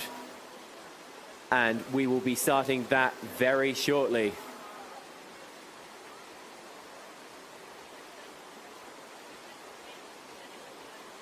I think we've only 4 minutes left, so that we will start with the K1 man. We will be seeing our start list very shortly, telling us exactly who we can expect to see, what order they will be going in, based off the rides that they did in semi-finals today. We will have our highest scorer going last, and then down from there in reverse order.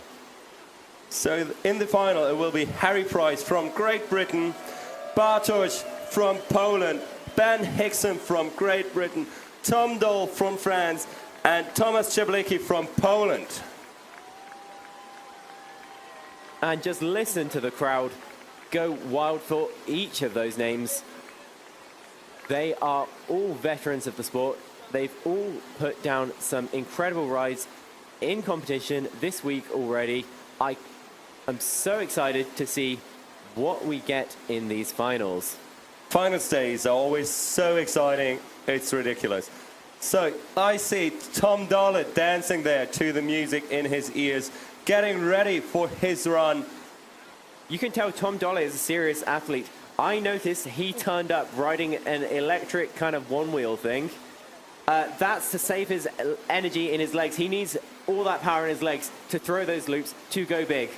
And I've never seen a kayaker crash on this. Like, Ramadan got destroyed on one of those one wheels on the Worlds in Sword, I think. So it's the safest thing to do right to your start on a one wheel. Nothing can go wrong. 100%.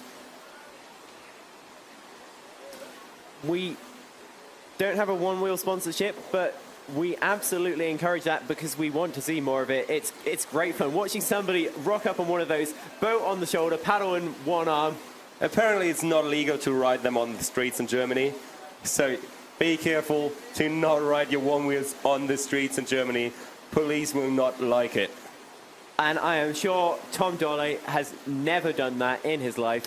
No, he never fell off a bridge here in Plattling and never swam down the river probably. Yeah, none of us have ever done that. And if you don't go up to that bridge, to not jump off. So we're having up our competitors now. Men's kayak surface final. First up, we have Harry Price. Second, we have Bartosz from Poland. Third, Ben Hickson of the United Kingdom. Then we have Tom Dollett from France. And finally, Tomasz Ceblicki of Poland, taking the top spot right now, the final place to go in this final.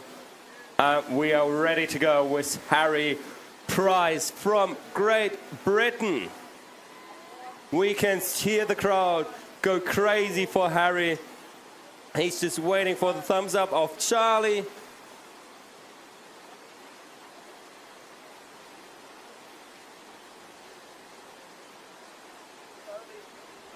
He's just putting his nose plug up, getting ready to float down this river, charging into the feature in his shiny carbon boat. What a loud color scheme it is as well. That boat is brightly colored, distinctive, makes his moves look epic when he throws those huge entry twos, those huge McNasties, both ways. Now surfing around, gonna get another setup, going for the Luna, comboing it into cartwheels, just keeping those cartwheels going, maybe trying to set up the next part of his ride, which is a Luna to the other side, into more cartwheels. Maybe we'll see a split wheel on the end of those, and we do. He's just racking up those bonus linking points, going for Space Godzilla. Space Godzilla to the right, plugging now for the loop, showing us that move was super clean, didn't use the paddle in initiation or in recovery. Space Godzilla to the left now, also into cartwheels. And he will have got all the bonuses on the Space Godzilla and the loop. Having his hat out of the water, that gives him that huge bonus. So as soon as your boat leaves the water at one point totally, you get an air bonus. If the hat is out of the water, you get a huge bonus. What's extra points on your tricks? What a performance from Harry Price. I was out of breath trying to name all of those moves that he was throwing. He was throwing so many moves back to back. He's already sitting at 1,193 points. We will see if the judges choose to finalize that score. You can see he's in the eddy, looking at the board, waiting to see what the judges decide. And he is setting the bar high for his competitors. This is going to be big. He's going to be so happy with that. I think it's one of the highest scoring rides I've seen him put down so far this week. And no wonder, because all of those moves were huge and there was so many of them.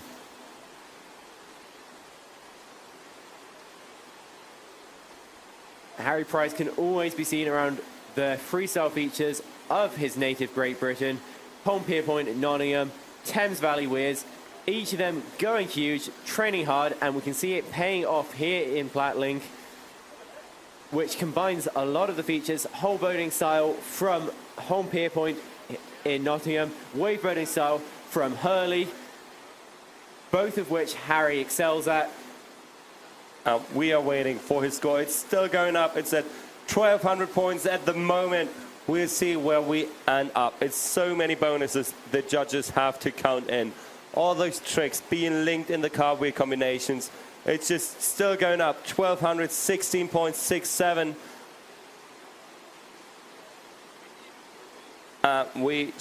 It's still going up. 1,230 at the moment. And I think I've seen Charlie say, send it. So we might have a score soon. We're all in suspense here. We can hear the crowd waiting with bated breath to see what Harry's final score is for the first ride of the men's final. And it is 1213.33. That is an impressive score for Harry Price from the UK. Next up, we have Bartosz from Poland. Bartosz getting himself in the space there, nodding along. He is vibing, he is happy. He's so happy to be here. And we're happy to have him here too. Those backstrokes to scrub off some of that speed, make sure he retains the feature on his entry move, which is a beautiful entry McNasty. Dropping back a little bit further than he would like and catching a flush, but he has so much time to make it up the eddy, back onto the feature. Let's see what he's got in the rest of his ride. And he's just back up on the feature, not losing any time. Going for that McNasty Lunar loop, Lunar loop, sorry. A back McNasty loop pretty much. And he spins out, gets flushed off the feature. He's going to call it there for that ride. But the Lunar loop, what an incredible move. We've seen Bartosz throwing so many Lunars this week. Almost nothing but Lunars some days. And you can see, because that Lunar loop was immaculate. So much style, so much amplitude. The judges are giving that huge points. And that was the first ride for Bartosz. Still having 2 more rides to come. And next up from the UK is Ben Hickson. Another British paddler. Ben Hickson, I think he's coming from Wales. We don't have the athlete bios anymore, but here he comes. I think he was from Wales. He wanted us to say that more than once. Yeah, I think he might wanted us to mention that. Wales, that's that country to the left of England with that green and white flag with the dragon on it. Let's see if he can fly high like a dragon today here in Plattling as he drops in for his ride. Is he looking for the Frenchie? He is. There we go, the Frenchie. That is a back-to-back wing over to McNasty, which he combos into a Lunar. Now setting up high on the foam pile, plugging deep for a Space Godzilla to the right. Space loop. That's Space Godzilla to a loop. Another Lunar. And there he goes for a back loop, not quite getting it around straight, but still has 20 seconds on the time. Lunar, maybe looking for a Lunar loop, maybe looking to combo in a split wheel. And there he flushed while he tried to pluck for one of those back loop combos. He has 10 seconds left. He's going to save his energy. He knows he has 2 more rides to put down those big scores. But a score of 666.67, if the judges stick with that, will put him high up our board. Currently, that would put him in 2nd place. But still, maybe not as high as he would want. given the caliber of the other competitors we have following him. But that is a great starting run to have a base of points, and now he can just go as big as he can, because he knows he has already around 700 points under his belt. So nothing to lose anymore for Ben Hickson from the UK. He'll just go big in his next 2 runs.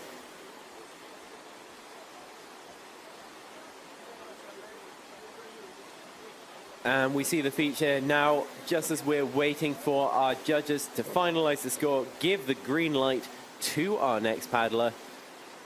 And I'm so excited to see our next paddler.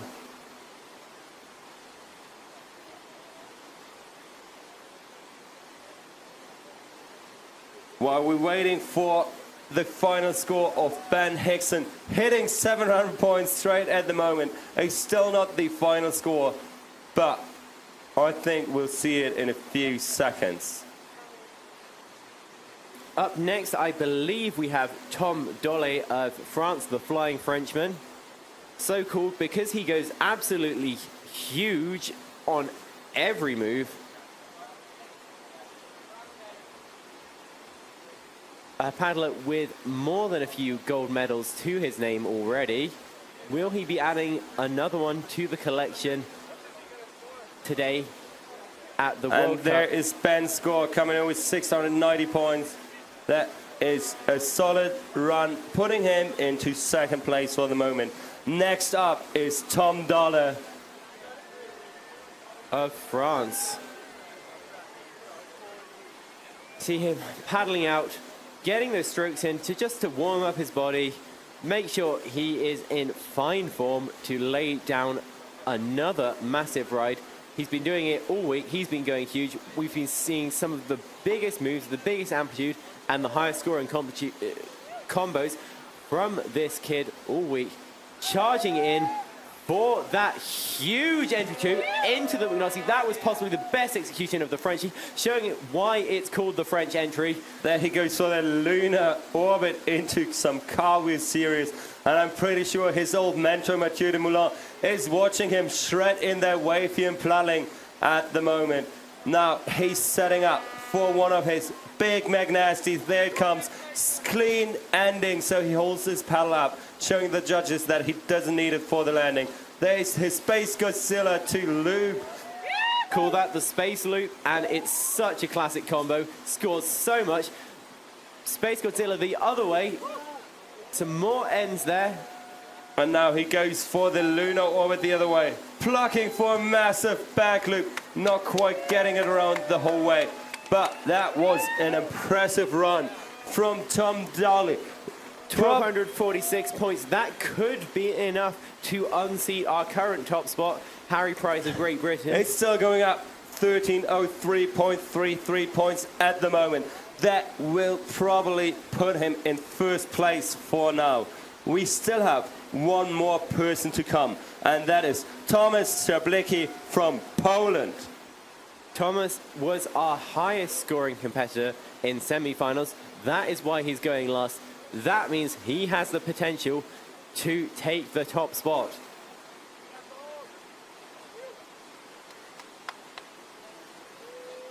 And Tom is waiting for his score. It seems like he missed a big trick he really wanted to stick. I wonder what that was, but we will see in his next run. He has 2 more runs. He will show us what he wanted to show us before. Going off of that ride, I would bet you any amount of money we will see a back loop McNasty in his next ride. I think the Frenchies only bet cheese, though. Oh, yeah. So we know the Frenchies had a bet. Lucien Schreiber, cheese aficionado, cheese expert. The man is obsessed with cheese, practically made of cheese at this point. So there's Tom's score coming in with 1303.33. Tom celebrates this with a big flat water Space Godzilla. One of the biggest flat water moves I've ever seen. But in any case, Tom will be earning that cheese from his teammate Lucien. Tomasz Szablicki of Poland, top spot competitor, real metalhead. dropping into the feature. He is an absolute machine. We are going to see some fast-paced ride, some huge combos linked back to back to back.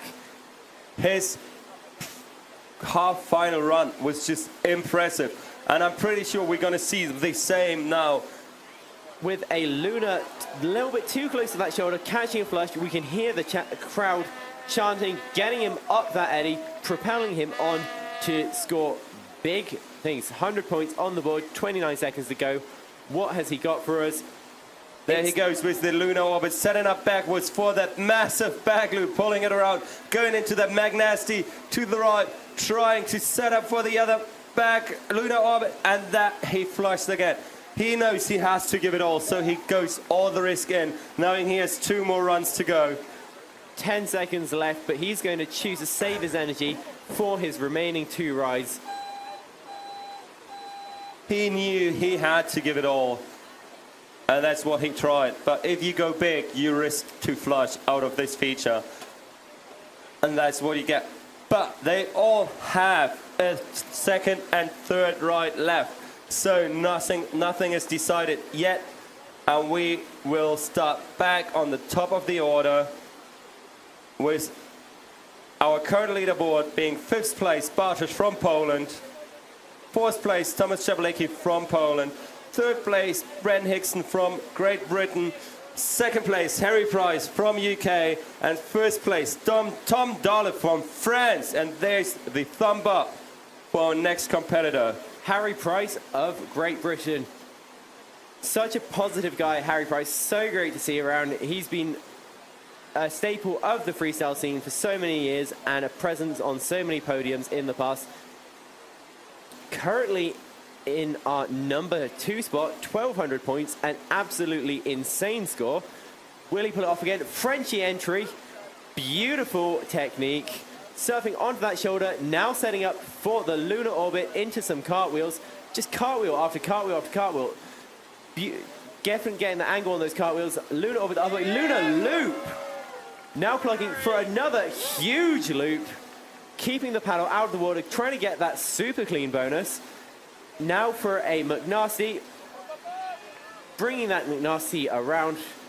Showing our judges that he can go huge on those McNasties. Now the second lunar orbit. Lunar orbits and lunar orbs loops scored as separate moves. Space Godzilla to the right. Plugging now Space Godzilla to the left. And there he has a run. What is capable to get him the gold medal right here? He's at 1396.67 points at the moment. That will be enough to put him in 1st place for now on. Looked like he was trying to throw a tricky on the buzzer there, so there's the potential for even more points in his next ride as well. And we will see what the judges say to that run. He was not wasting any second of his run, just kept on wheeling into other tricks, throwing those lunar orbits into cartwheels, knowing that he's getting linking points on each trick he links to another one. He's just talking to his girlfriend, Otti, on the side. Now, if I can speculate for a second, I think Harry wasn't best pleased with his performance in semi-finals. He ended up with the last place spot, the last place spot of our qualifiers, meaning that he was in a little bit of a dangerous position, didn't quite get the rides he was looking for, and he has pulled it out of the bag in the finals, putting himself into 1st place. He has set such a high bar for his fellow competitors. And next up is Bartosz from Poland. He has to rack up all the points he can get because he's currently sitting in 5th place with 210 points. Bartosz just playing through the ride in his head before he drops in. He's got it all planned out, exactly what he's going to throw. Starting with an entry McNasty. Beautiful technique. That scored as an entry 3, highest scoring entry move. Into a lunar. Now for the McNasty. Up, up, up. Bartosz retaining in the feature. Luna the other way, taking off both Lunas nice and early. Surfing about, looking for a setup to try and get McNasties on both sides in this ride. He's just pulling it around like a pistol whip, now that the hole is so wavy, he throws a massive air loop. That went into space, going straight for the Space Godzilla to both sides. There is his run, hitting the 1,000 points, going for the back loop, trying to go for some car wheels. That is a ride he can to be proud of. The cow is back. That will probably put him in 3rd place. Bartosz, the Polish cow, one of our favorite paddlers to see, whatever the feature, whatever the weather, whatever the day. Yeah, that was Bartosz, his 2nd run. There's still one more run to come, and I'm excited for that. He is just happy. He knows he has some big score in for now, and he knows he really wants to go bigger now. So he got the score of 1,126.67 points. That puts him into 3rd place for now. But we still have Ben Hickson to come. He wants to get his medal back. Some huge fans of Ben Hickson in the crowd. He's such an impressive kayaker. Got strength, got style, got speed. And he's going to bring them all to play in his 2nd ride of our men's K1 finals. Just kind of chilling out as he drops in, listening to UK rap in his head, no doubt. There we go with the Frenchie entry, retaining it in the feature, coming up the foam pile. Now plugging. Did you see the air on that? That Huge is loop, incredible. Space Godzilla to the right. That loop was maybe the biggest so far. The Space Godzillas, both sides comboed into each other. We're just speechless, looking at all those tricks being thrown at us. And now he's going for some car wheels on that right shoulder. It's a risky place to throw car wheels. But he's going for the lunar orbit into loop. That is some big points, still having 4 seconds left. Trying to go for the Phoenix Monkey, 2 seconds left. Going on the buzzer with the McNasty to the other side. That will put him above 1,000 points for sure. What a suspenseful ride. We could see the last few seconds of that ride. He was looking for a trick. The wave didn't quite want to give him it, but he forced it round. He took it. He got a beautiful McNasty in the very last second. And again, earlier in the ride, biggest loop of the competition, no doubt. I could see solid air between him and the water. Could almost see the trees behind him. There was so much separation between him and the water. I thought he was jumping out of his boat. He got the score, tying with Bartosz at the moment. But there will be probably some more points coming in while the judges looking if they got all the bonuses, all the air and huge bonuses. There have definitely been some huge bonuses. And he is stoked on his run. You know, there is one move I'm hoping to see today that we have not seen yet. Have you seen the YouTube video, Exit Loop by Jisoo? No. You need to watch that YouTube video. If you're in the stands now, you want to kill some time, look that up right now. It is the move we're hoping for. I think there's no time to be killed on looking YouTube videos. If you can see live kayaking right here on that brilliant Easer wave, it's treating us so good over the last few days. It's just high levels, no hitting the rock at the moment. And we are waiting for the score to come in.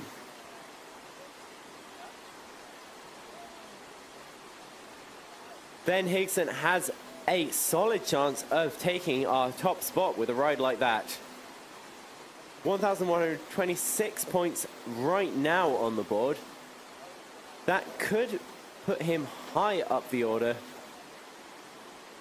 We will see very shortly what our judges have to say about that. I can see them at the table deliberating. Charlie taking a step back now, maybe signifying that they've reached a decision.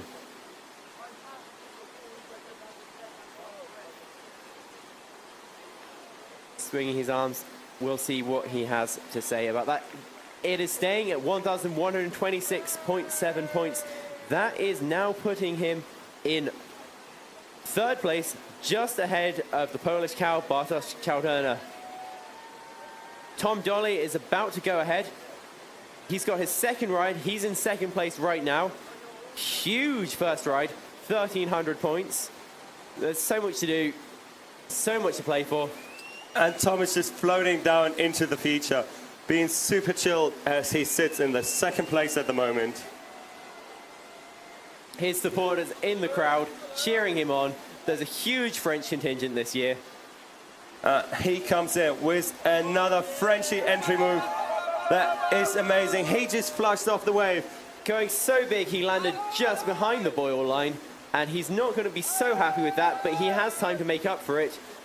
Coming up the feature, back on over that shoulder, 26 seconds on the clock, going for a lunar loop. So beautiful technique on that loop, landing perfectly straight. He didn't quite get the trick he was looking to combo it into next. Look at that air on that Space Godzilla into the loop, into another lunar, cartwheels one after the other, lunar the other way. He's just not stopping, even though he flushed. He's just throwing trick after trick after trick. That Magnasi at the end there, again, spectacular. 900 points, possibly going up a little bit more if the judges give some extra definitely bonuses. is. There were so many tricks in such short notice that they definitely have to have tricks in their hat they couldn't call out yet. Exactly, and we see that the ride has just climbed over 1,000 points. Will it be enough to beat our current leader, Harry Price?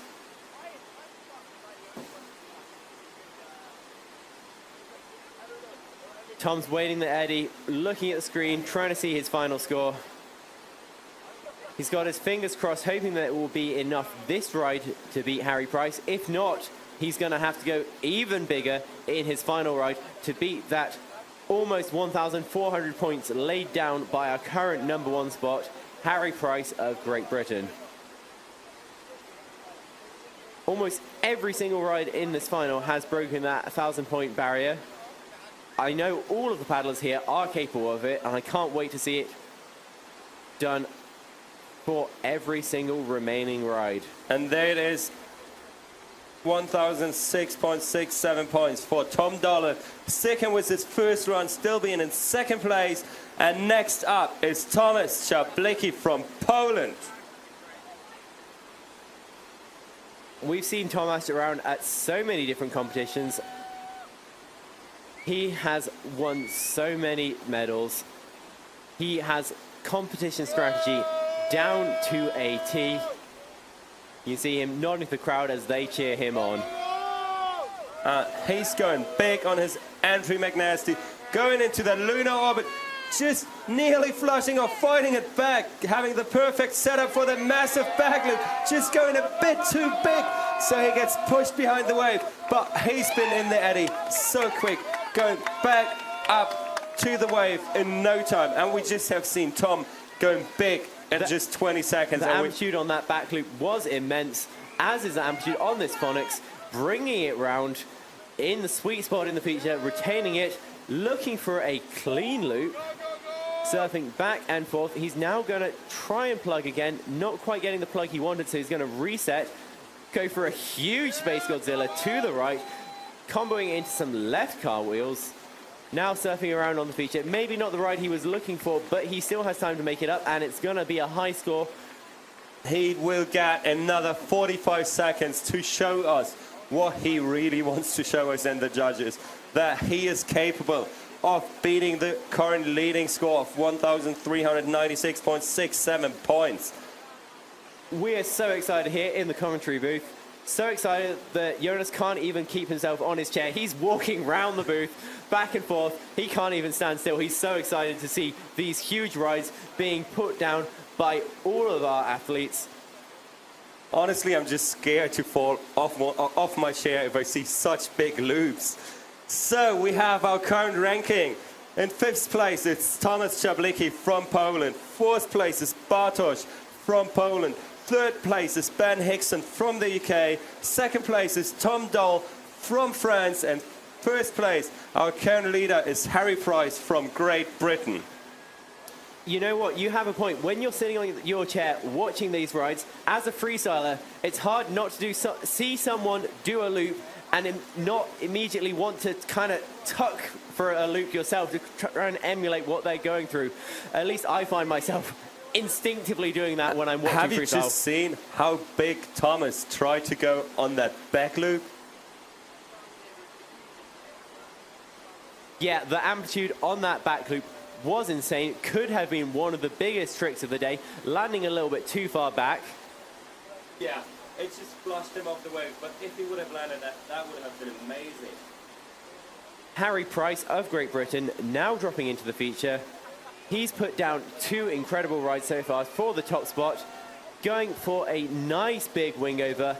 Next up is a McNasty, a Luna, back paddling to keep himself on the feature, just sitting on that borderline a little bit longer, but he has a back loop straight off of that into a McNasty.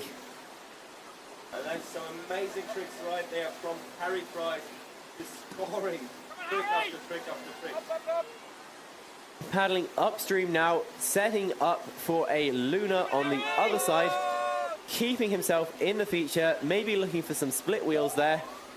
Oh, and trying to get a plug for an aerial move, maybe that Space Godzilla to the right. It is probably not going to unseat his first couple of rides, but still a very solid score. Currently sitting at 913 points. We could see that jump up a little bit more. Probably gonna see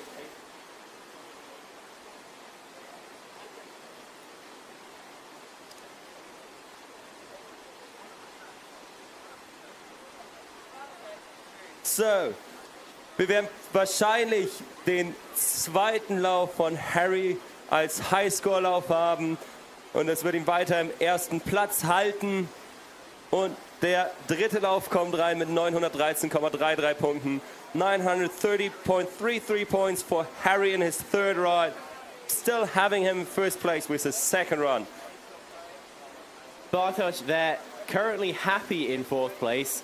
Can he push himself up the rankings just a little bit onto one of those podium spots? We know he's having a great time here in Plattling. We're always having a great time, even competition. You're getting to do what you love the most, which is throwing down huge moves on one of the best features in the world. Bartosz going into it with an entry McNasty, setting up for a Luna, easily one of his favorite tricks. Luna into the McNasty. This is going to be big.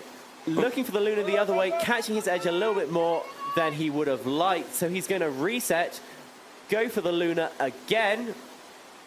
Going for the Luna loop, unfortunately going a little bit too close to that flushy shoulder, not quite getting the rotation, and so he's going to have to paddle up the eddy to reset. He has 10 seconds on the clock. You can hear the 10-second buzzer sound. Surfing about, looking to set up a McNasty. There he goes, McNasty, 2 seconds left. Enough time for one more big trick. Und Bartosz wird aus der Welle gespült. Hatte mit seinem zweiten Lauf über 1000 Punkte. Und jetzt werden wir schauen, ob die Schiedsrichter ihm hier für den dritten Lauf, ob er es schaffen kann, seinen dritten Lauf besser zu fahren als den zweiten. Und wir werden warten, wie viele Punkte da zusammenkommen. Bartosz hat in seinem Leben viele Wochenenden hier in Plattling verbracht. Er liebt Plattling und die Isarwelle. Wir alle lieben Plattling. Wir alle lieben Plattling und die Isarwelle. Und ich glaube, der dritte Run von Bartosz wird es nicht schaffen, besser zu sein als der zweite, womit Bartosz wahrscheinlich auf dem vierten Platz bleibt. Aber wir warten ab, was die Schiedsrichter hier geben. We're waiting for the final score now from the judges to see what Bartosz's last ride scored. We think he is probably going to keep that score from his second ride, an absolutely insane 1,000+ point ride, but there's always potential for things to change. So Max, look, they open up the tent so we can see the crowd actually. The grandstand is packed with people. It's so good to see the turnout here in Plattling along the banks of the Isar River. Bartosz there sitting with his second score 1,126.67 points. He is so happy with that. He is sitting in 4th place. And now we have Ben Hickson from the UK. Doesn't sound like there's anyone from the UK here. It sounds like there's no one from the UK. Is there any from the UK in the crowd? He needs to be able to hear you from the staging, Eddie. That is on the other side of this tent here. Make some noise for Ben Hickson of Great Britain. He's floating down onto the wave here in Plattling. That is the face of a man who is hyped to be here, hyped to lay down some massive tricks. He's charging in. Look at the speed, look at the power as he goes for the Frenchy entry, staple of all of his rides so far. Another huge McNasty looking for the lunar orbit, following that lunar loop, in fact. The crowd loves that move. And he's going so big on that super clean air loop. That's why I couldn't sit on my chair anymore. And now he tries to do the Phoenix Mount. He gets flushed off the feature. Has to go into the eddy. Still 20 seconds left on the time to go back up and throw another massive trick. He could always improve on his score from last time. We've seen him lay down some rapid fire combos. There comes the lunar orbit. Right back into... He wants to have that McNasty just on the buzzer. Can't really make it catch the edge, but he will be stoked on that last final run. And he is currently sitting in 3rd place. Just throwing some lunar orbits there, showing the crowd what he has. And there is only 2 more people coming. One of them currently sitting in 2nd place, Tom Dollar. And the other one sitting in 5th place at the moment is Thomas Chablicki from Poland. But we are waiting on Ben Hickson's score, see if he can better his 1,126.67 points. So after watching that ride, I have a question for the organizers. Did we notify the German air traffic control? Because I think we need to with air like that. I actually do think as well. What a takeoff from Ben Hickson, the Flying Brit. Currently sitting in 3rd place. We have a few athletes left to go who could potentially... That was a nice lunar loop paddle throw. Nearly sticking it. He is claiming that move.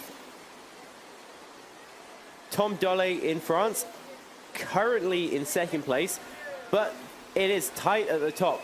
There is less than 100 points between Tom Dolly's first ride and the current top scoring ride of the final.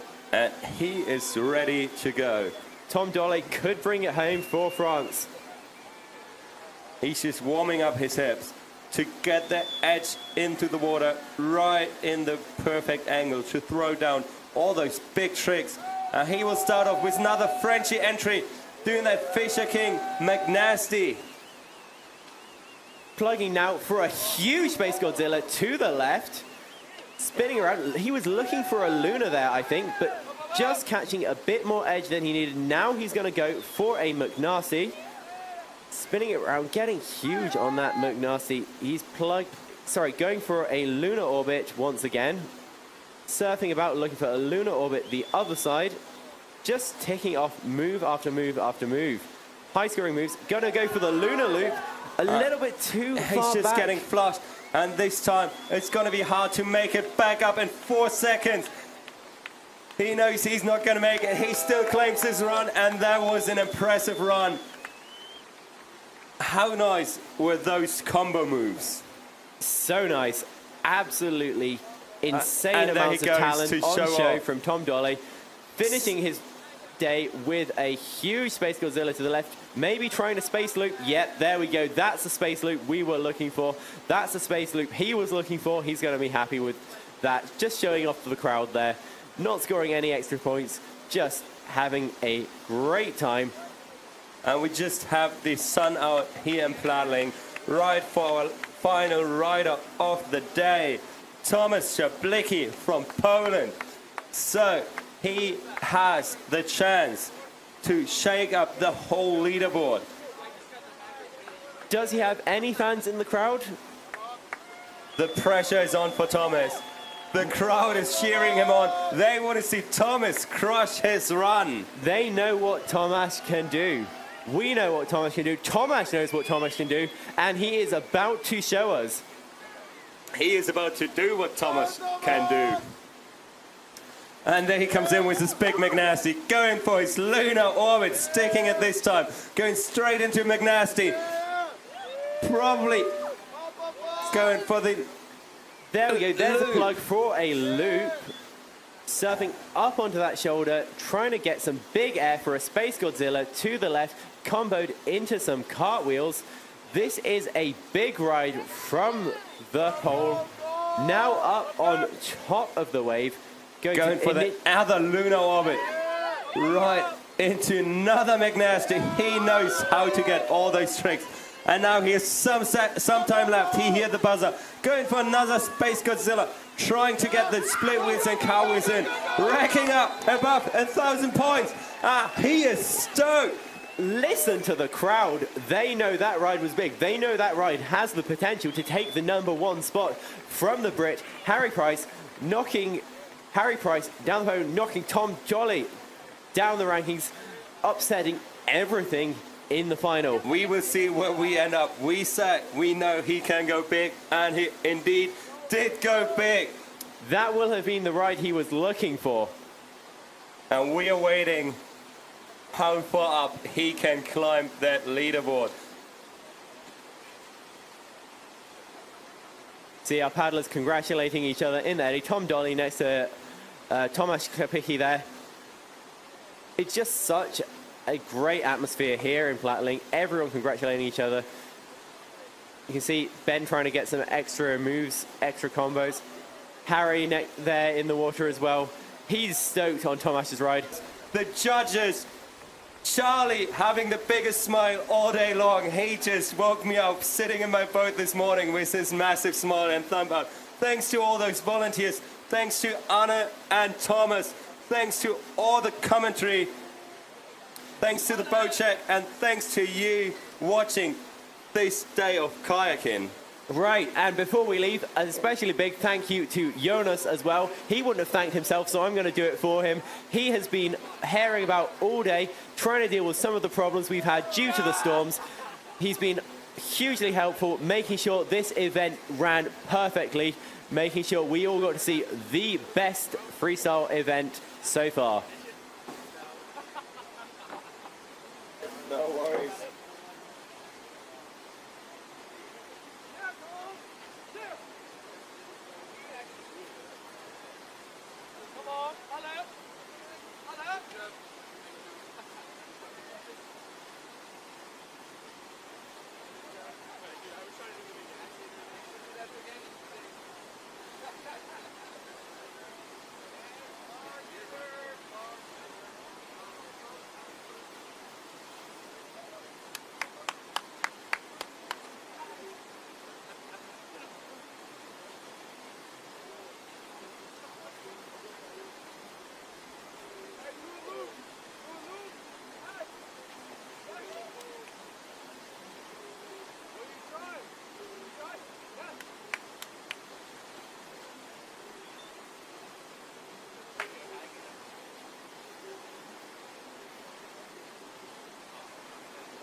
Abfuhr, Gott, mal rein!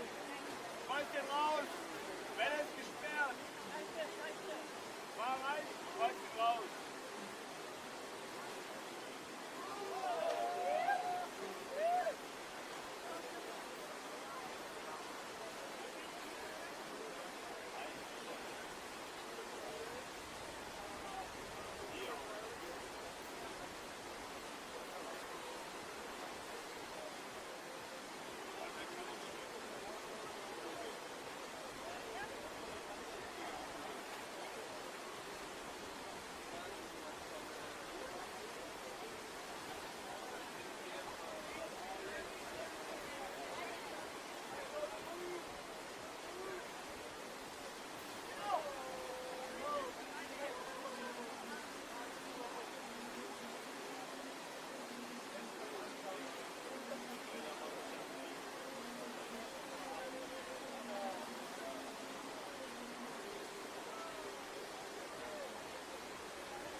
Please, can everyone come to the grandstand?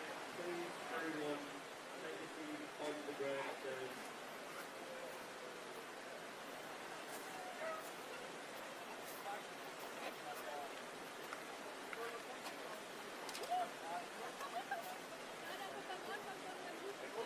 Ich mache jetzt den Grill an, was Lust auf Bier oder Limo, kannst du vorbeikommen noch im Anschluss. Ah, fertig. Ja, steht schon fest, ob es abgesagt wird oder nicht? So, all the team leaders of the winning nation, please come to the medal ceremony. And everyone else, please take a seat on the grandstand. Ja, alles klar, dann auf jeden Fall hier wieder reinfahren, gell? Ja, bis nächstes Mal. Alles gut, alles gut. So, all the team leaders of the winning nation, that means USA, Great Britain, Ireland, Germany, Poland, please come to the mat under the flag. Everybody else, please have a seat on the grandstand. Ali Holcomb and Tom Dunphy are still missing. We need you here at the mat.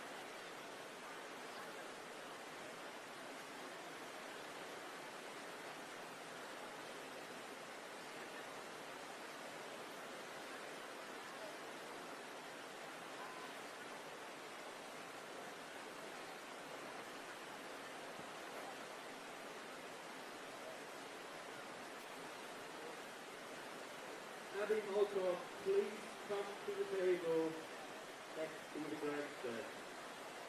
We need you now.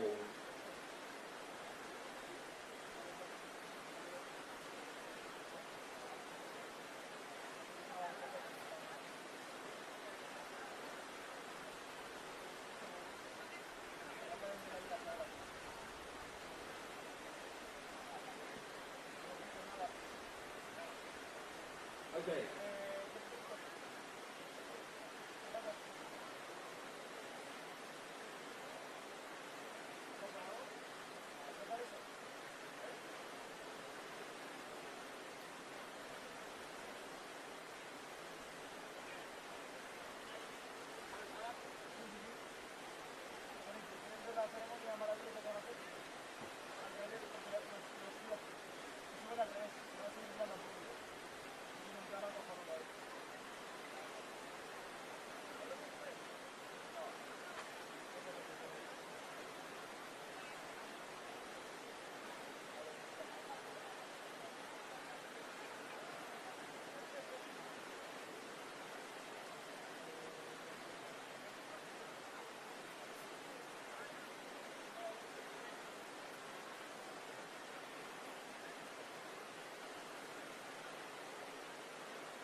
So the Polish team captain, please come to the net next to the grandstand.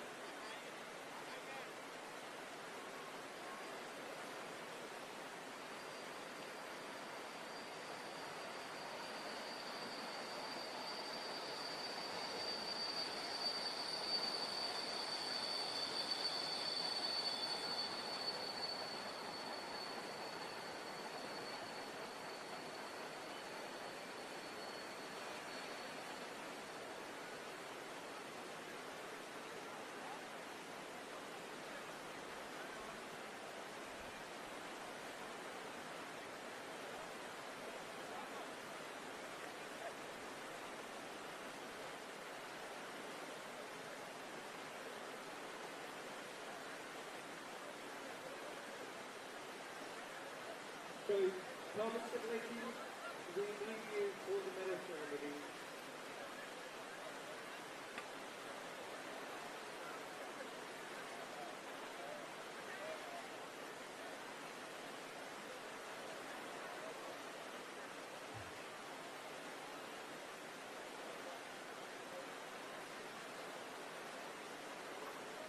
Tom Dollar, Tom,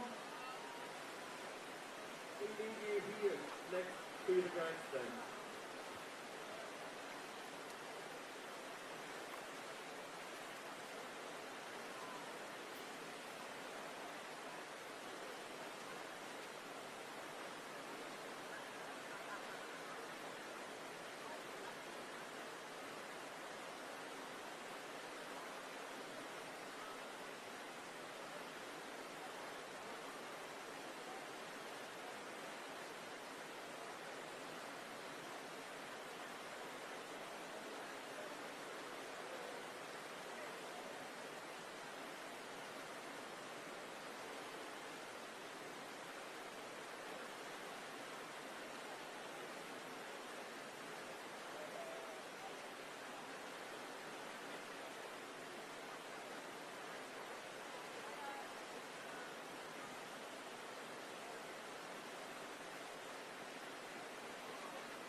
Are you ready?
And gentlemen, the medal ceremony of the 2024 ICF Canoe Freestyle World Cup #1 in C1 men will begin.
Medals will be presented by Terry Best, Chair of the Freestyle Committee of the ICF, accompanied by the team leader, of the United States of America. The bronze medalist is Sebastian Nenner from Germany. Sebastian Neller of Germany.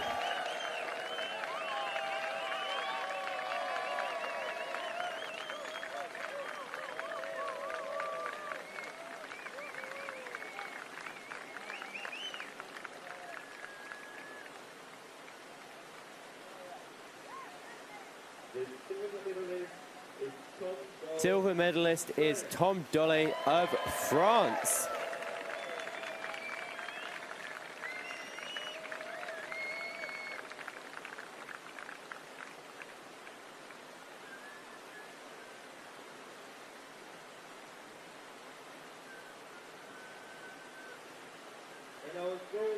The gold medalist and World Cup champion is Landon Miller from the USA.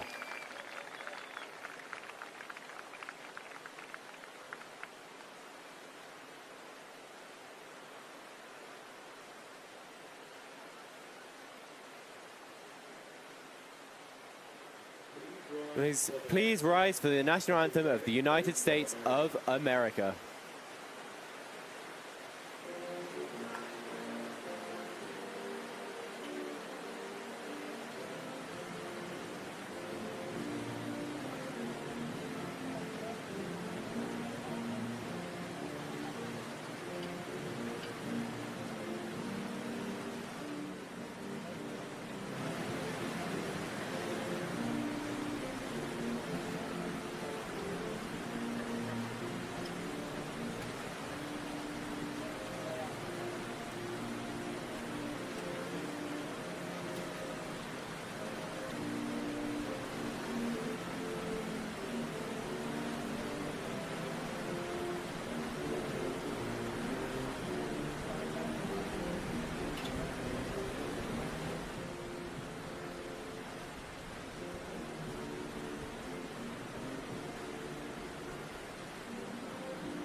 Ladies and gentlemen, the medal ceremony of the 2024 ICF Canoe Freestyle World Cup #1 in C1 Women will begin.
The medals will be presented by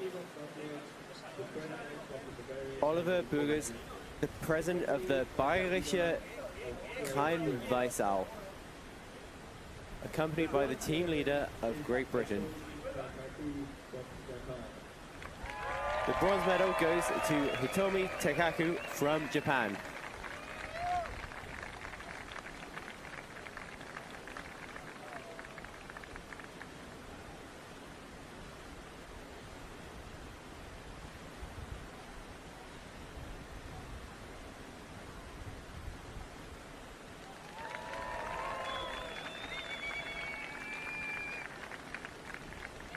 Silver medalist is Annika Schaka of Germany.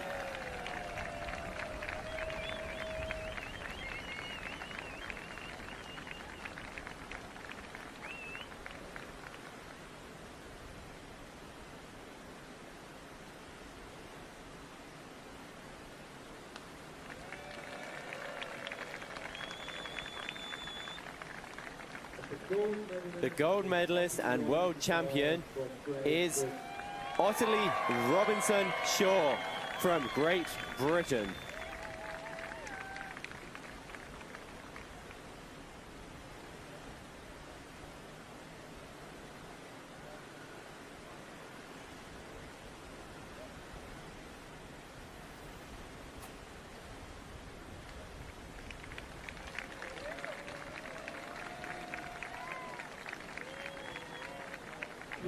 Rain for the national anthem of Great Britain.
Ladies and gentlemen, the medal ceremony of the 2024 ICF Canoe Freestyle World Cup #1 in K1 Junior Women will begin.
The medals will be presented by Eric Schmidt, former mayor of Plattling, accompanied by the team leader of Ireland.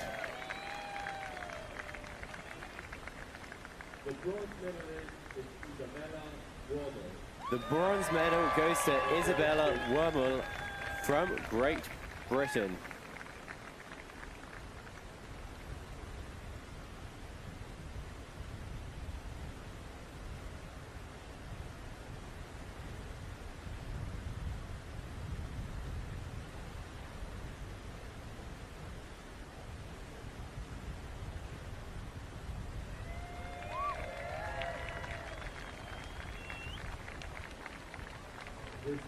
The silver medalist is Siren Sæther of Norway.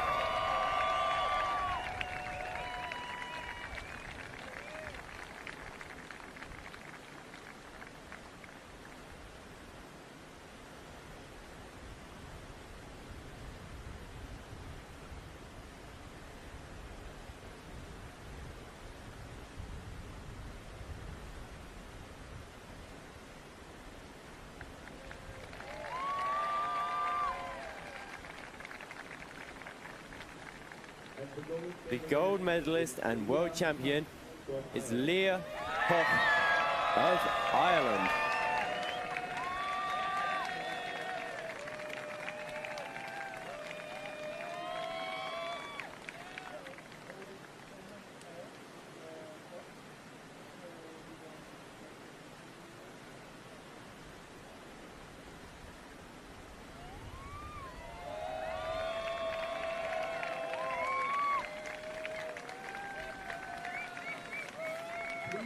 Please rise for the national anthem of Ireland.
gentlemen, the medal ceremony of the 2024 ICF Final Freestyle World Cup #1 in K1 Junior Men will begin.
The medals will be presented by Hans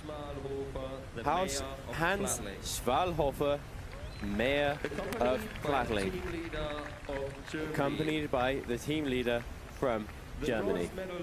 The bronze medalist is Jonas Hermann of Austria.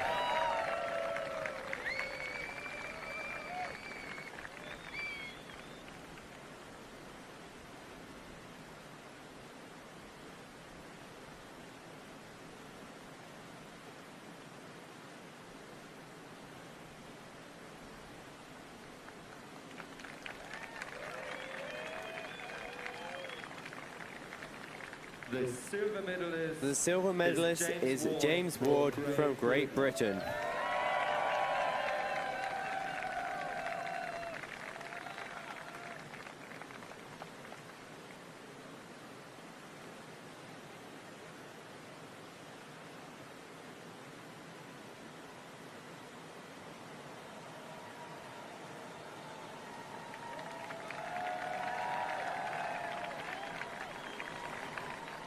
And our gold medalist is Tim Rees from Germany.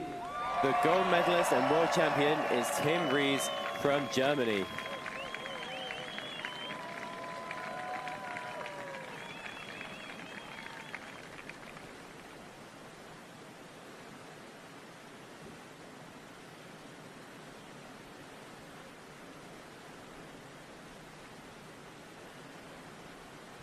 Please rise for the national anthem of Germany. Please rise for the national anthem of Germany.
Ladies and gentlemen. Ladies and gentlemen, the medal ceremony of the 2024 ICF Canoe Freestyle World Cup number one in K1 Women will begin.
The medals will be presented by Eric Schmidt, the former mayor of Plattling.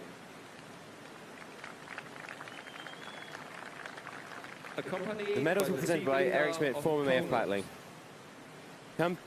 Accompanied by the team leader of The bronze Poland. medalist is Merle Hauser from Germany. The bronze medalist is Merle Hauser from Germany.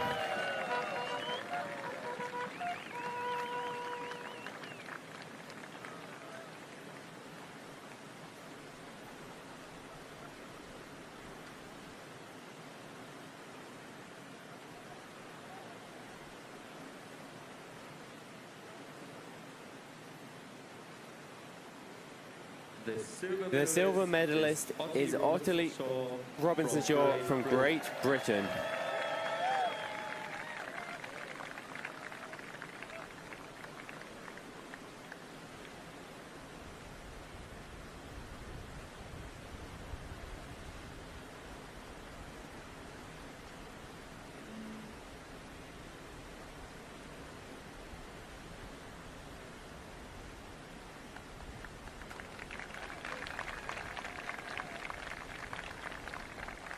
And our gold medalist and world champion is Zofia Tula from Poland.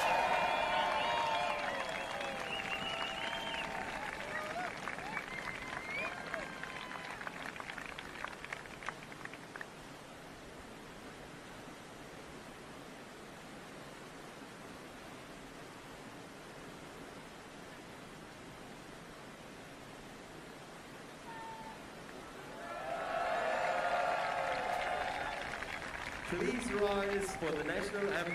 Please rise for the national anthem of Poland.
Ladies and gentlemen, the medal ceremony of the 2024 ICF Canoe Freestyle Ladies and World Cup gentlemen, the medal in ceremony of the 2024 ICF begin. Canoe Freestyle World Cup #1 in K1 men will begin.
The medals will be presented by Hans Schwalhofer, Mayor of Plattling.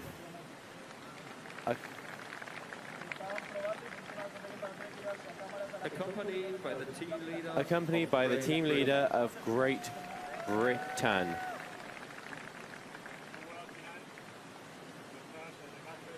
The bronze medalist is Tomasz Czapliki from Poland. The bronze medalist is Tomasz Czapliki of Poland.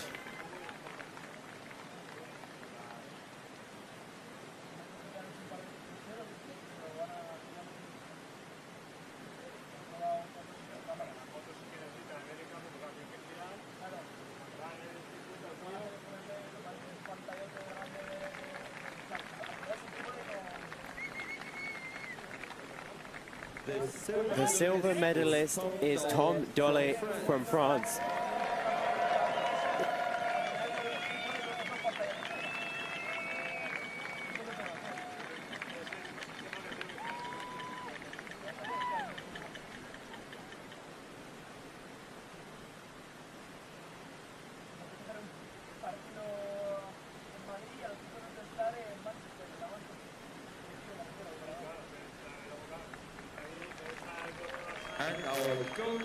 And our gold medalist and world champion is Harry Price from Great Britain.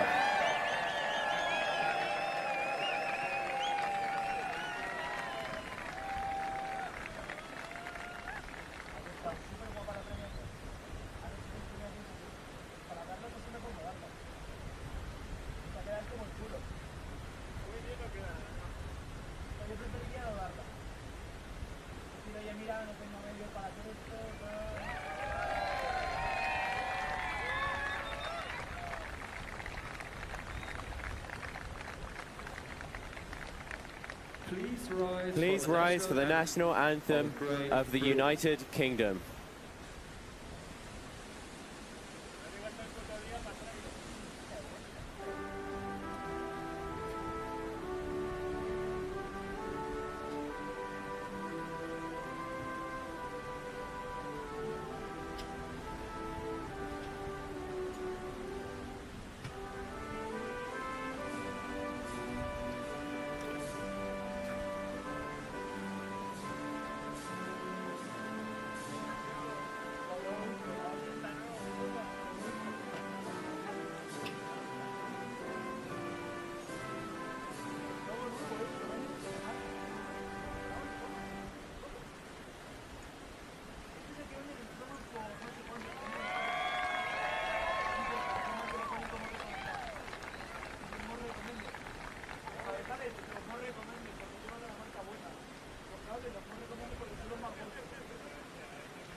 So we have one last announcement for the day. Can we have Charlie and the ICF Freestyle Committee in the judges' tent, please? Charlie and the ICF Freestyle Committee, please come to the judges' tent.